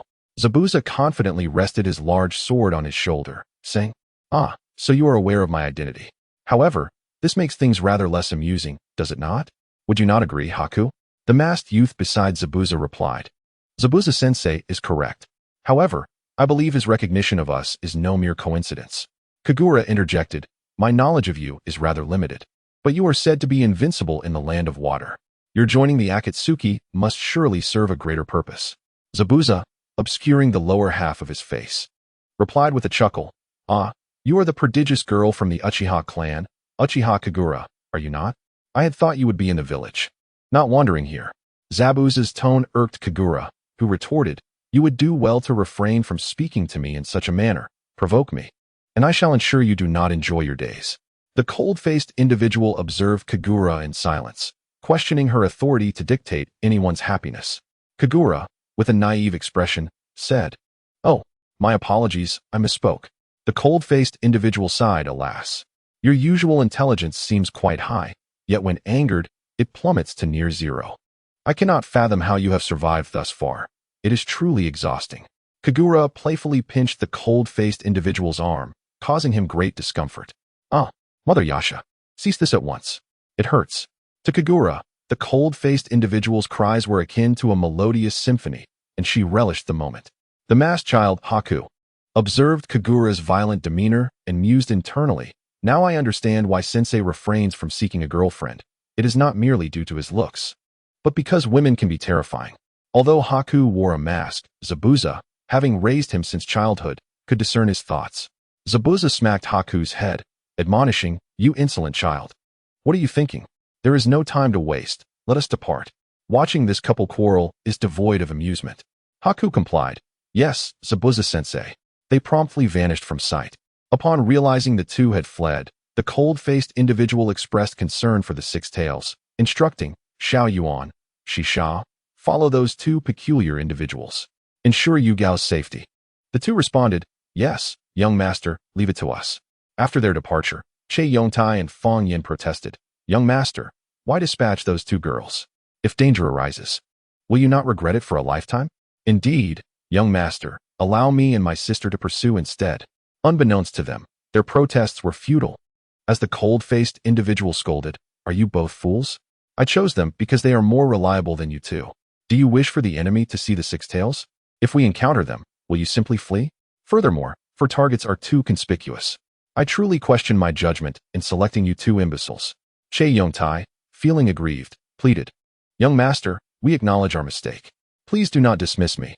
I beg you. Fang Yin remained silent, well aware that words would be in vain. He turned to the bull-headed individual. Hey, Nyoemo Wang, cease being a nuisance to the young master. It appears you genuinely enjoy being a third wheel. It would be better if those two angels knew when to disappear. When Che Yongtai realized the angel beast and celestial maiden had vanished, he exclaimed, damn, they sure left quickly. Had I known, I would not have acted so convincingly. Wait for me, you scoundrels. Meanwhile, Kagura continued to pinch the cold-faced individual's arm. Once all others had departed, he forcefully freed himself from her grip, complaining, Mother Yasha, you are far too rough. Do you not realize it is painful? Kagura, with her haughty temperament, would not tolerate such insolence. What of it? From now on, you must remember I am your queen, and you are my servant. My word is law. You shall not resist. The cold-faced individual scowled at the unreasonable Kagura, declaring, on what grounds? I warn you, no one can command me. Not even you. I am leaving. The cold-faced individual's defiance only seemed to endear him to Kagura, who found herself developing an inexplicable fondness for him. When they arrived at Hashiyama's inn, it was already past midnight. They quietly returned to their room, only to find the lights on and someone sitting on the cold-faced individual's bed, none other than Hashiyama, the innkeeper they had inadvertently injured earlier. The cold-faced individual, perplexed, approached the bed and inquired, Madam Innkeeper, why are you not in your room at this late hour? Are you afraid I might break my promise? Kagura, noticing Hashiyama's unsettling expression, gasped, Hashiyama, what happened to your face? It looks terrifying. Hashiyama lifted her gaze, glaring at the two with a hollow stare as if she were about to devour them.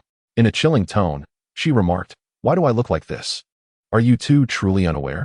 First, this insufferable brat, then you. Do you not see me, a living person, standing here? You trample over me without a second thought. Kagura's body has begun to rebel against her will, expressing uncertainty with a fervent I. It is the first time I have witnessed her in such a furious state, and the overwhelming negative chakra she emanates is unlike anything I have encountered before. Coldface, now more apprehensive than ever, thinks that the best course of action is to flee, lest he be killed by her wrath. Kagura gives Coldface a thumbs up, acknowledging, indeed, I agree with your approach this time. It is a situation beyond his control. After all, he has always found it difficult to assert himself against women. And with someone like the boss lady, it is utterly impossible. Cold-faced words act as a spark, almost igniting a volatile situation. Hoshino stands up and rushes towards Coldface, only to be tripped by Kagura, who seizes his hand and hastily escapes the room. They find refuge in a place even Hoshino is unaware of, Kagura's own room. Breathing heavily, Kagura exclaims, come on, was it just being stepped on? Why such a furious reaction? My heart nearly leapt from my chest, suddenly recalling Coldface's earlier remarks. She clenches her fist and fiercely pinches the arm Coldface had previously gripped.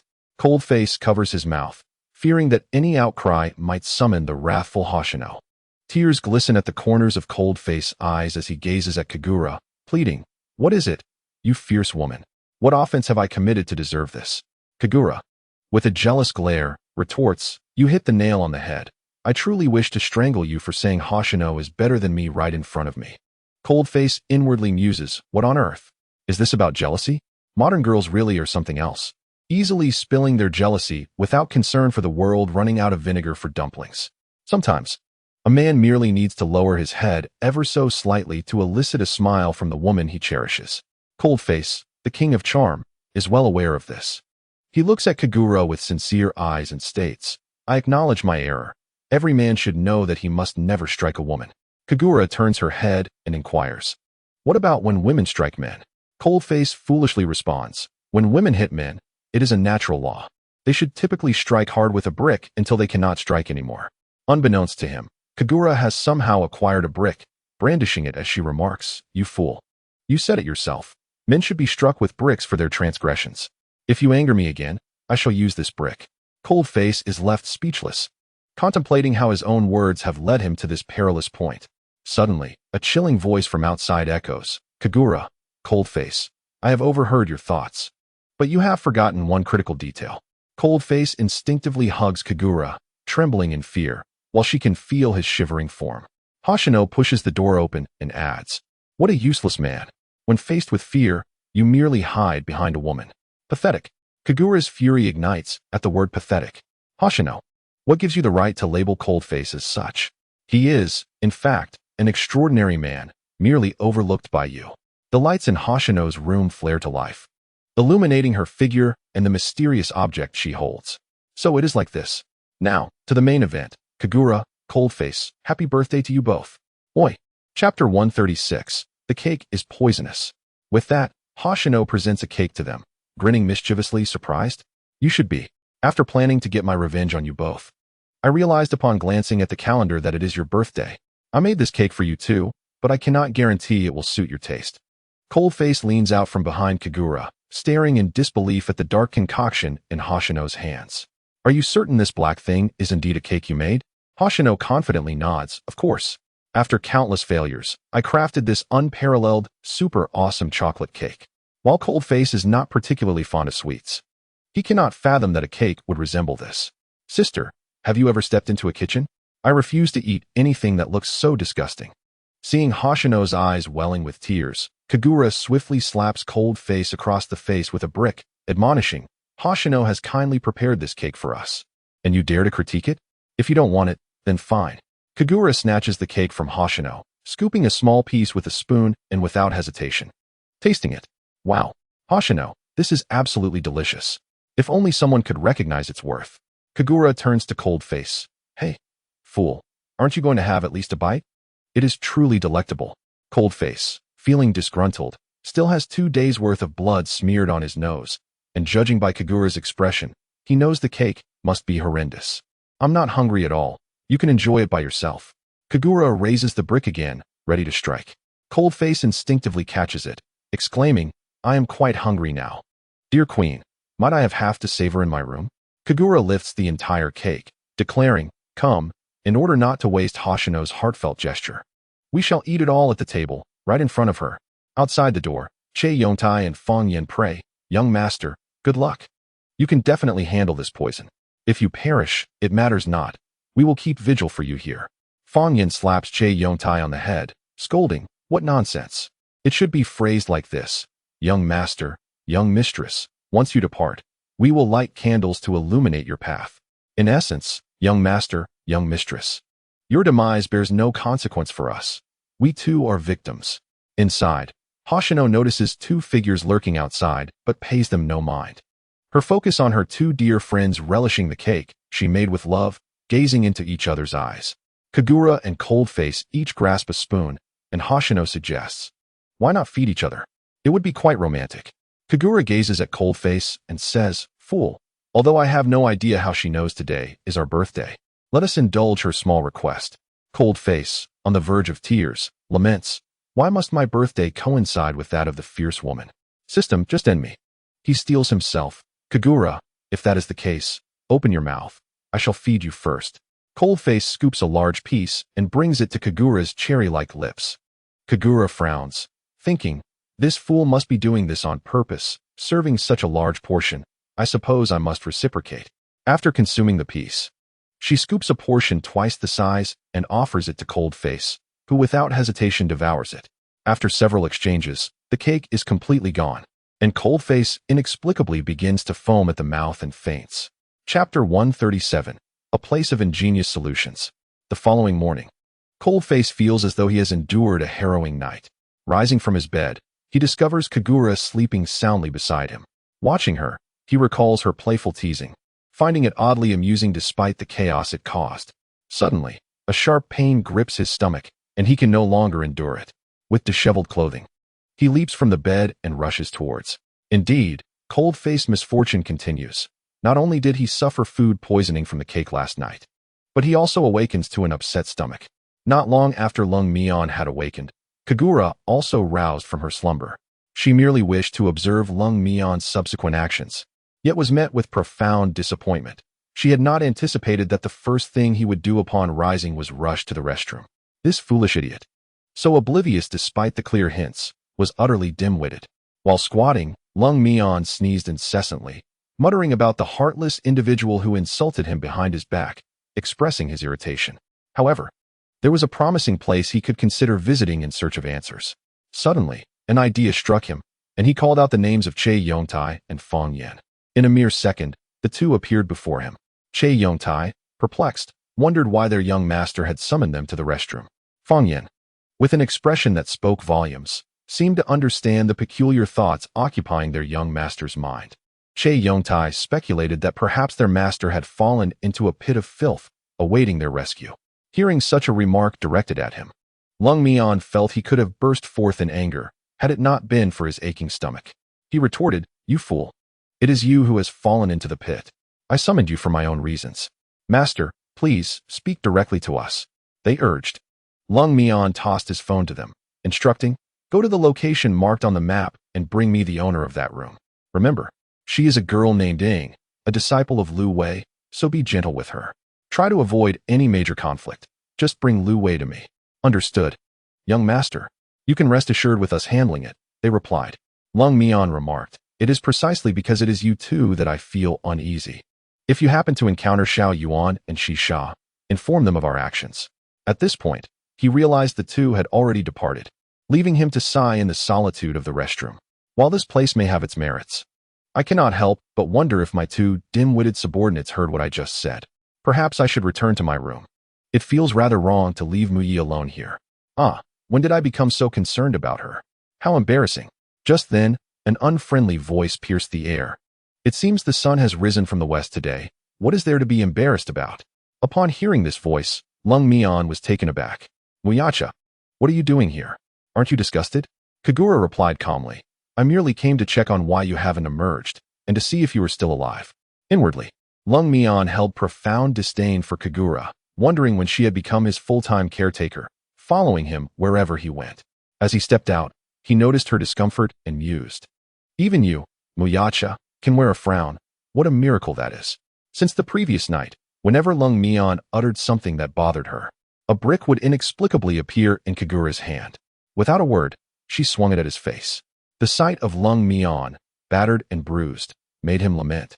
"From now on, I shall never call you Muyacha again. You are a full-fledged sadist, ruining my handsome face." Kagura nodded, satisfied. "Yes, this is the result I desired. I will break your looks, and then present you to those infatuated girls, ensuring they stay away from you. Ha ha ha." Tears streamed down Lung Mian's face as he declared, "Indeed, the heart of a woman is most treacherous. I shall never grow fond of you." Kagura, unfazed, replied, "No matter. Disfiguring your face is my true aim." Suddenly, a voice echoed from behind Kagura, "Sister, despite your age, you still resemble a child. I truly admire Lung Mian. How do you endure her foul temper?" Upon hearing this, Kagura turned around, her expression transforming instantly. "Hey, Itachi, what brings you here?" Itachi gracefully leaped down from the rooftop, helping Lung Mian to his feet, unable to suppress a chuckle. "Ha, Lung Mian, your looks have certainly taken a dive." Lung Mian shrugged off Itachi's hand, retorting, "Who are you? My looks are none of your concern." He then turned to Kagura, "And who is this person, looking ever so slightly more unattractive than I?" Kagura pointed to Itachi, stating, "This is my brother, Uchiha Itachi. You are both part of the strongest duo in Konoha." Itachi, maintaining his composure, gazed at Lung Mian, his smile accentuating his charm, which only served to further infuriate Lung Mian. This was the first person he had encountered in this system who eclipsed his own attractiveness. With indignation, Lung Mian spun around and coldly declared, "I detest those who are more handsome than I." Itachi observed him, shaking his head. "This kid. as irritable as ever. Why does he always have such a foul mood upon seeing me? Kagura tugged on Itachi's arm. Hey, Itachi, you know him well. He is exceptionally jealous of those who are more handsome. Moreover, are you not concerned about leaving Izumi in the village? Itachi ruffled Kagura's hair. Father is aware you sneaked out. He instructed me to tell you that you must return to the village within 3 days. Kagura anticipated that Itachi would bring unwelcome news. And she pouted. Itachi, you care for me the most. Just tell father you couldn't find me, please. Itachi, as always, smiled. I cannot assist you this time. You must return quickly to avoid punishment. Itachi, you aren't coming back with me? I am here with Team 7 on a mission. You should return on your own. Kagura protested vehemently. I strongly object. Itachi, I want to join you on the mission. I declare your protest invalid. You must return. Suddenly, Kagura recalled that Team 7 was led by Kakashi and asked, where is Senior Kakashi? Why isn't he leading Team 7? Why does a child have so many questions? Just return when I say so. At that moment, Lung Mian interjected, you can't just tell her to go back. Why should she listen to you? Stepping forward to shield Kagura, he glared at Itachi, his eyes brimming with malice. Itachi sighed, it's just a matter of returning home. If she refuses, then so be it. I'm leaving. Chapter 139. Seeing Itachi attempt to escape, Lung Mian seized his arm. Where do you think you're running off to? Are you not a man? If you have the guts, duel me. Kagura, alarmed, whispered in Lung Mian's ear. Hey, have you lost your mind? You will surely lose against Itachi. Besides, you are not the real Uzumaki Lung Mian. Lung Mian bellowed. Women are so talkative. Silence. Whether I am real or not, I cannot allow anyone to outshine me, even if he is your brother. Itachi called upon the members of Team 7, stating, there is no need to rush today. We shall rest here tonight. Itachi's words were a blatant provocation towards Lung Mian, prompting Naruto to exclaim, hey, bro, how did you end up here? Lung Mian retorted sharply. That is none of your business. Suddenly, Lung Mian noticed a girl behind Team 7, resembling the one he had seen in his phone's information. He inquired, you must be Ying, the disciple of Yu Gao, correct? Ying, unsure why Lung Mian recognized her, timidly nodded. Yes, my master has been away for quite some time. I asked them to help me find him. Looking around, Lung Mian realized this indeed was a fortuitous place, not only providing him with ideas, but also delivering the person he sought right to his doorstep. How unexpected. However, it must be noted that his disciple was quite a looker, as I observed the cold-faced figure fixate on Ying with an infatuated gaze. An inexplicable flame of jealousy ignited within Shinla. In a moment of impulse, she hurled a brick at his face, exclaiming, what are you staring at? To conceal her embarrassment from others, she swiftly turned away, pretending to cough and muttering, oh, it's nothing. I merely lost focus because I haven't seen my brother in so long. She then called out loudly, Vortex Lung Mian. Realizing the impending trouble, Lung Mian understood that if he did not flee quickly, he would undoubtedly face another brick attack. Ignoring her, he made a hasty escape. But an irate Shinla was not one to let him off easily and pursued him, declaring, you foolish idiot, don't think you can escape. Itachi, observing the scene, sighed. Indeed, they are a pair of lively characters. When did Shinla become so possessive? Naruto teased, isn't Shinla always like this? I've lost count of how many times she has given my brother a good beating for staring at pretty girls. The usually reticent Sai chimed in. Women are the most terrifying creatures in this world, while men are the most pitiable. Unbeknownst to him, he was in the presence of the fierce Sakura, who, with a ghostly tone, inquired, so, Sai, which book did you read that in? Do recommend it to me. Oblivious to his imminent doom, Sai smiled and retrieved Jiraiya's masterpiece, The Paradise Side Story, saying, here it is. This book reveals the hearts of men. I've read it numerous times. Upon seeing the book, Naruto chuckled inwardly. Heh, the pervy sage's work.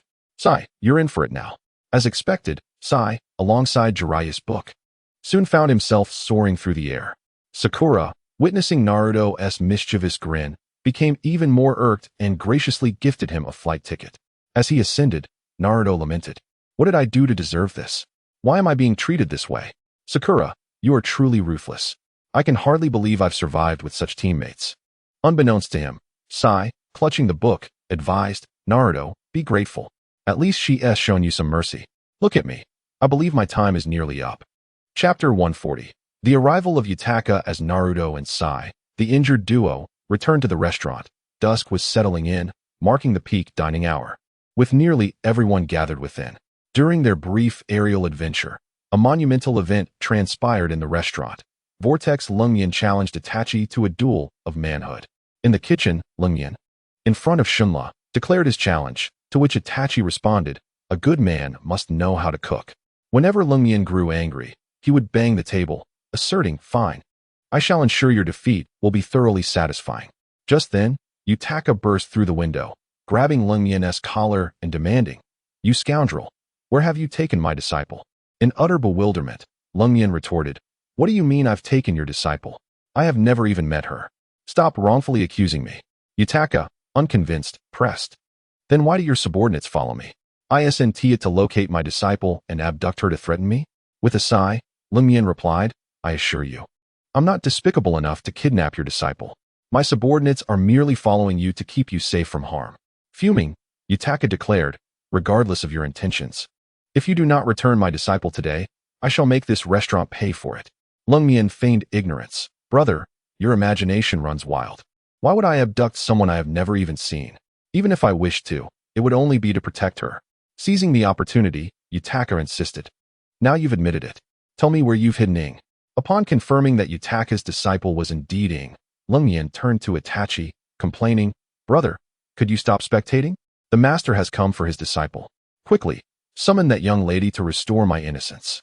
Itachi replied nonchalantly, "It doesn't matter to me. Come with me. She should be resting in her room. Sakura, take him to find the employer." Sakura sighed, "Follow me. She's on the second floor." Yutaka released Lungyan, angrily following Sakura. Lungyan, feeling disgruntled, muttered, "Humph, what's the big deal? She's just a Jinchuriki of the Six Tails, far less amiable than previous hosts." Eagerly, Itachi leaned closer to Lungyan, suggesting, "How about we forego the competition? I know I would surely lose in cooking. Would you be interested in helping me deal with that rascal Kisame?" With newfound enthusiasm, Lungyan exclaimed, "Do you know his whereabouts?" Itachi nodded. "Indeed, I encountered him last night. To my surprise, he turned out to be a homosexual, infatuated with me upon our first meeting. I merely wish for your assistance in eliminating him. Additionally, I noticed you are quite handsome, so let us bury the hatchet. After all, we were once brothers." Bursting into laughter, Lungyan replied, "Huh, so you've encountered a gay fellow? Since you've asked, I cannot refuse. For the sake of brotherhood, I would brave any danger." Itachi patted Lungyan's shoulder, saying, "Now that's the Lungyan I know." Meanwhile, Naruto and Sai, the wounded comrades, limped into the kitchen, asking, "Is there anything to eat? We are starving." Observing Naruto's disheveled state, Lungyan inquired, "What happened to you? You look severely battered." With a sigh, Naruto lamented, "Let us not speak of it. It's a tale fraught with tears. I was beaten by a woman, and there's nothing more to say." Sai, however, candidly confessed, "Actually, we were both sent flying by Sakura and sustained serious injuries upon landing. Simply returning alive is already a stroke of luck." Chapter 141. The sharp-tongued Sai Lungyan felt a pang of sympathy. It turned out that Sakura was becoming quite the tormentor. He placed a reassuring hand on Naruto's shoulder, asking, "What would you like to eat? Brother will prepare it for you." With excitement, Naruto replied, "Whatever you make. I'll eat it." Lungyan jested, "What if I were to add poison to my cooking?"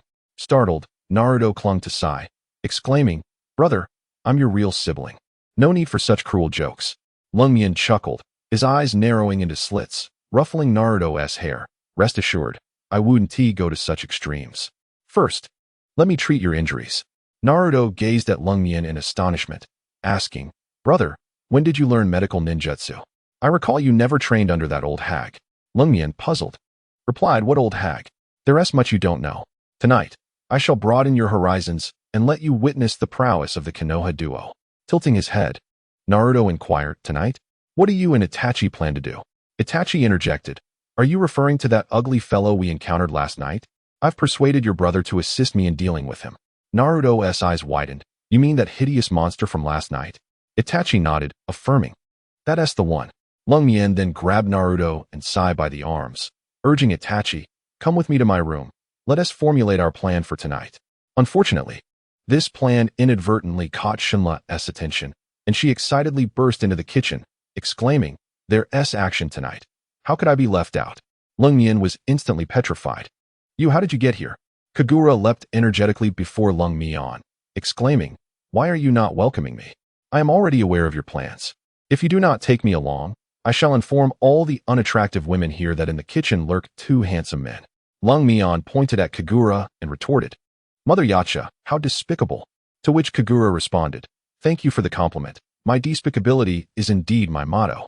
At that moment, the 4 bodyguards dispatched by Lung Mian returned. And Xiao Yuan apologized, "My lord, we lost track of the person." Lung Mian waved his hand dismissively, saying, "No matter, that fellow is already at the restaurant. You are responsible for ensuring his safety and that of his disciple. We cannot afford any further mishaps." The gravity of his tone was meant to convey the seriousness of the matter to the bodyguards. In unison, the 4 assured him, "Rest assured, my lord. There will be no more accidents this time." Lung Mian sighed, "Your excessive confidence only heightens my concerns." The group instantly fell into despondency, their morale shattered. With a commanding tone, Lung Mian continued, "I am not worried about Xiao Yuan and Shi Sha, but Che Yongtai and Feng Yan. You two are the ones who truly concern me. Every time the tailed beast is captured, it is due to your interference." The 2 felt a wave of darkness overhead and pleaded, "My lord, grant us one last chance. We promise not to disappoint you again." "Then cease your prattling and be swift," he ordered. After the bodyguards departed, Lung Mian administered rudimentary medical ninjutsu to Zui and Naruto's injuries, remarking, "Fortunately, the wounds are not severe. Sakura has shown some restraint." Zui remarked, "We ought to thank her then. We shall no longer seek her assistance on missions." Naruto objected, "What are you saying? We are a team. She is a girl, and your words will only hurt her." Zui, known for offending others, had even angered Naruto this time, muttering, "Be quiet. I am still pondering whether you are a man or merely a false one." Naruto retorted angrily, "Enough already. Do you never tire of belittling others? You are worse than Sasuke. Despite his disdain, he isn't as venomous as you." Chapter 142. The strongest duo of Konoha. Seeing the 2 quarrel, Lung Mian interjected, "What are you 2 bickering about?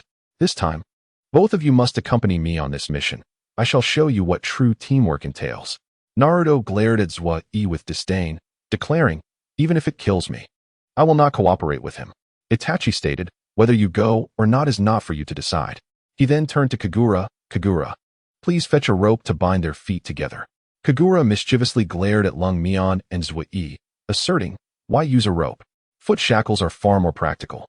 In a flash, she swiftly shackled their feet together with the foot cuffs. Clapping her hands, she asked, "Itachi, do you find my handiwork satisfactory?" Both Lung Mian and Itachi concurred. "Well done, let them remain in this condition." Naruto, with a glum expression, pleaded with Lung Mian, "Brother, this is not how you play. Just because you are married does not give you the right to bully others." Lung Mian glanced at Kagura and inquired, "Mother Yacha, would you say we are bullying them?" Kagura shook her head. "Do you know why Itachi and Lung Mian are known as Konoha's strongest duo? They both endured similar training in their childhood." Itachi glared at Kagura. "Hey, what nonsense are you spouting? We are training these 2 brats now. Why bring up old history?" Kagura feigned an air of wisdom. "Oh, Itachi, you are rather petty. I am merely explaining to them the reason behind your strength, something I witnessed firsthand." Sweat trickled down Lung Mian's brow as he thought, "Why was I oblivious to this past? It seems that Lung Mian and Itachi truly are formidable when they collaborate." Itachi, noticing Lung Mian lost in thought, patted his shoulder, asking, "What troubles you? Are you reminiscing about the past?" Lung Mian feigned a sorrowful expression. "How could I forget? Well, I shall prepare some food for you, and then we can set off." After preparing a simple meal, Naruto, with a satisfied expression, exclaimed, "Brother, your cooking surpasses Mother-S. This is the best dinner I have ever had." Lung Mian inquired, "What is it? Is Mother-S cooking unpalatable?" Naruto shook his head in disdain. "While Mother-S meals are plentiful, they are overly salty. Your dishes are a feast for the senses, compelling one to savor every bite." Zui, the discerning one, also chimed in, "Indeed, the masked senior's cooking is superior to Aunt Kushina's." Naruto added, "Brother, the eyes of the masses are sharp, and Zui, who cannot lie, would never deceive you." Clearing his throat, Lung Mian remarked, "Seeing you both well fed, we have chatted long enough. It is time to depart and locate that scoundrel." Unexpectedly, a dramatic scene unfolded as Naruto stood, one fist clenched against his chest, declaring, "Rest assured, this scoundrel shall meet his end at the hands of Uzumaki Naruto." Let us go. In his eagerness, he forgot that his foot was still bound to Zuiyi's, and as he took his first step, he stumbled and fell to the ground with a thud, exclaiming, "Why am I so unfortunate?" Lung Mian shook his head in exasperation. "Did you forget that your feet are bound together? You must cooperate with one another to vanquish the enemy."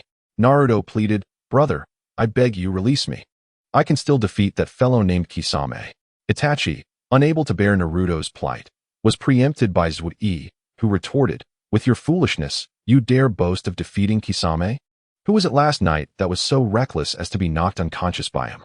Chapter 143. The strongest duo of Konoha. 2. Naruto shot back, "Zuiyi, you pretty boy, aside from being slightly more handsome than me, your mouth is the most irritating thing about you. All Umbu are insufferable." Itachi issued a stern command. "No matter what you say now, Lung Mian and I will not agree to release you. Naruto, especially you, do not cast aspersions on me. Do not forget. Your brother was once part of Umbu." Lung Mian, with a serious demeanor, added, "Itachi, no need to waste words with them. If you two do not comprehend, you shall never escape these shackles. Itachi, lead the way." Together, Lung Mian and Itachi leaped through the window, leaving Kagura to quietly remark, "Naruto, ponder carefully on what your brother said. They were once just like you. I shall assist them first." With Kagura gone, the two were left alone in the empty kitchen. Naruto, perplexed, chose not to question Zuiyi, stating instead, "Let us go. I must catch up to my brother."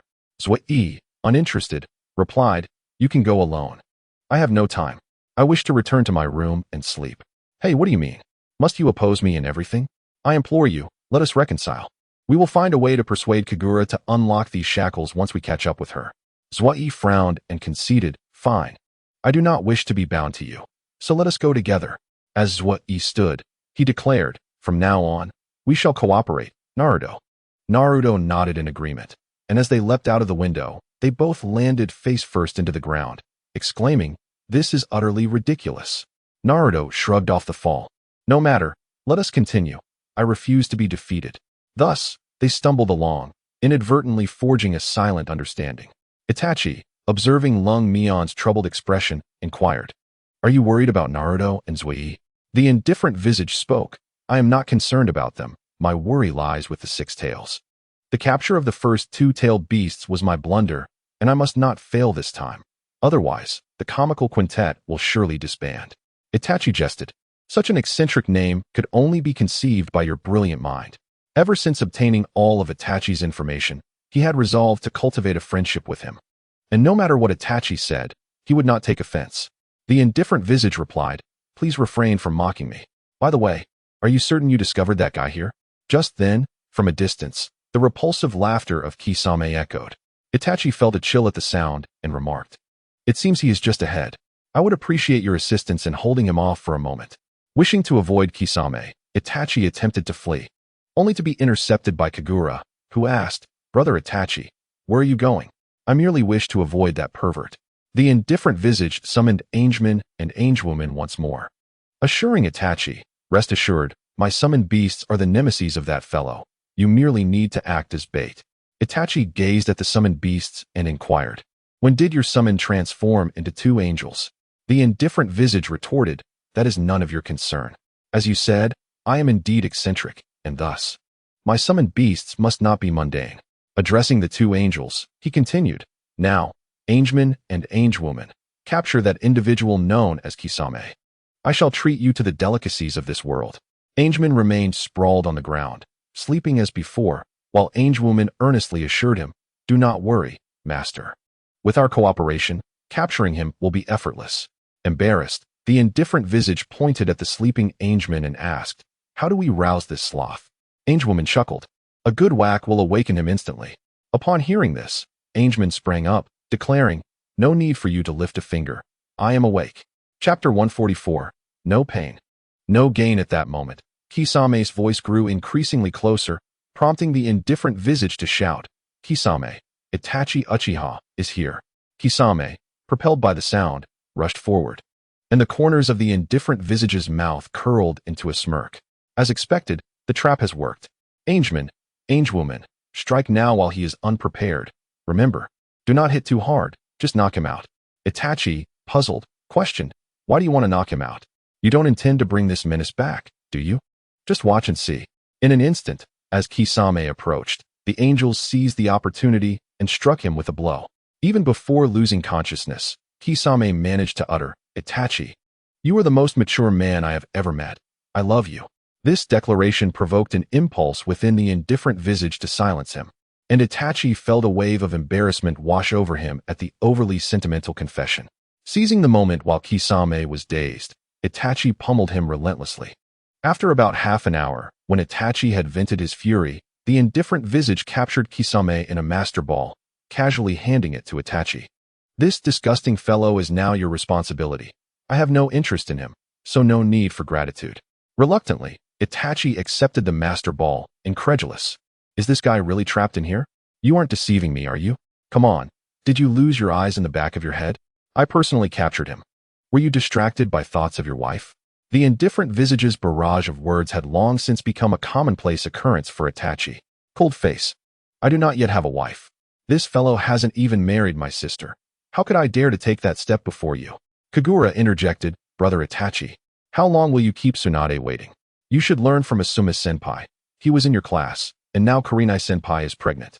The indifferent visage gasped in shock. "Did I hear correctly? Asuma and Kurenai are married? Why was I not informed? I haven't even received an invitation." Kagura, visibly annoyed, poked his forehead. "You should have paid attention. Shikamaru mentioned it. You simply forgot."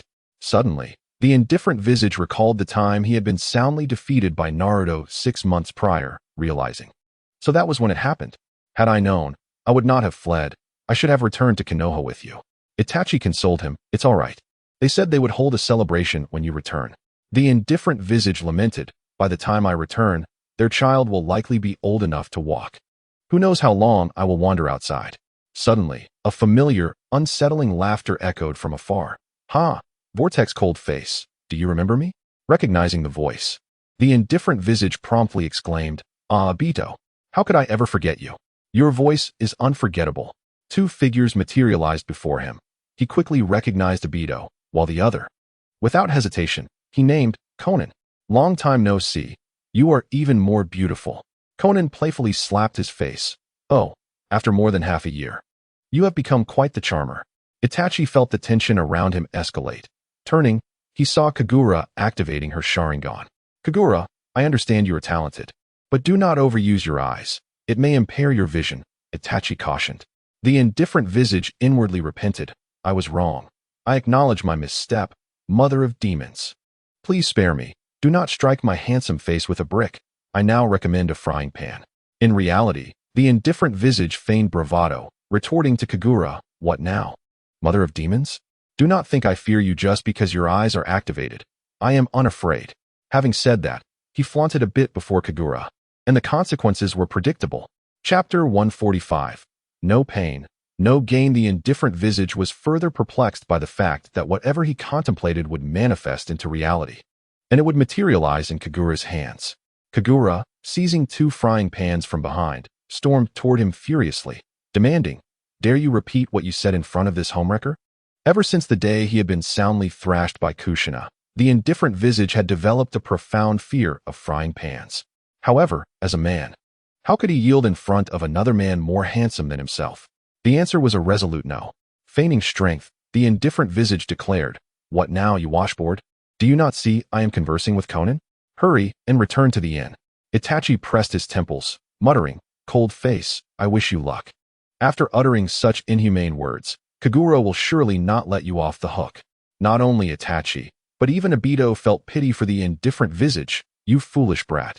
You have yet to shed your old habits. You love to boast in front of Itachi, and now you brazenly flirt with Conan before Kagura. You deserve to be punished." Before long, Kagura had the indifferent visage pinned to the ground, her foot on his face. "To flirt in my presence. Admit your mistake, and I may let you go." To everyone's surprise, the indifferent visage remained defiant, proclaiming, "A man bleeds but does not cry. I will never bow to a woman. I will not admit my error, even if you beat me to death." Subsequently, the domestic violence within the indifferent visage's household was laid bare without disguise. It was uncertain whether Kagura had replicated Kushina's ninjutsu with her Sharingan, but to the indifferent visage, the invincible frying pan was undoubtedly a nightmare. It was only after Itachi observed the situation that he realized as long as he remained, the cold-faced individual would never bow to Kagura. Sister, he advised, be gentle. I prefer not to witness such a bloody scene. I shall take my leave. You may continue. After Itachi departed, the cold-faced man finally relinquished his dignity as a man. Just as countless frying pans were about to strike him, he shouted, My dear wife, I acknowledge my mistakes. I shall never misbehave again. However, had Itachi left just a moment earlier, the cold-faced man would not have suffered such a punishment. Kagura glared at the cold-faced man, declaring that it was far too late for apologies. Following this, the sound of frying pans crashing down accompanied the anguished cries of the cold-faced man, overshadowing even Kushina's fury. In an instant, he was rendered almost incapacitated, which finally brought Kagura some satisfaction. Onlookers, such as Konan, covered their eyes, unable to fathom the spectacle that had just unfolded. When the clamor ceased, Konan cautiously opened her eyes, but the dim light obscured the extent of the cold-faced man's injuries. In the distance, Sai and Naruto stood frozen, their legs trembling. Naruto stammered, My goodness, this is nothing short of a nightmare. When did Kagura learn to employ our mother's techniques? Although Sai maintained a neutral expression, the fury in Kagura's voice indicated that her anger had reached unprecedented heights. He couldn't help but reflect on why his brother often referred to her as the Mother Yasha. Indeed, in her rage, she bore no semblance of femininity. Suddenly, he found himself appreciating Sakura more. Unbeknownst to them, Sakura had silently appeared behind them. Kagura's temper is just like that. You'll get used to it, she remarked. Just look at the cold-faced senior. If he didn't possess such remarkable regenerative abilities, he would surely have been vanquished by such a potent attack. Both boys turned in terror to see Sakura calmly observing them. Naruto, frightened, exclaimed, Sakura, what are you doing here? Aren't you supposed to be at the restaurant? Sakura replied, I was a bit concerned about you too, so I decided to follow. Little did I know I would witness such a magnificent scene. Now I truly understand what it means to have strong opponents. As Itachi approached the 7th squad with a master ball containing Hashigaki, he called to Naruto, Sai, and Sakura, hurry back with me. We must prepare for your brother's final arrangements. Naruto, confused, asked, What do you mean, Itachi? What arrangements? Feigning sorrow, Itachi lamented, Alas, just a second after I left. The cold-faced man was bombarded by Kagura's frying pan. He may very well be rendered incapacitated. That's impossible. Naruto protested. Don't you remember? My brother has exceptional regenerative abilities. He can't be disabled. Itachi scratched his head awkwardly, realizing his blunder. I forgot about that. If the cold-faced man had known Itachi was spreading dubious tales about him in front of Naruto, he would have wished to take him down with him, even in death. After the chaos subsided, the moon hung low in the sky, and Kagura, illuminated by its faint light, glanced at the motionless cold-faced man, feeling a pang of guilt. She poked his forehead, discovering it was damp. Blood, she realized. Consumed by remorse, Kagura lifted him, observing the bloodied state he was in, and recognized that she had indeed gone too far. Konan remarked, Looks like the Mother Yasha has taken care of her fiancé. This is headline news in the ninja world. Obito comforted, It's all right, miss, you must take heart. The deceased should be allowed to rest in peace. Handsome, may your journey be peaceful. Obito, what are you saying? The charming cold-faced man has died. You should wish him to find the Lord's protection in heaven. Don't worry, you were almost part of Akatsuki. I will visit your grave. Obito laughed heartily. You're absolutely right, Konan. However, his laughter earned him a swift reprimand from Konan, who struck him. Why did you hit me, Konan? He exclaimed. Because you show no sorrow. Such a handsome man's death is a tremendous loss to the ninja world. Come, we must mourn together. Obito thought to himself. You infatuated fool, cry for yourself. Kagura, unfazed by their banter, unleashed her formidable power, employing a space-time ninjutsu to transport the cold-faced man back to his room in the restaurant. After hastily cleaning the blood from him, she stripped him of his clothing, unaware of the cruel acts she had committed in her rage. Upon closer inspection, she found his limbs nearly incapacitated, and overwhelmed with emotion, she wept, You foolish man. I went too far. You must survive, otherwise my guilt will be insurmountable. Can you hear me? Now fully conscious but unable to move, the cold-faced man thought to himself. From now on, I must tread carefully. I cannot flirt in front of this tigress. This time it resulted in mere injury. Next time, it could cost me my life. To prove he was still alive, He let out a few faint groans. These sounds rekindled hope in Kagura, who wrapped him in bandages, resembling a mummy. The following morning, when the cold-faced man awoke, he discovered himself in a predicament more severe than even on the island of Balin. Escaping was nearly impossible, and his limbs dangled in midair. As the door swung open, Kagura entered, holding a bowl of porridge, her face filled with guilt. "You're awake, foolish man. This is breakfast I made for you." Attempting to speak, he discovered his mouth was also bound. He glared at Kagura, wanting to say, "What on earth are you doing?" Understanding his gaze, Kagura replied, "Of course. I intend to feed you the meal I painstakingly prepared. Be good." The cold-faced man shook his head, attempting to speak, but realized she had inadvertently bound his mouth as well. Kagura hurriedly uncovered his mouth, and he exclaimed, "Mother Yasha, do you wish for me to perish swiftly? This is a death wish." Kagura, guilt-ridden, apologized. "I'm sorry, I only did as Sakura instructed. She insisted you maintain this position for 3 days." Though his face was covered, Kagura sensed his frustration. She smiled. "Now drink this porridge. Sakura taught me how to make it." Upon hearing it was prepared by Kagura, he immediately refused. "I won't drink anything you made. I'm afraid it might truly lead me to the Grim Reaper." Kagura, stifling her anger, feigned calmness. "I understand I may have overstepped last night, but you were at fault as well. This will truly aid your recovery." Despite being suspended in midair, he could still eat. But the thought of experiencing the effects of Kagura's cooking haunted him. He closed his eyes, ignoring her. Kagura, easily provoked, shouted, "Vortex cold face. I'm at my wit's end here. What more do you want from me? Don't push your luck." Realizing he had further enraged her, he resigned. "All right. Don't be angry. Look at me. I'm in this state, and I have no hands free to drink the porridge." Kagura suppressed her temper and called him a fool, clarifying that she never suggested he eat alone, as she would gladly feed him. Cold Face, puffing out his cheeks, opened his mouth and said, "Come on, who told you to beat me like this? I won't refuse being served. Maid, hurry and attend to your master." Indeed, Cold Face was quite the troublemaker. With one hand holding the porridge and the other tugging at Cold Face's ear, Kagura scolded, "You vortex of a fool. Don't think that just because I give you a little leniency, you can order me around. Do you believe I can ruin your life?" Cold Face, meeting Kagura's fierce gaze, suddenly felt too intimidated to utter another word, his eyes brimming with tears as he looked at her. "I know I brought this upon myself. I was wrong. Kagura, just feed me something. I'm really quite hungry." Kagura didn't intend to intimidate him. Her actions stemmed from a moment of irritation. She released his ear and brought the spoonful of porridge to his lips. Cold Face didn't gulp it down hastily, but savored it, questioning, "Did you really make this porridge?" Kagura replied with confidence, "Of course. If it's delicious, eat more." Cold Face smiled and nodded, "Naturally. I'll finish every last bite as long as it's made by you." Thus, Kagura continued to feed Cold Face, oblivious to how they resembled a loving couple. Outside, Sakura and Naruto eavesdropped, with Naruto expressing his envy. "Wow, my brother is so lucky. If only Hinata would serve me like that without complaints." Without a second thought, Sakura punched Naruto. "You're dreaming. Your healing ability is even stronger than your brother's. If he needs 3 days to recover, you need only 1. And you're still thinking about Hinata while on a mission? You really are beyond help." Naruto covered his head and retorted, "Wait until Sasuke gets beaten up like this. Then let us see what you'll say." His words struck a nerve with Sakura, who snapped, "Naruto, if you don't shut up, no one will think you're a mute," before storming off angrily. Chapter 148.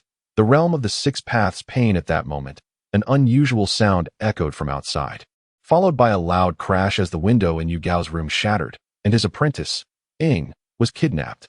After capturing Ing, the intruder introduced himself. "I am the Hell Path of the Six Paths Pain, Kai Bai. To rescue your precious apprentice, follow me." Without a second thought for his apprentice's life, Yu Gao rushed out. Itachi and his companions, hearing the commotion, rushed into the room only to find shattered glass on the floor. Yu Gao and his apprentice had vanished. Cold Face also sensed something amiss, feeling the powerful chakra disturbance from next door, which disappeared moments later. Noticing Cold Face's unusual demeanor, Kagura asked, "What's wrong?" Cold Face smiled. "Oh, it's nothing. Didn't you feel the powerful chakra from next door?" Kagura shook her head. "No. Are you saying something happened?" Cold Face remained silent, fearing for the safety of the Kai Bai. Itachi frowned, deciding to keep the news of the Kai Bai's disappearance from Cold Face to allow him to recover properly. Naruto stomped his foot in frustration. What a sly guy. He just leaves with his apprentice without a word. How infuriating. Itachi tossed a bun at Naruto. You little brat. Here's your chance to prove yourselves. If you successfully retrieve the Kaibai, I'll have Kagura release your shackles. Besides, they just left, so we should be able to catch up quickly. Sasui, indifferent to the situation, was met with Naruto's reluctance. Itachi-senpai, why must I collaborate with him? Our ninjutsu is different. Itachi replied sternly. Are you saying you will disregard my orders as the acting team leader? Left with no choice, Naruto complied without protest. Itachi then told Sakura, you should stay back this time and take care of Cold Face. Reluctantly, Sakura agreed. Yes, Itachi-senpai. After Itachi led Naruto and Sasui in pursuit, Cold Face's 4 bodyguards arrived at the scene. Xiao Yuan, with a grave expression, asked, what happened? Where did the Kaibai Jinchuriki go? Sakura explained. Sister Xiao Yuan, we arrived too late. Itachi-senpai has already taken Naruto and Sasui to chase after them. Che Yontai, furious at the Kaibai's escape, exclaimed, how despicable. To escape while we were caught off guard. Where's the justice in that? Stop complaining, it's pointless. We must retrieve the Kaibai before the young master finds out. Shut up, you nuisance. You're the last person I want to hear from. Xiao Yuan commanded. Fangyan, Che Yontai, you two pursue from this direction. I and Shisha will take another route to encircle the Kaibai. Che Yontai protested. Why must I team up with this useless person? I can pursue alone. Fangyan retorted. TSK, do you think I enjoy being on the same team as you? If you don't want to be scolded by the young master, then quit your whining. I'm leaving first. Shisha, munching on snacks, added. Exactly. Even brother Yin doesn't care. What are you so concerned about? Sister Xiao Yuan. We're off. The 3 departed, leaving Che Yongtai, the fool, behind. By the time he realized what was happening, it was too late. Che Yongtai followed the designated route, while Sakura looked helplessly at Cold Face's 4 bodyguards. The 2 girls appeared steady, but the 2 boys increasingly resembled fools. Sakura then entered Cold Face's room, slowly approaching him with an innocent smile. Cold Face senpai, do you feel any better? Cold Face replied, I feel worse than ever. Why are you suspending me? Shouldn't a patient be resting? Sakura explained, this is what my master taught me. She said it would help the wound heal faster. Chapter 149. Sakura's master. Cold Face thought to himself, is your master a graduate of a sports academy? I've never heard of such a peculiar treatment method. His curiosity piqued. He asked, what kind of master do you have? Could you introduce me? Sakura unabashedly spoke of Tsunade's renown. My master is the 5th Hokage. Tsunade Senju. Cold Face internally scoffed, thinking, what is so impressive about that old hag? You must be out of your mind to choose her as your master. He inquired, what can that old woman possibly teach you?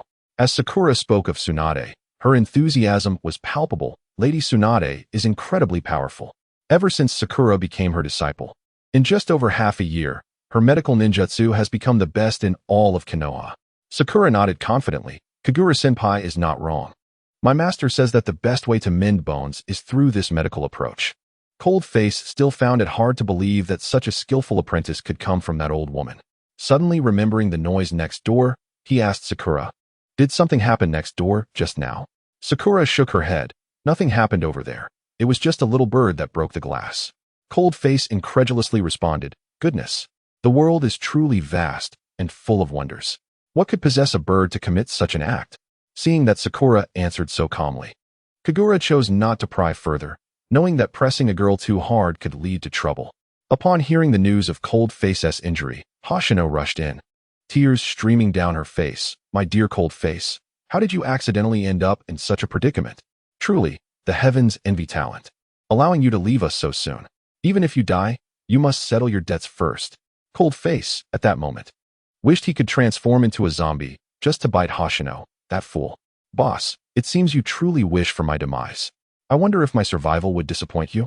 Cold Face's unexpected remark made Hoshino pause, and she instantly brightened, exclaiming, oh yay, wonderful. My golden tree has yet to wither. I am truly grateful. Kagura looked at Shun Lu with disdain, remarking, you miser, when did you become so avaricious? Hoshino, appearing quite at ease, chuckled, hey, I was just joking. Don't be upset, Kagura. I haven't even had a sip of your wedding wine before he kicks the bucket. I can't allow that. By the way, who did this to you? And who bandaged you? Cold Face instinctively pointed at the idle Sakura on the ground, saying, It's that girl next to you. How could that fierce woman possibly bandage you like this? Hoshino, admiring the work, exclaimed, wow, this bandaging is truly artistic. Thick where it should be and thin where it should be. Cold face, feeling embarrassed, retorted, artistic? Your art teacher must have been an English teacher. You just spout nonsense all day. Unable to contain herself, Hoshino playfully smacked Cold Face's leg, saying, I can't believe you didn't even bring a cast. I truly admire you, Cold Face. As Cold Face's bones were healing, the sudden impact from Hoshino made him feel as though they had split open again. Cold Face cried out in pain, Boss lady, your touch is far too heavy. I feel like my leg might just break again. Seeing Cold Face in such agony, Kagura pushed Hoshino out, saying, Hoshino, you'd better leave quickly. If you stay even a second longer, Cold Face's life may be in your hands. She then slammed the door shut. Hoshino, left outside, protested, Kagura, you treacherous friend, open the door. Regardless of Hoshino's pleas, Kagura refused to budge. Chapter 150. 6 Paths of Pain. Yu-Gi-Oh chased after Pain to an isolated area, his eyes blazing with fury as he confronted Pain. You captured Ing just to lure me here. The Hell Path chuckled. You are correct. We are here to capture you. Unfortunately, those meddlesome ninjas have been obstructing us at every turn.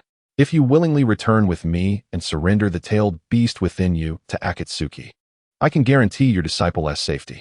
Ing weakly interjected, Master, no. The tailed beast is a part of you. If you hand it over, you will die. Just then, Xiao Yuan and Team Shisha caught up, with Xiao Yuan delivering a swift kick to the Hell Path's head, while Shisha seized the opportunity to rescue Ing. However, as Shisha freed Ing, Xiao Yuan thrust her sword into the Hell Path's heart. The Hell Path collapsed heavily to the ground, and Xiao Yuan gracefully landed beside Yu-Gi-Oh, saying, I'm glad I made it. Now I want to be scolded by the young master. Yet, Yu-Gi-Oh's next action caught Xiao Yuan off guard as he pleaded, Please, take my disciple back. I wish to confront Akatsuki alone. Xiao Yuan immediately rejected, that won't do. If the young master finds out, we will be punished. So please don't make this harder for us. The Hell Path, pierced in the heart, slowly rose from the ground, saying, Heh, little girl, you truly have some skill. If you think this will eliminate me, you are sorely mistaken.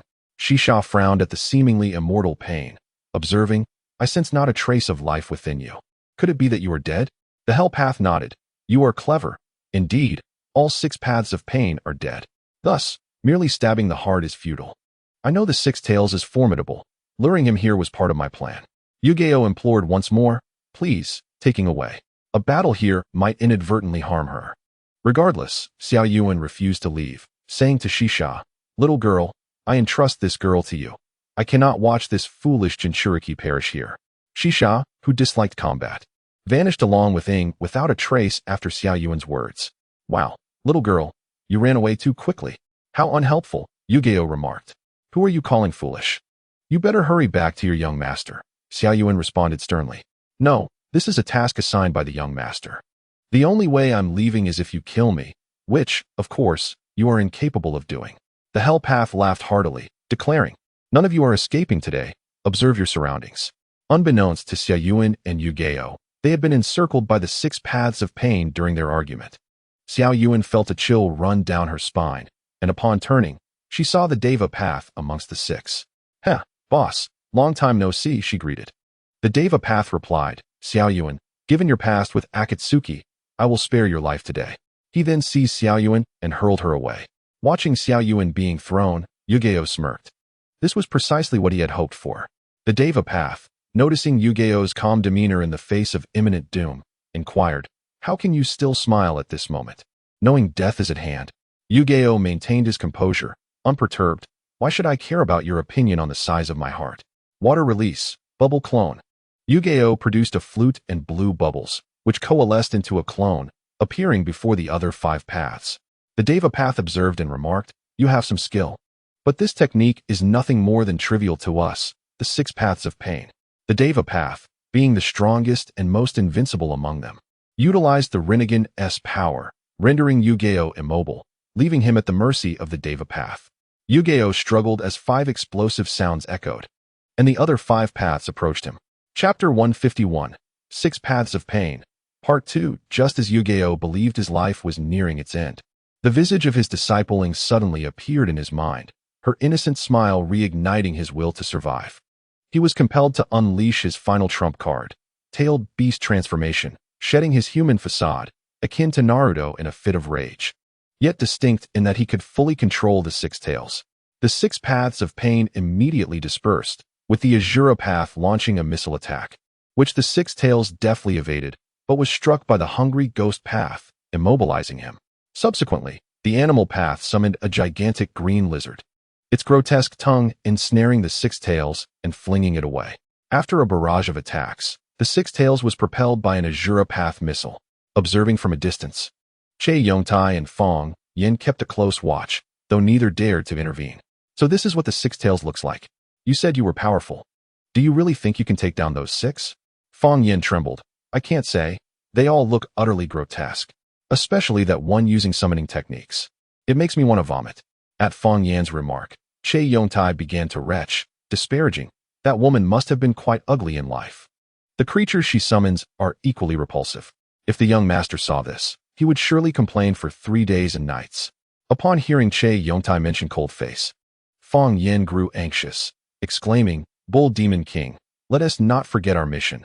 Shouldn't we assist the six tails? Che Yongtai shrugged nonchalantly. It seems feasible. After all, the young master isn't here. You know as well as I do that the Deva path is beyond our control. Even my blood red I cannot defeat him. To intervene would be tantamount to seeking death. Just then, as they pondered, the tailed beast transformed six tails was flung towards them, and Fong Yin and Che Yongtai were honorably transformed into the six tails meat cushion. The Deva path would typically refrain from intervening, but he swiftly approached the six tails, his expression impassive, stating, Six tails, your fate is sealed. Surrender the tailed beast within you. He then noticed Fong Yin and Che Yongtai beneath the six tails, adding, And what are you two defeated subordinates doing here? Che Yongtai chuckled foolishly and said, Hey, boss, we are merely here to admire your majestic presence. We will leave at once. The Hell Path summoned the Azura Gate, and after the Heavenly Path tossed the unconscious six tails inside, no further words were exchanged. Before departing, a reminder was issued to them. Return and inform your young master that the four tails and five tails are already in Akatsuki's possession. Now that the six tails has also been captured, our next target is the seven tails from Takigakure. They then vanished within the Azura Gate. Fong Yin rose, dusting off his clothes, lamenting, It's over. If we convey this news to the young master, we will surely face dire consequences. Che Yongtai was at a loss for words, and they could only pray the young master would not be angered. It would be best not to inform him about the four tails and five tails just yet. From the bushes, a breathless Xiao Yuan's voice emerged, scolding, You two fools, how could you allow him to take the six tails? I won't wait for the young master to take action. I will thrash you both first. Fong Yin kneeled, pleading, Sister, we realize our mistake. I know you heard what he said. The young master is gravely injured. If he finds out, it could be catastrophic. Naruto and Sai stumbled upon the war-torn site, observing the wreckage. Naruto inquired, I distinctly sensed the six tails' presence moments ago. How did it vanish so suddenly? Xiao Yuan explained, Alas, I also arrived late and know little. All I can confirm is that the six tails has been captured, and their next target is the seven tails from Takigakure. Chapter 152. Undercover Naruto lamented, It seems I can never separate from that detestable fellow. Damn you, Pain, come back here. Che Yongtai glanced at Naruto's shackles, remarking, What is the difficulty? Let me help you free yourself. He approached and, with his blood-red eyes, transformed the iron chains into iron powder, declaring, It's done now. Freed from his bonds, Naruto exclaimed, Wow, finally free. Itachi quickly followed, saying, It seems I arrived late again. By the way, who knocked me out earlier? Xiao Yuan, appearing sheepish, confessed, Sorry, it was actually me. I was thrown by Pain and accidentally hit you. You weren't hurt, were you? Itachi shook his head, No worries. It's not uncommon for Cold Face to drop things on my head. I've grown accustomed to it. Feeling a tinge of guilt, Xiao Yuan refrained from saying more in front of Itachi and turned to Fong Yin and Che Yongtai, ordering, All right, you two fools, come back with me. We will deal with you later. Fong Yin and Che Yongtai knew better than to argue, knowing they would face Xiao Yuan's reprimands and beatings upon returning. 3 days passed swiftly, and Cold Face had fully recovered. Unable to contain herself, Xiao Yuan finally revealed everything that had transpired to Cold Face. Upon hearing it, Cold face exhibited little emotional reaction, simply stating, "Our next destination is Takigakure." Che Yongtai and Fong Yin, who had expected Cold face to rage, breathed a sigh of relief upon seeing his calm demeanor. Cold face then turned his gaze to Fong Yin and Che Yongtai, causing them to immediately kneel and plead. "Young master, we understand our mistake." Cold face replied, "You don't even know what I am about to say. Why are you so frightened?" They exchanged glances. Knowing Cold face too well, this was clearly the calm before the storm. "Young master, we truly understand our error this time," they reiterated. Cold face impatiently commanded, "Both of you stand up. I have a task for you." At that moment, Itachi entered, saying, "Cold face, it's wonderful to see you recovered." Cold face replied, "Of course. Where is that master ball containing Kisame that I gave you? I need it now." Itachi tossed it to Cold face, who examined it and instructed, "You two take this master ball to Akatsuki as my inside men, and also bring him back." The two were perplexed, questioning, "But young master, we just escaped from there. The chances of returning seem non-existent." Cold face replied, "Then let Xiao Yuan and Shisha give you a good beating. I've received reliable information that Conan and Toby are still lingering near the land of water." He then handed his phone to Xiao Yuan, saying, "As long as you follow the route on this, you will find them without fail. Gain their trust and look for an opportunity to rescue Yu Gao." Fong Yin asked, "Once we rescue Yu Gao, can we return?" Cold face firmly rejected, "You are to serve as my inside informants, relaying any information you gather directly to me." Their faces fell. "Young master, can we opt out? It looks perilously dangerous." Cold face smiled at them, "Not a chance. If you don't go, you may as well not follow me again. Make up your minds and take this master ball." Reluctantly, Che Yongtai seized the master ball and jumped out the window, followed closely by Fong Yin. They were compelled to obey their young master's orders. Turning to Xiao Yuan and Shisha, he instructed, "You two have 1 minute to catch up with them. Remember, when you strike, show no mercy. Let them know that those two fools have truly been abandoned by us." Xiao Yuan and Shisha replied, "Young master, rest assured, we will not disappoint you." Chapter 153, Reality and Deception. If Fong Yin and Che Yongtai had known the nature of Cold face's orders, they would have protested long ago. Che Yongtai sighed, "I feel like we are nothing but lost dogs, tossed around by our master." Fong Yin responded, "Indeed, had we intervened against pain that day, we wouldn't have been reduced to playing spies." Che Yongtai looked at the master ball in his hand and asked, "Do you know how to open this?" Fong Yin shook his head, "I truly do not know. The young master never instructed us." Meanwhile, Xiao Yuan and Shisha, observing the two chatting without a hint of tension, Xiao Yuan summoned her sword, suggesting, "How about I stab them with the sword to speed them up? It would make it more convincing." Shisha agreed, "Sure. But don't stab Yin Go. As my servant, you can do as you please with him." Xiao Yuan insisted, No, we need to make it look real. If I only hit Che Yongtai, it would give us away. Don't worry, as long as I don't kill them, it'll all be fine." With that, Xiao Yuan summoned her sword, chanting an incantation that Shisha couldn't comprehend. The sword shot forth, striking both of them on the backside. Startled by the pain, they turned to see Xiao Yuan and Shisha. Fong Yin complained, "Sister, you've already beaten us once. Why are you still after us? Have you truly forgotten the times we served the young master?" Che Yongtai feigned innocence, saying, "Goddess, I adore you so much. How could you take this act too far?" Fong Yin, sensing something was amiss with Che Yongtai's words, grabbed his arm and fled. Xiao Yuan pretended to be furious, declaring, "You two peeping toms, lecherous wolves. If I don't kill you today, I'd be failing my sword." Shisha couldn't help but admire Xiao Yuan's swift immersion into her role. She and Yin Ge could easily star in a film. Cold face observed everyone through his mechanical glasses, particularly reassured by Fong Yin and Xiao Yuan, whose acting skills were top-notch. When he caught sight of Cold face grinning foolishly, Kagura couldn't resist and smacked him on the head with a frying pan. Cold face winced, exclaiming, "Mother Yasha, are you seeking revenge on me? I truly cannot fathom what grudge you bear from our past lives." Kagura giggled, "You can't blame me. You were just there grinning, and this frying pan appeared in my hand. I couldn't help but hit you." Cold-faced, I stared with wide eyes. "You can just find an excuse." Kagura shouted in protest, "I am innocent. It truly ran into my hands." Unmoved, I dismissed Kagura's nonsense, suggesting, "Are you interested in watching a play with me?" Kagura, puzzled, responded, "Watching a play? You wouldn't have some trick up your sleeve, would you?" I smiled. I know that you are returning with Itachi tomorrow. At this, Kagura lowered her head, saying, I hate it. I don't want to go back. Why don't you take me along to protect the Seven Tails this time? I quickly changed the subject. What are you talking about? Let me show you the new function of my mechanical glasses. With that, he pressed a button on the glasses and instructed, quick, pull the curtains.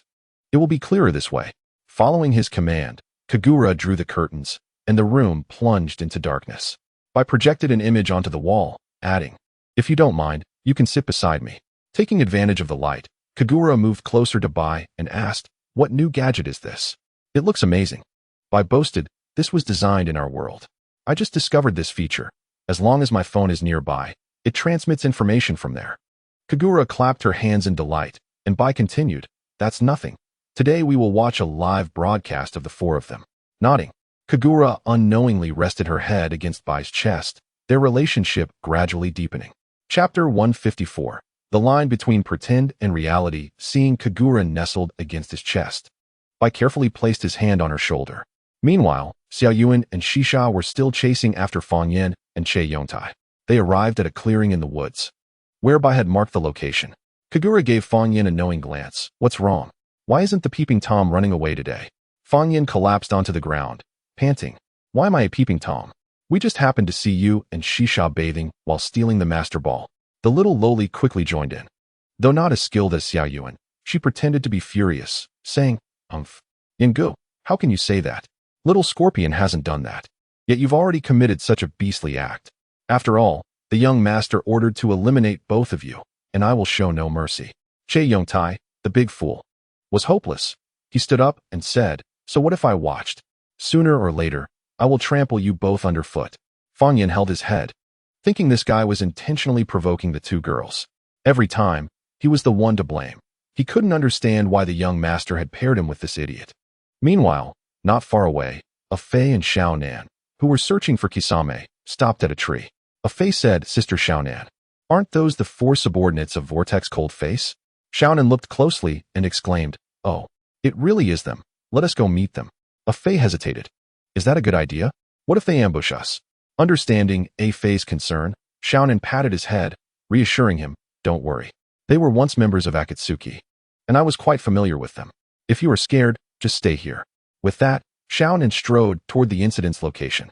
A Fei, feeling helpless, thought about what scheme Cold Face was up to, wondering why his four bodyguards were here. Concerned for Xiao Nan's safety, he called out, Sister Xiao Nan, wait for me. Don't leave a Fei behind. Xiao Yuan angrily confronted Che Yongtai. This is not the point. The young master went to great lengths to trap Kisame in the master ball. Why did you steal it? Fang Yen laughed. Of course, we want to release him. I've never liked Vortex Cold Face. He either beats us or scolds us. Does he care about how hard we work? You dare argue? How has the young master treated us? Have you forgotten? Fang Yen replied, unrepentantly. He only cares for you two. When has he ever looked after me or the Bull Demon King? Don't think I fear you just because he backs you. Today, you will witness my prowess. Shisha and Che Yongtai could only watch in disbelief. Unable to contain herself, Xiao Yuan commanded her sword, driving it into Fang Yen's body. Che Yongtai couldn't believe Xiao Yuan was serious. Fang Yen's blood dripped onto the ground from Xiao Yuan's sword, but it was not a fatal wound. Xiao Yuan withdrew her sword without mercy, stating, this is merely interest. The principal will come next time. Fang Yen clutched his abdomen. What wrong? Washboard, flat-chested tigress? Did you forget to eat? Was that just a tickle? Such a weak attack. Do you really think it will work on me? Xiao Yuan was genuinely enraged. Washboard was a forbidden term for her. She commanded her sword fiercely. Fine. This time, I will make your death quick. Ha ha ha, you said it, Che Yongtai. Hurry up and take Kisame back to the Akatsuki. I believe the boss will find a way to open this ball. Chapter 155. The line between pretend and reality. Part 3. Che Yongtai looked at Fang Yen with reluctance. You fool. You could have dodged. Why didn't you evade? Fang Yen replied, this is my own business. Hurry and take Kisame away. Xiao Yuan didn't care about the farewell between the two brothers, declaring, none of you are leaving today. Once I deal with Fang Yen, you will be next, Che Yongtai. As Xiao Yuan's sword was about to pierce Fang Yen, in a critical moment, Xiao Nan caught the blade with her bare hands. Xiao Yuan smirked. Oh, so you have backup. It seems the young master was right. You intentionally let Akatsuki capture the tailed beasts. I misjudged you before. Fang Yen replied, you're right. but he only realized it too late. Sister Xiaonan, thank you for saving me. Che Yongtai handed the master ball containing kisame to Xiaonan, saying, Sister Xiaonan, this contains kisame, but we are powerless to open it. Xiaonan took the ball, tossing the sword back to Xiao Yuan. It seems your young master is alive and well, so I can relax. However, with such a murderous aura, no one will like you. Xiao Yuan accepted the sword, saying, Sister Xiaonan, please step aside. Our young master has ordered us to eliminate you two today. Xiaonan found herself in a dilemma. What if I say no? Then don't blame me for taking you down too. Just then, a Fei arrived, and upon seeing the situation, Xiaonan dismissively said, just a little girl, not even 20. How dare you speak so arrogantly? A Fei, take these two back to the base. I will hold them off for a while. A Fei hesitated. Sister Xiaonan, are you sure you want to take them back? Xiaonan spread her wings. Do you dare not to listen to me? Do you want to be beaten? Her words carried a commanding presence that left no room for argument, prompting a Fei to carry the injured Fang Yin and leave. While Che Yongtai, compelled to complete Cold Face's task, followed reluctantly. Xiao Yuan urged Shisha, little lowly, hurry up and chase them. We must not let them take Kisame back to the Akatsuki base. Meanwhile, within the house, Cold Face wore a worried expression as he issued commands through his mechanical glasses. Xiao Yuan felt her phone vibrate a few times and instinctively checked it. The message read, Xiao Yuan, Shisha, you are no match for her, since the plan has succeeded. Do not linger here. Return quickly. Though dissatisfied with Cold Face's decision, Xiao Yuan acknowledged his authority, saying to Shisha, Shisha, the young master says we must return. However, should we not pursue those two traitors any longer? Whatever the young master decides, we shall follow. As for those two, the young master assuredly will handle them. Shisha feigned concern, insisting that they were to be eliminated today. Xiao Yuan, in exasperation, struck Shisha from behind, calling her a disobedient child. She then turned to Xiaonan, stating that during their next encounter, she would engage in a fair contest with her. Had it not been for the young master's orders, she would have perished today trying to eliminate those two traitors. After Xiao Yuan and Shisha departed, Xiaonan, puzzled and frowning, wondered why they had left in such haste. But from her tone, it was evident those two fools had indeed betrayed them. I must hurry back. I cannot let that fool Afei slip up, or those two will truly meet their end. Chapter 156. Return to the Akatsuki organization. In a room, Lung Yin surveyed his handiwork, nodding in satisfaction. Kagura inquired if their ploy was perhaps too extreme. Lung Yin gently patted Kagura's head, assuring her that this was precisely the outcome he desired. The injuries sustained were not life-threatening. With some recuperation, all would be well. Kagura, affectionately caressing Lung Yin's face, settled onto his lap, her big eyes fixed on him, rendering him momentarily awkward. Just then, Xiao Yuan and Kagura burst through the door, inadvertently witnessing this awkward scene. They quickly covered their eyes, with Xiao Yuan declaring, reporting to the young master, our mission is complete. We have seen nothing. Please, continue. Kagura sprang up, her face flushed, and dashed out. Lung Yin called after the two. Wait, there is another task for you. Shisha, the little lazybones, complained, young master, we've been tirelessly completing missions. Can I have a moment's rest? I haven't eaten a proper meal in days. Lung Yin felt flustered. Is eating all you think about? Upon your return, I shall treat you to a grand feast. Is that acceptable? The little girl, upon hearing of food, immediately drooled. Young master, this is what you promised me. Lung Yin nodded. Yes, but only if you cooperate with those two fools to bring back the Six Tails Jinchuriki. Shisha confidently proclaimed. Of course, with me and Xiao Yuan together, nothing is impossible. Xiao Yuan, genuinely speechless, wondered what else filled this child's head aside from food. Young master, how shall we accurately locate the Six Tails? Xiao Yuan asked. Utilize the Earth release technique. Following the route indicated by the phone, he should still be alive. Ensure you bring him back quietly. Remember, avoid detection by those two fools, and if possible, refrain from causing a commotion. Xiao Yuan did not grasp Lung Yin's reasoning, but seeing his confident demeanor, she chose not to voice her doubts. She applied the Earth release technique to herself and the little girl, and they vanished underground. Meanwhile, within the Akatsuki organization, Pain had extracted the Six Tails from Yutaka, leaving the barely conscious man on the ground. A Fei brought Fang Yin and Che Yongtai before Pain, stating, Boss. These two were sent by Sister Xiaonan.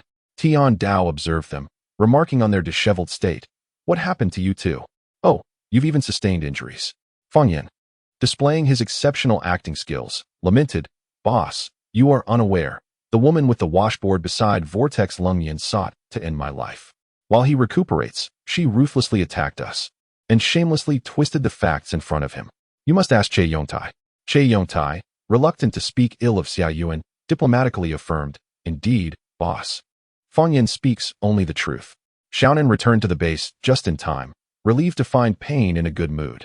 She handed over a master ball containing kisame, saying, "Boss, this is what they desperately provided. Although we cannot confirm whether it contains kisame, please trust their sincerity." Pain took the master ball, confirming the presence of kisame's chakra, indicating their honesty. Fanyan, suppressing his pain, interjected, "Yes, indeed. How could we oppose someone as great as you?" Pain replied, "Then this six-tails Jinchuriki shall be your responsibility. If you do not wish to kill him, simply cast him off the cliff." Fanyan pondered why the young master had not yet sent someone to take him away. Must I truly be the one to end his life? Just then, Xia Yuan and Shisha suddenly emerged from the ground, glaring at Fanyan with anger, declaring, "You traitor have no right to take his life." Shisha affixed her earth release technique to Yutaka, causing his body to meld into the earth. Chapter 157. Journey to Takigakure. In a bid to enhance the act, Xia Yuan, while Che Yongtai was distracted, stabbed him in the backside with a sword. Then affixed the earth release technique and escaped underground. The little girl, even more audacious, not only took Yutaka but also approached Scorpion, saying, "Next time, we shall catch up properly, but for now, farewell." She rapidly affixed the fire symbols to the backsides of all Akatsuki members, including Che Yongtai and Fanyan, who were not spared, and swiftly vanished. All members of the Akatsuki fell to the ground, rolling and extinguishing flames. Observing the scene, Lungyan nearly laughed himself to death, exclaiming, "This little girl is simply too clever. You've made my day." The earth release technique proved swift, and Xia Yuan and Shisha returned with Yutaka to the inn. Seeing Lungyan's joy, they discreetly conferred about the little girl. Look at the young master laughing so heartily. Could he have been driven mad by some stimulus? Shisha, with a worried expression, exclaimed, "Oh no, what if the young master has truly lost his mind? Who will treat me to my grand feast?" The little girl's cries startled the laughing Lingyan, who regained his composure, noticing that the two had safely returned with Yutaka. "Little girl, why are you making such a fuss?" Just then, Yutaka's disciple, Ing, entered, seeing her weakened master on the ground, asking, "What has happened to my master?" Lungyan reassured Ing, "Your master is merely exhausted. He is very weak. But with a few days of rest, he should recover." Furthermore, Lungyan instructed Ing, "I have one more request. Tonight, please stay here to care for your master. I must take my two subordinates to handle an errand. If anyone inquires, you know nothing." Before Ing could respond, Lungyan had already escaped with Xia Yuan and Shisha through the window. Ing found it odd how peculiar and hurried this person was. As they walked down the street, Shisha expressed her dissatisfaction. "Oh, young master, what about the promised feast?" Lungyan replied, "Did I not see you with snacks all the time before? Why are there none today?" Shisha lamented, "Today, this wretched machine refuses to dispense any snacks. I am so hungry." Lungyan sighed. "Very well. Once we arrive at Takigakure, I shall ensure you are well fed. For now, we must hasten and avoid detection by that fierce woman." Shisha suddenly recalled Lungyan's impressive motorcycle, asking, "Young master, where is your motorcycle? Wouldn't it be faster?" Lungyan playfully tapped the little girl on the head. "Are you foolish? If that fierce woman spots us, we shall have no chance of escape." Xia Yuan added, "Thus, we must disguise ourselves in these peculiar outfits to evade the young mistress." Lungyan nodded. "Indeed, should that fierce woman discover our identities, I dread having to lie in bed for several more days." Xia Yuan protested, "Why does the little girl's outfit look so adorable while I resemble an old lady?"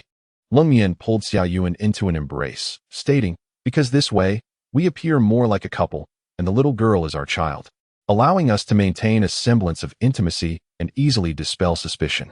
Xiao Yuan, with a glum expression, pleaded, "Young master, please spare me. If the young lady finds out, I will be doomed." Cold Face calmly reassured, "It's not a problem, Shi Wan Ti no. Once we reach the distant forest, we can shed this filthy and uncomfortable burden." The little lowly mischievously chimed in, "I don't mind at all. You two really do look like a couple. You seem more suited to be the young master." Cold Face truly felt an urge to playfully torment the little lowly's adorable face, but alas, one must maintain the illusion. He said, "Little lowly, Stop teasing us and hurry up. If we linger here too long, we'll be discovered. And if I become angry, don't expect any lavish meals. For Shisha, a world without food was akin to an apocalypse. The little lowly, frightened, quickly covered her mouth and replied, "All right, young master. I want tea dare again." Chapter 158. The flying girl in the sky. Cold-Face piloted the fighter jet, leisurely enjoying the breathtaking scenery with two beautiful women. The bored Xiaoyuan engaged Cold-Face in conversation. "Young master, why are you trying so hard to shake off the young lady?" Cold-Face turned his head, asking, "Why do you want to know? This doesn't seem like a question for you. I'm just curious. Here, she is your legitimate fiancée. If it weren't for our interference that day, perhaps you too." Cold-Face interrupted. "Enough, she's just a fictitious character. I'm merely toying with her." Shisha articulated Cold-Face's sentiments with a mouthful of food, mumbling, "Xiaoyuan, don't ask anymore.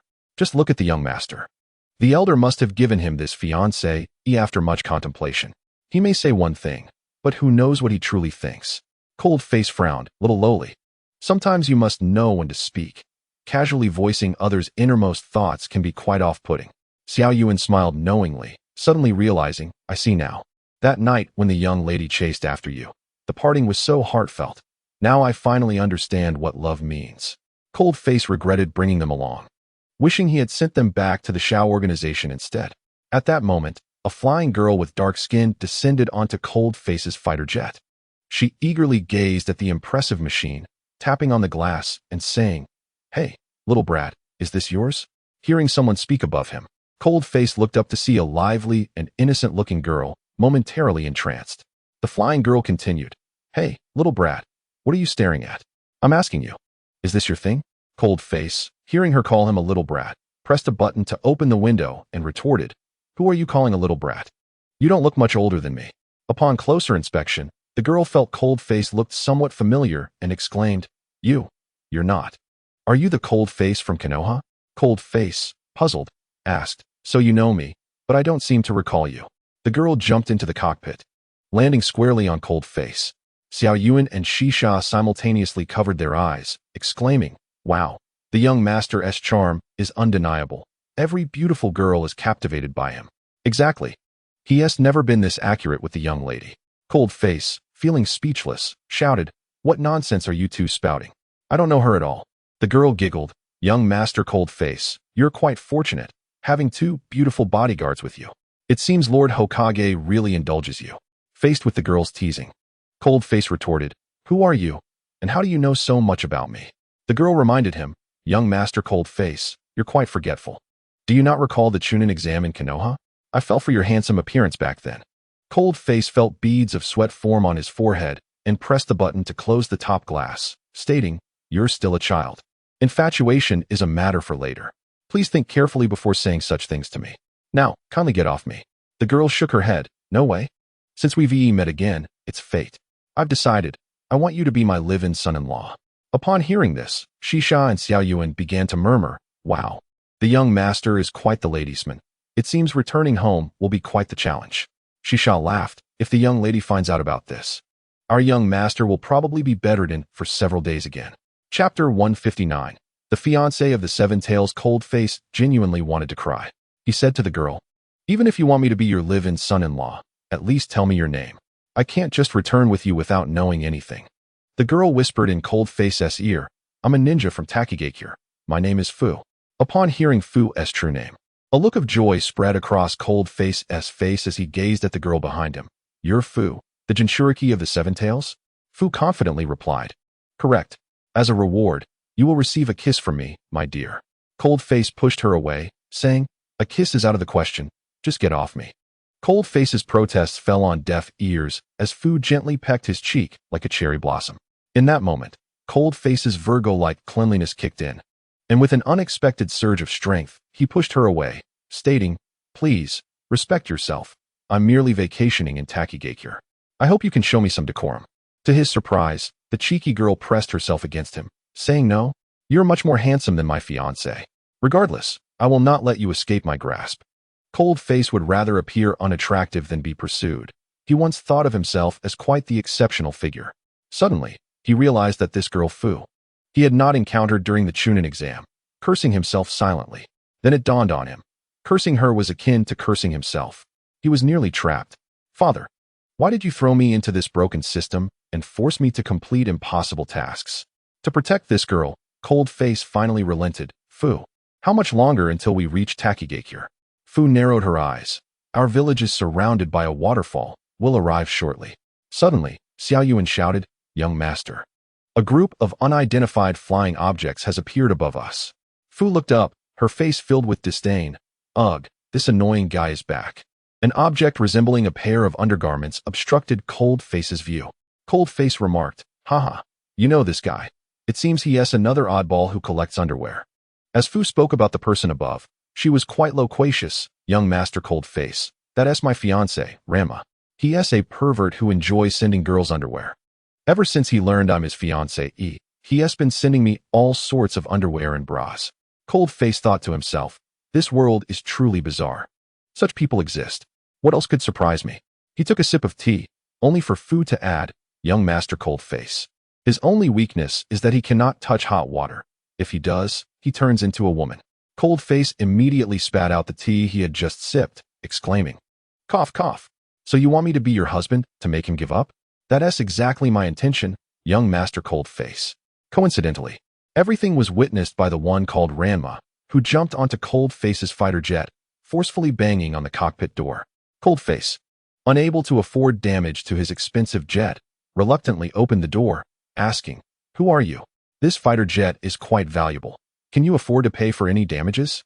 Ranma gazed at Fu, who was sprawled across Lingyan, his eyes immediately sparkling with hearts. Fu, he stammered, this time I spent $1 million on premium panties and a bra. I wonder if you like them. Fu pressed her face against Lingyan's and retorted, You pervert, just give up. I already have this handsome guy by my side. And he is far superior to you. Lingyan, alarmed, exclaimed, Hey, little girl, don't say such things. I just arrived in this place. And I certainly don't want to be beaten to a pulp. No matter how Lingyan tried to clarify, it only tarnished his reputation further. Ranma, unconvinced by Lingyan's explanations, fixed him with a determined gaze. You pretty boy, tell me, what method did you use to make Fu so utterly devoted to you? Upon hearing the term pretty boy, Lingyan felt a twinge of discomfort and retorted, Who are you calling a pretty boy, you weirdo? His tone radiated authority, and Fu's fondness for him surged. Sticking out her tongue, Fu said to Ranma, See, this is my true Prince Charming, you should just give up. Ranma stepped before Lingyan, whose wise blue eyes irked him. Suddenly, he recalled having encountered someone similar before. I remember now, you are the son of the 4th Hokage from Konoha, Uzumaki Lingyan. Wow, you actually remembered me, Lingyan replied. Unimpressed. Who doesn't know about the Hokage's lecherous son, who spies on girls in the bath? And now, you're trying to woo my fiancé? Truly unforgivable. Lingyan held his head in despair. Oh, Lingyan, your reputation in this world could not be worse. No wonder when I first saw your fiancé, she reacted that way. Just how many embarrassing pasts do you have? Calmly, Lingyan said, Even if I am a voyeur, I am still better than you, who spends a fortune on panties. Do you know why Fu detests you? It's because you are simply revolting. Do you think buying so many panties to express your affection is romantic?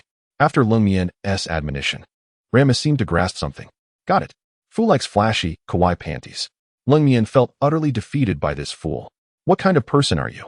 Is there nothing else you can think about besides panties? Frustrated, Lingyan picked up a pink panty from the ground and shoved it into Ranma's mouth. You idiot. This is infuriating. I'll make you understand that panties cannot be a substitute for food. Ranma's subsequent actions left Lingyan speechless. He pulled the panty from his mouth and exclaimed, Wow, so this is the taste of panties. I really like it. Finally, unable to contain himself, Lingyan shouted, You women, turn your bodies away. At his command, Fu complied, hoping Lingyan would vent his frustration on her. Xiao Yuan and Shisha watched the raining panties in the sky with amusement. Lingyan, disregarding his image, swiftly grabbed a panty and a bra, then kicked Ranma hard to the ground, a devilish grin on his face. Aren't these your favorites? Let me show you what it's like to feel like a woman. Ranma, somewhat frightened, stammered, What are you doing? Don't strip my clothes. Senior, I know I was wrong. Fu, help. Humph, just scream. You brought this upon yourself. After skillfully stripping Ranma of his clothes, Lingyan quickly dressed him in the panties and bra he had caught. To Lingyan's surprise, Ranma did not resist. Instead, he wore an expression of enjoyment and said, Is this the charm of women's lingerie? I feel utterly captivated. I've decided. From now on, I shall wear this every day. Lung Mian remarked, little girl, your fiancé, he must have developed a syndrome for lingerie, a hopeless case. Fu turned around and, holding an unknown source of hot water, furiously doused Ranma with it. As expected, just as Fu had said, this fool had indeed transformed into a woman. Lung Mian, observing Ranma's figure, couldn't help but marvel. This fool actually has a figure, huh? With blood gushing from his nose, Lung Mian promptly fainted. Chapter 161. The enraged washboard. Upon seeing Lung Mian unconscious, Fu shook him, calling, Senior Lung Mian, wake up. Xiao Yuan and Shisha, startled by Fu's cries, turned to see what had happened. What happened? Why is our young master unconscious? Fu pointed towards the cockpit where Ranma was. It's this pervert. Senior Lung Mian fainted upon seeing him. Following Fu's pointing finger, Xiao Yuan saw a red-haired girl wearing nothing but lingerie. Stunned by her chest, Xiao Yuan exclaimed, where did this giant-chested monster come from? She scared our young master into fainting.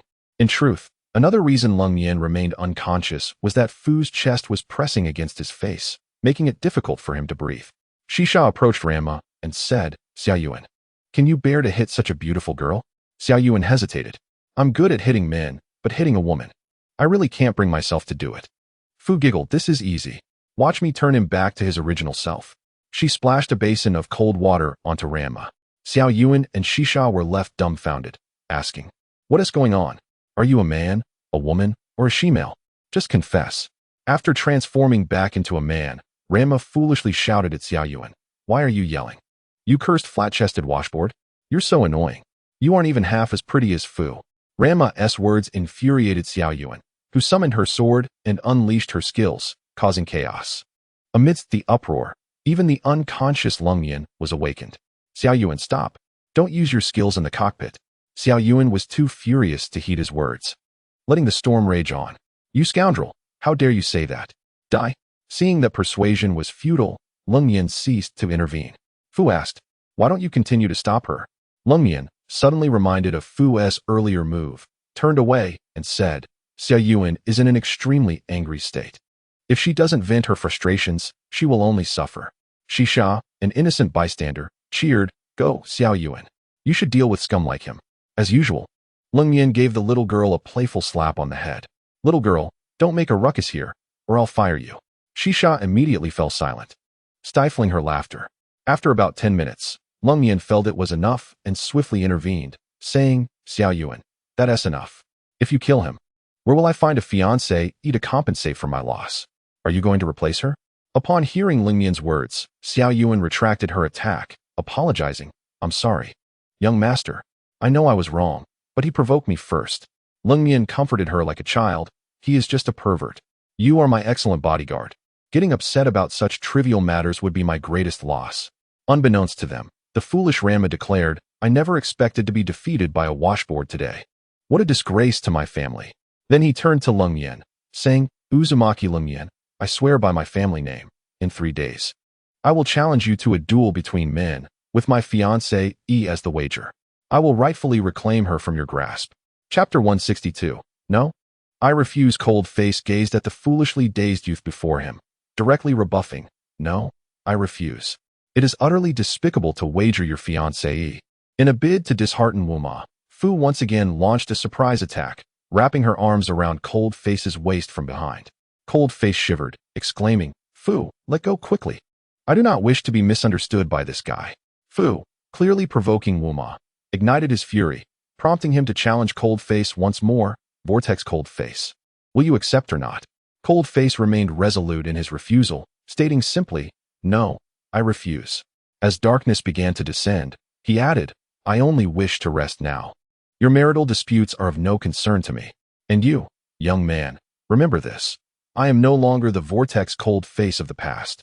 Cold Face freed himself from Ying's grip, declaring, my cockpit is spacious. If you do not mind, you may stay here tonight, along with you, Wuma. Upon hearing this, Xiao Yuan's face fell, resembling a long donkey's face. Confused, she questioned, young master, why must we allow this pervert to stay with us? Wuma, displeased, struck at the heart of the matter, retorting, what qualifications do you have to speak, when you could halt a plane on your airport? After this remark, It was inevitable that he would be expelled from the cabin.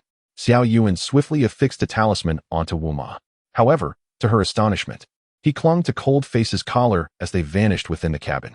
Realizing she had caused trouble, Xiao Yuan panicked, exclaiming, "What do I do?" This pervert took the young master with him. When I see him again, I shall dismember him, grind him into meat paste, and use it as dumpling filling to feed the dogs. Fu yawned in satisfaction, remarking, "You need not be so resolute. That fellow and Senior Cold Face should have been transported to Takuyan village." She then inquired, "By the way, what was that you placed on Wuma?" Xiao Yuan candidly replied, "That is a talisman I use for training, called the Thousandly Pursuit Talisman. Even I am uncertain. How can you be so sure?" Fu produced a pendant resembling jade, and upon seeing its exquisite craftsmanship, Xiao Yuan asked, "Could this be the token of your affection for him?" Fu squinted, nodding with a smile. "Yes, you are correct. Senior Cold Face's subordinates all have hidden depths." At this point, Xiao Yuan grew angry, protesting, "What hidden depths? We've even lost the young master. My heart cannot express how overwhelmed I am." Shisha patted Xiao Yuan's shoulder, saying, "Oh, Xiao Yuan, do not be so pessimistic. The young master will not blame you. It's all that idiot's fault. It has nothing to do with you."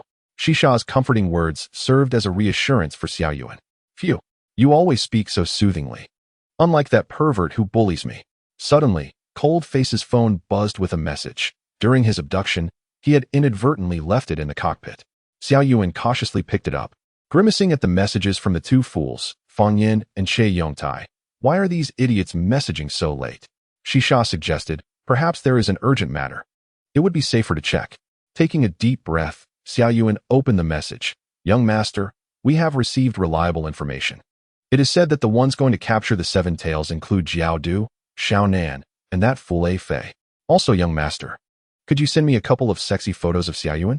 I realized I miss her after just a few days." Seeing this last line, Shisha burst into laughter. "Ha ha, Xiao Yuan, your charm is quite significant. This must be something Yengu wrote. Otherwise, who else would be so bored as to think of you?" Xiao Yuan was left speechless by Shisha's comment, only able to shout towards the heavens, "Feng, you idiot. When you return, I shall fry you in hot oil. You truly infuriate me." Chapter 163. Why is it like this again? Cold Face was inadvertently brought back to Takuyan village by Wuma. Upon his arrival, he felt utterly disoriented, as Wuma, resembling a fierce tiger, charged at him, declaring, "Vortex Cold Face, I wish to duel with you." Upon hearing this, Cold Face realized the gravity of the situation and promptly took flight, with Wuma relentlessly pursuing, shouting, "Stop running." Cold Face leapt atop a building, thinking, "Duel with you? Only a fool would make such a grand decision. Alas, I am too clever. Fighting you would insult my intelligence." As Cold Face sprinted across the rooftop, he noted that Wuma was no ordinary opponent. As he continued to chase closely behind, Cold Face scornfully retorted, "You fool, why pursue me? I have stated I will not fight. I adhere to the principle of never striking a junior." "Wah, shut up. I am merely 2 years younger than you. Why should you be favored by Fu? I refuse to accept it. If you have the ability, do not run. Face me in combat." Cold Face gazed skyward, lamenting, "Father, do you wish to see your precious son perish? Did you conjure this worthless character while sleepwalking?" Just as he was lost in thought, he suddenly stepped into a void and fell. Wuma, being the fool he was, followed suit, and upon discovering the scene below, quietly murmured, "Oh no, transformation again. How bothersome." At that moment, Cold Face's head emerged from the water, only to be forcefully shoved back down by Wuma, barely managing to hold his breath. He shot up from the water, witnessing an embarrassing sight, his brother Naruto staring at him like a monster, while behind him, Wuma had transformed into a middle school girl. Embracing Cold Face and uttering childish words, "Senior Cold Face, you do not know how much I adore you." Naruto inquired, "Bro, when did you get a new girlfriend? She is even more beautiful than Sister Kagura. I am truly in awe of you." Cold Face, even with 100 explanations, could only dig himself deeper into trouble. "Naruto, let me explain." Naruto casually remarked, "By the way, Sister Kagura is taking a bath next door." Cold Face jolted from the hot spring, hastily questioning why they were there, but quickly shushing Naruto. "Naruto, I know you are my good brother, but you must not let that witch know about what transpired tonight, or I will be stuck in bed for even longer." Wuma, seeking his own demise akin to Fu, clung to Cold Face's face, insisting, "Senior Cold Face, I want to have your children. Cold face, wishing to knock out this nonsensical woman, realized he had to play along to avoid revealing his presence to the witch. However, history has a way of repeating itself, and their fates were destined to be entwined. Kagura, hearing something amiss in Naruto's bathing area, quickly donned her clothes, calling out, "Naruto, is everything all right in there? If you are alive, make a sound." Realizing Cold Face had submerged, Naruto yawned lazily, replying, "Huh? Sister Kagura, is something the matter?" Seeing Naruto's calm response, Kagura grew more anxious and burst through the door, only to find him still soaking in the hot spring. The only surprise was the sudden appearance of a large hole. Faced with Kagura's inquiries, Naruto nonchalantly explained, "That hole was just me sleepwalking and unleashing a Rasengan." Sister Kagura, do you have any other matters to discuss? Chapter 164. Duels are the solution of fool. Shinra sensed a familiar aura in the air. Perhaps it was merely her imagination. She inquired, "Have you seen your brother recently?" Naruto replied calmly, "My brother? How could he possibly be here? Given his penchant for tardiness, it would take him at least a few more days to arrive." Shinra chuckled, momentarily forgetting that habit of his. Noticing the dejection on her face, Naruto reassured her. "There's no need to worry, Shinra. When the time comes, my brother will show up. As long as you possess sufficient patience, I am confident you will be able to convey that message." However, Naruto's encouragement fell flat on Shinra, who despondently replied, "You really don't need to comfort me. Just take your time. I shall take my leave now." Naruto called after her, "Shinra, in a few days, I'll be heading off with that perverted sage to learn sage techniques. Will you stay here or return to Konoha?" Stubborn as ever, Shinra resolved to remain, declaring, "I plan to stay here and diligently study at Myaboka Mountain. I believe you will eventually surpass your brother. So, I'll be on my way." Once Shinra departed, the temperature in the water plummeted to freezing. Cold Face, shivering uncontrollably, hastily donned his clothes and exclaimed, "Hey, bro, what are you doing?" After bringing Unma to the surface and noticing he had reverted to his male form, Cold Face remarked, "So, it turns out a splash of cold water is all it takes for this pervert to return to normal. How astonishing." Frustrated by Cold Face's complete disregard for him, Naruto stormed out, while Cold Face slapped Unma repeatedly until he regained consciousness. Rubbing his face, Unma groaned, "Where are we?" Cold Face sat cross-legged on the ground, explaining, "We're in the bathhouse. My clothes are soaked, so I plan to take a hot bath." Unma asked, "Why does my face hurt so much?" And Cold Face, "Why won't you duel with me?" Cold Face fixed his gaze on Unma, stating, "Dueling is a fool's solution. If you truly like her, you must strive to conquer her heart. Be a real man and make her see you in a new light." This revelation struck Unma like a thunderbolt, leaving him utterly disheartened. Yet, this hopeless Unma refused to abandon his challenge to Cold Face. Meanwhile, Cold Face had immersed himself in the warm embrace of the hot spring, rising to say, "Cold Face, I'm relentless. If you want to fight me, I will haunt you like a ghost, even while you bathe." Cold Face completely ignored his words, thinking, "What a foolish boy. He wishes to fight me without any chance of winning. I cannot fathom where he derives such determination." Desiring to avoid any further interaction with this pervert, Cold Face submerged himself underwater, wishing to avert his gaze from Unma. However, the pervert was relentless, even going so far as to transform into a woman in order to challenge Cold Face. Unma plunged into the water, and sure enough, in his female form, he clung to Cold Face like an octopus. Cold Face sensed something amiss, opened his eyes, and was instantly met with a rush of nosebleed, staining the entire hot spring red. He pushed Unma away and surfaced, exclaiming, "Hey, you scoundrel! How dare you do this? Aren't you afraid of divine retribution?" Unma, now with an alluring demeanor, cooed Cold Face, "I like you. Please, let us duel." Cold Face furrowed his brow, bewildered. What is this absurd plot? You profess your love, yet wish to duel? What have I done to deserve such perversion? Ultimately, he relented, saying, "Fine, I accept your challenge, but only if you promise to revert to your original form. I do not fight girls." To his dismay, Unma escalated the situation, using his feminine advantage to push Cold Face underwater and employing a technique that made it impossible for him to breathe until he lost consciousness. The foolish Unma surveyed his handiwork with satisfaction, tossing the half-naked Cold Face aside and laughing. "It seems I have won. A man, no matter how formidable, will always succumb to a woman." Chapter 165. What is there to fear about women? Meanwhile, in the women's bath, a monumental event was about to unfold. Phew! Noticing Cold-Face's absence, coaxed Xiao Yuan and Shi Sha to accompany her to Takigakure. Unable to withstand her devilish methods of punishment, the two reluctantly relinquished their resistance.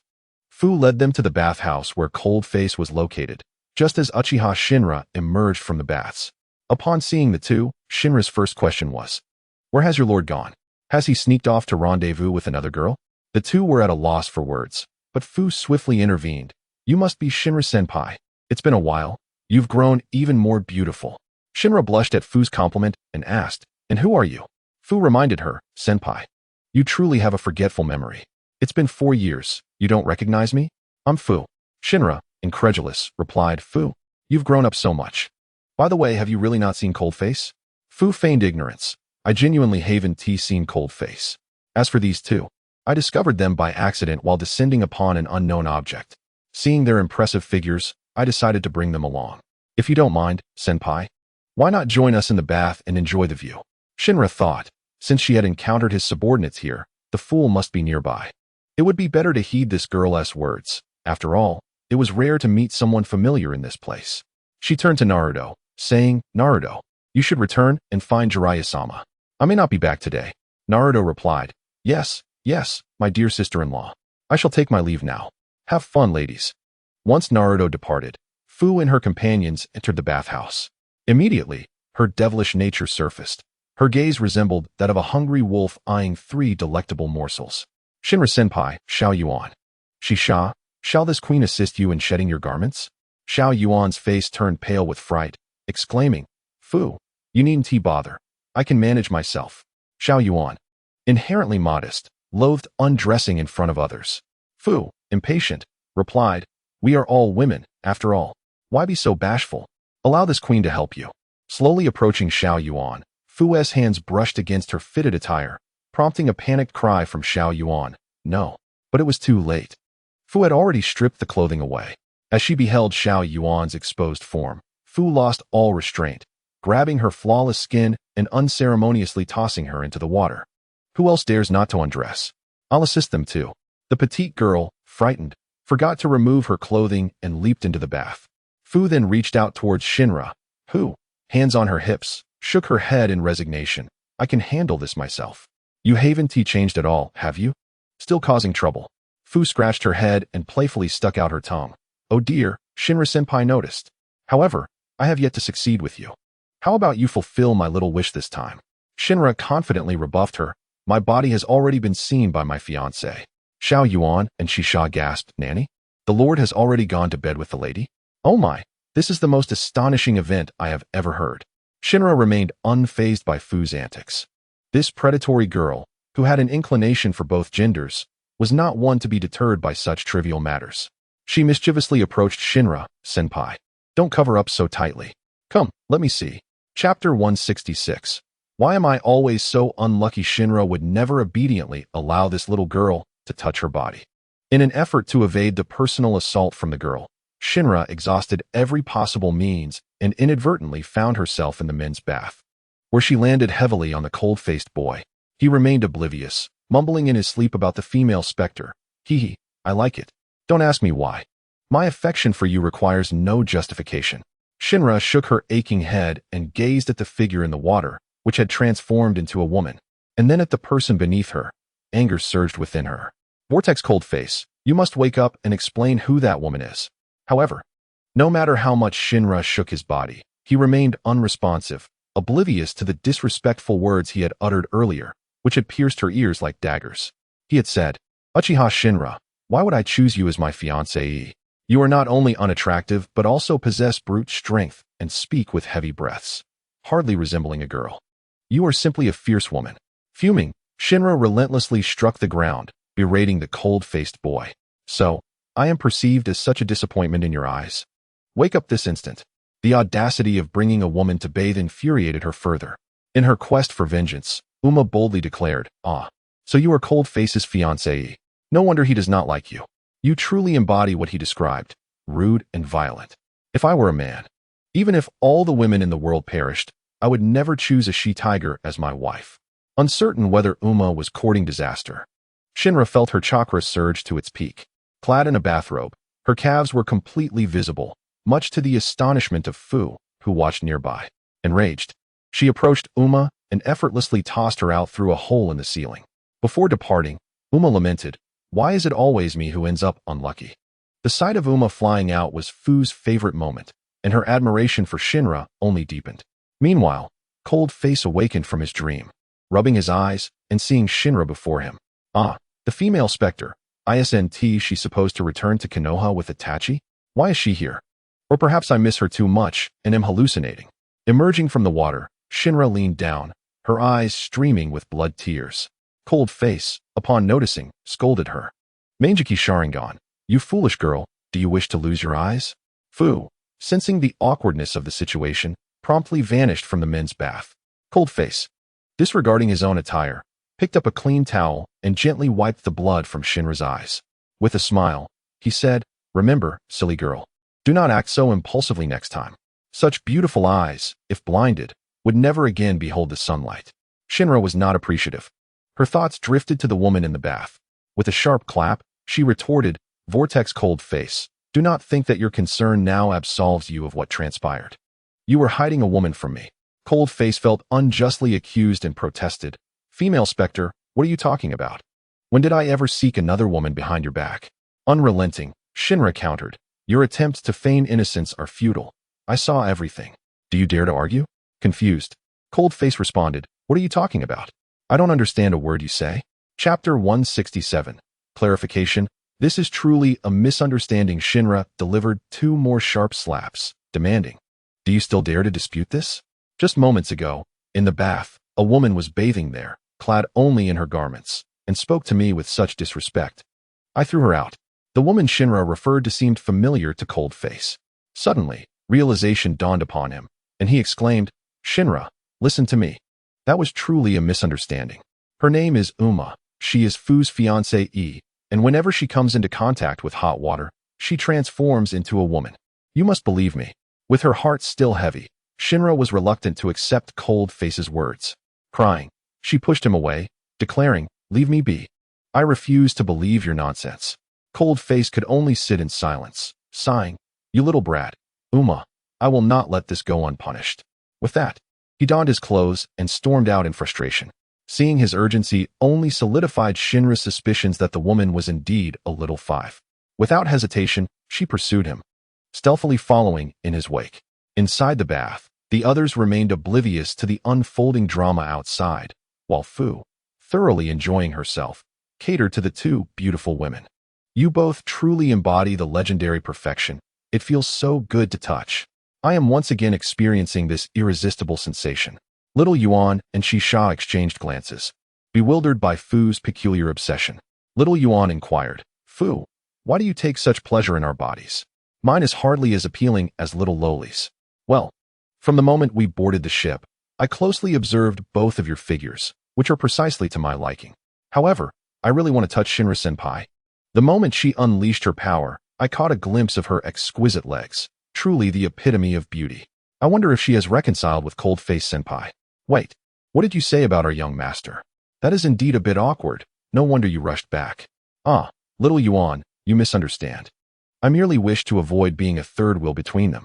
At that moment, Shinra emerged, now dressed, casting a displeased gaze at the 3 in the pool. With wide eyes, she exclaimed, "You 3 dare discuss me in my absence? Is that not deserving of a beating?" Fu, sweating, replied, "Shinra-senpai, you've misunderstood. We were merely discussing your skin, how fair and lovely it is." Still fuming from her earlier encounter with Cold Face, Shinra found herself drawn in by the innocent charm of the girls. With an air of authority, she declared, "Since you are so eager to see, I shall generously grant you a glimpse." Fu, rising to her feet, said, "No need for trouble. Allow me to assist you in undressing." Shinra swiftly kicked Fu back into the pool, retorting, "No, I can manage myself. I detest others touching my body." Fu exclaimed, "Oh, Shinra-senpai, what happened to your injury?" Fu lifted Shinra's right hand, prompting Shinra to confess, "I sustained this while chasing that fool, and in the end, I lost track of him." Fu chuckled, "Shinra-senpai, let me tell you, you are entirely mistaken about Cold Face Senpai. The woman you encountered in the bathroom is indeed my fiancée." Shinra's expression morphed into one of terror. "What did you say? Is that foolish boy truly talking about this?" Fu explained, My fiancée is rather peculiar. Upon contact with hot water, she becomes female, and with cold water, male. So, senpai, please do not remain angry. Shinra found it impossible to believe such an absurdity could exist in reality. Chapter 168. A drunken cold face. With that thought, Shinra intended to seek out Cold Face, but was suddenly pulled back into the bath by Fu, who laughed heartily. Huh? Shinra-senpai, I have finally dragged you down with me, yay? Soaked, Shinra sprang from the water and pushed Fu down, exclaiming, how dare you play tricks on me? Fu took a deep breath and dove underwater, circling around to Shinra's back, tugging at her clothing. Shinra shouted, Fu, you little vixen. My body is not for your viewing. Fu replied with satisfaction, well, it's already done. Besides, we are all women here. What difference does it make? By the way, your skin is truly lovely and so fair. Kagura cast a disapproving glance at Fu and remarked, are you satisfied now? I must seek out the cold-faced one. Senior, I am indeed very pleased, but you ought to be cautious about venturing out in this state. You might catch a cold. Why not accompany me to my home tonight? Along with Xiao Yuan and Shisha. Upon reflection, Kagura conceded, all right then. That foolish idiot has no idea where he has wandered off to. Fu beamed with childlike glee, exclaiming, that's wonderful. Yet, her heart harbored secret thoughts of a delightfully mischievous event set to unfold that night. Meanwhile, the cold-faced one searched high and low for Wuma's whereabouts. Following the trail of his chakra, he arrived at a nearby stream. Hearing rustling from the bushes, he cautiously approached and discovered Wuma emerging from the water. Goodness, Kagura-senpai is quite ruthless. It seems I must steer clear of her henceforth. The cold-faced one called out, Wuma, at last, I have found you. Wuma, bewildered, replied calmly, Senior, I am aware of my charming appearance, but I am not interested in men. The cold-faced one leaped before him, delivering several sharp knocks to his head while demanding, you little rascal, return and clarify this matter to me. Restore my honor. Wuma shielded his head. I'm sorry, cold-faced Senior, but I believe it would be wiser to explain to her tomorrow when she is not in a rage. Wouldn't it be courting trouble to confront her now?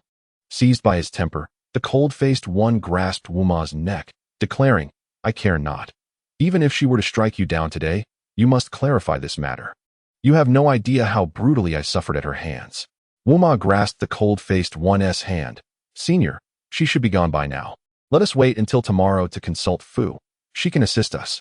After venting his frustration on Wuma, the cold-faced one finally felt a sense of relief and released him. Exclaiming, I am famished. As compensation, you must treat me to a lavish meal.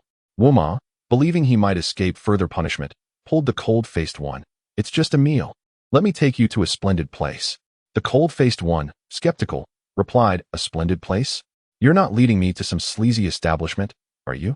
Wuma hastily assured him. Oh, Senior, you overthink things. I would never take you to such a disreputable venue. I'll take you to my family's restaurant. Your family's restaurant?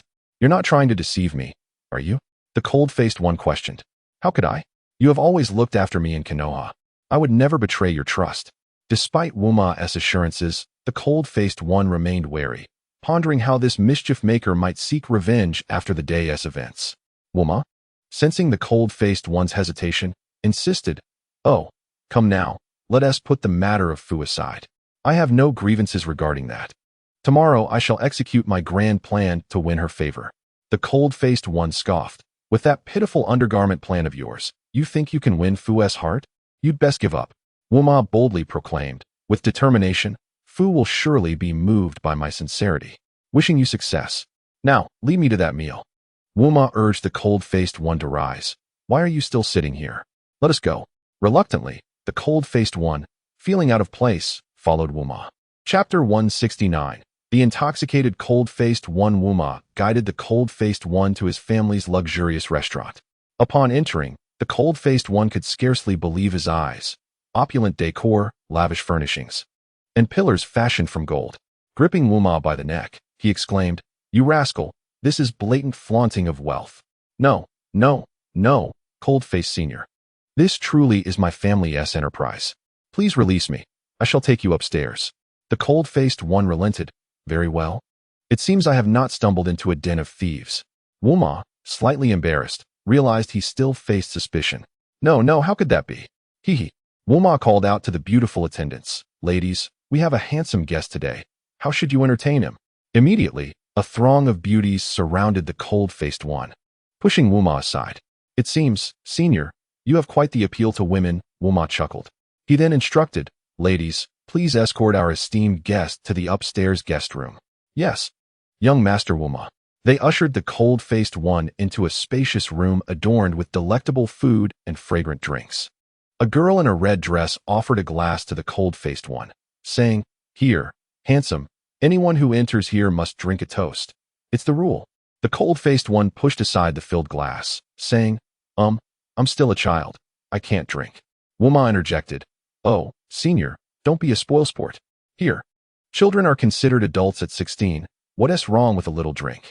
As Wuma downed a glass, the cold-faced one stared in disbelief, exclaiming, good heavens. This world has gone mad. Children should not be drinking. Unperturbed, the girl poured the drink into the cold-faced one's mouth while he was distracted. And without a second thought, he gulped it down. This wine is sweet and warms my belly. I could go for another. The girl beckoned, come, little handsome. Let us sit and drink together. Thus, surrounded by beauties, the cold-faced one consumed cup after cup. Wuma, noticing his companion's excessive indulgence, cautioned, cold-faced senior. You've had too much. This wine might lead to unexpected behavior.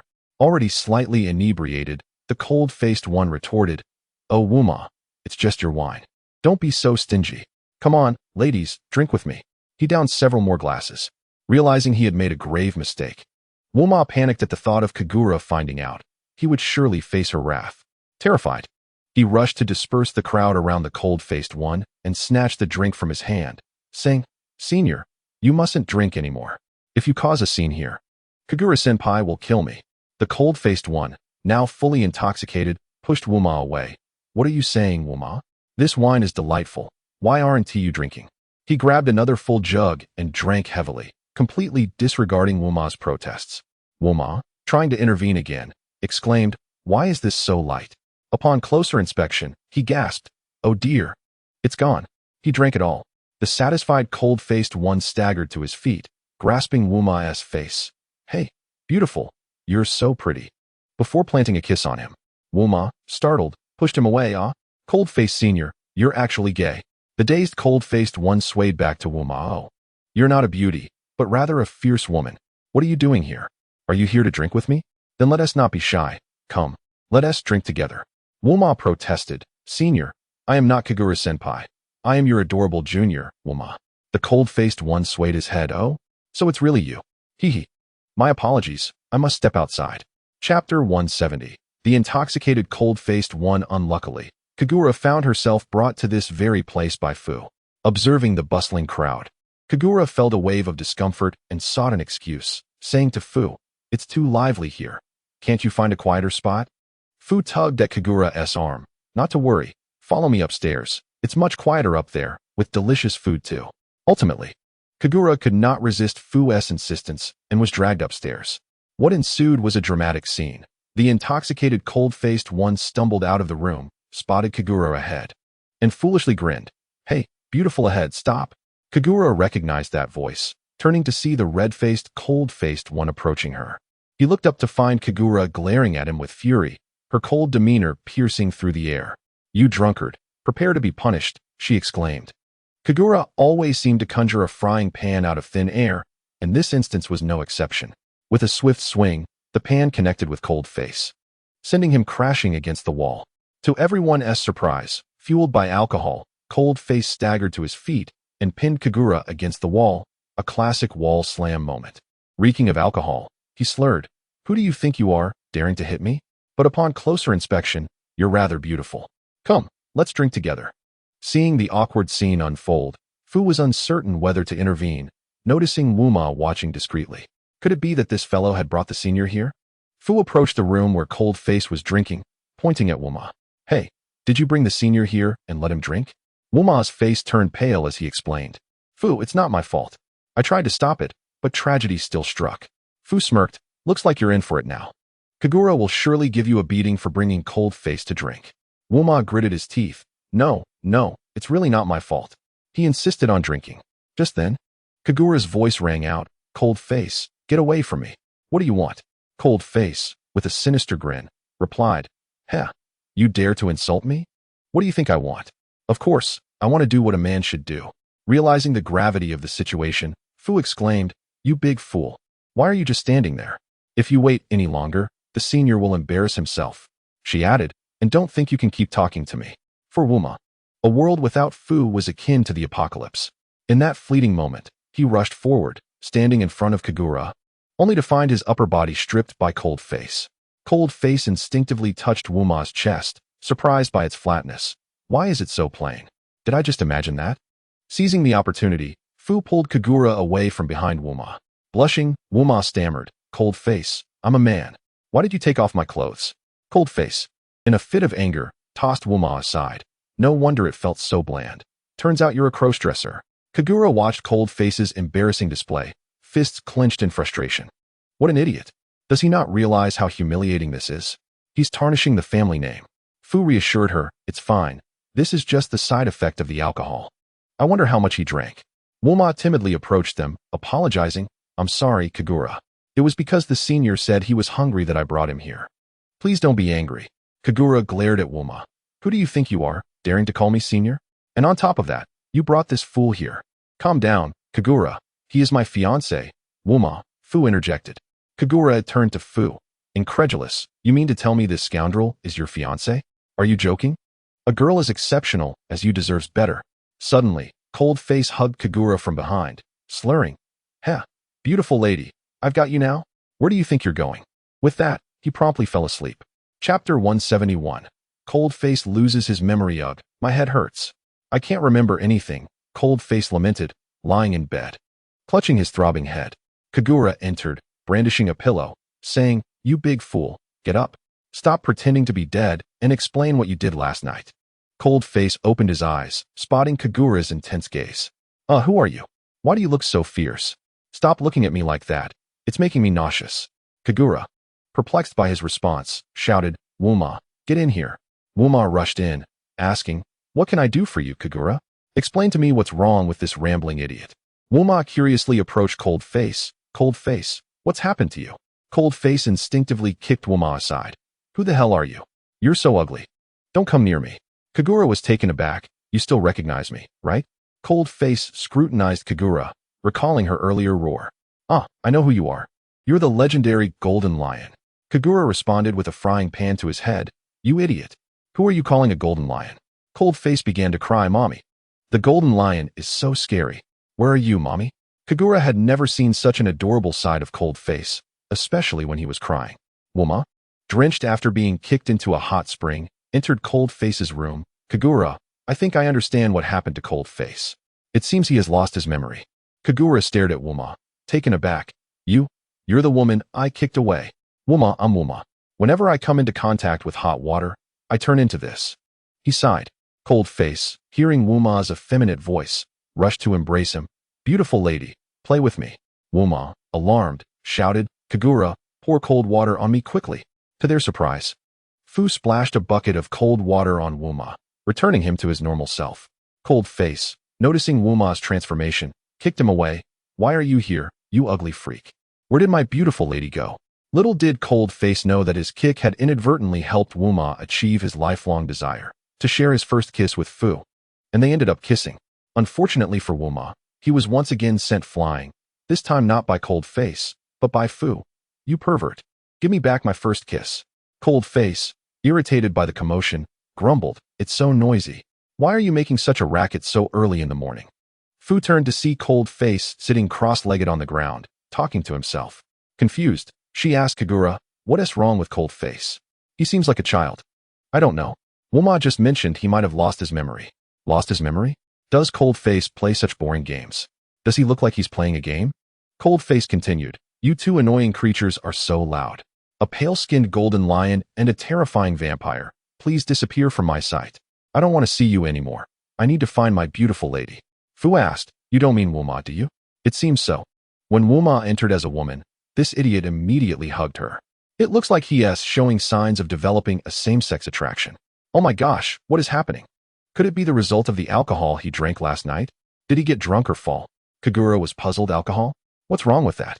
The alcohol from Wuma's family is brewed from a special bamboo. Generally, one can only drink one bottle, but cold-faced drank at least 3 last night. Which is why he's like this. Moreover, that alcohol really messes with the mind. Chapter 172. Private Doctor. Sasaki faced with Fu's explanation, Kagura was bewildered. Unsure of what to say, she just wanted to help Cold Face regain his lost memories. What can we do to help him recover his memory? Fu replied. This isn't exactly memory loss. Wuma interjected. No, he has definitely lost his memory. Seeing Wuma transformed back into a woman. Cold Face's face lit up with joy as he embraced her. Haha, beautiful lady. I thought you didn't want me anymore. Kagura and Fu exchanged glances, both expressing confusion. Strange, am I not pretty enough for this pervert? No, this fellow must have lost his mind. Poor child. Cold Face looked at Wuma. Hey, beautiful lady, I'm hungry. Can you take me to get something delicious? In a fleeting moment, the charming visage of the cold-faced individual captivated you, prompting an exclamation of oh my. How can one be so adorable? Are you truly the cold-faced senior? Kagura also found the cold-faced one to be quite endearing, playfully caressing his face, marveling at how such a handsome visage could be so delightful to touch. Irritated, the cold-faced one grumbled, Hey, Golden Retriever King, quickly remove your filthy hands. Do not hinder my rapport with the lady. The more he protested, the more Kagura found it irresistible. I suggest, Kagura-senpai, we take him to the hospital. If others were to discover he is the son of the Hokage, it would surely tarnish the reputation of Konoha. Kagura agreed. All right, lead the way. Fu felt utterly embarrassed. Unable to reconcile that the revered Uzumaki cold-faced one had transformed into this state, and to her dismay, he had developed an affinity for the peculiar Unma. Hey, you oddball. Take him to the hospital. All right, I understand, Unma replied. Turning to the cold-faced one, she suggested, Senpai, shall I escort you to the hospital? There are numerous beautiful ladies there. The cold-faced one exclaimed joyfully. Oh yeah, let us go see the beautiful ladies. Let us not delay. Moments later, Unma led the cold-faced one to her family's private physician, Sasasuki. Unma courteously greeted him, Mr. Sasasuki. My friend Uzumaki cold-faced one may have suffered amnesia after consuming too much bamboo wine last night. Could you assist in assessing his condition? Sasasuki observed the cold-faced one, who clung to Unma, and remarked, It seems, Master Unma, you have undergone a transformation. Annoyed by Sasasuki's levity, Unma urged, Please, Mr. Sasasuki, be serious. Clearing his throat, Sasasuki stated, based on his symptoms, he does appear to be suffering from amnesia. However, how much bamboo wine did he consume? Unma calmly calculated, approximately 5 glasses. Sasasuki adjusted his glasses. No wonder he is in this state. Restoring his memory will be quite challenging. Kagura chimed in. Yet, I find this version of him quite endearing.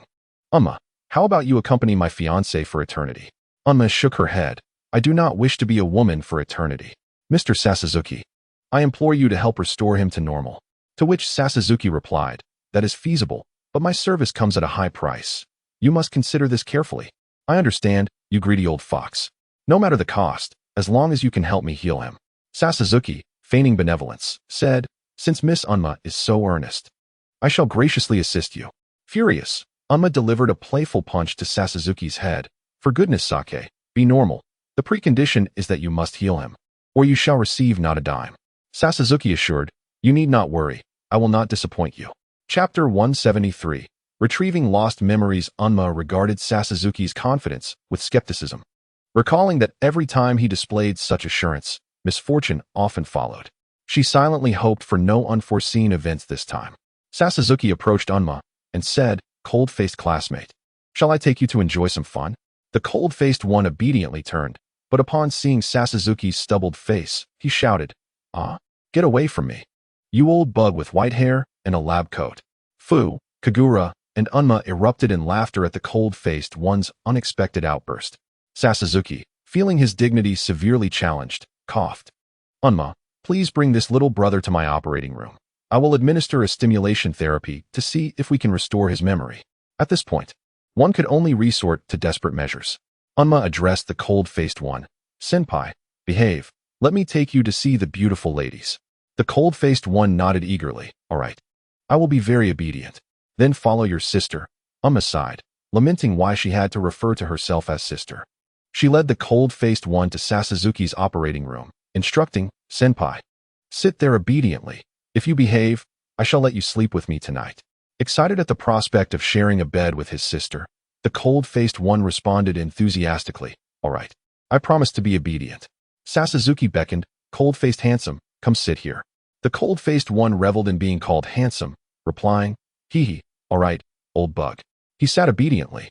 And as Sasuzuki placed a metallic cap on his head, the moment he prepared to press the button, the cold-faced one switched the cap on his Sasuzuki's head instead. The unfortunate doctor, intending to tease the cold-faced one, found himself at the receiving end of the prank, eliciting cries of dismay from Sasuzuki. "Ah, Unma. Quickly turn off the button. I am about to be electrocuted." The cold-faced one effortlessly knocked the cap off Sasuzuki's head, taunting, "That was too simple. Your method is foolish." The charred Sasuzuki lay on the ground, emitting smoke, grumbling, "You little rascal, you are intentionally messing with me." The cold-faced one retorted with pride, "You were the one who sought to prank me. Just look at your electrified state." Kagura, observing the cold-faced one's playful demeanor, reminisced about their childhood filled with joy. Sasuzuki, rising, declared, "Since this method has failed, we shall resort to the bludgeoning method." He retrieved a baseball bat from behind and struck the cold-faced one on the head. The cold-faced one, now bleeding profusely, exclaimed, "Why are there so many stars? Is there water on my face? Why do I feel dizzy?" He then collapsed. Kagura clutched Unma's clothing, exclaiming, "Unma, is this the private doctor you found? Cold-faced one is nearly being beaten to death. Look, he is bleeding." "Sister, do not worry. I will handle this," Unma reassured. Sasuzuki, quickly bandage the cold-faced one, or someone might perish. Sasuzuki had already bandaged the cold-faced one, stating, "No worries, Master Unma. Once this little rascal awakens, he will remember everything." Kagura eyed Sasuzuki skeptically, warning, "If Uzumaki cold-faced one dies here today, I will dismantle your shady establishment." Chapter 174. The memory battle. Unma controlled Kagura's rage, saying, "Senpai, please remain calm. Trust Mr. Sasuzuki. He will take responsibility. Besides, this establishment is mine." Kagura shifted her gaze back to Unma. You say this is your family? How could such a terrifying place exist?"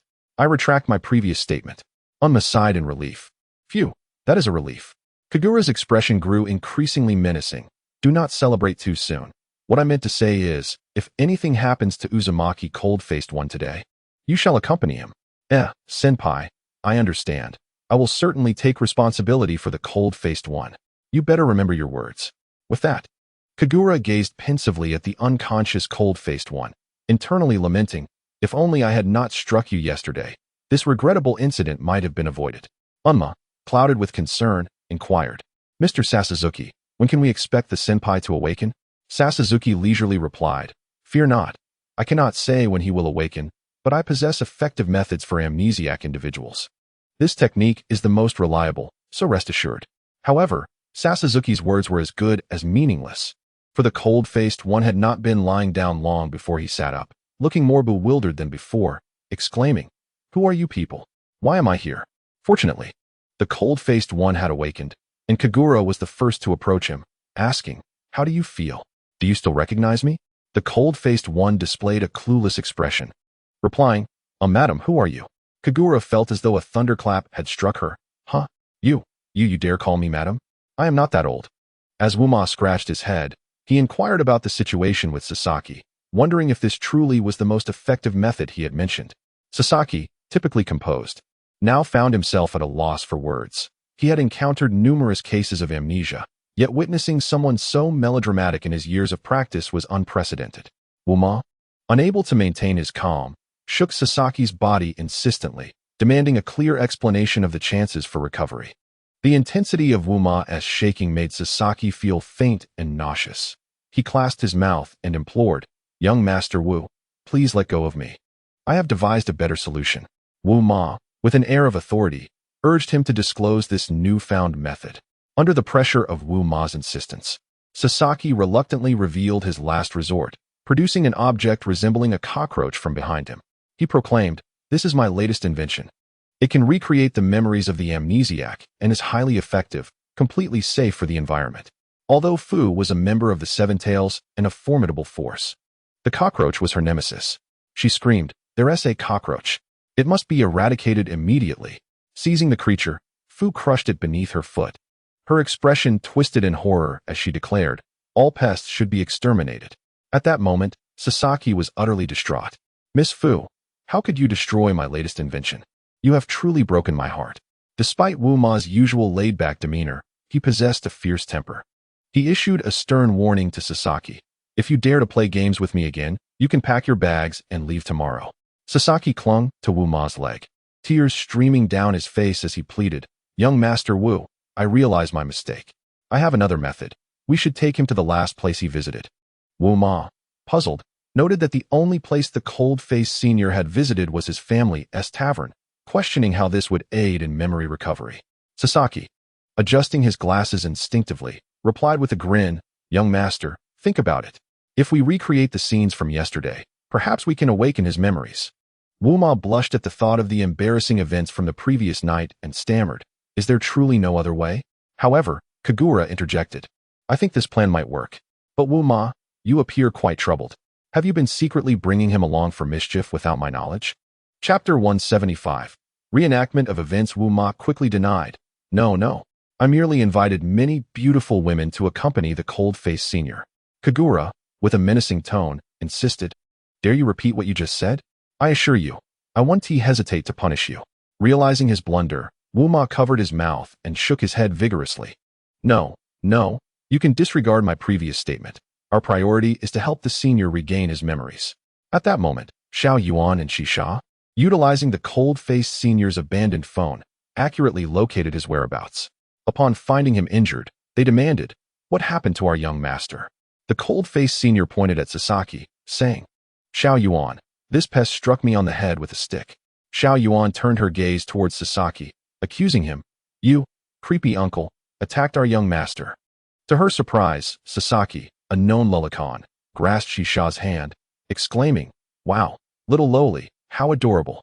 The cold-faced senior, a jealous figure, retorted, "You pest, what are you doing? Release my little lowly at once."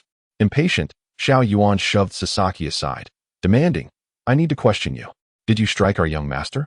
Wu Ma placed a reassuring hand on Xiao Yuan's shoulder, stating, "He has lost his memory, and I need him to recall it." Xiao Yuan's eyes widened as she glared at Wu Ma. "You pervert, clarify your words. How can our young master, in his amnesia, remember us too?" Sasaki stood and explained, "In my opinion, the cold-faced senior's amnesia appears to be a form of selective amnesia.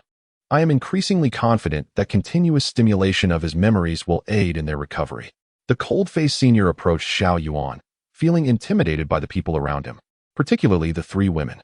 Xiao Yuan, sensing his discomfort, pulled Kagura before him, declaring, "Young master, you may not recognize these two, but you absolutely must recognize this one. She is your fiancée."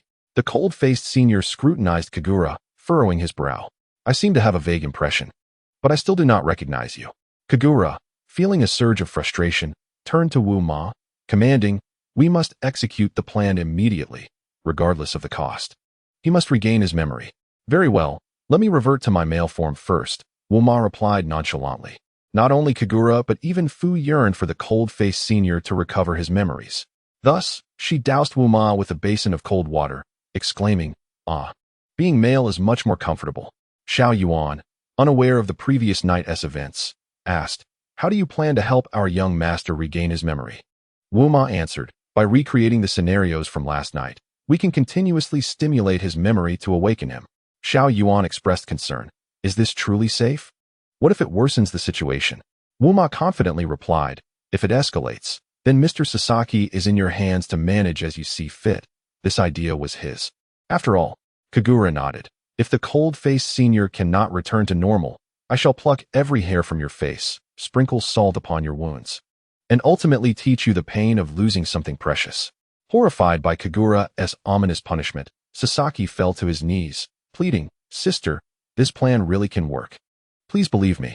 Kagura huffed in irritation and turned to Wu Ma, "And you, little brat, if anything goes awry this time, prepare to live your life as a woman."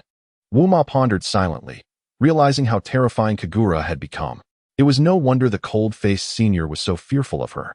Women truly were the most formidable beings in this world. The cold-faced senior clapped Wu Ma on the shoulder, urging him not to dwell on useless thoughts. "I too wish to recover my lost memories quickly. However, I still feel a headache from being struck by that pest. The cold-faced senior seemed somewhat more composed than before, no longer insisting on seeking out elder sisters. Wuma finally felt at ease, assuring him, "Do not worry, senior. The task of helping you regain your memories is entrusted to me." Chapter 176. Reenactment of Events 2. To ensure the events of the evening proceeded smoothly, Kagura instructed Xiao Yuan and Shisha to stay behind and keep an eye on Mr. Sasaki until their return. In unison, they affirmed, "Young mistress, we promise to complete the task." As nightfall descended, enveloping the mysterious village in an aura of intrigue, Wuma led the cold-faced senior back to his family's upscale hotel. The cold-faced senior remarked coldly, "It's quite noisy here. Did I truly accompany you here yesterday?" Wuma chuckled, "Indeed, this is the place. Ladies, the handsome man has arrived. Please escort him upstairs." Everything progressed seamlessly according to Wuma's plan. As the cold-faced senior was led upstairs by a bevy of beautiful women, he muttered, "This insufferable brat dares to go this far." Fu, attempting to calm Kagura's restless heart, reassured her, "Steady yourself, Senior Kagura. This is all for the sake of the senior. Simply wait patiently for a moment." While enjoying drinks upstairs, Wuma felt a sense of satisfaction, having successfully reenacted the events of the previous night. Disappointingly, the cold-faced senior merely continued to drink, neglecting Wuma entirely. "Come on. You've had 10 drinks already. Don't you feel anything?" Wuma exclaimed, exasperated. The cold-faced senior, with a flushed face, replied, "I don't know. This wine is genuinely delightful." Unable to contain her impatience, Kagura stormed into the cold-faced senior's private room, snatching the wine from his hand and hurling it to the ground. The cold-faced senior, displeased, retorted, "What are you doing, you fierce woman? I was drinking, and you just smashed it. Watch as I eventually dismiss you." Kagura could scarcely believe her ears. To confirm, she asked, "What did you just call me?" The cold-faced senior, seated with one leg crossed over the other, reached out to touch Kagura's forehead, mumbling, "No fever. How could I be hearing nonsense? Could it be that I misheard due to the alcohol?" Cold Noodles did not indulge in drunken antics this time. Instead, he calmly picked up a jug of wine and drank to his heart's content until he succumbed to slumber. Fu and Wuma, sensing the situation amiss, had already slipped away hastily. Kagura nudged Cold Noodles and said, "Hey, you fool, this is not a place for sleeping. Let me take you back." At that moment, Cold Noodles was lost in an exceedingly long dream, repeatedly mumbling about the black-haired young lady. "I do not know you. And I am not some peeping Tom. Sister, I realize my mistake. I only ask that you spare my little horse." Kagura chuckled, helping Cold Noodles to sit up.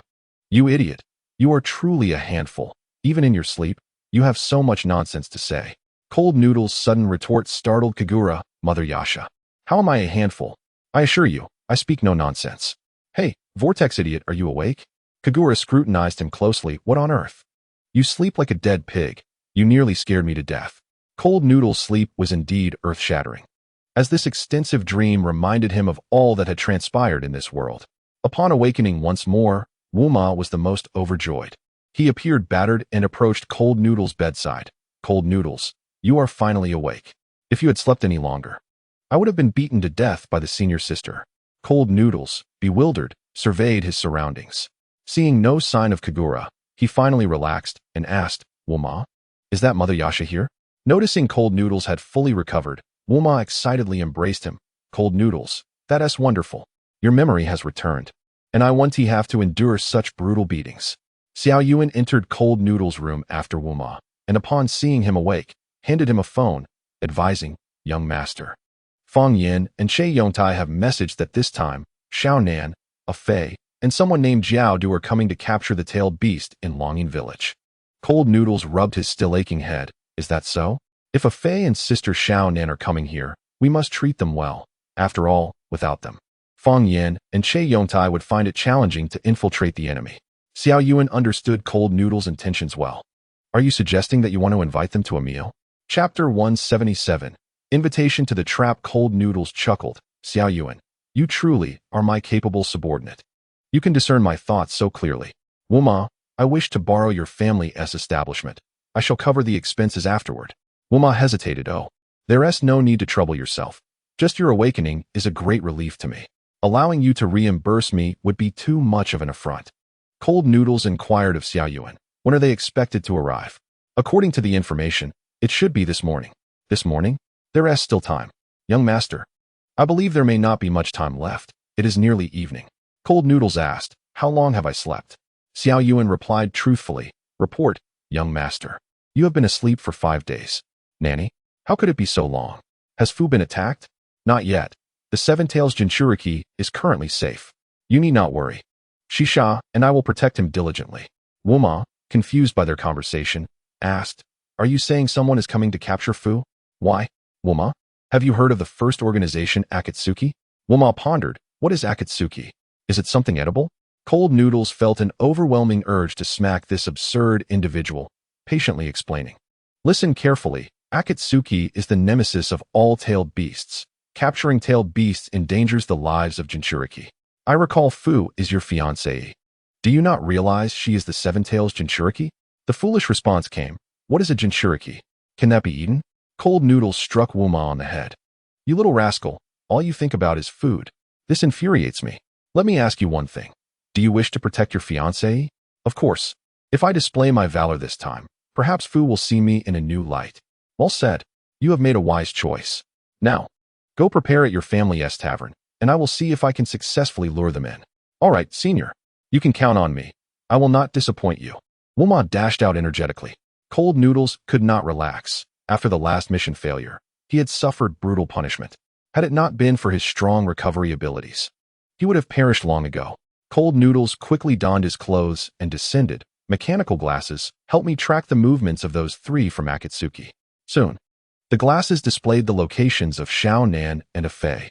Seeing only 2 individuals, Cold Noodles was somewhat puzzled. Strange, why are there only Xiao Nan and a Fei? Where is Uncle Jiaodu? Did he not come? Perhaps those 2 misheard and reported the wrong number? No, they are not foolish enough to miscount. They must have separated. This simplifies things. Last time, Jiaodu extorted me of 100 million. He is likely wary and wishes to arrive later. You need to find a way to stall Mother Yasha while I seek them out. Xiao Yuan hesitated. Young master, that might not be possible right now. What do you mean it's not possible? Xiao Yuan pointed behind Cold Noodles. Young master, perhaps you should turn around and see for yourself. Cold Noodles turned to find Kagura lying on his bed. Fool. You had your subordinates hold me back. What are you planning? You're not thinking of looking for that little third party, are you? Kagura had only heard the latter part of the conversation, missing the first half entirely. Cold Noodles hurriedly explained, what little third party? I think you've lost your mind. I can go out without you worrying about me.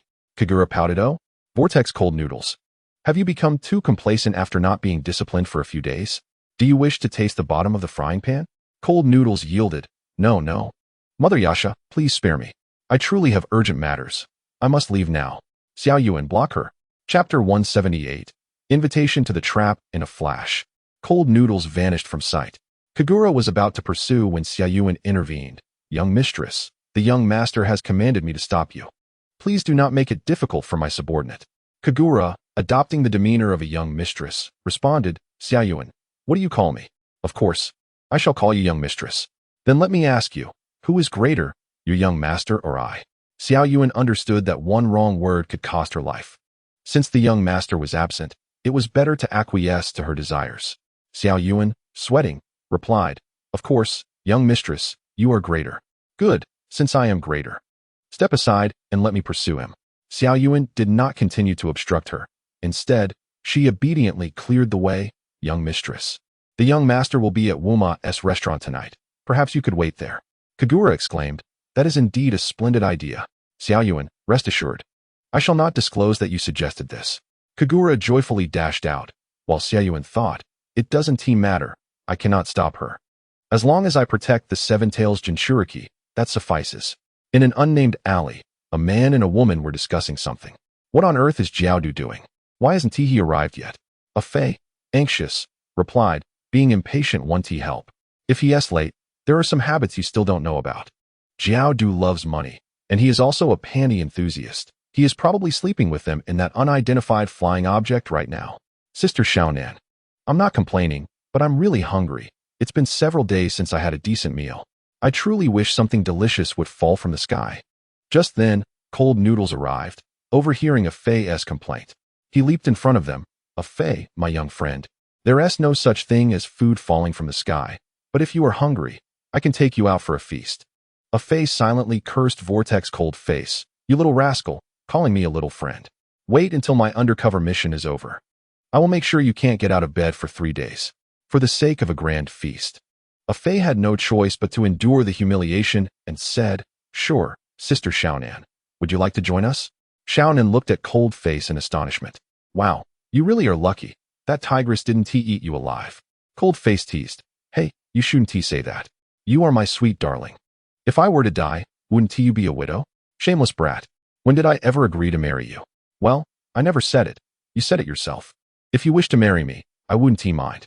I don't particularly like my fiancée anyway. Xiaonan instinctively covered Cold Face's indiscreet mouth. Don't speak so loudly.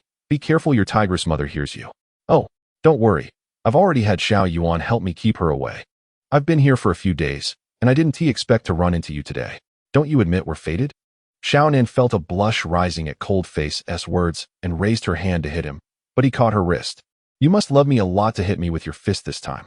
A Fae covered his eyes. You two are going to torture the single dogs here. At least consider me, the one without a girlfriend, and I'm starving. Cold Face, somewhat dissatisfied, felt his chances with Xiaonan slipping away because of a Fae's interruption, and his heart sank. He then said, All right, let me treat you to a good meal this time. I don't like fighting with you two anyway. Chapter 179. Please enter the trap. Xiaonan was still somewhat skeptical about Cold Face's sudden generosity. You're not planning this dinner for us, are you? Cold Face feigned sadness, tears welling up in his eyes. Sister Xiaonan, am I really so untrustworthy in your heart? Or were your previous declarations of affection just lies? I'm so heartbroken. Seeing Cold Face's pitiful expression, Xiaonan comforted him. How could that be? Of all people, I like you the most. It's just a meal. I'll consider it a date. A Fae suddenly protested. No way. If you two are on a date, I'll just be a huge third wheel. A Fae, your issues are piling up. Are we going or not? If not, you can stay here and starve. A Fae held his rumbling stomach and ultimately relented. Fine. It's better than starving to death. Then it's settled. I'll lead the way, and you two follow behind me. Cold Face set off towards the destination, pondering how that fool had arranged everything. Meanwhile, Wuma had already prepared a sumptuous feast. Hee, with so much delicious food and fragrant bamboo wine. Cold Face will surely be thrilled. Just then, Kagura slapped Wuma from behind. What are you grinning about? Ah, Kagura, you're here. What? Do you dare to have objections to my presence in your territory? No, I wouldn't dare. I just didn't expect you to come so suddenly. Kagura suddenly noticed the lavish banquet behind Wuma. Aren't you afraid of wasting all this food? You can't eat it all yourself. Wuma explained. This isn't for me. Cold Face is bringing back some important guests tonight. I heard they might be from Akatsuki. Upon hearing Akatsuki, Kagura immediately thought of Xiaonan and angrily said, That idiot Vortex. He claimed he wasn't going to find that mistress, but now he is finally exposed. I'll settle this with him when he returns. Wuma realized he had inadvertently upset Kagura and quickly clarified. Kagura, you misunderstood. Let me explain. This is all part of Cold Face's plan to help protect my fiancée, Fu, the Jinchuriki of the Seven Tails. Kagura questioned, Is everything you just said true? But why didn't he tell me? I don't know. Perhaps he is worried about your safety, and I know you're his fiancée. Kagura smacked Wuma on the head. You know too much. If you keep talking recklessly, I'll take your life. Wuma covered his injured head. Okay, I understand. Kagura, I want to speak out of turn again. Satisfied, Kagura suddenly spotted her target, Xiaonan, supporting Cold Face's arm. Jealousy surged within her. Damn it, Vortex. Are you doing this on purpose to irritate me? Flirting with this mistress right here. Wuma held Kagura's shoulder. Kagura, you must remain calm. Remember, they are just acting. Kagura grabbed Wuma's hand and, to vent her anger, bit down hard. Wuma stifled a cry, fearing that any sound might alert the enemy. As they approached, Kagura released her bite, leaving a row of neat, bloodied teeth marks on Wuma's hand. Chapter 180. Please enter the trap. Wuma endured the pain as he entered the kitchen, while Kagura boldly blocked Cold Face's path. Oh, Cold Face, what is wrong with you today, bringing this mistress here? Cold Face sensed Kagura's hostility and asked, Oh dear, why are you here, you fierce woman? Well, seeing your excited face, Xiao Yuan told me you'd be here, but I didn't know you'd bring such important guests. Then, Kagura stepped forward amicably, shaking Xiaonan's hand. Long time no see, mistress. Are you here to catch a tailed beast? Xiaonan, unfazed, embraced Kagura, whispering in her ear, "Let us put the tailed beast matter aside for now. I'm surprised your demeanor today is so different. Do you have another motive?" Kagura seized the opportunity to wrap her arms around Xiao Nan's slender waist. "I have no ulterior motives. I just haven't seen my good friend in a long time, feeling a bit excited. Everything here is prepared by me for cold face. If you don't mind, come and join us for dinner." With that, Kagura walked to the dining table, picked up a jug of bamboo wine, and tossed it to Xiao Nan, smiling. "Don't worry, I won't put anything in it. If you don't believe me, I can drink first as a toast." Then, Kagura opened a jug and drank it down without caring about Cold Face's reaction. To avoid losing to Kagura and to impress Cold Face, Xiao Nan gulped down the bamboo wine Kagura had tossed her. After finishing, she exclaimed, "This wine is truly exquisite." Kagura replied with a laugh, "See, I didn't deceive you. There's plenty more." Thus, the two women consumed a significant portion of the bamboo wine Wu Ma had prepared, drunkenly approaching Cold Face. Xiao Nan, blushing, pushed Cold Face aside. "This annoying dog always likes to stand in front of me." Kagura, equally tipsy, added, "Exactly. Not just annoying, but also a little barking puppy." Cold Face felt somewhat aggrieved, wondering if they had taken some medicine today. It was one thing to hit him, but now they were calling him a dog. However, that was not the worst. The more outrageous part was that one of them was sitting on Cold Face while the other held his mouth, gently pouring wine down his throat. After about 10 minutes, all the remaining bamboo wine had been forced down Cold Face. He coughed. "What are you two trying to do? I know you like me, but please don't treat me so rudely." Xiao Nan stood up and kicked Cold Face, sending him stumbling near the staircase. "Humph, you red-haired puppy. Barking away while two beautiful ladies are here to treat you to wine, and you still dare to complain." Cold Face, still conscious, looked at the two with terror. "Heavens! Earth! In my previous life, I did nothing reprehensible. Why, then, am I beset by so many troubles?" At that moment, I witnessed two individuals staggering toward Cold Noodles. Fueled by liquor, they unleashed a furious assault upon him.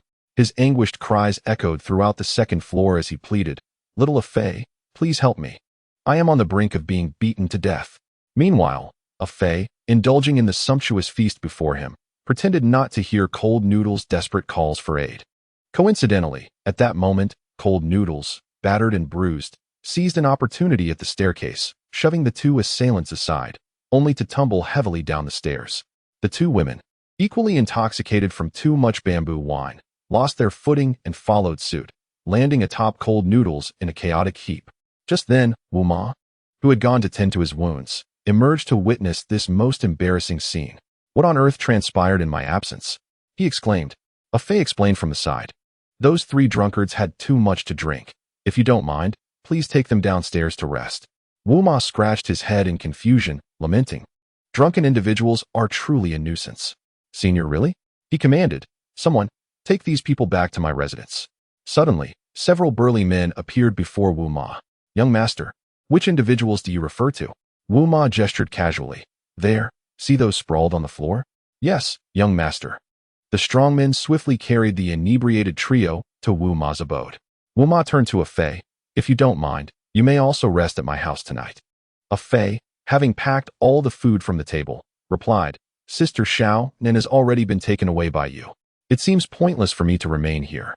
However, let me remind you, my fiancée is absolutely off limits."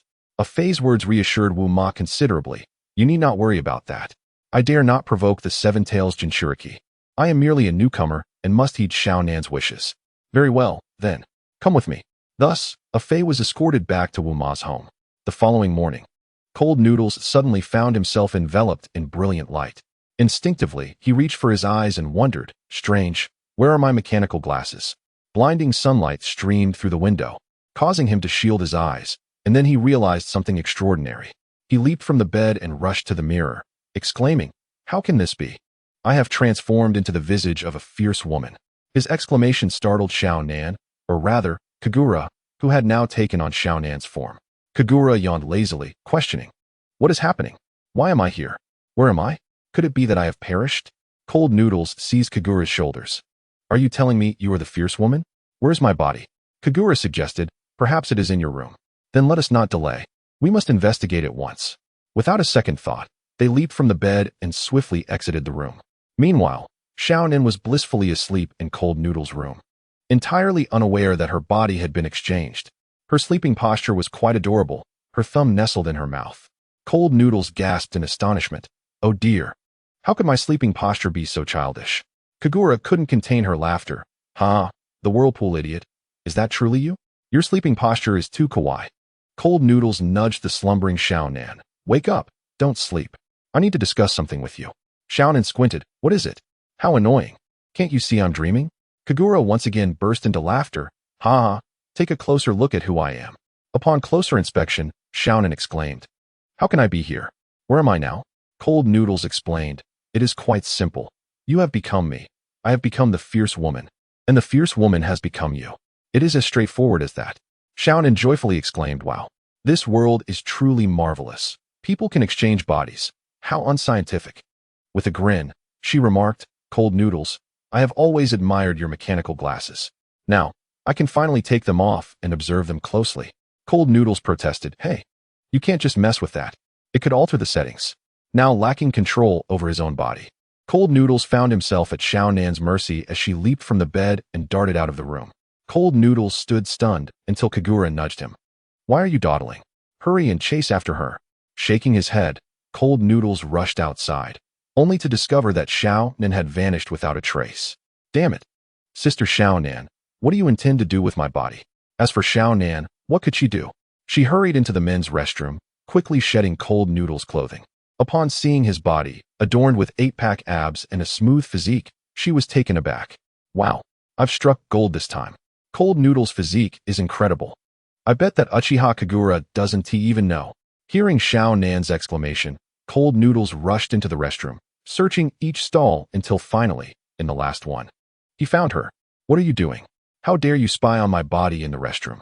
Is there no sense of decency? Xiaonan, unfazed, replied. What is the problem? With a physique like yours, why be shy? I think it looks great. I've decided, I will marry you. This transformation is clearly fate. Cold Noodles was speechless, thinking, what on earth is happening? She decides to marry me just by seeing my body? What about the fierce woman? She is my legitimate fiancée. If that violent lady finds out, I might be in for a world of hurt. Cold Noodles, drenched in sweat, stared at Xiaonan. I implore you, at least put your clothes back on. I will find a way for us to switch back. Rather than receiving support, Cold Noodles faced vehement resistance from Xiaonan. No, I have no intention of returning to my body. Occupying Cold Noodles' body feels incredibly secure. Kagura, possessing Xiaonan's body, had taken to observing the situation through her paper butterflies. She was relieved yet infuriated that Xiaonan had the audacity to sneak a peek at Cold Noodles' body. After all, Cold Noodles was her fiancé, and she could not tolerate the thought of another woman coveting him. Furious, Kagura stormed into the restroom and shouted, What are you two doing? How dare you engage in such disgraceful behavior in broad daylight? Xiaonan, having donned Cold Noodles' clothing, stepped out. Oh, I thought it was someone else. It's merely the lively Ms. Kagura from yesterday. How do you find my body? Kagura gritted her teeth. Thank goodness for your paper butterflies. Otherwise, I wouldn't have been able to gather such evidence of your rendezvous. Cold Noodles exclaimed, Hey, fierce woman. This is all a misunderstanding. Enough. I do not wish to waste any more time here. Cold Noodles, let us capture her together. I will take you to meet Mr. Sasaki. Xiaonan scoffed. Humph. I have no intention of going to see that Mr. Sasaki. I now possess Cold Noodles' body, and if you wish to capture me, you must prove yourselves capable. With that, Xiaonan vanished in the blink of an eye. Cold Face held his head in despair, exclaiming that this rhythm would drive him to madness. He would surely lose his mind if things continued this way. Kagura, gently patting Cold Face's head, remarked that being dejected was of no use. They should seek out the private doctor of the Yumam family, as he might possess knowledge on how to restore their bodies. Cold Face, puzzled, inquired about Sasaki, expressing that he had no recollection of him whatsoever. Stand up first, Kagura instructed. I will explain everything to you on the way, including the series of embarrassing incidents that occurred during your amnesia. Nanny, you cannot be joking. Cold Face protested. How could I possibly have amnesia? You must be pulling my leg. As they walked, Kagura recounted all the events to Cold Face, who, upon learning the truth, nearly retched. He could hardly fathom that he had behaved so absurdly while intoxicated. Fool, we have arrived. This is Sasaki's office, Kagura stated politely as she knocked on the door. To their surprise, Sasaki greeted them with a grin, saying, Miss Kagura, I have been waiting for you for quite some time. You must be here regarding the body swap issue. Chapter 183. What nonsense? Soul exchange. Kagura, incredulous, asked how he knew they were there for that reason. Sasaki chuckled and adjusted his glasses, explaining, "It is simple. When you returned last night, your souls exited your bodies and entered different vessels. This phenomenon is known as a soul exchange." Cold Face, fuming, grabbed Sasaki by the collar, demanding to know if that meant their souls had already swapped when they were carried back. "No wonder you are the son of Minato Namikaze. Your intellect is impressive." Cold Face glared at Sasaki, asking how he knew he was the son of the fourth Hokage. Sasaki pointed at Cold Face's hair, explaining, "It is because you possess the unique red hair of the Uzumaki clan." Kagura intervened, separating the two, admonishing Cold Face to cease his antics. "Do you want to return to your original form or not?" She then turned to Sasaki, apologizing, "I'm sorry, sir. My fiancé has this temperament. Please, tell us how to restore ourselves." Sasaki nodded, saying, "The primary reason for your predicament is that you consumed too much bamboo sake. This drink possesses extraordinary powers and should be consumed in moderation. Excessive intake can lead to situations like yours." Cold Face, exasperated, muttered that the bamboo sake was indeed not a good thing. On the contrary, a small amount can enhance one's chakra, but too much can result in temporary amnesia, just as you experienced the first time. Cold Face, agitated, exclaimed, "You've been rambling on, yet you haven't told us how to switch our bodies back. Am I to remain like this forever?" Sasaki remained calm, stating, "It's not an issue. At the latest, it will take half a month. If you want to expedite the process, you must drink heavily again tonight and roll down the stairs once more. Otherwise, by dawn tomorrow, this method will no longer be effective." Cold Face grasped Kagura's hand, declaring, "Isn't it just a matter of falling once more? As long as I can return to my original body, I would willingly do anything." Kagura struck Cold Face on the head, scolding, "You idiot. To swap back? You must find your true self." Currently, Cold Face lacked his mechanical glasses, rendering him incapable of tracking his true form. Moreover, his phone was in his pocket, which was his greatest concern. If that girl discovered his secret, it would spell disaster for him. Noticing Cold Face's expression of terror, Kagura delivered another sharp blow to his head, insisting, "You fool. Are my words falling on deaf ears? If you don't want to cause trouble, hurry and find her." Cold Face did not respond to Kagura's words, instead sprinting at a speed of 180 miles per hour.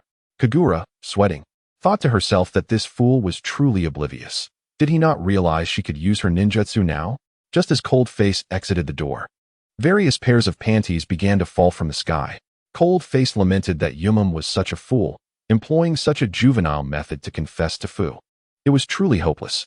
Kagura, witnessing this romantic spectacle, could not help but commend Yumam's originality in his approach. However, Fu did not share this sentiment. On the contrary, she frequently dealt Yumam severe beatings. Indeed, girls like Fu were quite difficult to handle. "But I have already pinpointed Xiaonin's location. I shall take my leave now," Kagura announced, leaping out the window and unfurling Xiaonin's wings, quickly catching up with Cold Face. "You fool. Searching aimlessly like a headless chicken will yield no results. This guy's ninjutsu can track enemies. I have already located her position. Come with me." Though Cold Face was unwilling to concede, he realized that having someone guide him was preferable to searching blindly. "Hey, Mother Night Demon, wait for me a moment." Meanwhile, in the office, Sasaki wore a mysterious smile, pondering how increasingly entertaining the situation was. Would they succeed in swapping their bodies back? He was genuinely looking forward to it, chuckling to himself. Chapter 184. Huh? Why am I wearing women's clothing? At that moment, Afe entered Sasaki's room, greeting him with, "Sasaki, long time no see. Obito, I truly do not understand why you chose to join Akatsuki. Do you have some ulterior motive? Well, let us set that aside for now. Regarding the soul exchange, it's quite simple. It's about that drink," Sasaki said, taking a sip of tea. "Right? You heard it just now, didn't you? Fine. I hope those three can find relief soon. Otherwise, I'll have a hard time explaining to my teacher." "Oh, so your teacher is quite concerned about Cold Face, huh? Could it be that you joined Akatsuki to protect him?" Obito shook his head, stating, "It's not just that. I intend to find our Uchiha traitor, Madara Uchiha. I've heard he secretly manipulates Akatsuki. To locate him, I must disguise myself in this peculiar manner and infiltrate their ranks." Sasaki closed his eyes, remarking, "I'm currently not interested in Madara. Rather, I find you quite intriguing. Care to engage in a friendly spar? Wait a moment. I lack the leisure for such trifles. I must take my leave. Goodbye. Watching Obito depart, Sasaki couldn't help but smile slightly. Huh, you are just as you were before. I wonder how they are faring now? Soon, Cold Face followed Kagura to a clothing store. Cold Face, confused, remarked, Mother Night Demon, you must be mistaken. You've brought me to a women's clothing store. Kagura, uncertain, replied, the butterfly indicated this direction. Could it be that she buys clothes here? Ah, buying clothes. That won't do. If I were to wear something like that, I would be the subject of ridicule. Cold Face exclaimed, forcefully pushing the door open. Uzumaki Cold Face. Come out. Stop messing around and return my body to me. Everyone in the store stared at Cold Face as if he were a monster. One person commented, really? Where did this fool come from? Entering and shouting someone else's name. Another added, right? This girl must have bumped her head. What kind of man comes here? A third remarked, not necessarily. It seems likely they're a couple arguing, and the man is here to buy clothes to apologize, but alas, the girl has gone to the wrong place. Suddenly, from the fitting room emerged Xiaonan, adorned in a maid outfit that accentuated her maturity, her red hair flowing. Cold Face, upon closer inspection, realized this was indeed his body, now dressed in women's clothing by Xiaonan. He shouted, what on earth are you doing? Why have you dressed me in such a feminine attire? Xiaonan giggled, because it looks incredibly kawaii.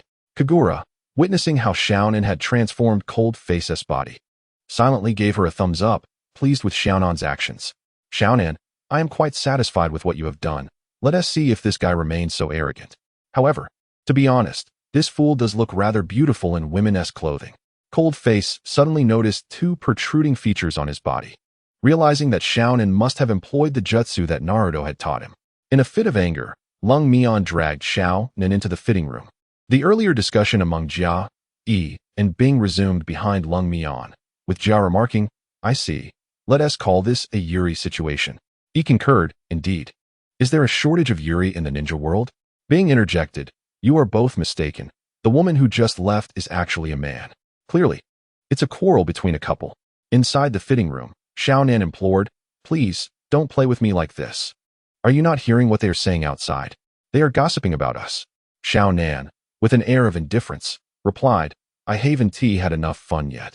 I never expected you possessed such entertaining ninjutsu. Why didn't you reveal it sooner? This ninjutsu was taught to me by Naruto. Generally, I refrain from using it in front of others, Lung Mian explained. Chapter 185. Xiaonan, cease this game. Xiaonan pinched Lung Mian's nose, adding, you are at your most adorable when you are nervous. However, I must continue this game. Lung Mian grasped Xiaonan's hand, locking eyes with her, and declared, I have come to retrieve my body, so I will not let you escape this time. Xiaonan mischievously smiled. Lung Mian, I am aware of your secret. You are not from this world, are you? I found this brick in your pocket. Lung Mian attempted to snatch the phone back, but alas. Kagura's body was slightly shorter than his own. He pleaded, Xiaonan, I beg you, please stop this. If I were to tell your fiancée, I wonder what she would think, Xiaonan teased. Lung Mian clenched his fists and lowered his head. No, she knows everything. Telling her would be futile. Then you must agree to one condition, as you are now. Kiss me. Lung Mian's pupils widened as he shook his head vigorously. Xiaonan, I understand my mistake. I will never tease you again. I cannot bring myself to kiss myself. Xiaonan delivered a playful punch to him. Silly, don't forget whose body you currently inhabit. Upon reflection, Lung Mian realized, right, my body belongs to that female night demon. Kissing is indeed to my advantage. Yet he shook his head again. No. If that female night demon discovers I am taking advantage of her, she will surely retaliate. Seeing him in such distress, Xiaonan cupped his face in her hands. This is a good deed, and you can consider it fulfilling a small wish of mine. With that, Xiaonan closed her eyes and kissed the lips of the body transformed into Kagura. However, at that very moment, Kagura entered, witnessing the awkward tableau unfold. Lung Mian hastily pushed Xiaonan away.